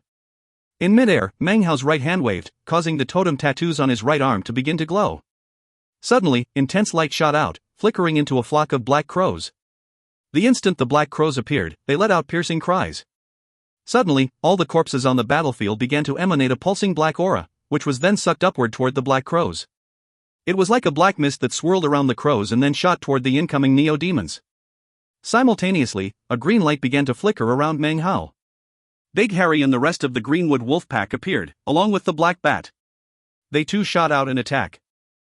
As for the black bat, it almost appeared like Meng Hao didn't care about it. In reality, he attached a lot of importance to the creature. It was a neo-demon that had been suppressed by a wooden sword. He was quite certain that the power it was revealing now was not the full extent of what it was capable of. Either it was intentionally holding back, or needed more time to recover from the serious injury. If it was the latter, then that meant it was very weak right now. Even still, its weakness allowed it to employ a cultivation base of roughly level 7. Shocking booms filled the air as the two neo-demon hordes slammed into each other and then dissolved into fierce fighting. Meng Hao himself had attracted quite a bit of attention on the battlefield. Dragoner battles were large in scope, and gave rise to powerful auras. Within the blink of an eye, this Dragoner showdown had turned into the fourth of the great battles occurring. One of the three Spider Branch Dragoners let out a cold laugh and then said, "You trifling rogue Dragoner. You killed Zhou Yi by a fluke. Your mixed Neo-Demon horde might have some fantastic Neo-Demons in it, but you don't stand a chance against the three of us." Meng Hao was their only enemy, and their only mission was to draw him out and kill him. Seeing him fighting back against them, the three exchanged another glance, then all began to flash incantation gestures. Immediately, the rest of the neo-demons around them lifted their heads up and roared, then charged forward. The impressive sight and the thunderous roaring caused many of the surrounding combatants to suddenly look over to watch this part of the battle. Laughing coldly, the three Spider Branch Dragoners performed more incantations, causing the totems on their bodies to begin to shine. Suddenly several hundred level 10 neo-demons magically appeared in the air around them. In unison, they charged toward Meng Hao. "We will help you to understand the truly crushing power of Dragoners." Even as the words left their mouths, their neo-demon hordes, nearly 30,000 in number, closed in on Meng Hao. It truly seemed as if Meng Hao's own neo-demon horde would have difficulty fighting back. They would surely be completely consumed. His face as calm as ever, Meng Hao's cold eyes glanced over the incoming neo-demons. With that, he casually shook his arms and legs. Immediately, totemic light began to emanate out from him. Within the glowing light were several thousand howling greenwood wolves, as well as flame thrushes and stone golems. There was also an innumerable group of neo-demons whose bodies were surrounded by rippling shields of water. A shocking roar then filled the air as the savage red crocodile crawled out onto the battlefield. Then, a shriek could be heard as black mists billowed up. Within the black mist crawled a black lizard that looked like it had just emerged from the yellow springs of the underworld. Its appearance immediately caused the air to vibrate. Next, a droning sound could be heard as the fierce, green mosquitoes appeared around Meng Hao. As one neo-demon horde after another appeared, the faces of the three Spider Branch Dragoners instantly fell. At the same time, Meng Hao began to stride forward. As he did, the air around him rippled as 20 of the 300-meter large spiders appeared, along with over 10,000 smaller spiders. They whistled throughout the air, a vast horde of nearly 30,000 neo-demons that caused everything to shake. They instantly charged toward the three Dragoners. As soon as Meng Hao's neo-demons slammed into the hordes from the Spider Branch, miserable cries filled the air. The three Dragoners' hordes were completely incapable of blocking Meng Hao's. Facing the slaughter and injury, they tried to fall back. Unfortunately for them, Meng Hao's neo-demons quickly surrounded them. The three Dragoners' faces fell and grew ashen. At the same time, Zhao Yolan's eyes went wide and filled with an expression of disbelief. Then, her soft voice could once again be heard. High Priest, it seems that if we wish to kill this man, we will first need to draw out their most powerful expert, the great father of the Crow Soldier tribe. Only when he is also present can I execute our plan to completely exterminate these 5 tribes. High Priest, please take action. The Spider Branch High Priest, the old man in the green robe, smiled in response to her words. He waved his wooden wand, and then employed minor teleportation. When he reappeared, he was directly in front of Meng Hao. As soon as he arrived, Meng Hao's eyes flickered. Having sensed the man's imminent arrival, Meng Hao was ready. He shot backward, his eyes cold. Back inside the shield, the Crow Bloom Priest could tell that something fishy was going on, but he wasn't sure exactly what. Unfortunately, there was no time to analyze the situation to try to figure out the source of his strange feeling. Gritting his teeth, he said, Crow Soldier Tribe Greatfather, please intercept that High Priest to buy some time for Grandmaster Meng. Next to him, the Crow Soldier Tribe Greatfather's eyes glimmered with coldness. His body disappeared in a minor teleportation. When he reappeared, he was blocking the Spider Branch High Priest, preventing him from nearing Meng Hao. The two looked at each other, and, without a word, instantly employed divine abilities. Booming sounds filled the air as the 5th major encounter began on the battlefield. As for Meng Hao, he also could tell that something strange was going on. He had participated in a similar cultivator war back in the Black Lands. Based on how that war went, it could be said that such wars were usually not finished in a short period of time. Usually, protracted battles went on for days before the situation began to favor one side or the other. Unless one side was clearly in a position of superiority in terms of power, allowing them to crush the other side, then the only option was to try to slowly weaken the other side. However, despite clearly not being in the position to crush the 5 tribes, the Spider Branch, after not even a single day of battle, was using this strange tactic to try to force the 5 tribes to play their trump cards. It appeared as if the Spider Branch were going all out, regardless of being assured of victory. Such impulsive attacks must surely be a part of some greater plan. There must be some deadly gambit waiting to be sprung. If I were them, what would be my tactic? Meng Hao controlled the neo-demons surrounding the hordes of the 3 Dragoners and simultaneously glanced around the battlefield. The first thing he took note of was the rippling scene up above. That was where the 5 tribes' sacred ancients were locked in battle with the fearsome demon spider that was attempting to emerge. It most likely won't involve them. The totemic sacred ancients are not cultivators, but rather powerful neo-demons who can spawn totems. Their battle exceeds my understanding. Frowning, Meng Hao looked at the thousands of battling cultivators, then back at the shield. Finally, he looked up at the battling nascent soul cultivators. Then there's me. I count as one of the major parts of the battle. However, if they wanted to kill me specifically, they would do so with decisiveness. If you look at it that way. Meng Hao's face suddenly flickered. Without hesitation, he shot backward, both hands flickering in incantation. Flickering protective shields immediately appeared around him. Almost at the exact moment that Meng Hao began to retreat, Zhao Yolan's eyes began to glow with a cold light. She took a deep breath as she carefully lifted up her right hand to reveal a wooden box. When she opened the box, a black glow instantly emanated out. At the same time, a tremor ran through Zhao Yolan's body. She bit her tongue with her beautiful teeth and then kneeled down on one knee, holding the box up above her head with both hands. As soon as she lifted the box up, the black glow spread out in shocking fashion. A painful radiance appeared which seemed capable of consuming and replacing all other light. The Spider Branch cultivators all suddenly produced black, pasty medicinal pills which they then consumed. After they did, their eyes suddenly turned completely black. The cultivators from the 5 tribes suddenly felt something pulling at them, causing them to involuntarily look over. The instant that they did, their hearts all began to tremble. The faces of the tribe members within the shield flickered. They could feel nothing, only those outside the shield could sense the pulling power of the black glow. However, it was this very fact that made the Crow Bloom Priest's face suddenly go pale white. His voice hoarse, he said, exotic heart devil flower. Meng Hao's pupils constricted. However, he was already on guard. A bloody glow surrounded him as he directly employed the Blood Death World to defend against the calling of the black glow. It was at this point that Meng Hao's face flickered. This was because it was at this very moment that the Resurrection Lily chose to explode out with power. Meng Hao instantly sent his will out to call all of his neo-demons. They immediately began to rush back toward him. This chapter was sponsored by Nitish Markandai, Ajay Savadas, Omar Herrera, Chris Lee, and Lim Derrick. If you find any errors, ads pop up, ads redirect, broken links, non-standard content, etc., please let us know. Report chapter so we can fix it as soon as possible. Chapter 440. Chapter 440, Tragic. Inside the shield, the Crowbloom priest's face went pale and he began to murmur. Exotic Heart Devil Flower. The Five Poisons tribe wants to exterminate the 5 Crow divinity tribes so bad they're using the exotic Heart Devil Flower. It must not be looked at. Looking at it causes a Heart Devil to rise up, which then transforms into a devilish will that burns you away. How could he not understand that he had been defeated from the very beginning? Played and defeated. He had known something was off, but hadn't been able to put the pieces of the puzzle together. Exotic Heart Devil flowers were rare. During spirit severing, if a cultivator had such a flower, the chances of success were greatly increased, which made it an extremely precious treasure. Furthermore, the flower itself was extremely brutal. Anyone under the spirit severing stage who looked at it would lose virtually all life force and then be burned alive by a devilish will. The end result was always death. In some ways, though, the flower was weak. Although it was difficult for a person to defend against it, the tribe's protective shield was enough to keep its power on the outside. None of the tribe members inside would be affected. However, as soon as the exotic Heart Devil flower appeared outside, everyone on the battlefield suddenly stopped moving, with the exception of the totemic sacred ancients and the sacred spider. After consuming the special medicinal pill, the spider branch cultivators were temporarily safe from the effects of the flower. However, they were forced to first sit cross-legged in meditation. The members of the 5 tribes, on the other hand, began to scream in pain.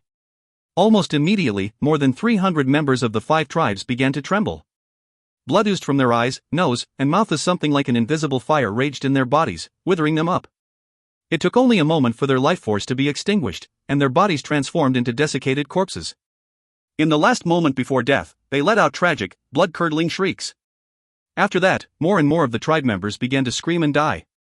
It was a massacre. No enemy made a single attack, and yet the ruthlessness of scene exceeded the previous fighting by 100-fold. The members of the 5 tribes within the shield looked out at their fellow tribesmen dying, and could only tremble. Their eyes turned bloodshot, and they howled in anguish. Unfortunately, they could not charge out to provide aid. As soon as they left the shield, they too would die. Not only would they be incapable of helping their fellow tribe members, but they would be charging to their death. The Grand Elder of the Crow Scout tribe was shaking, and he coughed up blood as his body withered up. Even nascent soul cultivators were incapable of aiding. In front of him, he saw a shapeless form, laughing ruthlessly as it sucked away his life force and consumed it. As the members of the 5 tribes died, the black light emanating out from Zhao Yolan's wooden box grew even more intense. It seemed that after consuming enough blood, it was turning violet. Everything was going according to Zhao Yolan's plan. The slaughtering, the attack on the shield, all of it had been a ruse to draw out the powerful experts. Once they were out of the shield, she would exterminate them with the exotic Heart Devil flower. At the moment, Zhao Yolan's face was pale as she held aloft the exotic Heart Devil flower. A strange look appeared on her face as she spit out a mouthful of blood. As the blood flew out, it transformed into strands of blood chi, which spread out toward all of the spider branch cultivators who sat cross-legged meditating on the battlefield.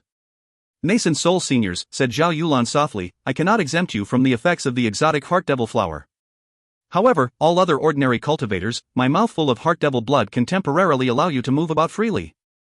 With the exception of the nascent soul cultivators, all of the other tribe members whom the blood chi entered suddenly shook. They opened their eyes, and the lucidity therein instantly transformed into savagery. They leaped up roaring, and began to slaughter the surrounding 5 tribes members, who were now powerless to fight back. Now the true massacre had begun. Mournful cries instantly could be heard from within the shield. And oh. 5 Poisons tribe, you are now the arch-nemesis of the Crow divinity tribe.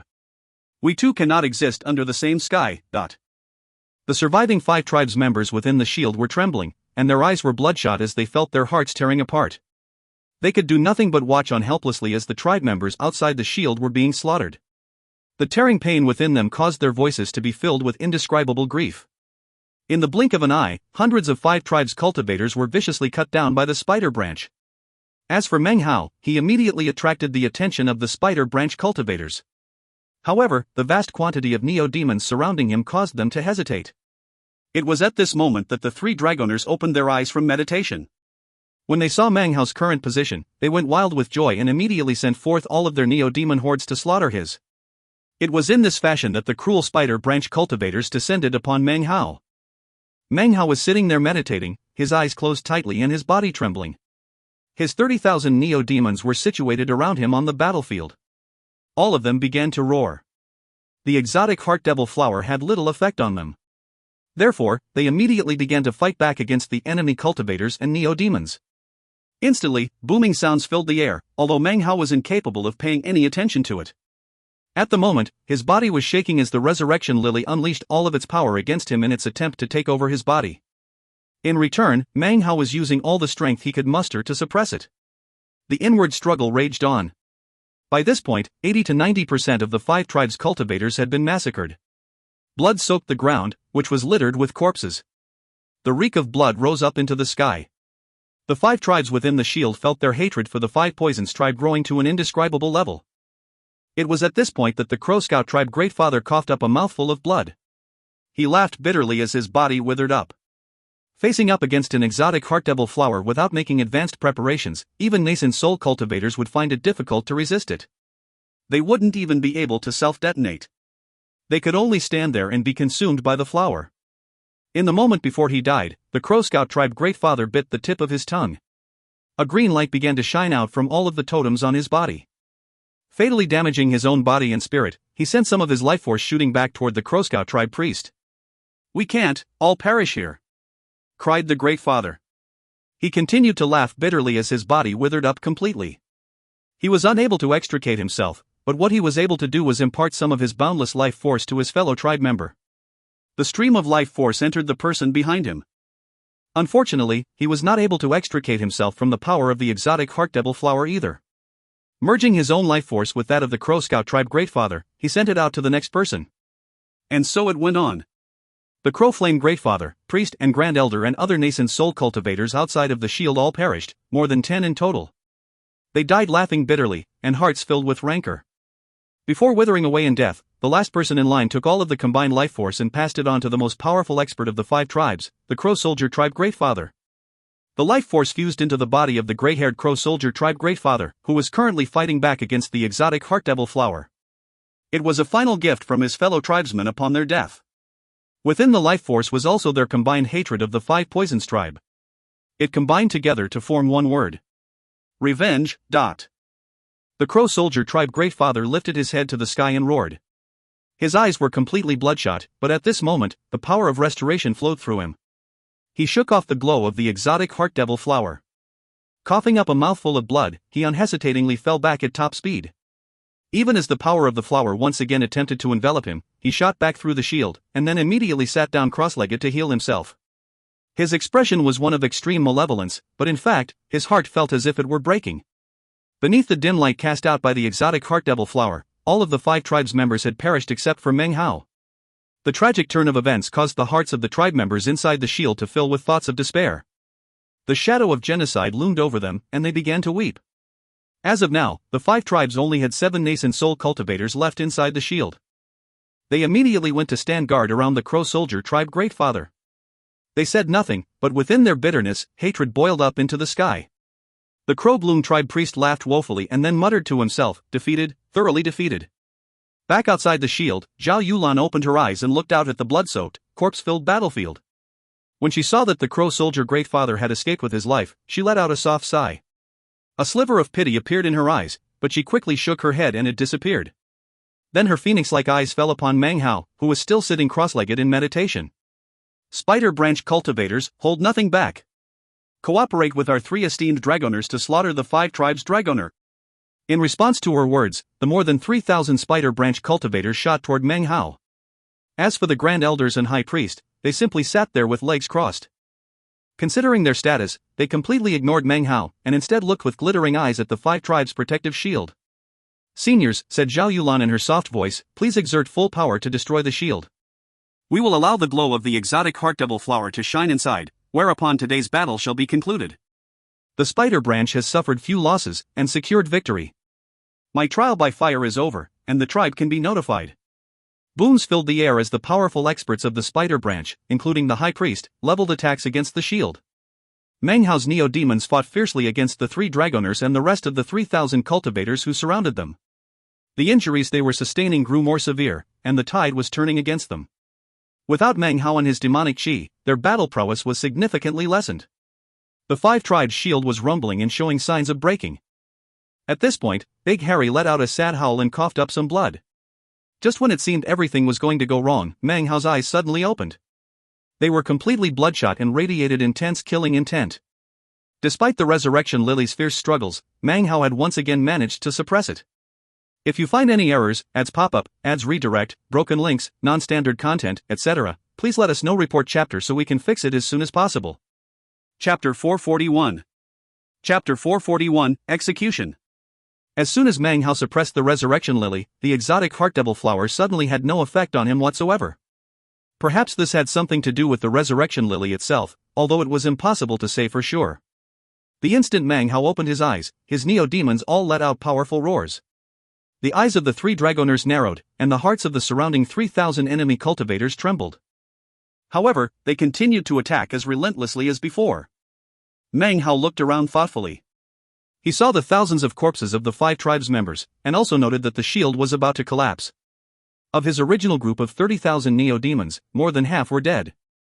Although he had witnessed the desperate war in Holy Snow City, seeing this scene caused his heart to fill with the same grief as the rest of the 5 tribes.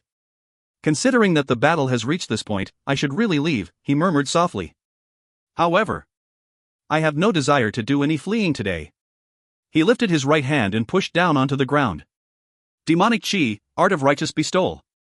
Immediately, endless amounts of demonic Qi erupted up in all directions. He waved his hand, causing the invisible Qi to immediately fuse with the more than 10,000 neo-demons of his that remained. The neo-demons' bodies all began to tremble. The demon-mosquitoes swelled to several times their original size and emitted a shocking aura. In addition to emanating demonic Qi, an aura of transmogrification suddenly appeared. Under the power of this aura, the demon-mosquitoes suddenly grew an extra pair of wings. In addition, the tails of the mosquitoes sprouted green spikes. The sight of it was incredibly fearsome. As for the black crows, they trembled and then emitted fierce cries. They glowed with a black light, and the fierceness of their auras grew exponentially. Not only did their bodies grow larger, but ghost images sprang up around the demon crows, forming what looked like mirror images behind each one. This ghost image was a result of the transmogrification, a sort of evolution. With the ghost image there, it was like each crow had 2 life forces. Big Harry howled into the sky as his body grew to 300 meters in size.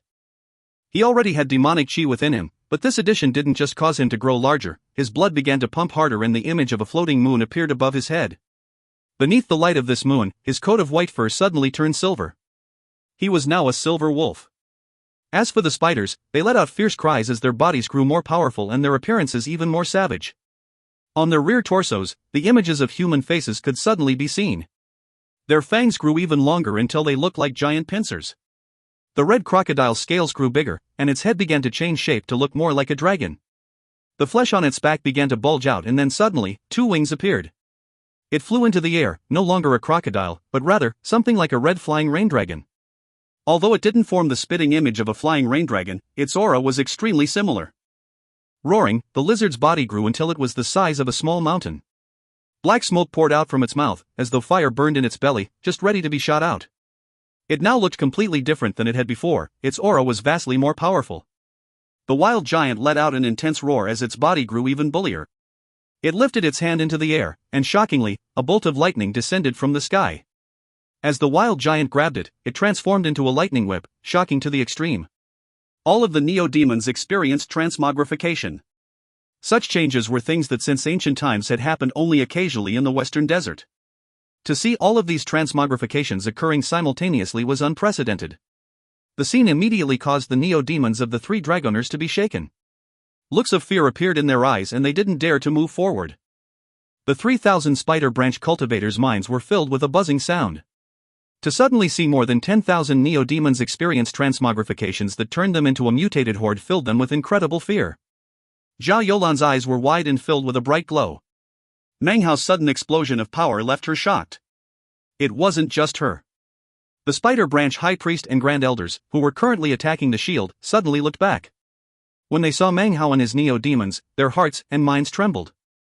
The faces of the Spider Branch's 3 dragoners filled with disbelief, and they began to pant.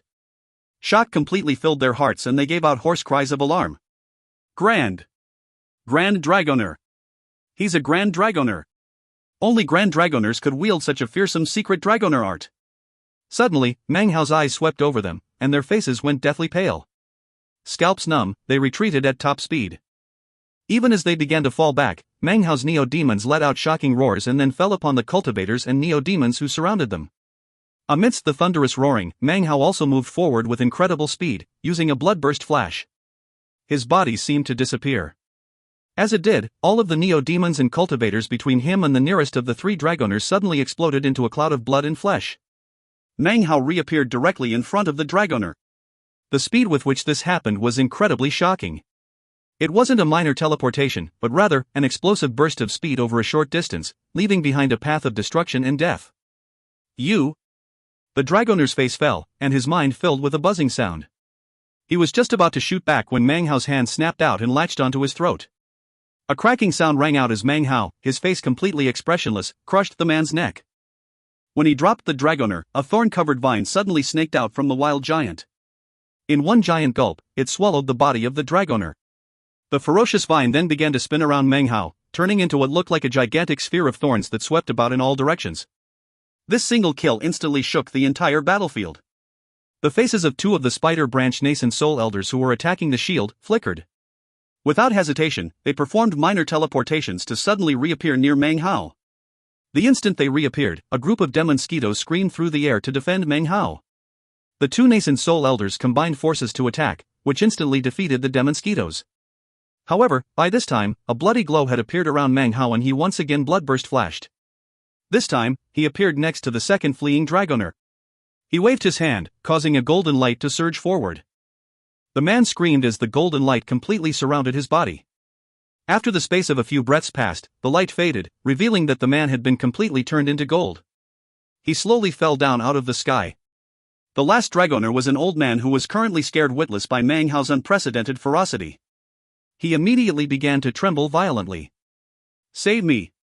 he cried, shooting as fast as he could toward Zhao Yulan. "What incredible guts!" cried one of the two nascent soul cultivators. The fact that Meng Hao had killed another rank 9 dragoner right in front of them filled them with fury. Their bodies flickered as they once again shot toward Meng Hao, their killing intent billowing out. Even before they neared him, divine abilities were magically appearing. "My guts are actually pretty ordinary," said Meng Hao lightly.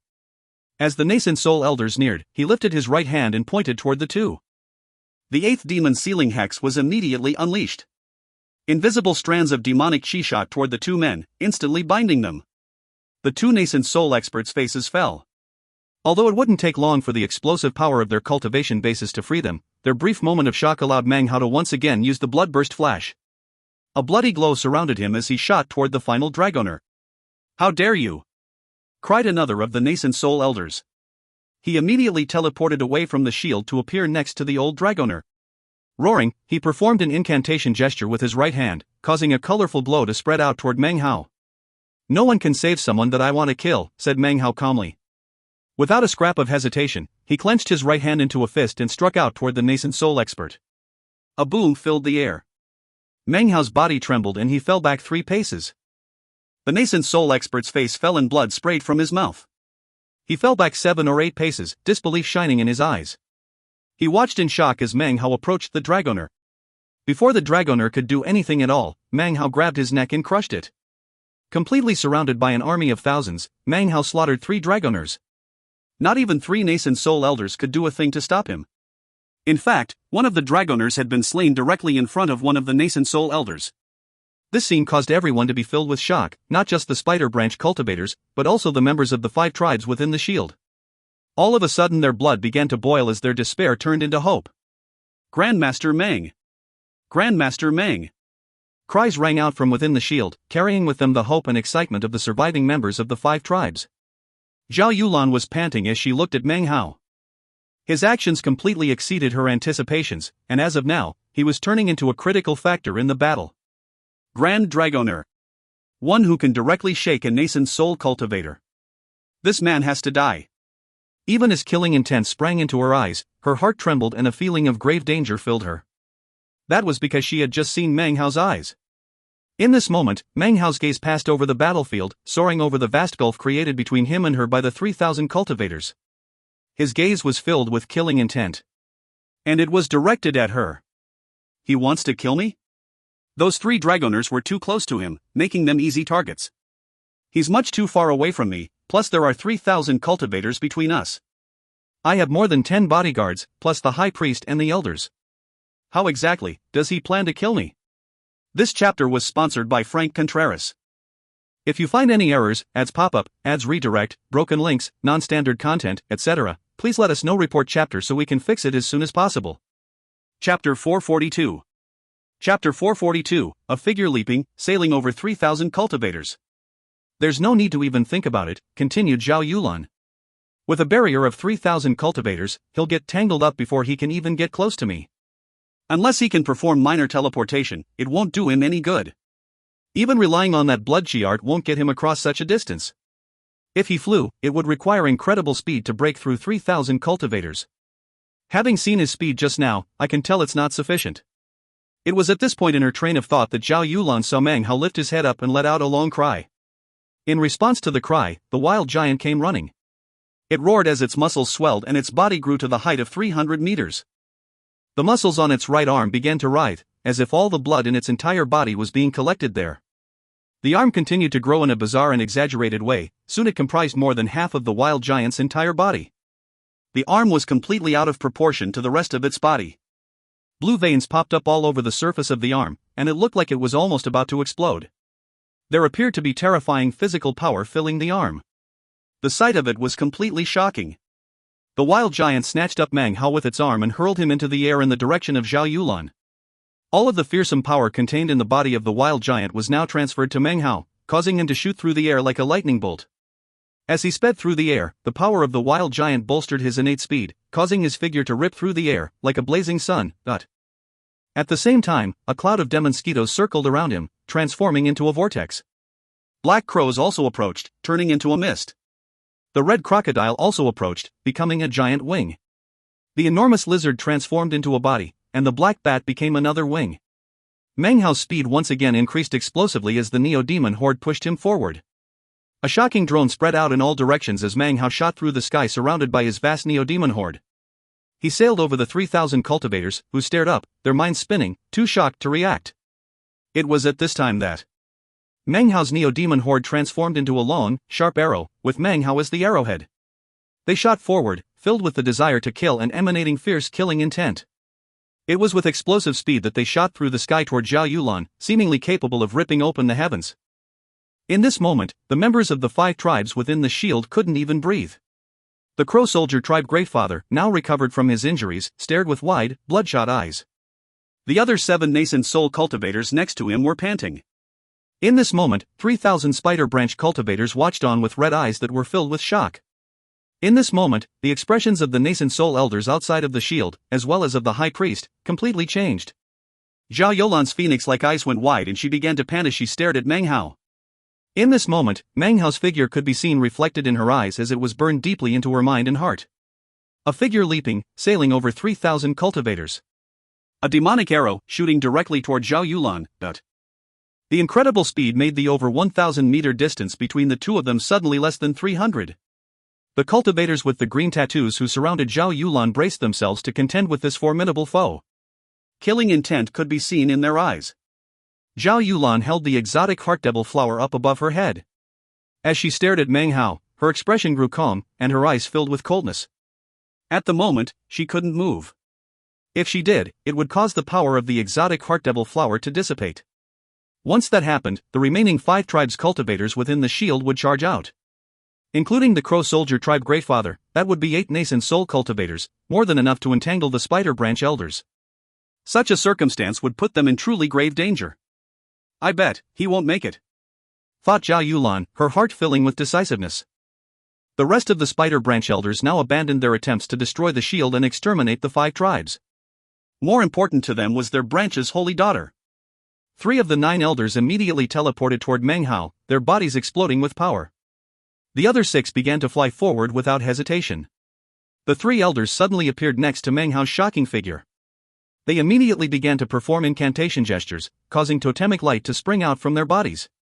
It transformed into a massive, elusive figure which shot toward Meng Hao. Back off, you! The growling roar of the 3 nascent soul cultivators was like thunder. Screw off! Replied Meng Hao, accompanied by a howl that sounded like the combination of the howling of all the neo-demons that surrounded him. The sound of it shook heaven and earth, and pressed down onto the three nascent soul cultivators. Suddenly, the flock of black crows, the cloud of mosquitoes, as well as the red crocodile all changed direction and shot toward the three. Amidst the thunderous roaring, Meng Hao continued onward, not pausing even a tiny bit. The Neo-Demon horde obstructed the path of the three nascent soul cultivators, allowing Meng Hao to pass by them unhindered. He was now only about 200 meters from Zhao Yulan. Furious roars could now be heard as the other 6 nascent soul elders appeared near Meng Hao. They employed the full power of their cultivation bases, causing totemic divine abilities to manifest. Roaring filled the air as the power of these 6 men combined to create an enormous golden bell that shot toward Meng Hao, preparing to crush him. As the golden bell flew forward, massive pressure filled the air, along with an ear-splitting rumble. Meng Hao's eyes glittered as he suddenly waved out with both hands. Big Harry and the gigantic lizard, as well as all of the other Neo-Demons, shot through the air toward the incoming golden bell. From a distance, Meng Hao's Neo-Demon horde appeared to transform into something like a black wind that swept out from his body. Now Meng Hao was completely visible there in mid-air. Without hesitation, he lifted his right hand up, within which appeared a blood-colored mask. He slipped it onto his face, and a rumbling sound could be heard as a shapeless blood chi exploded out from his body. It shot out in all directions, completely shocking all the onlookers. The blood chi billowed out, transforming into an enormous red vortex with Meng Hao in the middle, flashing an incantation gesture. Suddenly, the rapidly spinning vortex changed into the image of a face. The face shot out from behind the Neo-Demon horde, directly toward the golden bell and the 6 nascent soul cultivators. A massive, shocking boom shook everything. The Neo-Demon horde scattered and the golden bell shattered. The faces of 6 men immediately turned pale with astonishment as they retreated backward. Meng Hao spat some blood out of his mouth, his speed now increased as he bloodburst flashed away from the 6 nascent soul cultivators to appear only 100 meters away from Zhao Yulan. The two of them could see each other very clearly, even down to the threads in their clothing. Zhao Yulan's expression was the same as ever, and her eyes were filled with coldness. Even Meng Hao had to admire such a mental state. However, his killing intent grew even thicker as he flickered toward her through the air. The more than 10 cultivators with green totem tattoos immediately shot forward, transforming into a green light that charged toward Meng Hao. Zhao Yulan's expression didn't change in the least as she looked at Meng Hao approaching her. She saw his mask, his green robe rippling in the wind, and his white hair whipping in the wind. But her eyes were like deep, still waters, filled with coldness. Surrounded by an army of thousands, he had come alone. 9 nascent soul elders were incapable of hindering him in the slightest. The image of a person like this would forever be imprinted in Zhao Yulan's heart. You could say that in terms of this great battle between tribes, Zhao Yulan had calculated all possibilities. The only thing she hadn't calculated was Meng Hao. Meng Hao raised a fist and slammed it into the chest of one of the green-faced cultivators. The man's cultivation base was immediately suppressed. His body didn't explode immediately. Instead, he was thrown backward, where he slammed into the person behind him and they both exploded into a cloud of blood and gore. Meng Hao's body flickered, and he reappeared behind another of the cultivators. He didn't strike out. Instead, he flashed an incantation gesture, and sounds rang out like the crunching of bones. A golden light appeared, and 3 of the people were instantly transformed into statues of gold. Efficient, clean extermination, without any messiness. Having accomplished this, Meng Hao took a deep breath and increased his speed, passing through the surviving 5 cultivators as he closed in on Zhao Yulan. The surviving green-faced cultivators let out successive roars, their eyes filling with determination as they opted to self-detonate. Booms filled the air as 5 cultivators of the Great Circle of Core Formation exploded. Such power would cause even Meng Hao to be shocked if it hit him. However, his expression didn't change in the least bit.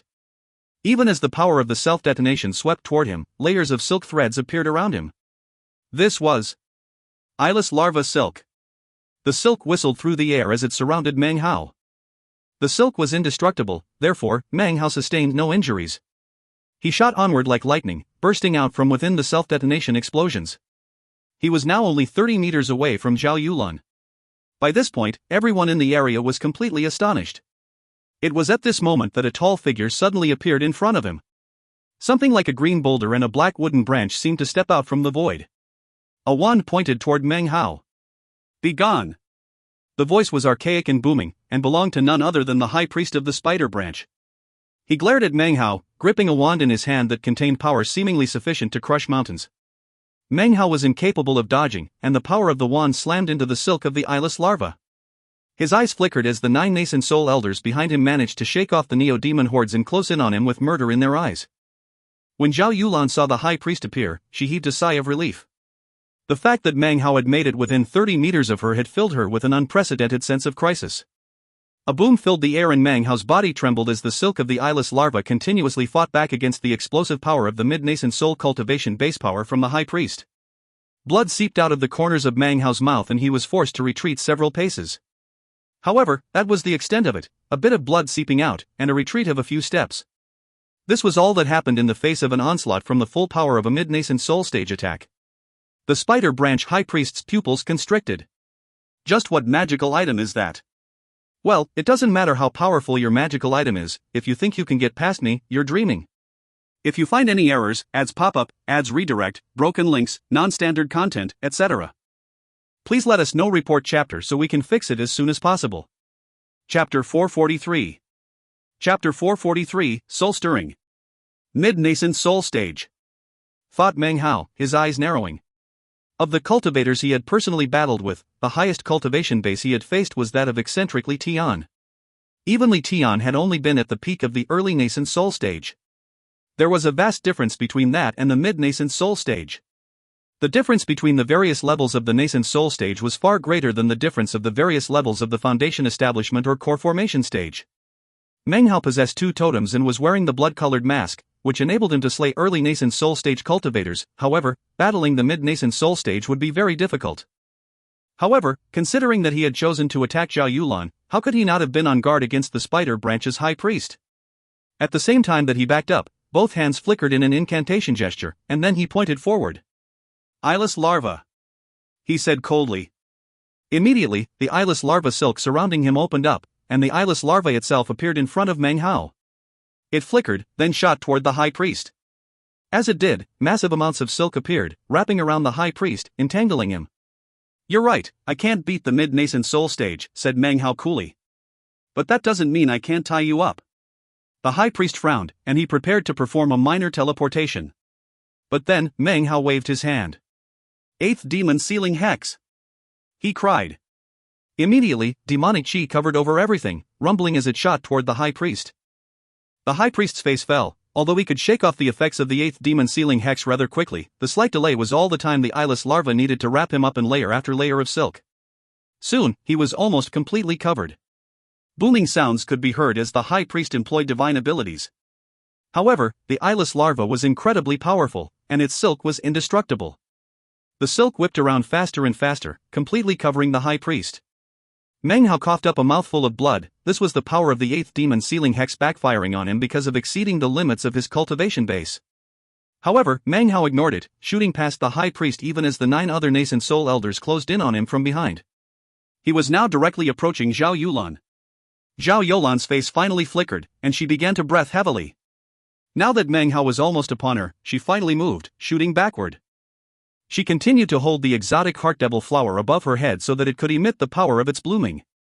She was well aware that she could not allow the glow of the flower to fade. If that happened, she would truly be on the path to death. Her current situation seemed dangerous, but she knew that all she had to do was hold out for the space of a few breaths.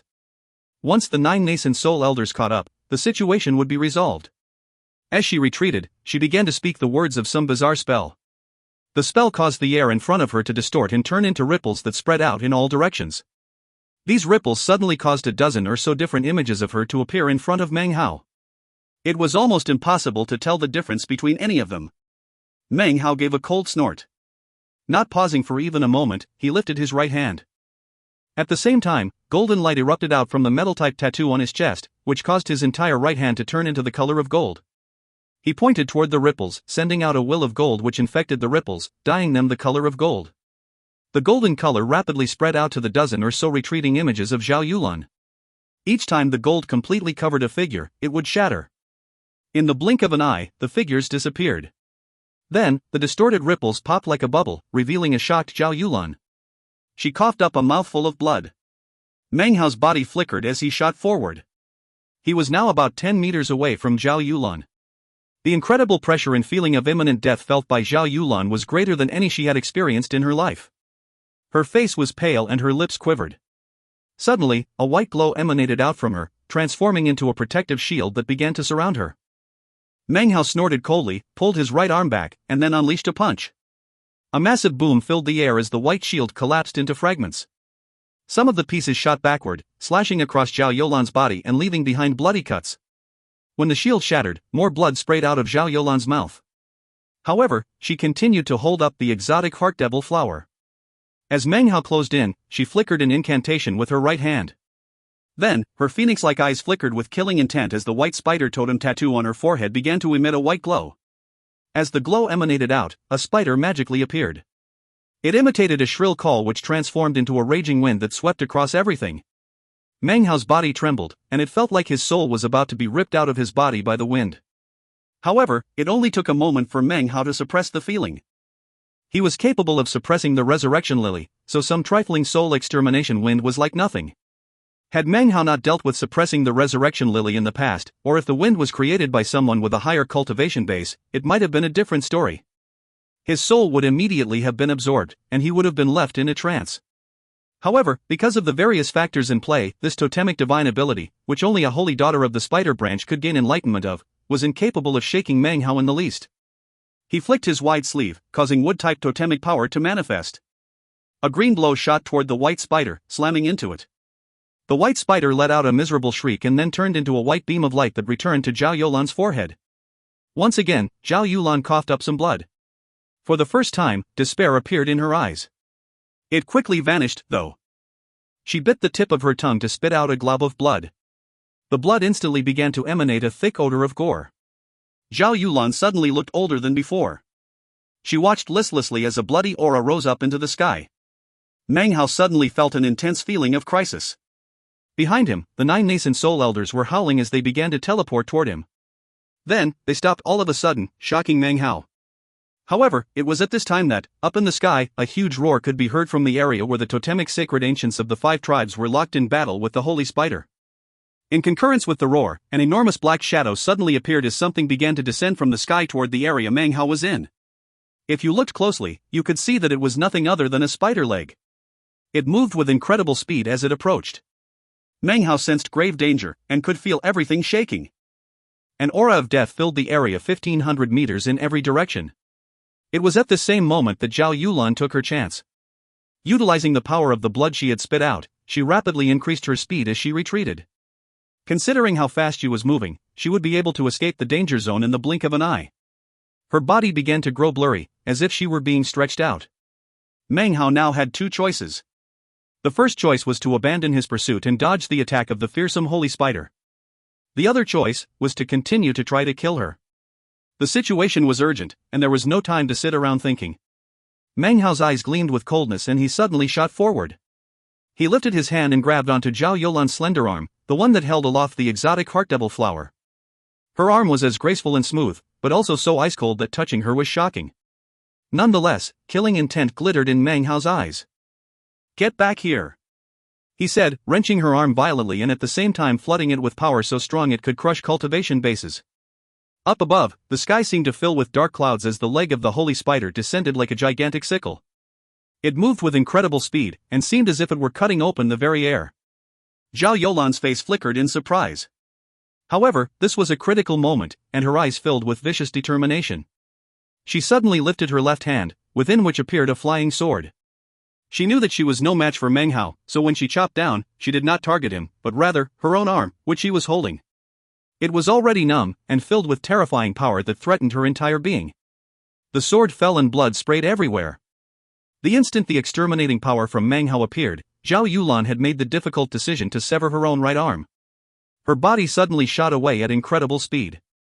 Soon, she was 1,500 meters away, where she coughed up 8 mouthfuls of blood. Her face was pale, and the flesh and blood contracted around the stump of her severed arm. Her aura was weak and her cultivation base in decline. This was the most severe injury she had ever received in her entire life. She had narrowly escaped death. Her hair was in disarray, her entire person in extremely poor straits. Her beauty was now twisted because of the pain of having her arm severed. It was almost enough to render her unconscious. She lifted her head and glared at Meng Hao, her entire body shaking. "I will pay you back 10 times over for this." The 9 nascent soul elders teleported into being next to her to protect her as she retreated. All of them were staring at Meng Hao with intense killing intent in their eyes. Meng Hao's eyes flickered. He knew that as of this moment, it was highly unlikely that he would be able to kill her. Her determination made an intense impression on him. From the time he had begun to practice cultivation until now, he had not run into many people who could show such decisiveness at a key moment. If she had hesitated for even a moment longer, or reacted slightly slower, then the only thing she would have found was death.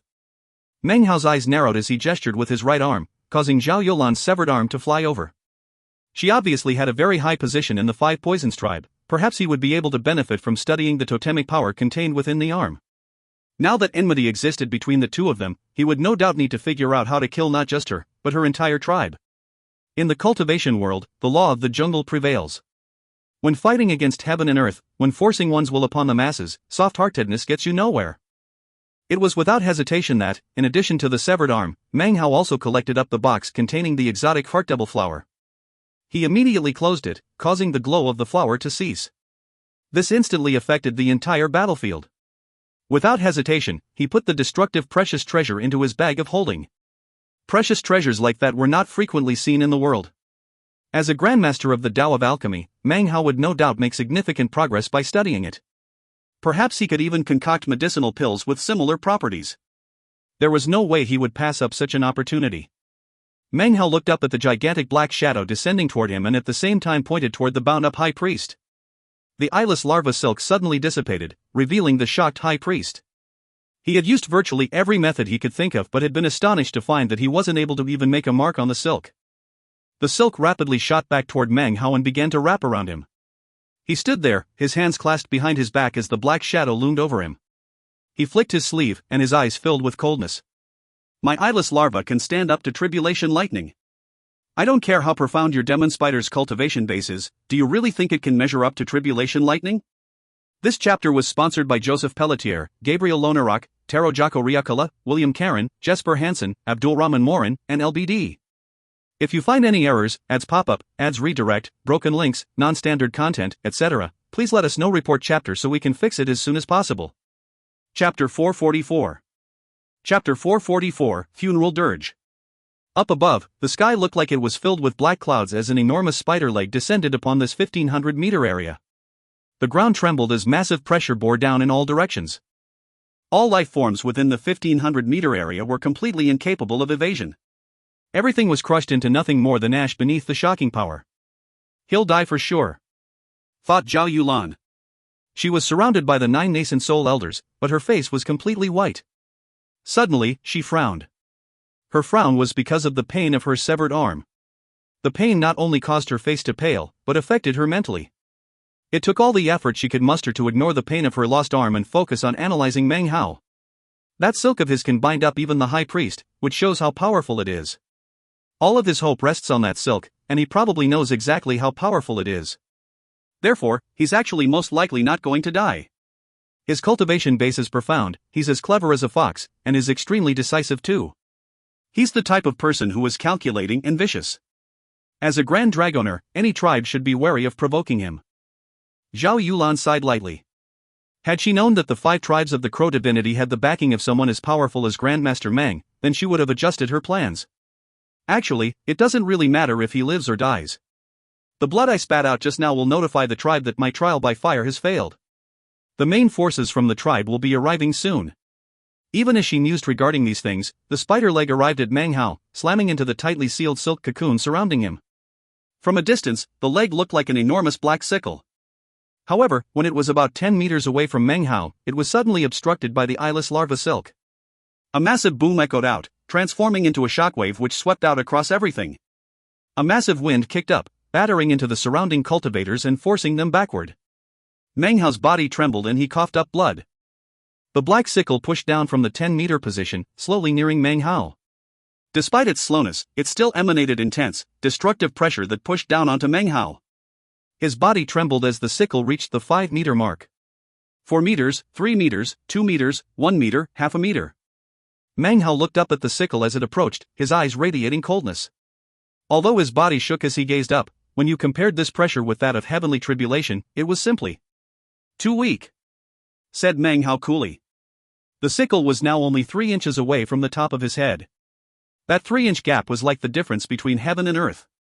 It was an unbridgeable gap. The eyeless larva silk was wrapped too tightly.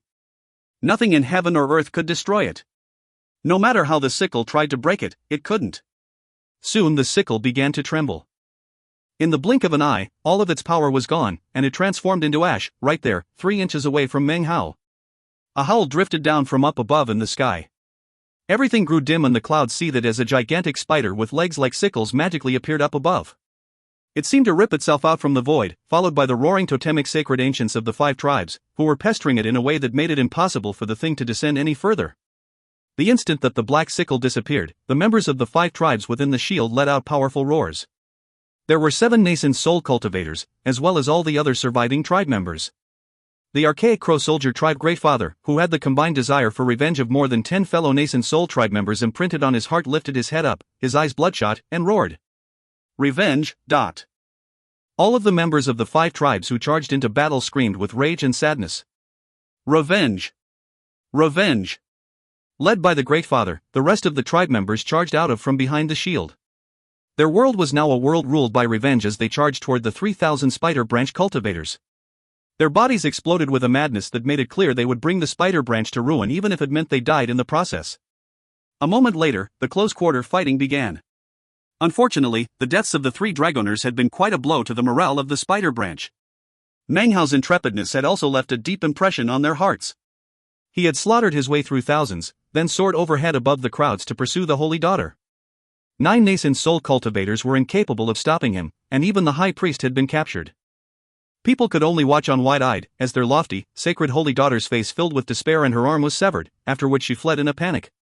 All of it had been a huge blow to the spider branch cultivators. Meng Hao was now not simply burned into their mind, but indelibly fused there. If that was all there was to it, it wouldn't be a very big deal. However, even the fearsome attack of the holy spider, which they assumed would surely destroy Meng Hao, did nothing. They had seen with their own eyes that the holy spider was incapable of exterminating him. As of now, Meng Hao was like a nightmare to them. An unbeatable, invincible nightmare. Now, just when their confidence and morale was lowest, the members of the 5 tribes fought back with full force. Their hatred and killing intent boiled up to the sky. Earlier, they had watched with wide eyes as their fellow tribe members were slaughtered. The dead included children, parents, and other relatives.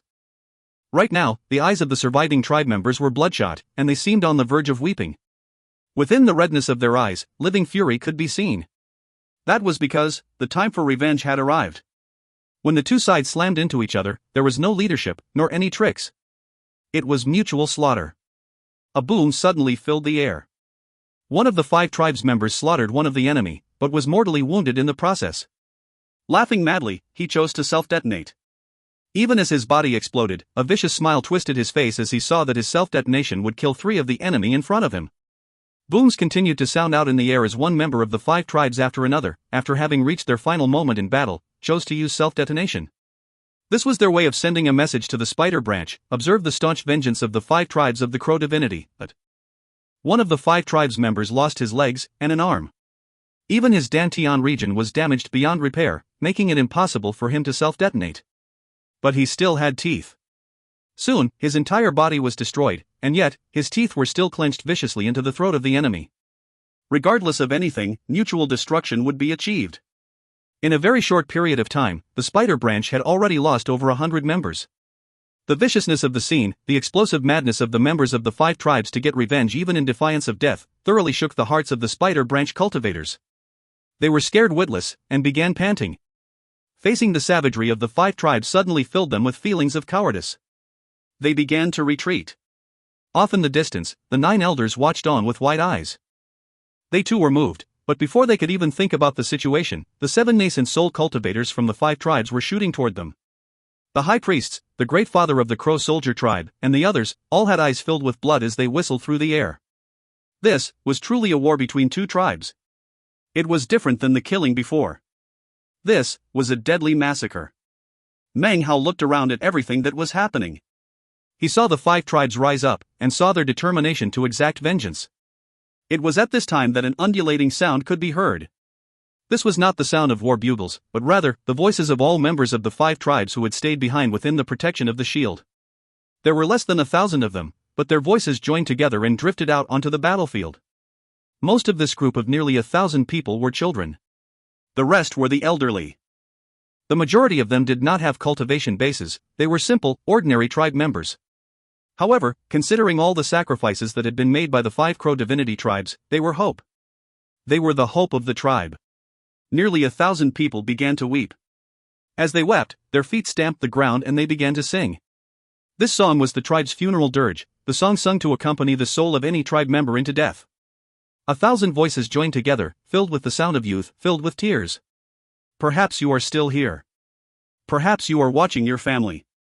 Perhaps you will return. We hope that the heavens will not obstruct your path. Let the land guide your way. The living, golden light of the crow divinity will cause your glorious bloodlines to remain in the world. We hope to prevent you from being buried by the sands of time, to prevent the devils from snatching you away, to prevent the demons from frightening you, to prevent any living thing from disturbing your rest. You are the warriors of the crow divinity. You are the pride of the crow divinity. You will exist forever in the lands of the crow divinity. We will await your return. The song echoed out across the battlefield, and as it did, Meng could almost make out the image of countless souls appearing. They seemed to be slowly looking back at their home, their tribe. As the sound of the funeral dirge rose into the air, the members of the 5 tribes who were locked in battle found that tears were flowing down their faces. They began to laugh madly and slaughter with even more savagery. Their laughter and their tears caused the faces of their enemies, the cultivators of the spider branch, to fill with dread. In the past, they had slaughtered tribes, but never before had they seen the type of explosive insanity that they were seeing now. Now, they were scared.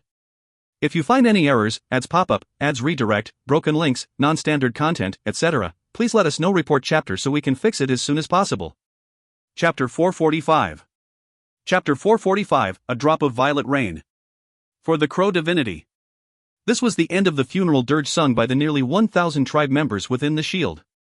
Outside the shield, their fellow tribe members roared as they fought on, laughing madly.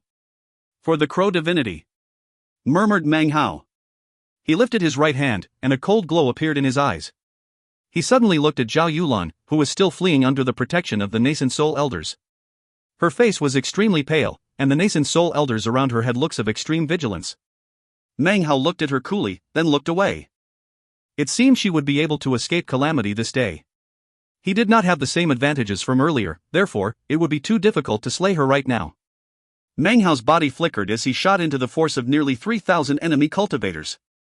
The lotus sword formation rotated next to him, sending out the power of time. Everywhere he went, time seemed to flow by, and all spider branch cultivators caught within the range of the formation suddenly grew older. Their faces instantly filled with astonishment. This time, Meng Hao truly did cause a massacre. He donned the blood-colored mask, then waved his hand, sending the time sword formation toward a group of 7 or 8 core formation cultivators. They instantly grew old, and their eyes faded.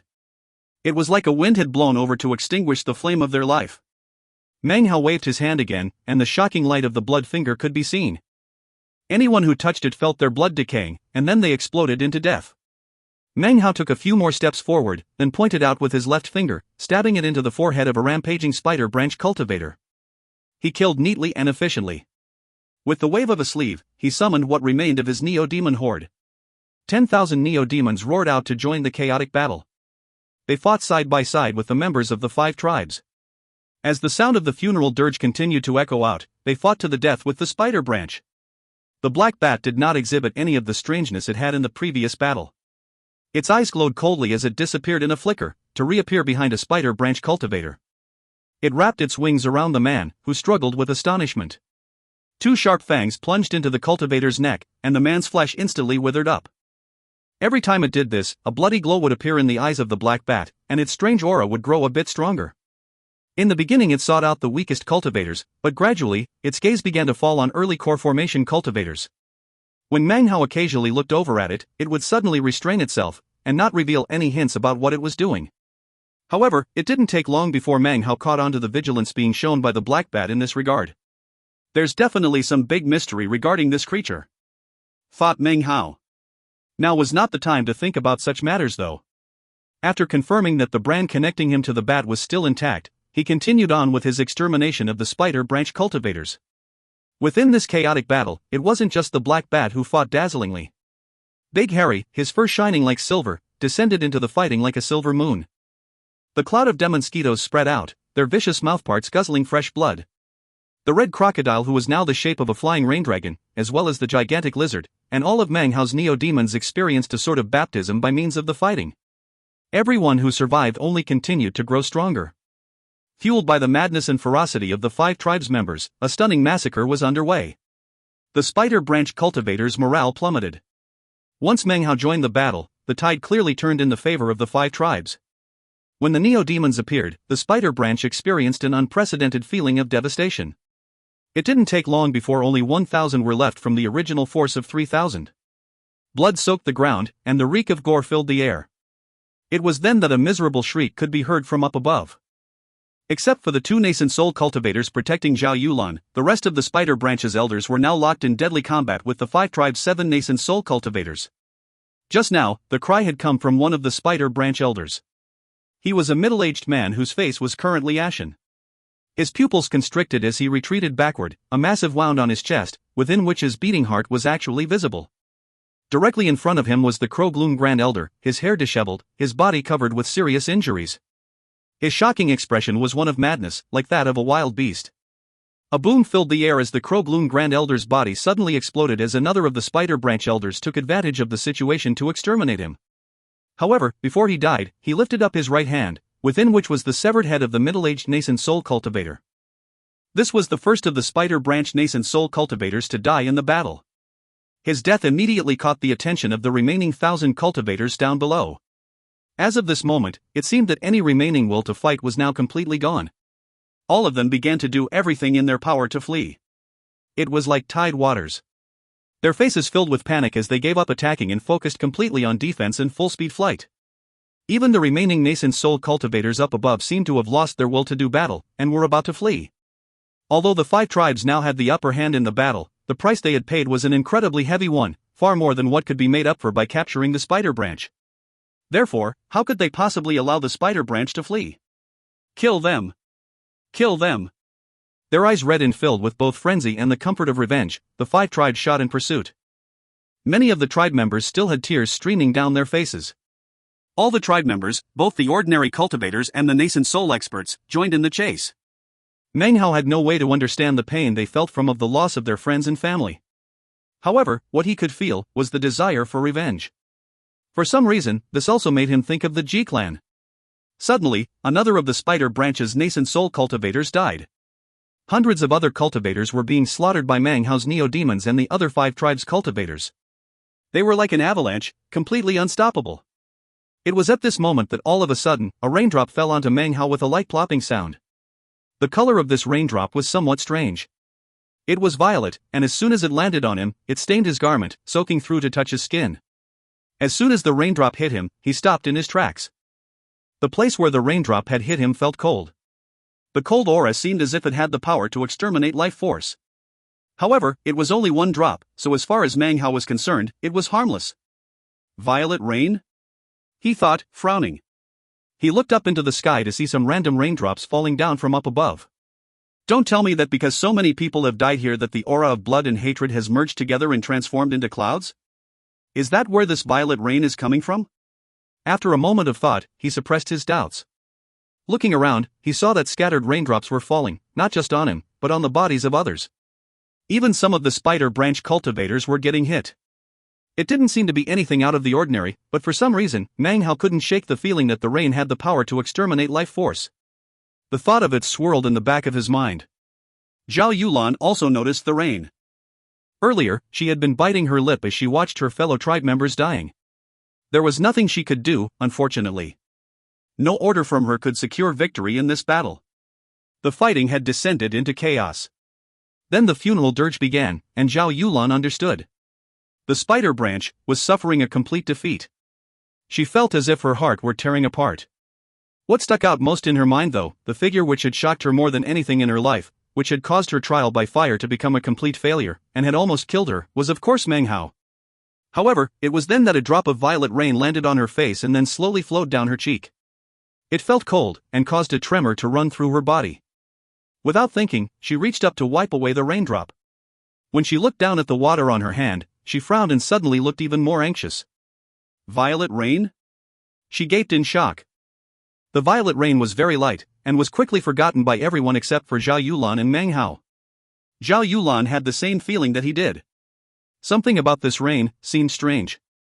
All of a sudden, their gazes met across the vast battlefield, and they could see the vigilance in each other's eyes. It's not him. It's not her. Meng Hao and Zhao Yulan could both sense each other hesitating. Their gazes separated, and it was in that instant that suddenly, sharp sounds could be heard coming from off in the distance. This was not the sound of a funeral dirge, but rather, war bugles. The sound instantly lifted the spirits of the spider branch cultivators. Their will to fight suddenly surged up again, and they lifted their heads to the sky and roared. Even the spider branch nascent soul elders up above could not conceal their excitement. The two elders next to Zhao Yulan heaved sighs of relief. Only Zhao Yulan seemed taciturn as she looked up at the sky. Off in the distance could be seen a black streak that looked like seawaters as it whistled through the sky toward them. Up above, seemingly standing within the black seawaters, was an enormous red scorpion, emitting a shocking cry. "The scorpion branch!" cried the high priest, who was currently locked in battle with the crow soldier tribe Greatfather. When the Greatfather saw what was happening, his pupils constricted and he gasped. His expression was now filled with profound grief. If it weren't for the exotic heart devil flower, the 5 tribes might have been powerful enough to hold out through this war.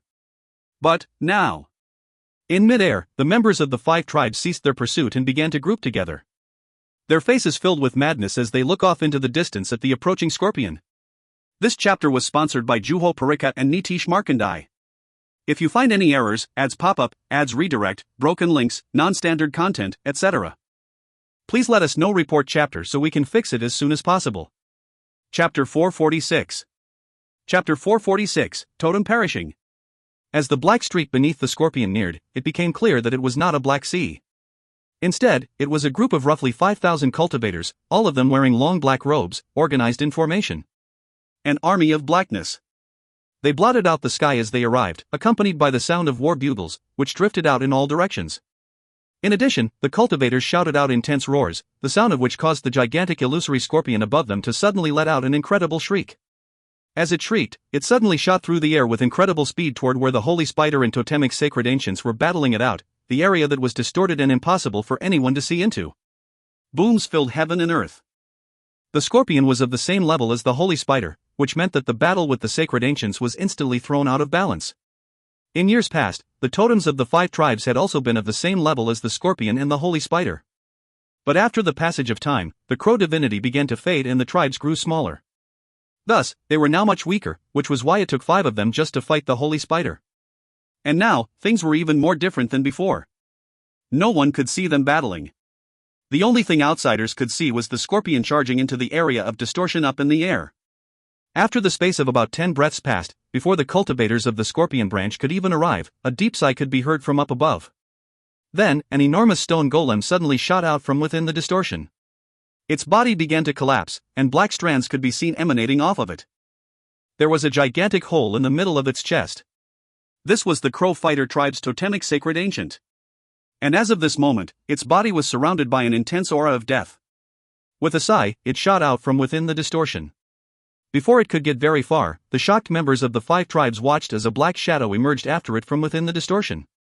It transformed into a scorpion tail which then slammed into the stone golem. Poison shot into the stone golem's body, and an explosion could be heard as cracks spread out over its entire body, from within which an earthy yellow glow could be seen. The glow transformed into an earth-colored totem, which then filled with cracks and then exploded with a bang. The Crow Fighter tribe's totemic sacred ancient. It perished. The blow this dealt to the members of the 5 tribes was no less than what they had experienced when forced to watch their fellow tribe members slaughtered beneath the power of the exotic heart devil flower. This was because the totems of the tribe were legacies from the totemic sacred ancient. The connection between the two was deep and profound. Right now, the members of the Crow Fighter tribe were all trembling. They felt as if their faith was crumbling. Blood sprayed from their mouths as their stone golem totem tattoos from the sacred ancient began to fade away. As the totem tattoos faded, their cultivation bases immediately dropped an entire stage. Nascent soul became core formation. Core formation became foundation establishment. Foundation establishment dropped directly to chi condensation. The entire Crow Fighter tribe dropped, which of course immediately affected the entire battle. It was at this moment that disconsolate howl could be heard. At the same time, clouds of vapor suddenly could be seen expanding out from the area of distortion up above, which then dissipated into the surroundings. At the same time, every member of the Crowbloom tribe began to cough up blood. Their bodies sagged as their water-type totem tattoos faded.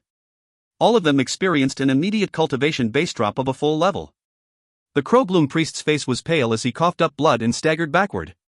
A sad smile could be seen on his face as he felt his nascent soul power rapidly vanishing and weakness spread throughout his body. All of the members of the 5 tribes knew what this meant as soon as they saw it. The Crowbloom totemic sacred ancient had perished. All of this takes quite a bit of time to explain, but actually happened in the space of a few dozen breaths. As the events occurred, the scorpion branch cultivators whistled through the air, growing closer and closer. Meng Hao looked toward the 5,000 incoming cultivators and noticed that one of their number was a young man wearing a red robe. The young man's clothes and bearing made him seem completely different from the other cultivators. Meng Hao suddenly sensed something about him that seemed very much like Zhao Yulan. He's the holy son of the 5 poison tribe scorpion branch? Meng Hao's eyes glittered. He knew that Zhao Yulan was a holy daughter, so it was easy for him to come to the determination who this handsome, extraordinary, and somewhat sinister-looking young man must be. As the scorpion branch neared, the holy son waved his right hand, immediately causing 4,000 of the cultivators to shoot toward the battlefield. Meng Hao's eyes flickered, and in response to his will, the Neo-Demon horde began to roar. As the roaring shook heaven and earth, the scorpion branch holy son ignored the bitter fighting and approached Zhao Yulan, a slight smile on his face. As he neared her, he said, "The tribe gave the honor of this trial by fire to the most talented holy daughter, Zhao Yulan. In the end, all you got was a lost arm. Soon everyone in the tribe will know about it. Zhao Yulan, I actually feel sorry for you. I'm afraid that even after we take this trifling 5-crow divinity tribe spot in the realm of the bridge ruins, there still won't be space for you." Zhao Yulan's expression was cold as she looked over the holy son. "Who was it that cut your arm off?" He continued with a smile. "You even requested the use of the exotic heart devil flower, and yet still failed. Such a pity, such a pity." "Are you done, Zhao Chuanmu?" said Zhao Yulan coolly. "My victory or defeat is no concern of yours. If you can subjugate these 5-crow divinity tribes, then I will offer you my congratulations." 1. "The two of us look at things very differently," said Holy Son Zhao Chuanmu. "If this battle had been led by me in the Scorpion branch, then we would have long since secured victory. I wouldn't even have to use a precious exotic heart devil flower. Just destroy their totems, and everything will be over. Why go to the trouble of doing anything else? Zhao Yulan, your soft-heartedness is your biggest weakness." He gave a sinister laugh.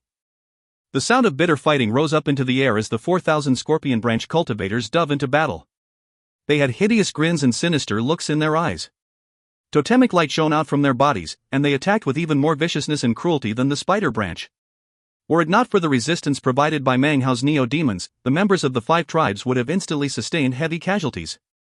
Meng Hao looked around to see that despite the fact that only 2 sacred ancients had died, causing 2 tribes to be weakened, the members of the other 3 tribes had ashen faces filled with despair. If things went on the way they were, their defeat was inevitable. Suddenly, Meng Hao spoke, his voice as powerful as thunder. "You don't need to fight for the crow divinity." As soon as they heard his words, the members of the 5 tribes looked over at Meng Hao. "Look down at the blood and corpses that litter the land. Those are your friends and your fellow tribe members. Fight for them. Look back at the elderly and the young behind that shield. They are your family and blood. Fight for them. Hold your heads high as you look at those 5 poisons cultivators.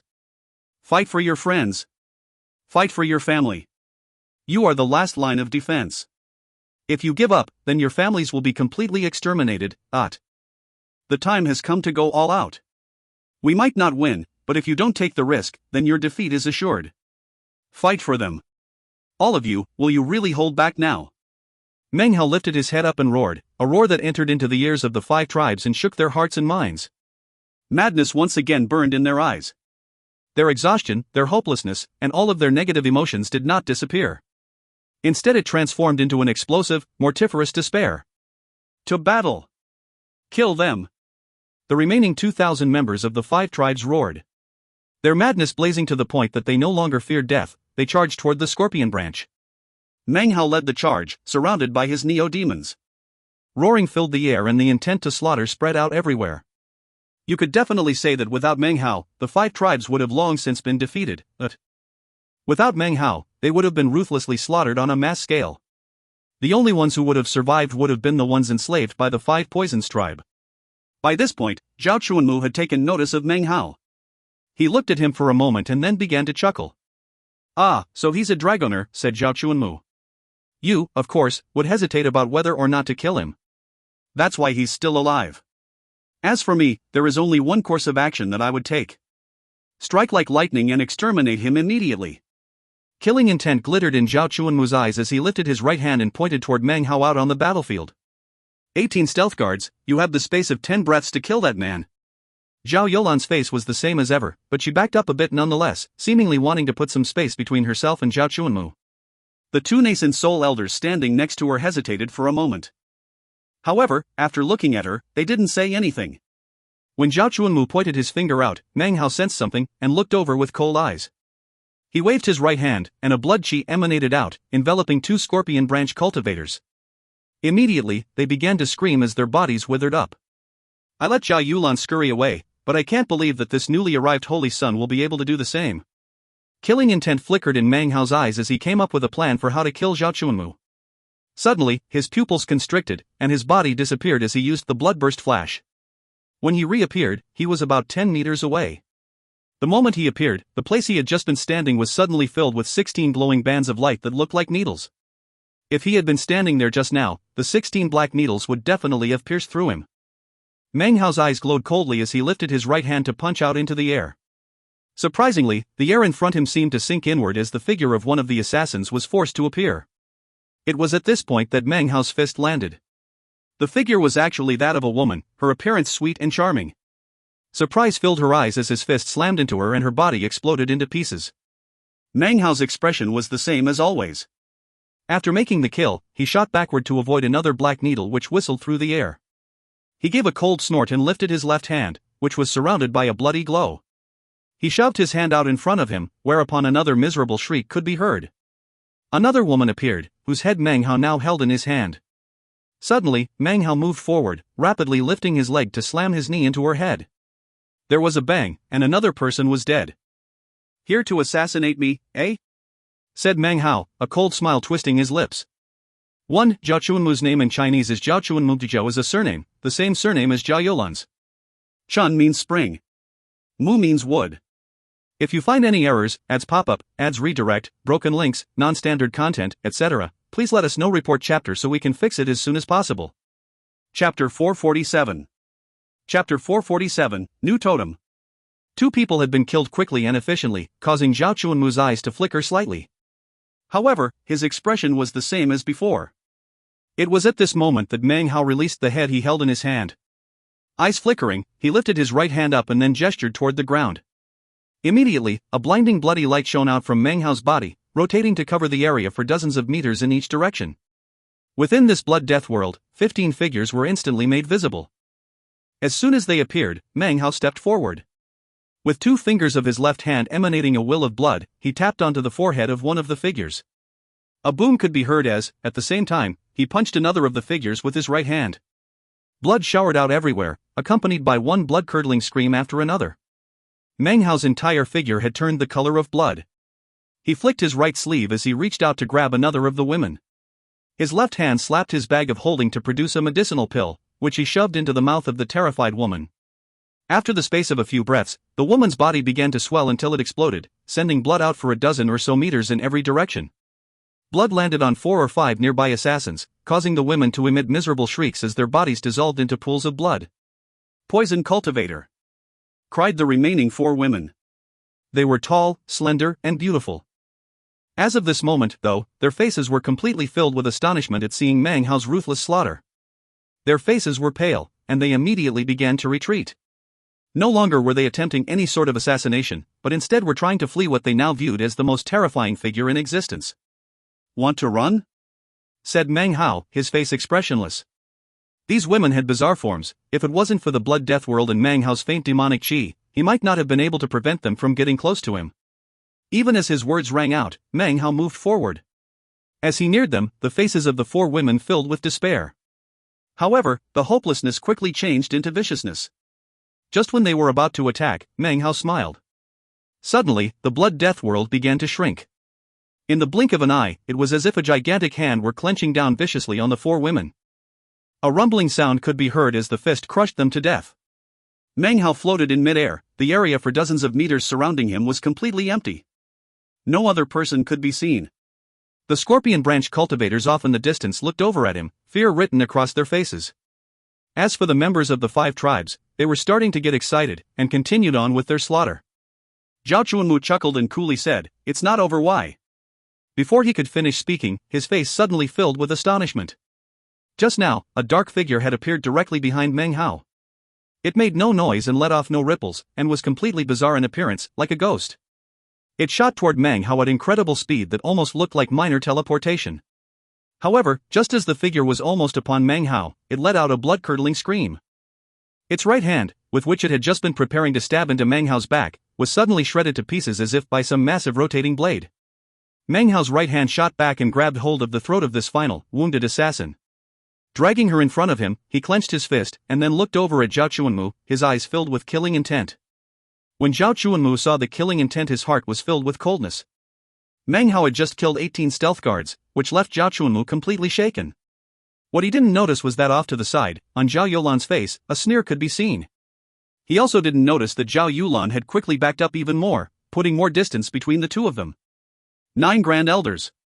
Supreme Priest. Spare nothing. Kill that man. In response to Zhao Chuanmu's words, 10 figures immediately teleported toward Meng Hao. 9 of them were of the early nascent soul stage, 1 was of the mid-nascent soul stage. The combined attack of this 10 people was enough to shake heaven and earth. However, it was at this moment that suddenly, a bitter sigh could be heard echoing out from up above. "Tribe, I have protected you for many years, but unfortunately, I can accompany you no more. Before I return to the dust, I will give you a final chance to live." A rumbling sound echoed out that caused Meng Hao's entire body to shake. He looked up to see that now, just like the earth and water totems of the 5 tribes, the Crow Scout tribe's treant was breaking apart into death.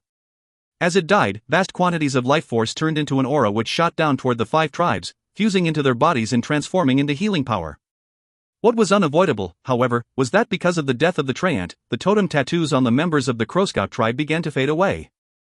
As they did, the cultivation bases of the Crow Scout tribe members began to show signs of dropping. Before that could happen, though, the wood character totem tattoo on Meng Hao's forehead began to emanate a mighty, glowing light. Suddenly, the illusory image of a massive tree magically appeared above his head. Close up, it looked like a great tree. But from a distance, it actually looked like the character wood. Now, the Crow Scout tribe members' totem tattoos were no longer disappearing, but rather, transforming. In the space of a few breaths, the entire force of Crow Scout tribe members felt their totems becoming stable. However, what they had were no longer greenwood totems, but the wood totem that belonged to Meng Hao. This strange scene was something that even Meng Hao would never have imagined could happen. As soon as the wood character totems appeared, a tremor ran through him as he suddenly realized he could sense all of the Crow Scout tribe members. He could feel their zeal and passion. Furthermore, it seemed as if there was a continuous flow of life force being transmitted into his own body. At this moment, his aura suddenly expanded rapidly.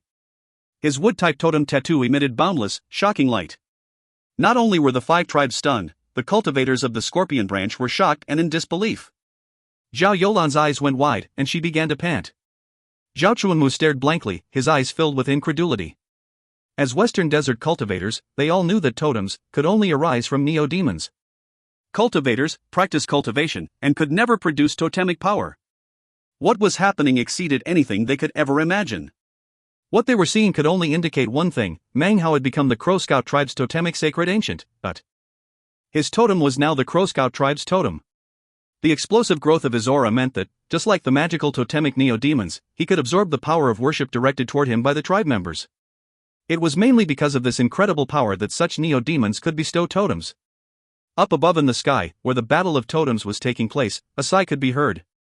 Down below, people began to express their shock. Since he has become a totem, his totem is now the sacred ancient of the tribe. He can absorb our power. Could it be that he's not a cultivator but actually a neo-demon? This shocking scene sent the entire battlefield into a completely commotion. 1 moment ago, the Crow Scout tribe members were losing their cultivation bases because of the death of their sacred ancient, the treant. Now, their cultivation bases were no longer disappearing. They were a bit weaker than before, but had not slipped down an entire stage. As of now, there was an indescribable connection between them and Meng Hao. They looked at him, their hearts filling with incredible zeal and reverence. Sacred Ancient.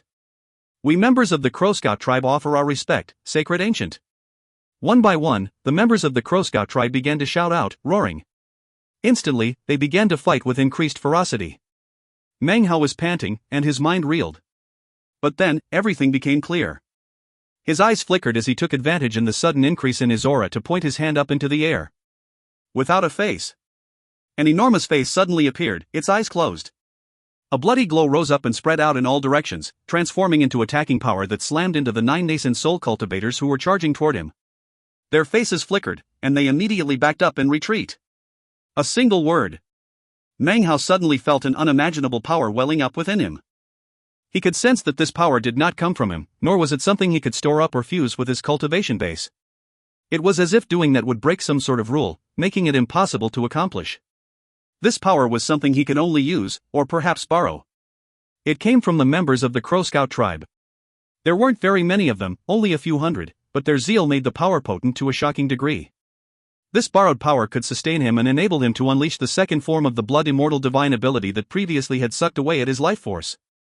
Meng Hao's spiritual sense was also increased dramatically. He caused it to spread out, pointing out in front of him.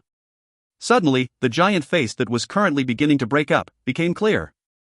The eyes that had been closed before opened, along with the mouth. It was like a sound came out, a strange sound that entered the ears of the people in the area. Each person heard exactly the same thing as Meng Hao pointed down toward the ground. The air there began to ripple.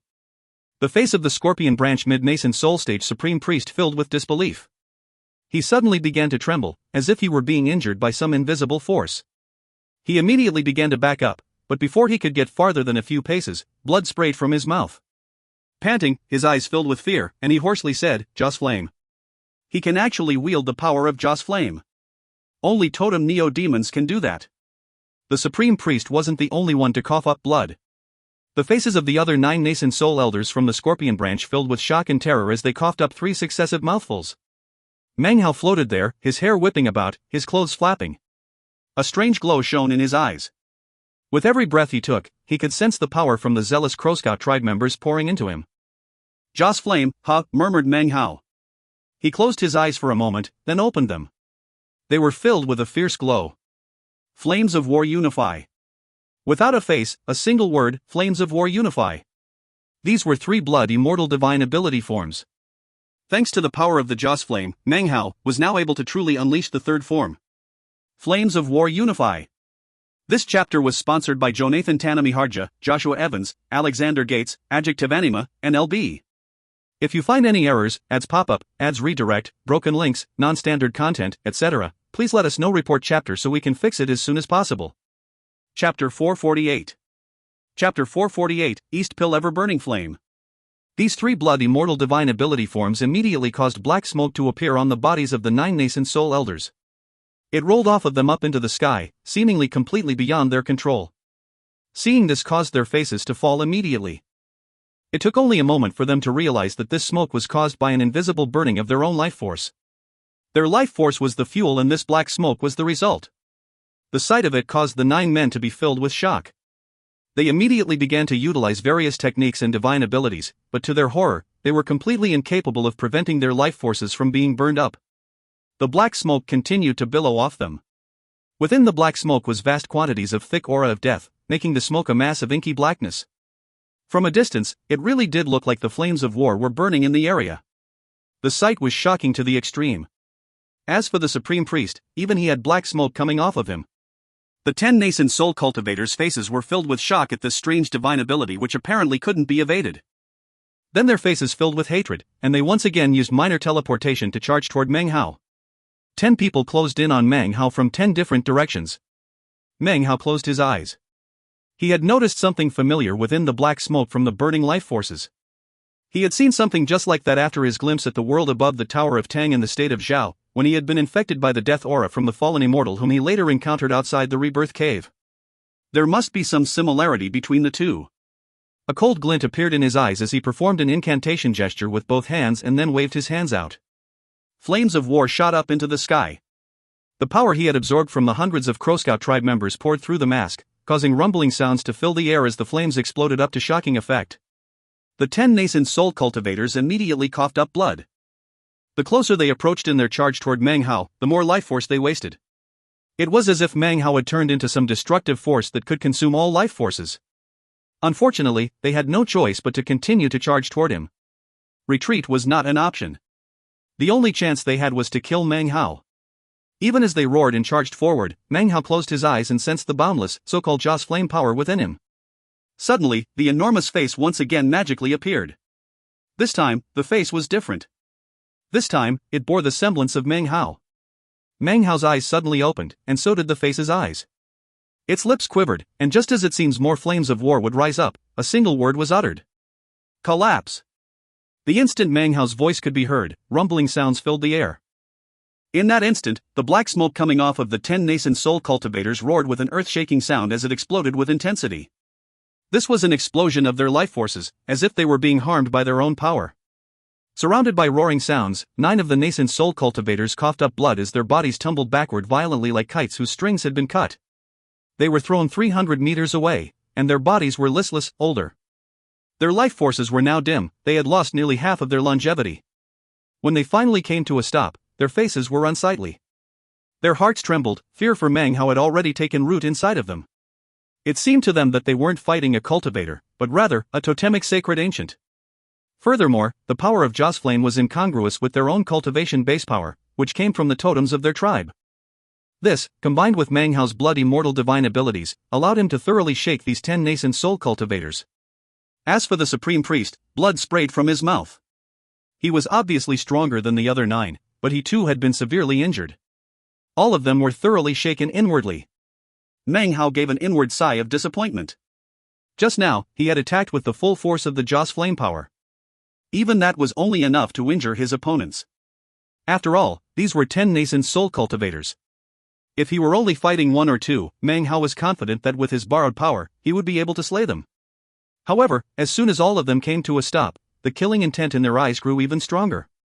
Their bodies flickered as they approached him once more, but it was at this point that suddenly, a massive sea of flame exploded out from within the distorted ripples that blocked the view of the battle of totemic sacred ancients up above. It spread out to cover half of the sky. The massive flames lit up the faces of everyone down below on the battlefield, astonishing everyone. Astonishingly, within the massive spread of flames a figure could be seen, reclining there in mid-air. A golden light rose up, and it was impossible to see what was inside, but it was clear that the golden light was melting and dissipating. That golden light was the metal-type totemic sacred ancient of the Crow Soldier tribe. The Flame Sea was the Crow Flame tribe's fire-type sacred ancient. It was impossible for everyone down below on the battlefield to not look at the scene up above. An archaic voice suddenly echoed out from up above. I cannot continue to protect you of the 5 Crow divinity tribes. However, the Flame Totem and I will fight to put you in a good position. As such, our 10,000 years of karma must be dispersed. We wish you peace and safety. The sea of flames rapidly began to contract. It shot toward the golden light at incredible speed. In the blink of an eye, it completely surrounded the golden light, wrapping it up, transforming into a gigantic sun. A death aura swirled within the sun. Down below on the ground, the members of the Crow Soldier tribe were trembling, as were the members of the Crow Flame tribe. Their totems were rapidly beginning to dissipate. Intense feelings of grief and sorrow welled up in their hearts. Sacred Ancient! Sacred Ancient! Wails of grief rose up into the sky. Unfortunately, neither the metal-type nor the fire-type totems could hear them. Even as the members of the 5 tribes cried out in grief, golden light and the glow of flames combined within the burning sun up above. Soon, everything was illuminated by its billowing light.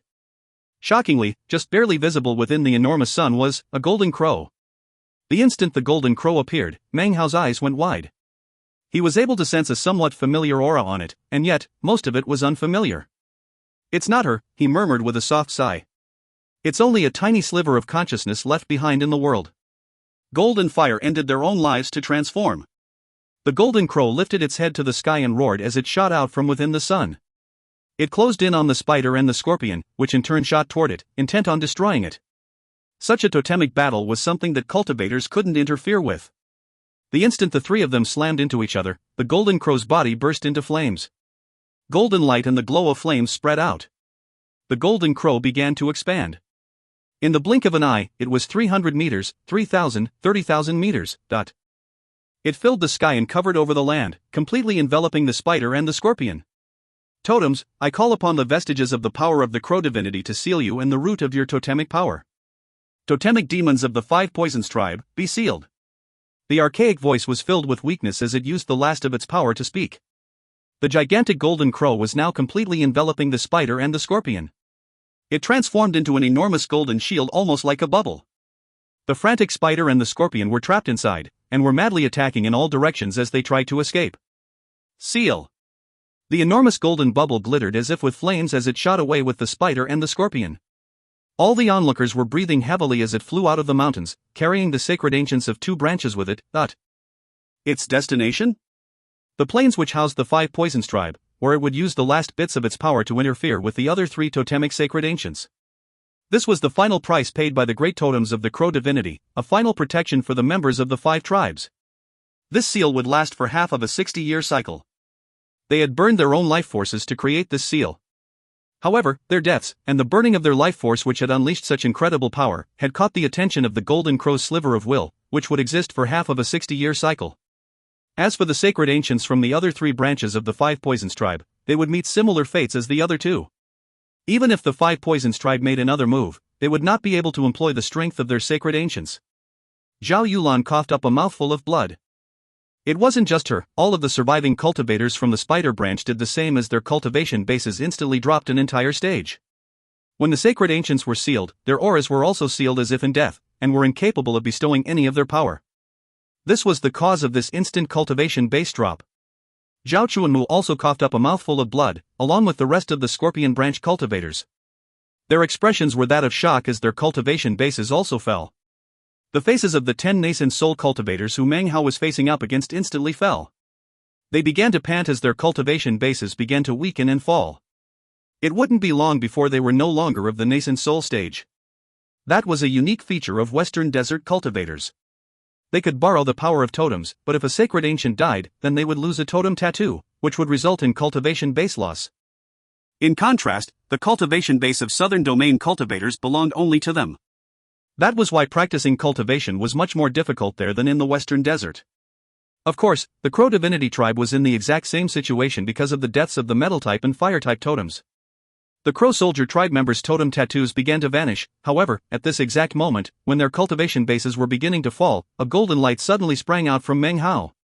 It was as if a previous generation had died, so a new one arrived to replace it. Golden light radiated out of Meng Hao from his metal-type totem tattoo, the ancient character metal which existed on his chest.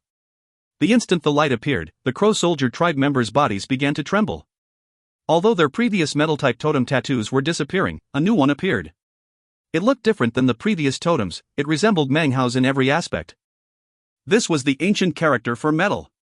Immediately, boundless and intense Jaws flame power erupted from the members of the Crow Soldier tribe to shoot toward Meng Hao. It covered his golden body, causing his aura to rise up even higher. His hair whipped about wildly, and brilliant beams of green and gold light swirled around him. In front of him, 2 massive characters appeared, wood and metal. They emanated shocking power. Filled with excitement, the Crow Soldier tribe members clasped hands and bowed deeply to Meng Hao. The roar of their voices filled the air. Sacred Ancient! Greetings, Sacred Ancient! It was at this moment when Meng Hao's wood and metal-type power was displayed in spectacular fashion that the power of the Jaws flame around him grew thicker and suddenly, a flame appeared within him. This was not Jaws flame, but rather something that had been inside of him this entire time, the East Pill ever-burning flame. This chapter was sponsored by Ian Wright. If you find any errors, ads pop up, ads redirect, broken links, non-standard content, etc., please let us know. Report chapter so we can fix it as soon as possible. Chapter 449. Chapter 449, Nascent Soul Slaying. The East Pill ever-burning flame had been inside of Meng Hao all along. It was a flame gifted to him by his master pill demon, for use in pill concocting. He had observed the flame for quite some time that year, and had eventually fused the seed of the flame with his core. After igniting it fully, it became an ever-burning fire inside of him. When he finally became convinced to tread the path of the 5-colored nascent soul, it didn't seem to have anything to do with the ever-burning flame. Meng Hao hadn't thought much about it. Meng Hao had assumed that in his pursuit of the 5 elements, he would need to find different types of totems. However, in the blink of an eye, this flame suddenly exploded out, causing Meng Hao to be completely shaken mentally. He suddenly realized that he had made a mistake. The 5-colored path, and the attributes of the 5 elements, weren't necessarily limited to totems. Any blessing in heaven and earth had the possibility of becoming part of his 5-colored path. The ever-burning flame, drawn out by the power of the Jaws flame, and because of his 2 great totems of metal and wood, burned out in all directions. It melted the air itself as it raged around Meng Hao. Suddenly, the character for fire appeared near his Dantian region. The instant it appeared, the flames around him rose up into the sky. Suddenly, the fire-type totem seed given to him by the 5 crow divinity tribes flew out from within his bag of holding. The tiny tongue of flame had already dissipated by more than half by now. Meng Hao instantly began to rotate the ever-burning flame, causing it to envelop the tiny seed and then assimilate it. The moment Meng Hao absorbed the fire-type totem seed, the crow flame tribe members all looked at him, trembling. The fire-type totem tattoos that had been disappearing from their bodies moments ago were suddenly changed.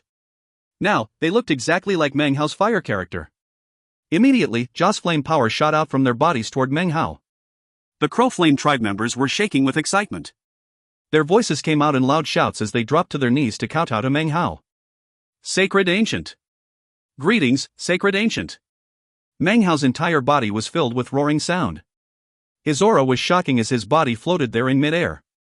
The Ja's flame power from the more than 1,000 members of the Crow Scout, Crow Soldier, and Crow Flame tribes coalesced together and shot toward Meng Hao's flame-type totem tattoo. The ancient fire character suddenly grew even clearer. Within the space of a few breaths, it was sharp and bright and sent out a sea of flames that surrounded Meng Hao. Meng Hao's aura once again climbed upward. 3 characters floated around him. Metal. Wood. Fire. 3 totems that emanated blinding light. The moment the fire-type totem began to emit light, Meng Hao's cultivation base rose up explosively. As this happened, the view in front of Meng Hao began to grow blurry. It only took a moment for the blurriness to pass, though. Meng Hao suddenly noticed that the world around him was filled with what looked like countless streaks, as well as nodes like sparks of electricity. It seemed that, if he wished, he could make himself appear at any of these glowing nodes. Minor teleportation. Meng Hao's mind spun as he looked around with intensely glowing eyes. Excitement filled his heart, and he took a deep breath. He didn't test it out right away, but he was sure that if he wished, he could merge himself into the air. He knew that he now possessed a divine ability that only the nascent soul stage could employ. Minor teleportation. With this divine ability, he effectively increased his life force.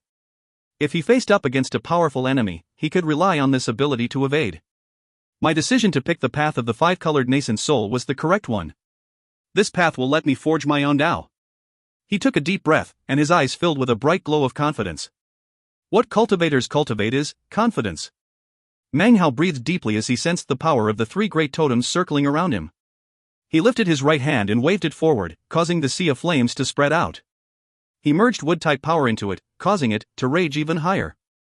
Any scorpion branch cultivator that it touched let out a blood-curdling scream and then shot backward in astonishment. As for the 10 nascent soul cultivators, they had long since fled. Their cultivation bases were unstable, and they didn't dare to fight Meng Hao at the peak of his power. Meng Hao's left hand flickered an incantation and he pointed out, fueling the flames with metal-type power. They congealed together, filled with golden liquid that suddenly shot out like a golden rain. Everywhere it went, the will of metal followed. The appearance of these divine abilities instantly changed the circumstances of the battle. Although there were more than 3,000 scorpion branch cultivators, their hearts were filled with fear. Much the same as the spider branch cultivators before them, they suddenly lost their will to fight. By this point, it wasn't just the Crow Scout, Crow Soldier, and Crow Flame tribe members who were bowing deeply to Meng Hao. The other 2 of the 5 Crow divinity tribes saw what was happening and felt deep approval for Meng Hao. They also turned toward him and bowed. The Crow Soldier tribe Greyfather and the remaining 5 nascent soul cultivators all looked at Meng Hao with deep respect. They didn't want to put too much thought into the matter. At the moment, they were able to force their cultivation bases to remain at the nascent soul stage, but in reality, once the battle was over, only 3 of them would be able to continue to do so. The cultivation bases of the Crow Bloom and Crow Fighter nascent soul cultivators would soon fall down, and they would no longer be of the nascent soul stage. Sacred Ancient. Zhao Yulan watched on silently with her phoenix-like eyes. Next to her, Zhao Chuanmu's face was pale, and the other 5 Poisons tribe members around him were starting to back up and retreat. Meanwhile, some distance away, an old man was watching the scene that was playing out on something that looked like a giant mirror. This old man stood at the lead of an army of nearly 20,000 cultivators. A change in sacred ancients. A dragoner turning into an ancestor. If we could research this matter and figure out how this person accomplished such a feat, it would be an unprecedented windfall for the 5 Poisons tribe. Pass the order down, the old man continued coolly, a strange light gleaming in his eyes. Spare no cost. Employ teleportation. I will lay eyes on this man in the time it takes an incense stick to burn. As his voice echoed out, the tribe members at his side immediately began to spread the word throughout the tribe. Roaring sounds filled the air along with the glow of teleportation. Even as all of them began to disappear, a violet raindrop landed on the old man's body. "Violet rain?" said the old man. He looked at it in shock for a moment, then frowned as his body vanished. Violet rain once again began to fall. It wasn't just in a small area this time. All of the mountains and even the plains that were home to the Five Poisons tribe experienced the rainfall. It contained an exterminating coldness, the will of extinction, although it wasn't very intense, but rather scattered in fragments. The rain splashed down onto the ground in front of Meng Hao, mixing with the blood there. Currently, few people noticed it. It was only Meng Hao and a few others who, after seeing it, suddenly hesitated. However, considering that a battle was going on, Meng Hao didn't have much time to think. Floating there in midair, his gaze slowly turned cold as he looked across the battlefield toward Zhao Chuanmu. When this happened, Zhao Youlan's pupils constricted. She had been slowly and unobtrusively edging away from Zhao Chuanmu this entire time. However, when she saw Meng Hao look at him, her face flickered. Not caring if her actions were obvious, she immediately shot backward, putting a greater distance between her and Zhao Chuanmu. Zhao Chuanmu also noticed Meng Hao's gaze, and his heart trembled. When he saw Zhao Yulan falling back, his heart and mind filled with a roaring sound, as he suddenly realized that the person who cut off Zhao Yulan's arm was probably this new sacred ancient of the 5 Crow divinity tribes. "He wants to kill me," he thought, his scalp growing numb. Everything that had just happened with Meng Hao caused his heart to tremble. Meng Hao had slaughtered his 18 stealth guards. Even 9 nascent soul elders along with the supreme priest hadn't been able to shake him. All of this caused Zhao Chuanmu to begin to pant, and he immediately backed up. 9 grand elders, supreme priest, save me. However, almost in the exact same instant that Meng Hao looked at Zhao Chuanmu, he began to move forward. He shot through the air like an arrow. The 9 elders and the supreme priest from the scorpion branch hesitated. It only lasted for a moment, however. Gritting their teeth, they shot once again toward Meng Hao. A cold smile twisted the corners of Meng Hao's lips. The main reason he had not employed minor teleportation right away was to attract these people over. Zhao Chuanmu was nothing more than bait. Unlike Zhao Yulan, he wasn't important enough at the moment that Meng Hao needed to kill him. The people Meng Hao wanted to kill were none other than the 9 early nascent soul stage cultivators and the one that was of the mid-stage. As they neared him, killing intent flickered in his eyes. All of a sudden, he teleported. When he vanished, the faces of everyone who was watching instantly filled with shock. This was especially true of the 10 nascent soul cultivators, as they realized that what Meng Hao had just done was not the bloodburst flash but rather, true minor teleportation. "Not good," said the supreme priest, his face flickering. He looked over at the 9 elders to see Meng Hao suddenly appearing directly behind one of them. His right hand lifted up and then smashed out with the power to destroy a nascent soul cultivator. That nascent soul cultivator's face fell. His body immediately began to grow blurry as he attempted to flee via minor teleportation. At the same time, he spit out a colorful beam of light which transformed into talisman paper that shot toward Meng Hao. However, at the same time, Meng Hao's fist, filled with exterminating power, landed. A boom filled the air along with a miserable cry. The talisman paper collapsed, giving the nascent soul cultivator just enough time to finish his teleportation. As he disappeared, Meng Hao let out a cold snort. He moved forward and then performed his own teleportation. The two figures grew blurry, and in the blink of an eye Meng Hao had caught up. Once again, his fist descended. Another boom could be heard. The nascent soul cultivator spit out a mouthful of nascent soul aura. Within were 8 magical items, all of which began to explode. Even his body exploded, as he used self-detonation to attempt to kill Meng Hao. A flying sword swept up his nascent soul, which borrowed the momentum of the self-detonation to flee away at top speed, clearly weakened. If you find any errors, ads pop-up, ads redirect, broken links, non-standard content, etc., please let us know. Report chapter so we can fix it as soon as possible. Chapter 450. Chapter 450, Downpour of Violet Rain. The power of self-detonation was useless against Meng Hao because of the eyeless larva. After the explosion dissipated, Meng Hao looked at the panic-stricken, fleeing nascent soul, and then waved his right hand. Eyeless larva silk whistled out through the air to surround it. The nascent soul's face filled with despair, and its hands flashed an incantation.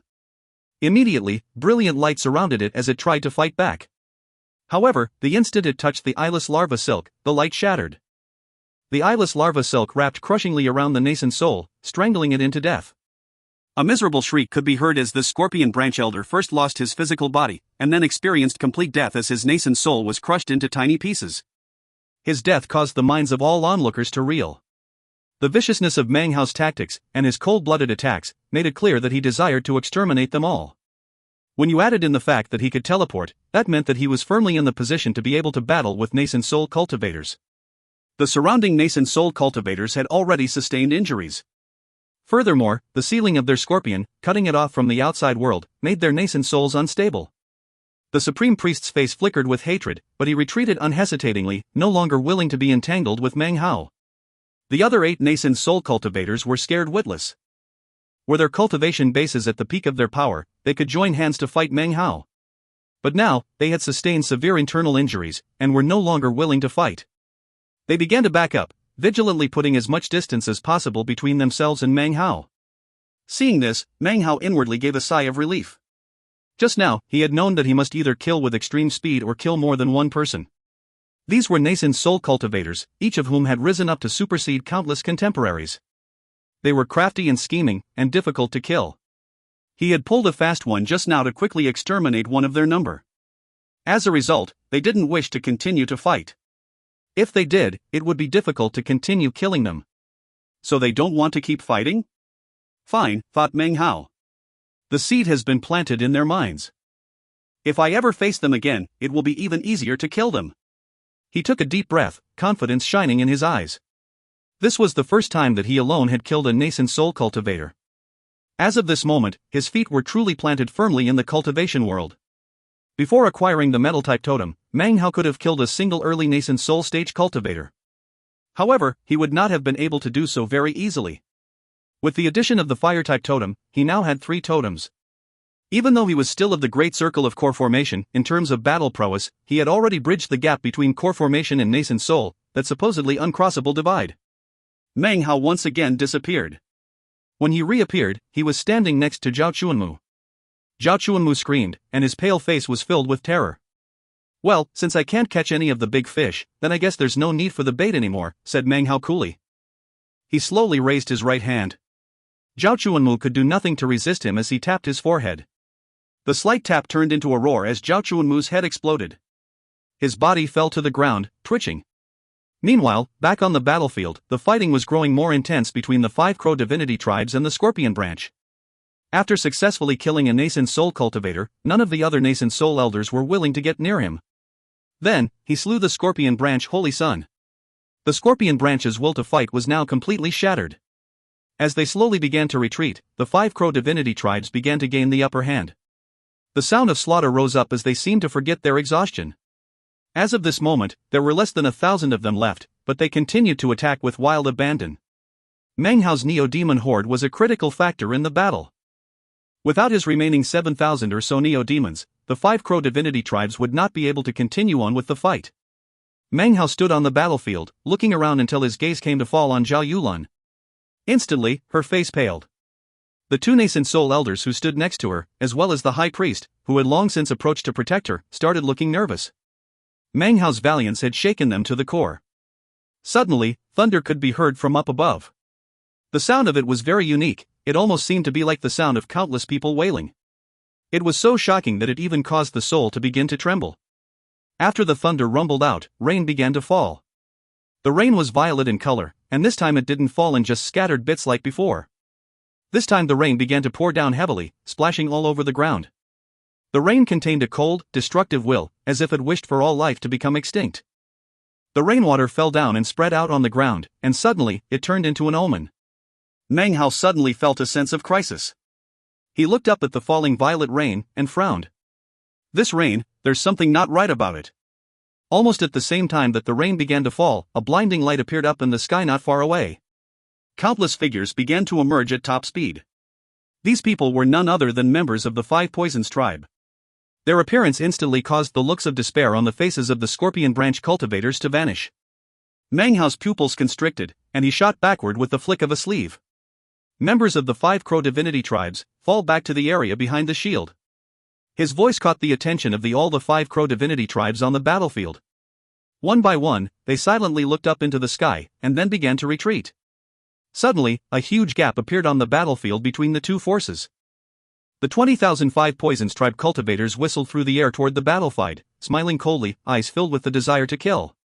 Their numbers seemed to blot out the sky. The group included quite a few dragoners, each one of whom possessed thousands of neo-demons, and in the case of a few, even tens of thousands. The neo-demons flew behind the cultivators like a gigantic sea. Among the group were more than 30 nascent soul cultivators, including 6 priests.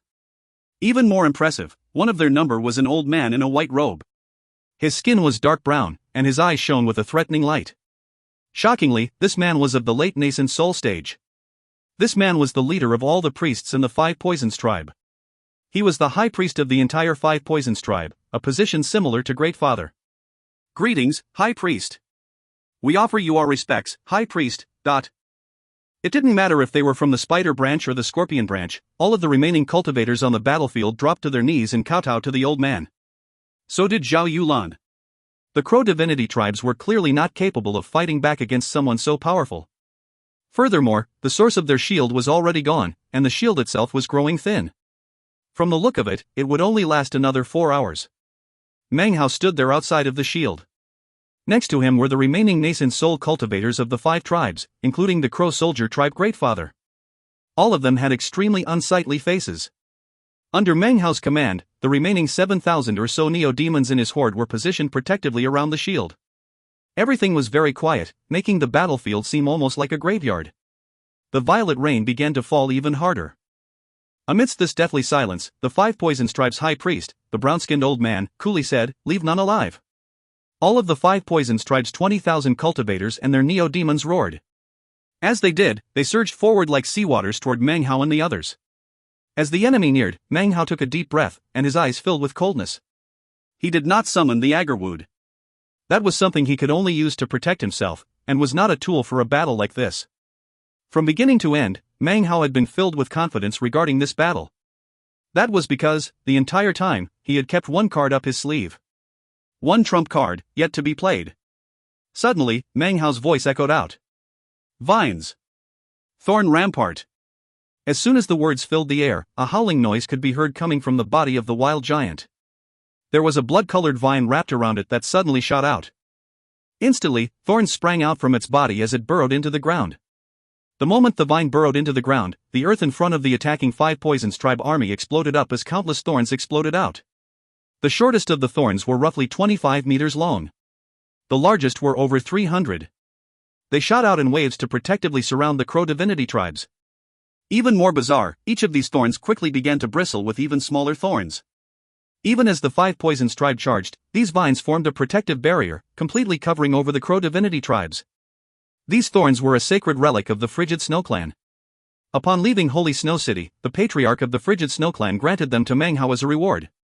Later, Meng fed them to his vine. After the passage of much time, the vines absorbed the thorns, and then mutated. 1. The appearance of the thorn rampart caused the face of the 5 Poisons tribe high priest to fill with shock. That's the annihilation thorn rampart of the Frigid Snow Clan. Supposedly, nothing under the spirit severing stage can break through it. Well, let's see if that legend is true or false. With a cold snort, he waved his right hand. Immediately, the surrounding cultivators and neo-demon hordes proceeded to attack the thorn rampart. Meng took a deep breath and then sat down cross-legged. He coagulated a drop of life blood which he then fused into the thorn rampart. Once his spiritual sense merged with it, he used this method to fight against the 5 Poisons tribe. Roaring filled the air outside as the neo-demon horde slammed into the thorn rampart shield. Rumbling rose up, along with the miserable cries of the neo-demons. With the thorn rampart in place, nothing under the spirit severing stage could step even half a pace beyond it. Outside, booms filled the air, along with the light of magical treasures and the glows of totems. Everything shook violently, and even the mountains seemed on the verge of collapse.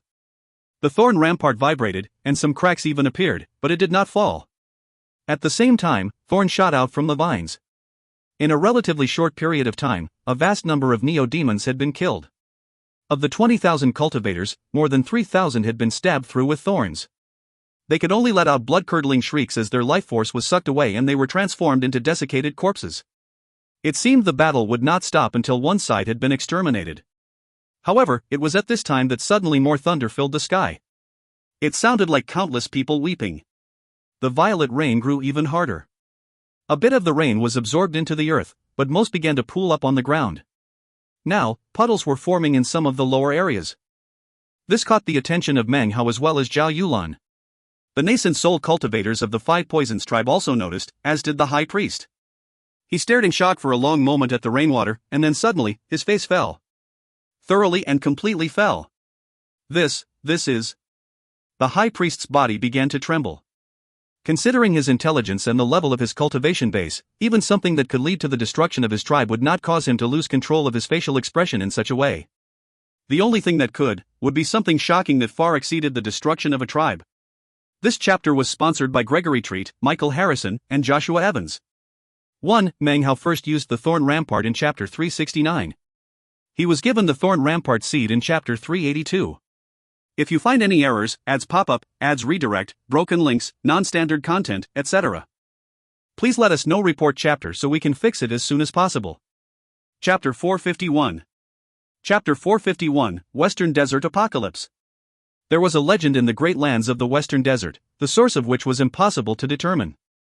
In any case, over the years, this legend came to exist in the minds of all tribes in the Western Desert.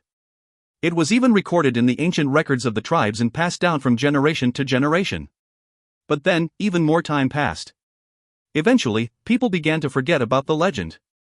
It wasn't that there was no knowledge about it at all, just, most people didn't remember. According to the legend, at a time many years in the past, the Western Desert was not a continent, but rather, a sea. The sea existed for 30,000 years before vanishing to reveal the continent beneath. During that time, the Western Desert was not called the Western Desert, but rather a different name. The Western Sea. This sea was not the same color as the Milky Way Sea. Rather, it was violet, and its waters had the power to cause all life to become extinct.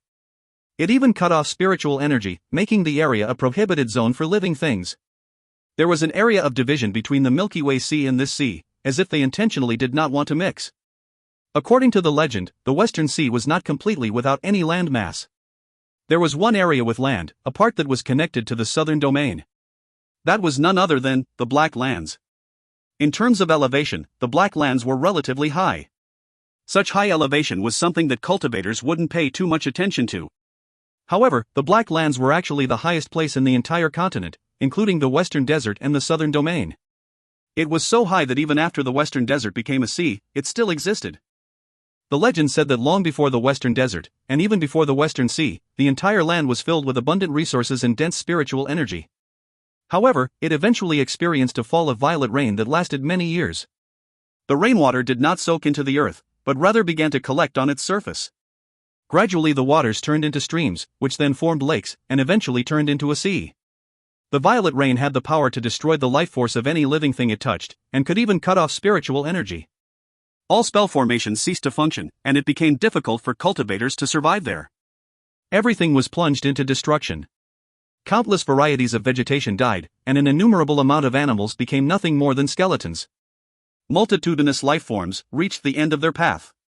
This was a catastrophe that affected the lives of all tribes in the Western Desert, an apocalypse of heaven and earth. This was the legend that existed within each and every tribe. Right now, the body of the Five Poisons tribe high priest was trembling, and his face was pale. He slowly reached his hand out to catch some violet raindrops. He stared blankly. It felt as if this rain was causing his cultivation base to slowly fade away. He was now shaking, and his eyes filled with dread. He looked down as the rainwater collected on the ground, mixing together with the blood. There were some places in which cracks existed in the ground where the water drained into. However, most of the water appeared to be just floating there, mixing with the blood. The high priest's face was completely ashen, and he was panting. This is impossible," he murmured. There were some of the Five Poison tribe's nascent soul cultivators who also seemed to be reaching the same conclusion as the high priest. Their faces began to flicker as they looked at the violet rain. Zhao Yulan suddenly staggered backward a few steps, staring blankly at the rain. Clearly, she too had just come to a certain realization. At the same time, inside the Thorn Rampart, the Crow Soldier tribe Greatfather was staring at the rain in stupefaction. His face completely fell as a despair filled him. Even that was even more terrible than that which could be caused by the destruction of his tribe. Apocalypse. The Western Desert Apocalypse. According to the legends, an apocalypse will come that will exterminate all life and change the Western Desert into the Western Sea. The Five Poisons tribe high priest backed up a few steps. At that moment, the war, the spot in the realm of the bridge ruins, the spoils, none of them were important. Without hesitation, he began to activate the teleportation spell again as a means to test whether or not the stories about the violet rain were true. Before, the teleportation spell had worked, but now, no matter what he tried, he couldn't get it to work. It was as if something were blocking its power, making it completely useless. The sight of this turned into a roaring sound that filled the minds of the Five Poisons tribe high priest. Migrate. The tribe must migrate. He murmured to himself. The Western Desert North is the lowest place in the whole Western Desert. This is the first place where the sea will rise up. The tribe must migrate to south. We must go to the Black Lands near the southern domain. The rain continued to grow heavier. Already, the cultivators were beginning to sense that the spiritual energy of heaven and earth was becoming thinner. This immediately caused the faces of the Five Poisons tribe members to fall. The Black Lands, the Black Lands. Now I understand. A tremor ran through the high priest, his eyes went wide and filled with even more urgency. It makes sense. All those years ago, the three great tribes with spirit-severing patriarchs made an alliance and invaded the Black Lands. They even joined forces with some of the powers in the Black Lands. They were careful not to offend the southern domain in their war. After the war, many of the other tribes connected to them also migrated to the Black Lands. They knew. They carved out an area for themselves in the Black Lands, making it even easier to have dealings with the southern domain. Or, maybe they had some other purposes. In any case, it all makes sense now. The high priest's panting grew even more intense as he murmured to himself. Those three enormous great tribes knew all along that the apocalypse was coming. They occupied the Black Lands. Now, anyone who wants to go to the Black Lands will only be able to do so with their approval, but without spilling a drop of blood, they wrested control over all the powers in the Western Desert. They will be able to control the fate of thousands of tribes during the apocalypse. The high priest's eyes filled with anxiety. The Black Lands is small. There's no way it can hold all of the tribes of the Western Desert. But any who don't go there will be exterminated without a doubt. The Five Poisons tribe is in the north. So far away. He suddenly raised his voice loudly. All Five Poisons tribe members, hear my orders. We must leave this place immediately. Whatever the cost, employ the greatest speed possible to return to the tribe. This was a critical moment in which every bit of time was important. The war with the broken remnants of the Crow divinity tribes was now inconsequential. In fact, now he felt regret over having gone to war in the first place. The members of the Five Poisons tribe heard his words and gaped in astonishment. However, based on the ashen expressions of the various elders, they had guessed that something was going on. Without hesitation, they followed orders and flew up into the air. Soon, not a single member of the Five Poisons tribe was fighting. Nearly 20,000 cultivators and tens of thousands of neo-demons all roared through the air to disappear off in the distance. Zhao Yulan was amongst them. However, as she flew off, she looked back at the Crow divinity tribes and the protective thorn rampart, and her eyes filled with a sharp glow. You will pay tenfold for severing my arm, she thought. Then she turned and followed the rest of the Five Poisons tribe members off into the distance. After the Five Poisons tribe left, the thorn rampart slowly began to retract and disappear. Meng rose up from his cross-legged position and looked off at the horizon. Behind him, the more than 2,000 surviving tribe members let out cries of relief at their sudden new lease on life. However, their happiness could not dispel the shadow that lingered over Meng Hao's heart. Next to him, the Crow soldier tribe greatfather had a bitter look on his face. Is it true? Said Meng Hao slowly. For the Five Poisons tribe to make such a hasty exit indicates that the legendary apocalypse is mostly likely coming. Spell formations will become inoperable and the spiritual energy of heaven and earth will be extinguished. All life will be destroyed. The only hope is to migrate to the south, said the Crow soldier tribe greatfather, his voice low. Head south and keep going all the way to the Black Lands. The Black Lands? Meng Hao's body suddenly shook. Like the Five Poisons tribe high priest, Meng Hao also thought of the war that the Western Desert had participated in back in the Black Lands. He thought about the Western Desert tribes he'd seen entering the Black Lands during his departure. So, this is the reason for all of it, he thought. Finally, he understood something that for so long had been a point of confusion. This was why war had broken out in the Black Lands. This was why the Western Desert had participated with such gusto. And this was why the Southern Domain did nothing to stop it. They allowed the Western Desert to occupy the Black Lands. A great apocalypse of heaven and earth was coming.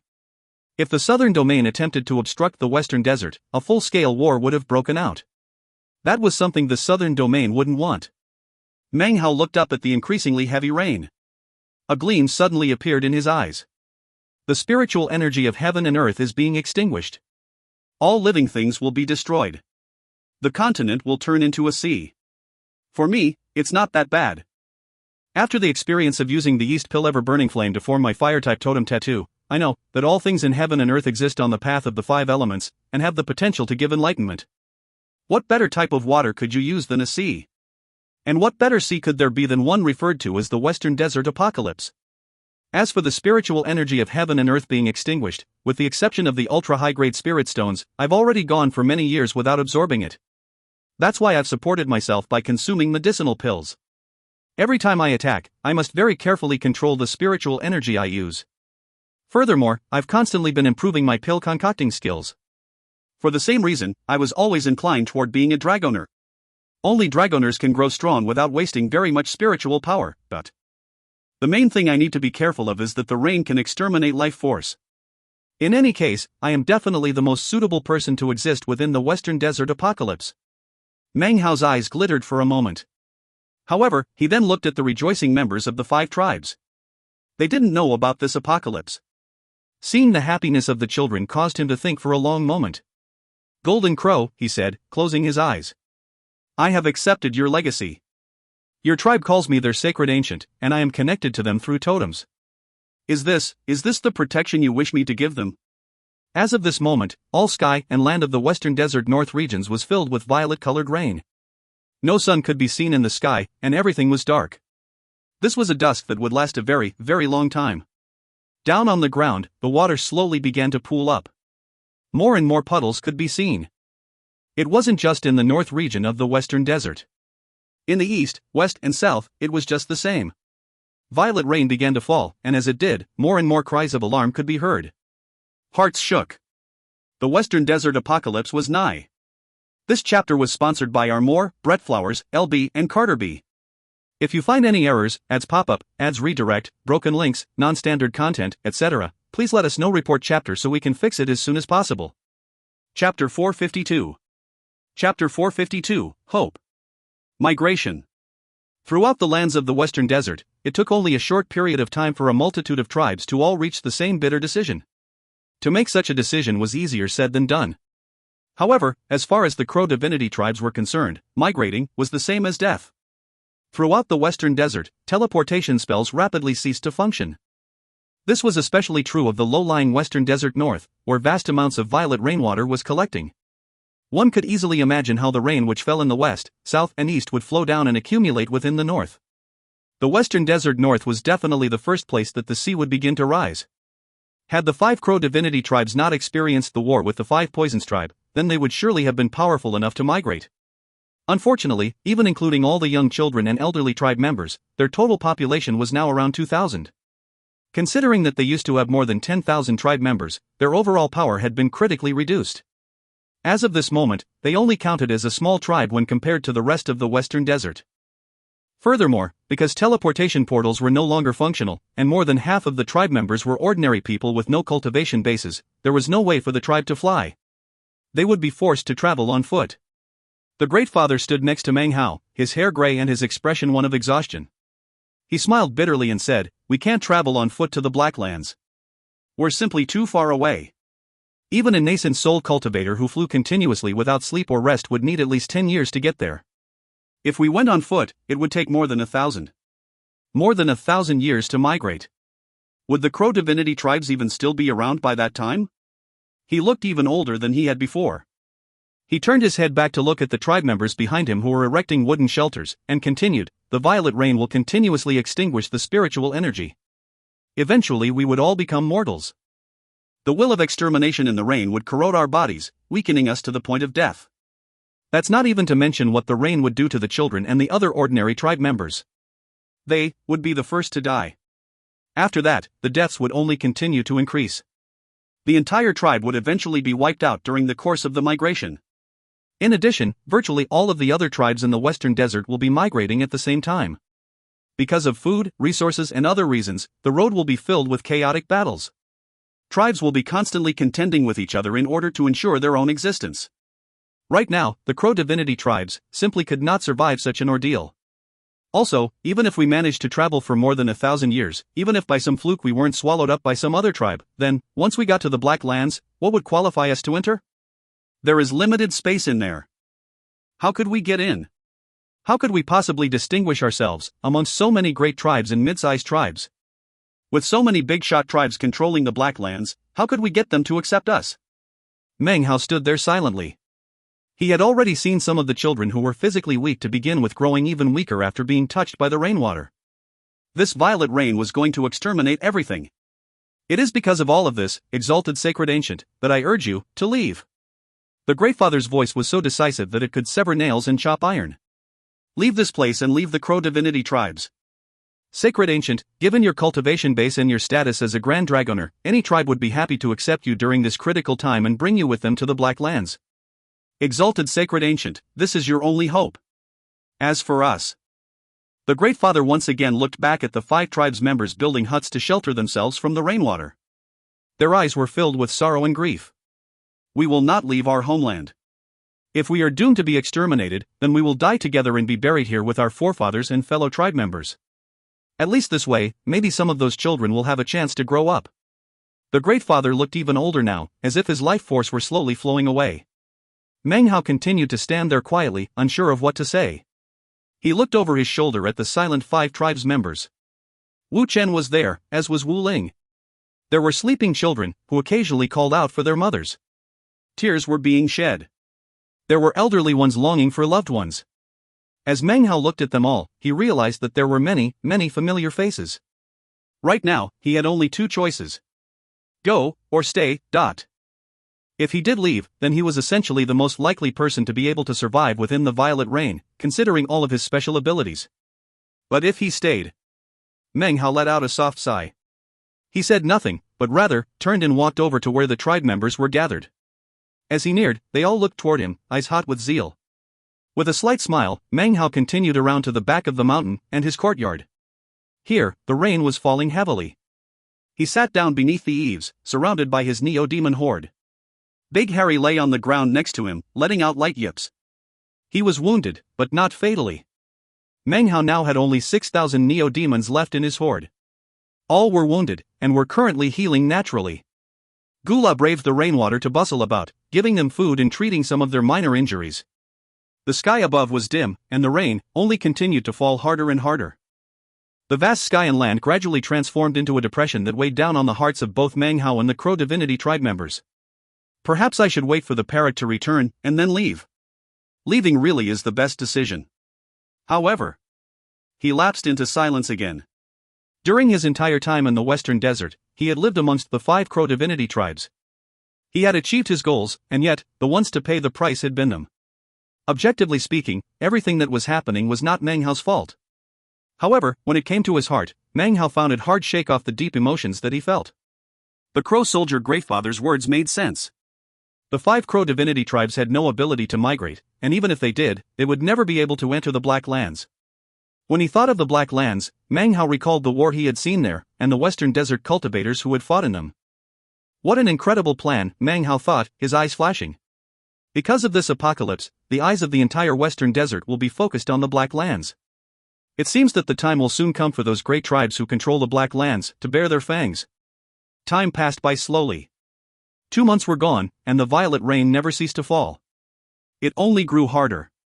Meng Hao could no longer stay behind the mountain, because it had already turned into a small stream as deep as one's knees. The 5 Crow divinity tribes had moved to the top of the mountain peak. There, they built huts to shelter themselves from the rain. More than 2,000 people lived their lives silently inside these huts. Already, there were tribe members who were visibly weakening. Meng Hao sat cross-legged on the mountain peak, looking at the mountains off in the distance. They had once been green and verdant, but now they were a deathly dark gray. All of the vegetation had withered up and died. Every day, it was possible to see neo-demons running or flying away from within the deep mountains. It wasn't just cultivators who were migrating during this apocalypse, but neo-demons as well. The land in many areas around had already turned violet. Streams flowed together to form rivers. It was easy to imagine how, after some bit of time passed, the rivers would merge together to form lakes. Eventually, the lakes would turn into a sea. If I can't take you with me, said Meng Hao, then I will stay with you here. We will await death together. I will not allow the violet rain to bury you. The tombstone of the 5 Crow divinity tribe should have all of your names carved on its surface. Meng Hao felt deeply melancholy, but he really could not think of any other options. The 5 Crow divinity tribes really had no hope to hold in front of them anymore. The Black Lands might count as hope. However, it was an intangible hope, a stagnant hope. Besides, the path to the Black Lands would be rife with countless other tribes all charging toward the same destination. The 5 Crow divinity tribes would have much difficulty fighting for a place amongst all those other tribes. Maybe there is some other hope to be had, murmured Meng Hao, lifting his head up to look at the violet rain. More time passed. A month later, hope suddenly appeared one day. It appeared, not just for Meng Hao, but for all the members of the 5 Crow divinity tribes. That hope came in the form of a voice. The voice echoed out throughout the entire western desert, from north to south, east to west. It was impossible to say if it was a magical technique or divine ability, nor was it possible to determine the profundity of the speaker's cultivation base. The voice was archaic and ancient as it echoed out. To all fellow countrymen in the western desert, greetings. We are the Heavenly Court Alliance of the Black Lands, formed by the Great Heavenly Pursuit Tribe, Great Wild Flame Tribe, and Great Demon Butterfly Tribe. This is our first public announcement to all cultivators in the western desert. Meng Hao looked up. The Crow Soldier Tribe Great Father suddenly opened his eyes from meditation. All of the tribe members gazed out at the sky. At this moment, all tribes in the western desert stopped what they were doing. Some were like the Great Scorching Ice Tribe, currently on the road in the midst of migration. Others were camped out, resting. Others, like the 5 Crow divinity tribes, had decided to return to the dust in their homeland. All cultivators in the western desert began to tremble as they looked up to the sky. Everyone, even the 5 Poisons tribe. Everywhere, west, east, north and south. All members of all tribes, looked up. The violet rain has come, and the western sea apocalypse is here. This violet rain will exterminate all life, and extinguish all spiritual energy. At the moment, roughly 90% of teleportation portals in the Great Lands of the Western Desert are not functional. There is only one hope for life amidst this great apocalypse, and that is the Black Lands. Thankfully, many years ago, the Heavenly Court Alliance enacted plans to carve out a suitable place for Western Desert tribes to survive within the Black Lands. Naturally, the space is limited, and not all tribes will be permitted to enter. Furthermore, we do not have the right to decide who is most qualified to do so. Therefore, we will give all of you a chance to find a demon spirit. According to information gleaned from the augury of the Heavenly Court Alliance, as well as details recorded in countless ancient records, we know that whenever the Western Desert turns into a sea, heaven, and earth experience changes. Demon spirits emerge in the Great Lands of the Western Desert, no more than 10 of them. Any tribe who appears outside of the Black Lands with a demon spirit will be qualified to enter the Black Lands. We will only accept demon spirits. The voice stopped speaking, but the sound of it continued to echo out throughout the western desert. The countless people who heard the voice all began to breathe heavily, and their eyes instantly grew bloodshot. Meng Hao's eyes began to shine brightly. If you find any errors, ads pop-up, ads redirect, broken links, non-standard content, etc., please let us know. Report chapter so we can fix it as soon as possible. Chapter 453. Chapter 453, Bridge of Immortality. Now that's hope, thought Meng Hao, his eyes glittering brightly. He didn't care why this Heavenly Court Alliance in the Black Lands needed these so-called demon spirit. He only knew that they were required to enter the Black Lands. Whoever could get one would have a chance to live through this apocalypse and evade destruction. One could only imagine how short a period of time would pass before the demon spirit were surrounded, and great wars would engulf the western desert. Meng Hao stood up, and then turned his head back to look at the Crow Soldier Tribe Great Father. An unprecedented glow appeared in his eyes as he gazed at Meng Hao. After they looked at each other for a moment, the Great Father stood up and approached Meng Hao to stand at the mountain's peak. I'm not sure where the demon spirits will appear in the Great Lands of the Western Desert, said the Crow Soldier Tribe Great Father, breathing heavily, nor have I even heard the term demon spirit before. However, I do know that if the words of this so-called Heavenly Court Alliance are true, then there is a place that is 80% or more likely to have them. The realm of the Bridge Ruins. Meng Hao nodded, and his eyes glittered as he stood there thoughtfully for a moment. Except, started the Great Father, and then stopped. He could tell what Meng Hao was thinking.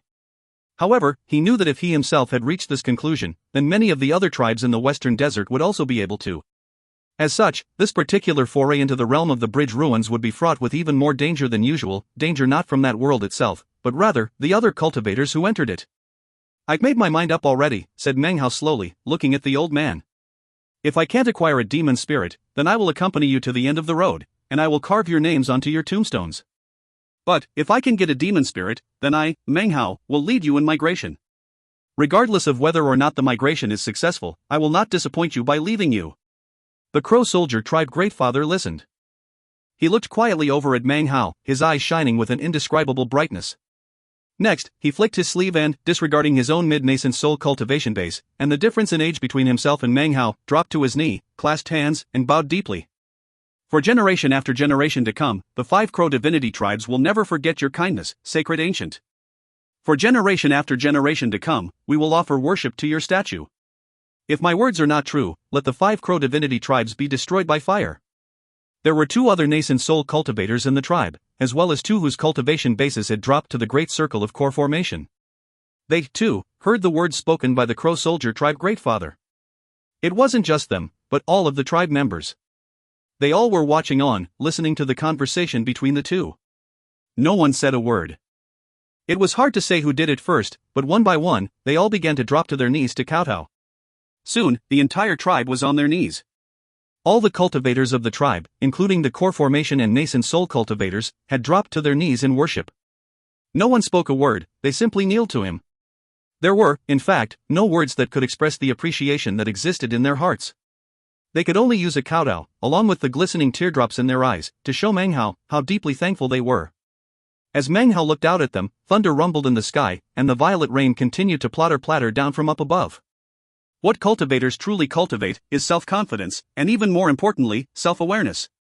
I have to say that I, Meng Hao, do not dare to call myself a straightforward and upright person. Nor am I a gentleman, or a man of honor. But I always repay the kindnesses shown to me. With that, Meng Hao clasped hands and bowed deeply to the members of the 5 Crow divinity tribes. Time trickled by. 3 months passed. The streams down below were already beginning to merge together to form rivers. Looking down at it all from the top of the mountain, there were already 7 or 8 such large rivers that could be seen. The river water churned, lifeless. In some places a thick aura of death rose up. The spiritual energy in the area was already very scant. The will of extermination was even more obvious. The world was becoming desolate. 3 more months went by. Of the 2,000 tribe members, there were already 100 who were gravely weakened, and could do nothing but lay there in bed. Even their power to simply breathe seemed on the verge of disappearing. Because of their relationship with Meng Hao, Wu Chen and Wu Ling now had a distinguished position in the tribe. They were the new Blazing Sons who presided over all matters relating to the Crow Scout tribe. They were also taken in as disciples by the 2 other nascent soul cultivators. After Meng Hao asked the Crow Soldier tribe about Wu Ling's necklace, he finally understood its origin. It did not come from the Crow divinity Holy Land. Rather, it was a treasure acquired thousands of years ago from the realm of the Bridge Ruins, back when the Crow divinity tribe had been at the peak of its power. Having learned this, the realm of the Bridge Ruins became even more mysterious in Meng Hao's mind. Meng Hao also learned something very strange from the Crow Soldier Tribe Greatfather. When people returned from the realm of the Bridge Ruins, they could remember everything that happened inside. However, regarding what happened on the way there, and on the way back, no one ever remembered anything clearly. It was as if something interfered with, or even erased, those memories. A resurrection lily seed, so-called demon spirits, and even a legendary bridge of immortal treading from ancient times. The whole place is ruins. Regardless of what special functions might be contained within the stones that formed the immortality bridge, if they contain the earth of the 5 elements, then I might have the fortune to obtain the earth-type elements I need. Meng Hao's eyes shone brightly. His anticipation regarding realm of the Bridge Ruins continued to grow even stronger. The parrot finally returned during this time. However, it only took a few days before it went back out, full of enthusiasm. Meng Hao wasn't sure how it was amusing itself, but the violet rain didn't seem to stop it. One afternoon, half a month later, a shocking rumbling sound filled the sky. Silver-colored lightning appeared up above, crackling with such intensity that it seemed it would rip the sky apart. All the tribe members looked up with shock as the violet rain, which had fallen for months on end, suddenly stopped. When the rain stopped, everyone was filled with shock. Meng Hao's eyes glittered as he looked up. What he saw caused his entire body to tremble, and he began to breathe heavily. There in the sky was a bridge. The bridge seemed to fill the entire sky, with neither the beginning nor the end visible. Inexhaustible light shone out from the bridge. It was this light that broke up the rain. On this day, no rain fell within the western desert. If you looked closely at the booming lightning, you would be able to see that it existed only within the bridge. None of it was on the outside. In fact, the lightning actually seemed like countless cracks that existed on this enormous bridge. The bridge of immortal treading, thought Meng Hao as he looked up at the boundless structure. Although it was actually illusory, it seemed incredibly realistic. Countless magical symbols glittered on the surface of the bridge. Each one seemed to contain rippling power capable of exterminating even a nascent soul cultivator. An incredibly archaic aura emanated out from the bridge, an aura that contained the feeling of time itself. This aura was different from spiritual energy, it seemed more rich and full, as though even a tiny bit of it was the same as a large amount of the spiritual energy that existed in the outside world. Meng Hao could tell that this aura far outmatched the aura of the spiritual energy of heaven and earth, and would shock any cultivator who absorbed it. Even more shocking, he himself could absorb it as well. This caused Meng Hao's mind and heart to reel with incredible intensity. The shocking light cast by the bridge expanded out for tens of thousands of meters in all directions. It spread out over the entire sky, making it seem almost as if a curtain was opening up to reveal a starry sky. Meng Hao panted as he looked up at the stars. He was certain that this starry sky was the true world that existed outside of South Heaven. It was at this moment that an indistinct figure suddenly appeared on top of the bridge. It was a woman wearing a long robe. Her features weren't clearly distinguishable, and her body shone with a brilliant glow. She looked down at the lands below her, then lifted up her slender hand. A strangely shaped stone appeared in her hand which seemed ordinary, lacking any special features. The woman tossed the stone out in front of her, where it floated in the air. The Crow Soldier Tribe Great Father stood next to Meng Hao. To step onto the bridge, seize the Immortality Bridgestone, he said urgently. Then, you may enter the realm of the bridge ruins. To return, you must also use the same stone. As for how to enter and leave the bridge, Meng Hao had learned the details earlier from the Crow Soldier Tribe Great Father. Meng Hao looked up into the sky with glittering eyes. He waved his right hand, and suddenly the thorn rampart vine appeared. It circled around the Crow Divinity tribes, piercing into the rocky mountainside.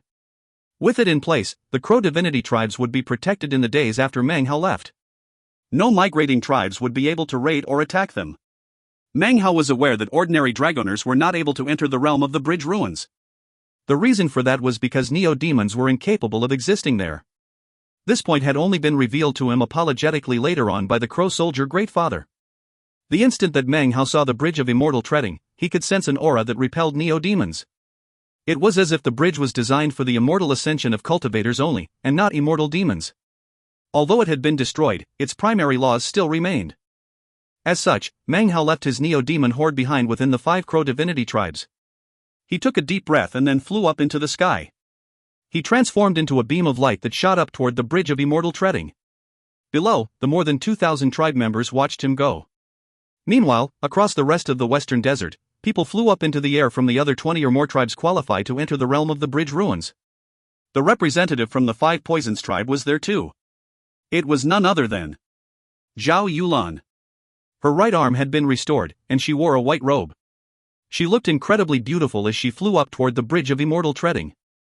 Although it appeared as if there were only one bridge, in fact, identical bridges appeared above each and every qualified tribe. None of the participants could see any of the others. The only thing they could see was the woman on top of the bridge, and the Immortality Bridgestone in front of her. In different areas, different people all shot up into the sky. Meng Hao suddenly appeared directly in front of the woman. He reached out and took hold of the Immortality Bridgestone. The instant he did, a buzzing sound filled him. It felt as if something had grabbed his body, and he was suddenly shooting forward at incredibly high speed. This chapter was sponsored by Anthony Federico. If you find any errors, ads pop up, ads redirect, broken links, non-standard content, etc., please let us know. Report chapter so we can fix it as soon as possible. Chapter 454.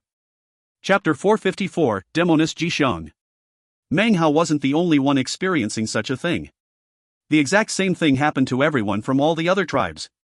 The woman in front of them did not seem to be a cultivator, but rather, something more like a puppet. As for the bridge, it had turned into something like a flying shuttle, carrying them off to some other location. No life force whatsoever could be detected coming from the woman. In fact, if you observed how she moved, it seemed stiff. In Meng Hao's estimation, she must not be a real person, but a puppet, another mysterious aspect of the bridge of immortal treading. As he whistled through the air, Meng Hao saw 20 or more figures appearing around him. These figures were the representatives from the other qualified tribes. However, because of the incredible speed with which they were moving, their features could not be seen clearly. The world flashed by as they shot through the air in clouds. The speed with which they moved was incredible. Soon, Meng Hao couldn't even breathe. His mind was spinning as he looked down at the lands beneath them. They rapidly shrank, until the Crow divinity tribes were only a small dot. Soon, he could see about half of the entire western desert. Such indescribable speed filled Meng Hao with a sense of grave danger. He had the feeling that if he wasn't able to keep a firm grip on the immortality bridgestone, his body would be crushed into smithereens. Even as this thought entered his mind, he saw a nearby figure suddenly lose contact with the immortality bridgestone. Instantly, a fountain of blood appeared. There wasn't even time for a blood-curdling scream. Death came in an instant. This caused Meng Hao's mind to tremble. He kept a tight grip on his immortality bridgestone, his eyes glowing brightly. The temperature was dropping rapidly. The coldness stabbed into his bones. Were these people not cultivators, they would barely even be able to move their bodies at this point. By now, it wasn't just Meng Hao that was looking at the scene down below. Everyone was gazing at the lands beneath them. By now, Meng Hao could see all of the western desert, plus the black lands and even the southern domain. He was also able to see the Milky Way Sea. There were a multitude of islands on the Milky Way Sea, but Meng Hao's gaze happened to come to rest on one particular island. By now, it was only a small dot, but Meng Hao was shocked to realize with a certainty that this island was none other than the very unreliable Patriarch Reliance. His gaze flickered back to the southern domain, and the region of the Violet Fate sect. Although he couldn't see the Violet Fate sect clearly, his eyes were fixed on that particular area. The southern domain continued to grow smaller and smaller. Meng Hao was now able to see that in addition to the southern domain and the western desert, there was another continent. As soon as he laid eyes on it, his heart trembled. A host of indescribable thoughts filled his mind, to the point where he almost forgot to keep a firm grip on the immortality bridgestone. He could only stare blankly. He was looking at the eastern lands. So, at long last, I get to look at the eastern lands, he murmured inwardly. That had always been his dream as a child, and his dream when taking the imperial examinations. In fact, it was still his dream. The eastern lands, the Great Tang. He thought about his father and mother who had gone missing that day, and he thought about the violet wind. He also recalled the stories his mother had told him about the eastern lands, and the legends of the Great Tang. Dad, Mom, is that where you are? He watched the eastern lands grow smaller and smaller until the entire continent looked like a small arc-like shape. It was at this point that suddenly a booming sound filled his body, and he felt as if he had just slammed into an invisible wall. The intensity of the blow caused his mouth to fill with blood. Instead of coughing it out, however, he swallowed it back down. His vision grew blurry as everything around him became unclear. It was impossible to even send out spiritual sense. Everything was violently suppressed. The only thing he could do was hold on tightly to the immortality bridgestone and not allow his grip to loosen in the slightest. This process in which everything grew blurry lasted for an indeterminable period of time. Eventually, a roaring sound began to echo out, and Meng Hao coughed up some blood. Gradually, the blurriness faded away. When Meng Hao's vision returned to normal, all he could do was gape. The blood he had just coughed up floating in front of him, and was speeding along with him. Everything around him was black, blackness dotted with countless stars. The starlight was resplendent, shining out within the pitch black, allowing Meng Hao to see something far off in the distance. He saw a bridge. A ruined bridge. It was immeasurably large, and throbbed with an ancient will. It was as if it contained countless years of time. The bridge was made of stone, and spread out into vast depths of the blackness and the stars, making it impossible to see where it ended. The bridge was not complete, but rather, had long since been reduced to countless chunks of rubble. The chunks of rubble had not been scattered about, though. Instead, they retained the original shape of the structure, making the bridge seem almost like a complete one if you looked at it from a distance. The closer one came, however, the more easy it was to see the gaps between the various chunks. The gaps looked small, but upon nearing, it became clear that they were actually incredibly wide. Countless fragments of dust drifted about in the gaps between the various chunks. They glowed brightly, causing the entire bridge itself to also glow. The bridge of immortal treading, murmured Meng Hao inwardly. Even as he neared the bridge, something shocking suddenly neared his field of vision. 8 dark, blurry figures suddenly appeared up ahead, surrounding the puppet-like woman. As soon as they did, their cultivation bases began to emanate ripples. The ripples far exceeded anything that Meng Hao could ever have imagined, and gave him the same feeling he'd gotten from the immortal who had fallen out of the heavens that year. These 8 figures were immortals. As these 8 immortals appeared up ahead, surrounding the woman, they all began to attack. Everything around them trembled as a blinding light appeared, filled with an indescribable feeling of extermination. Meng Hao had originally assumed that the stiff woman who did not seem to be a cultivator wouldn't even move. However, it was at this point that countless ripples suddenly emanated off of her body, spreading out to slam into the divine abilities of the other 8. As a booming sound echoed out, Meng Hao and all the other cultivators who were holding stones in their hands coughed up blood. Although they couldn't see each other clearly, it was possible to sense the shock and injury being experienced by the others. "She's not a puppet?" thought Meng Hao, shock filling his heart. At the same time that the boom echoed out, something like a fierce gale swept across everything. Meng Hao's body did not feel stable, almost as if he were not capable of holding on to the immortality bridgestone anymore. The glow in the area began to flicker, and darkened by about half. Damn it, thought Meng Hao, his fury burning. This was all he could do, however, rage inwardly and hold on tightly to the immortality bridgestone. The booming caused the 8 to be sent tumbling backward. In the blink of an eye, the woman proceeded forward with Meng Hao and the others, shooting off into the distance. However, it only took a moment for the 8 to return. This time, their bodies were surrounded by bright glows. They looked like 8 suns as they charged toward the woman. The woman's expression suddenly flickered. Her body disappeared, then reappeared off in the distance, whereupon she transformed into a beam of prismatic light that shot off at high speed. One of the 8 suddenly spoke, his voice cold. "Demoness Jixiang of the Immortal Demon Sect, you were able to con young master out of his precious treasure. We've been chasing you for a whole 60-year cycle, and it turns out you were hiding here, pretending to be a puppet of the Bridge of Immortal Treading. Your little ruse fooled us before, but let's see how exactly you plan to elude us this time." 1. With that, the 8 of them completely ignored Meng Hao and the others as they sped off in pursuit of the woman. She's a cultivator who was masquerading as a puppet to avoid pursuit? Immortal Demon Sect? What sect is that? Meng Hao watched them disappear off into the distance, his mind and heart reeling. The immortality bridgestone in his hand had not ceased moving. It continued to carry the group of cultivators toward the Bridge of Immortal Treading. They flew closer and closer, at a speed that Meng Hao had a hard time wrapping his mind around. It was at this moment that suddenly, a furious roar could be heard from off in the distance. Behind them, 8 colorful beams of light could be seen racing toward them. Their speed was such that they would obviously be able to catch up in a short time. Meng Hao looked back and his pupils constricted. Just what divine ability is that? The speed they can achieve while flying amongst the stars is. He watched as the 8 figures would move an incredible distance seemingly in a single movement. It was almost as if the space beneath their feet was being shrunken. Shrunken, murmured Meng Hao. He suddenly thought back to when he had left planet South Heaven and how the land had seemed to shrink. Ignoring the true size of his body, it made it seem as if with a single step he could cross a huge divide. Even as the 8 people sped in pursuit, Meng Hao suddenly felt a tremor run through his body. Roaring sounds could be heard as some massive, invisible force seemed to emanate out from the immortality bridgestone in his hand and then suck Meng Hao inside. The same thing happened to the others. All of the Western Desert cultivators from planet South Heaven suddenly vanished as they entered the true Bridge of Immortal Treading. As for the 8 immortals, when they arrived, they found nothing but empty space. They looked around at the rubble, but dared not enter. So, she got away again. This demoness craftiness knows no bounds. This time, however, she abandoned her physical body and paid a heavy price to fuse her soul into the body of one of those ants from South Heaven.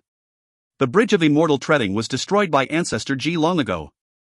However, a mighty force protects it and reforms it every 1,000 years. The starry sky cannot go against it and Ji immortals cannot enter it. We cannot go in, but she will be forced to come out eventually. When she does, we'll be waiting for her. The 8 immortals gave a final look at the Bridge of Immortal Treading before turning and disappearing. 1. In Chinese, Jishang is Jishan Boji is a type of plant root. Xiang means fragrant or incense.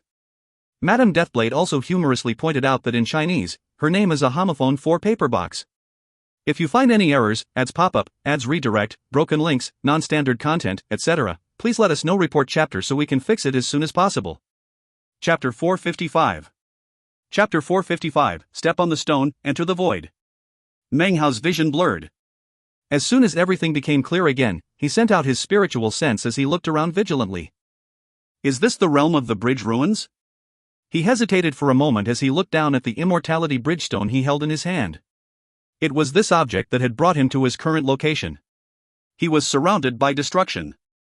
A variety of colors could be seen in the sky, which was sometimes red and occasionally pitch black. Lightning danced about up above, leaving behind what seemed like cracks. The land was in complete ruins. There were corpses lying about which had been there for who knew how many years. Vestiges of the passage of time could be seen everywhere. Where he stood now was apparently once a city. An aura of death filled the air. This world seemed to be like a cage, a place where, if you got stuck too long, you would end up being entombed there just like the death aura. Meng frowned slightly as he put away the immortality bridgestone. He looked around as he carefully reviewed the events which had led up to him arriving here. After a long moment, his eyes glittered as he recalled the scene outside when the 8 immortals left, only to suddenly return. Muttering to himself for a moment, Meng proceeded forward carefully. This place seemed to make his spiritual sense much weaker. It was difficult to see very far in any direction. In fact, his range now seemed to be limited to about 1,500 meters. Looking up at the lightning in the sky, Meng dispelled any notions of flying up. Time passed. Soon it was a month later. During that time, Meng had been able to explore about half of the entire location. He encountered no other life forms, including any of the other cultivators from the Western Desert. This world was very small, and did not seem to have a regular shape. Its borders were formed by jagged edges, beyond which was nothingness. Meng currently was standing on one such border. In front of him was pitch blackness, gloomy and cold. It seemed capable of swallowing up anything and everything as it surrounded this region. Muttering, Meng lifted up his hand and made a grasping motion. A nearby rock immediately flew up into the air and landed into his hand. He tossed it out toward the blackness. As soon as it touched the blackness, it bounced back to land in Meng's hand. He looked down at the rock and noticed that the part that had touched the blackness looked as if it had been sliced with a knife. It was completely flat and smooth. Meng's frown deepened as he slowly backed up. This black void gave him a sense of incredible danger. He could only imagine what would happen to his body if he happened to run into the blackness. Something's not right. If this is the realm of the bridge ruins, then why am I the only person here? Besides, this place seems too small. Furthermore, there is none of the celestial soil that the Crow Soldier tribe Great Father mentioned. Other than the ruins of that city, I haven't seen any of the remains of the Bridge of Immortal Treading. Meng turned to once again continue his careful explorations of this world. By the time another half-month went by, Meng's face was grim. He stood in the very center of the world, looking at a stone stele. The stele was cracked, but not broken apart. It was in relatively good condition, and on its surface could vaguely be made out some rather large characters. Harmony City, said Meng softly. A ponderous look appeared in his eyes. He suddenly thought back to the 8 immortals he had seen on his way here, as well as the woman, Demoness Jixiang. Immortal Demon Sect. Masquerading as a puppet. Demoness Jixiang, trying to evade a deadly chase. Sinking into thought, Meng sat down, crossing his legs. That Demoness Jixiang comes from a sect called the Immortal Demon Sect. She conned the young master of those 8 immortals out of his treasure. Then she turned herself into a puppet to evade their pursuit. After she fled, why would the 8 of them pursue us again, looking flustered and exasperated? Suddenly, a look of concentration filled his eyes. Actually, she didn't flee. She used some other method to trick her 8 pursuers and lead them away. They quickly realized something fishy was going on and returned as quickly as they could. Although, if you look at it from that perspective, well, perhaps she did something completely different that I couldn't possibly imagine. Or perhaps she came to the realm of the bridge ruins on her own power, to explore it. The final possibility is that she is actually among us cultivators who came from the Western Desert. Meng sat there silent and unmoving. This Demoness was someone who was being chased by 8 immortals, and clearly had a sublime cultivation base. A person like this was someone that Meng had no desire to provoke. There was little need for further analysis. Meng determined he would need to be vigilant and on the lookout. Although the Western Desert cultivators seemed to have been scattered, he had the feeling that his third guess was the most likely one to be true. Who is she hiding with, thought Meng. Suddenly, he looked up into the sky to see a dark figure approaching at high speed. This dark figure was not a cultivator, but rather, an enormous rock. The rock was no less than 2,000 meters wide. It whistled down from up above, causing lightning to spring up wherever it passed, and shattered the air. It seemed as if some incredible crushing force were descending. It moved with incredible speed as it bore down. A huge pressure formed, causing the land to shake. Meng's pupils constricted, and he was just about to retreat when he suddenly sensed that this 2,000-meter-wide rock was actually not going to strike into the world he was in. Actually, it became an arc, changing directions and shooting off into another area of the sky. Meng Hao stared in shock before taking a deep breath as he watched the enormous rock slam into the blackness that lay at the border of this world. As it did, the void of the blackness seemed to shatter, and a huge gap became visible. The rock sailed through it and then disappeared. All of this happened in the short amount of time it takes for an incense stick to burn. Meng Hao had little time to think about the matter. When the rock disappeared into the black void, his pupils constricted and his mind felt as if lightning were crashing around inside of it. He suddenly thought back to when he had been approaching the Bridge of Immortal Treading, and had seen the gaps between the various bridge stones, and the dust therein. That 3,000-meter rock was one of the countless pieces of dust that I saw earlier. They are constantly flying about in the gaps between the stones which make up the Bridge of Immortal Treading. In that case, I am definitely on the Bridge of Immortal Treading. The year it collapsed, it broke apart into countless fragments. If I want to leave here, then the only way will be with the aid of that dust. His mind reeled as he came to this new understanding. He took a deep breath as he sat down cross-legged to wait quietly. Time went by. According to Meng Hao's understanding, time passed differently in this place than in the outside world. If months or years actually passed on the outside, that would be something that the cultivators who entered this place could not hide. Furthermore, the Crow Soldier Great-Father wouldn't have left that part out.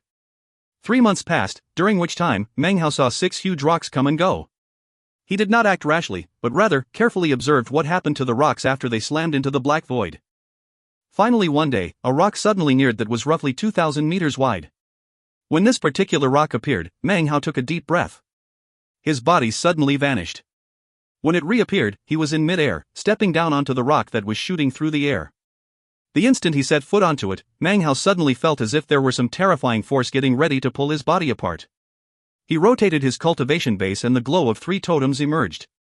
In this manner, he was able to force himself into a state of stability. He immediately sat down cross-legged and stared out straight ahead. The rock moved with incredible speed. In the blink of an eye, it passed over the land. In the space of about 10 breaths, it reached the black void. Meng Hao's heart beat nervously. This endeavor was a gamble, however, having observed what happened with all the other rocks, he was confident. In the blink of an eye, the rock was upon the black void. It slammed into it, causing a rip in the blackness, a gap which it then passed through. As it shot through, Meng Hao settled his chi and concentrated. Sitting there cross-legged atop the rock seemed frightening, but was actually not dangerous. He was now out in the black void. The moment he entered the void, Meng Hao suddenly felt coldness. The intensity of this coldness was such that it could freeze the soul. Meng Hao quickly rotated his cultivation base to fight back against the cold. His eyes were wide as he looked around. The blackness seemed endless. However, he was able to see beams of colorful light flying about here and there. Each of these beams was an enormous rock. This method should work great. This realm of the bridge ruins contains the remains of the Bridge of Immortal Treading. The people who come here move about between the remnants of the Bridge of Immortal Treading by means of these rocks. His body began to quiver because of the cold. He rotated his cultivation base, but that alone did not suffice. His body was starting to grow stiff. Eyes glittering, he circulated the power of his fire totem, forcing his body to not be stiff with cold. Despite this, a layer of frost appeared on his skin. It looked almost like he was turning into a statue of ice. With this method, I should be able to hold out for quite a bit longer. Thankfully, I have the ever-burning flame. Otherwise, without preparing cold-repelling items ahead of time, it would be difficult to survive here. The cold continued to grow more intense around him. Meng Hao sat there motionless, ensuring that none of the heat left his body, and his life force continued to remain. Time passed by. Meng Hao wasn't sure how long the rock had carried him through this world of blackness. Suddenly, a rock nearly 1,000 meters large appeared off in the distance. From the way it whistled toward him, it seemed it would brush past Meng Hao and his rock. As the 2 rocks got closer and closer, a light noise suddenly could be heard. So I've run into someone who didn't come with a cold-repelling treasure. What good fortune! Ha ha ha! This voice belonged to a man, and as the other rock neared, Meng Hao could sense that a middle-aged man sat cross-legged in meditation upon it. His cultivation base was at the early nascent soul stage, and his body glittered with totem tattoos. On his forehead was a golden totem tattoo that looked like a lion. He was surrounded by 5 white stones which emitted a shield, enveloping the man and fighting back against the cold. As the man's words rang out, he licked his lips. His eyes filled with a sharp glow, and as his rock neared Meng Hao's, the man suddenly stood up. He vanished, and when he reappeared, he was standing on Meng Hao's rock. He lifted his hand, and a golden lion magically appeared. It roared as it pounced toward Meng Hao. I'll kill you to put you out of your misery, and then I, Shwet, will have one less person to compete with, and a greater chance at success.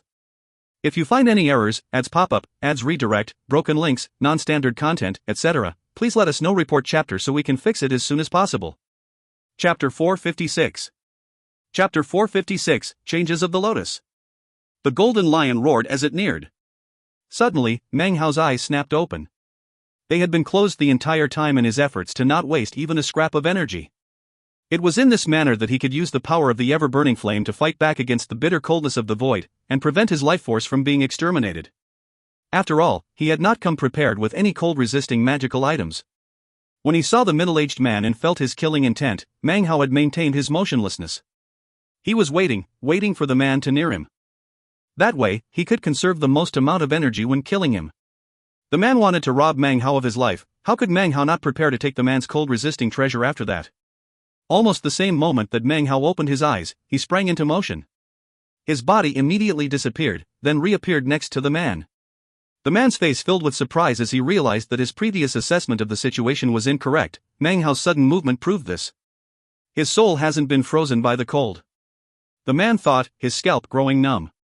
The ice on his body isn't fake. Neither is the cold emanating off of him. That's impossible to fake. In that case, he really doesn't have a cold-resisting magical item. But, without that, how could he possibly stay alive? The man instantly shot backward, trying to put some distance between himself and Meng Hao. Meng Hao gave a cold snort. He suddenly shook his body, causing layer after layer of ice to crumble off of him. The ever-burning flame exploded with power, expelling massive amounts of coldness out of his body. It merged with the chunks of ice around him to transform into a frigid ice tempest that shot toward his opponent. The man's face flickered as the tempest slammed into his golden lion. A boom could be heard, and blood began to ooze out of the corners of the man's mouth. His face turned green as coldness entered his body. He continued to fall back with urgency, using minor teleportation to return to his own rock. However, even as he reappeared, Meng Hao also popped into being on the same rock. He lifted his right hand, causing the lotus sword formation to appear. The power of time rotated out explosively. As it neared the man, his face fell and he slapped his bag of holding. A black statue of a closed-eyed monkey appeared. It immediately began to emanate a black glow. At the same time, the man began to mutter an incantation. Suddenly, the statue opened its eyes to reveal a bloodthirsty gleam. The man's expression became savage and he said, "Statue, kill this, huh?" Suddenly, his expression changed and his body began to tremble. His hair immediately turned white, and his skin began to dry up and wither. It was as if countless years had passed by in an instant. The man was panting as he once again retreated. Without hesitation, he spit out some heart blood and used its power to try to get out of range of the power of the lotus sword formation. Unfortunately, he failed, and his body continued to wither. During this critical moment, his eyes filled with despair. He suddenly lifted his hand up and leveled a blow against his own head. A boom could be heard as his nascent soul suddenly emerged. It used a minor teleportation to attempt to get out of range of the lotus sword formation.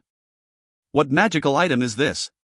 he said, his voice shrill and filled with an unprecedented level of terror. His nascent soul began to shake violently. It wouldn't be able to survive very long in the bitter cold. As for his physical body, it died in the blink of an eye, transformed into nothing more than ash, obliterated by time itself. All of this takes some time to describe, but actually happened faster than the spark flying off of a piece of flint. The power of the lotus sword formation was vastly increased in this place. Not even Meng Hao had been aware that something like this would happen. He stared in shock. It took him only a moment to come to his senses, though. With a cold snort, he moved forward and grabbed the man's bag of holding, including the monkey statue, which the man had only half activated. He also collected up the 5 small, white rocks. Then he flashed an incantation gesture with his left hand, causing the lotus sword formation to return. After that, his body flickered as he returned to his 2,000-meter-wide rock. He looked back at the middle-aged man's nascent soul, and the killing intent in his eyes faded. "Fellow Taoist, save me," he said, his voice shrill with fear. "I'm from a subtribe of the Western Desert's Great Golden Roar tribe. What happened just now was a misunderstanding, you." The man's nascent soul trembled. Cracking sounds could be heard as ice began to form on its surface. The 2 rocks were only temporarily near each other. As of this moment, they were now moving apart, each one heading off in a different direction. Meng Hao realized that taking the time to kill the man completely would be a waste, and as such, had returned to his own large rock. The man now only had his nascent soul left, and no cold-resisting treasure. He would die for certain. Therefore, Meng Hao did nothing.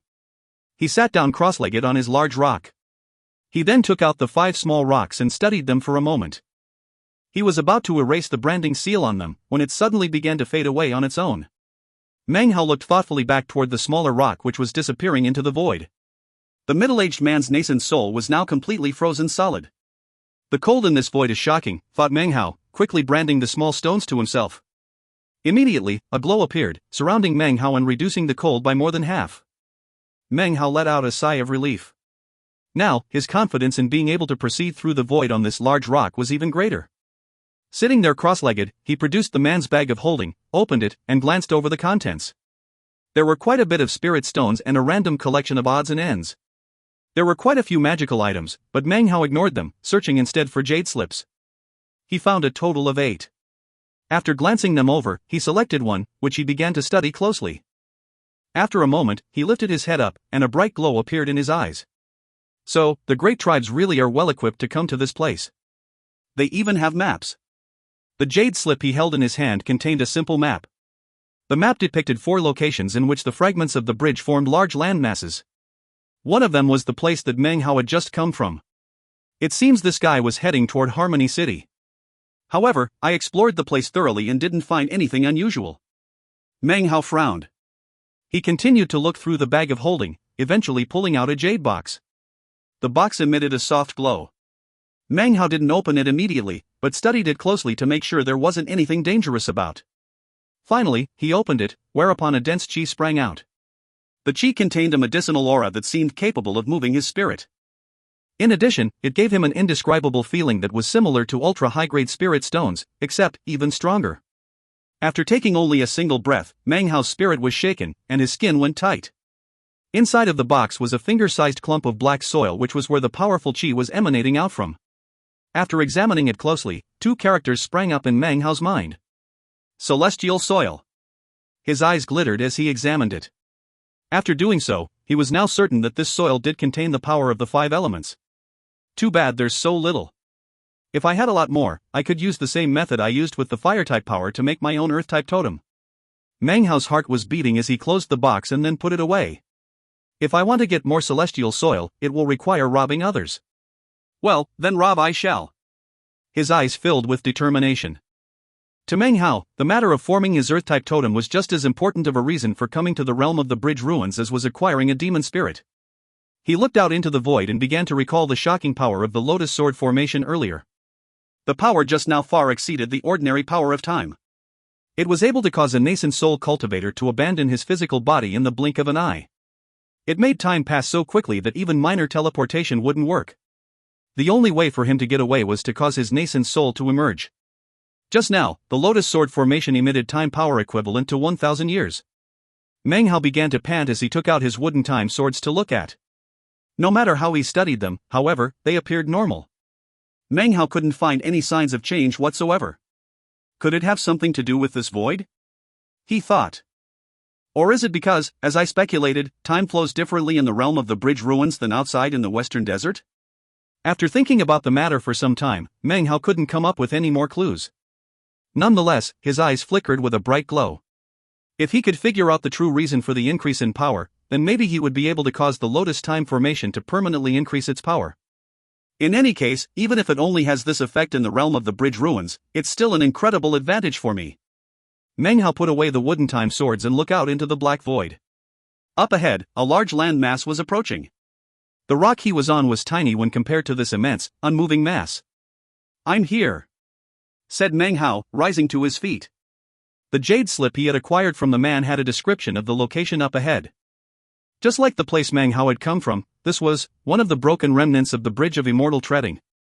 Of course, the Bridge of Immortal Treading was incredibly massive, so each of the tens of thousands of fragments were so large they were like continents.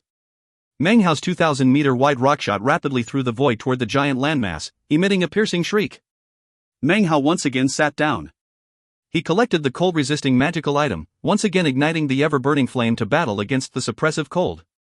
Closer. Closer. A massive boom could suddenly be heard.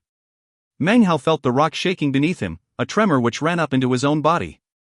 The rock shredded through the void. As it burst through, a bright light suddenly became visible. Meng Hao instantly sent his spiritual sense out. Lightning filled the sky in this world, permeating it with cracks. However, as he looked around calmly, he realized that this world seemed more stable than the one he had been in before. Mountains rose and fell off into the distance. There were even lakes and rivers. The whole place was very large. From his vantage point up in midair, it seemed this landmass was probably about 10 times bigger than the previous one. As the rock whistled through the air, Meng Hao stood up and examined his surroundings. Suddenly, a look of concentration filled his eyes, and he frowned. Off in the distance, he could see 7 beams of light twisting through the air, locked in battle. Of the 7 people within the beams of light, the 2 highest cultivation bases were of the mid-nascent soul stage. Those 2 were fighting back and forth, causing rumbling booms to fill the air. As for the other 5, they were obviously allies of the 2 who were fighting. The 2 mid-nascent soul stage cultivators were both men. One wore a violet robe, the other a white one. Both were handsome, and had extraordinary bearings. They continuously unleashed various divine abilities as they attempted to prevent the other from snatching a white glow that floated in the air not too far away from them. Within the glow, Meng Hao could see a finger-sized clump of celestial soil. This chapter was sponsored by Anthony Federico. If you find any errors, ads pop up, ads redirect, broken links, non-standard content, etc., please let us know. Report chapter so we can fix it as soon as possible.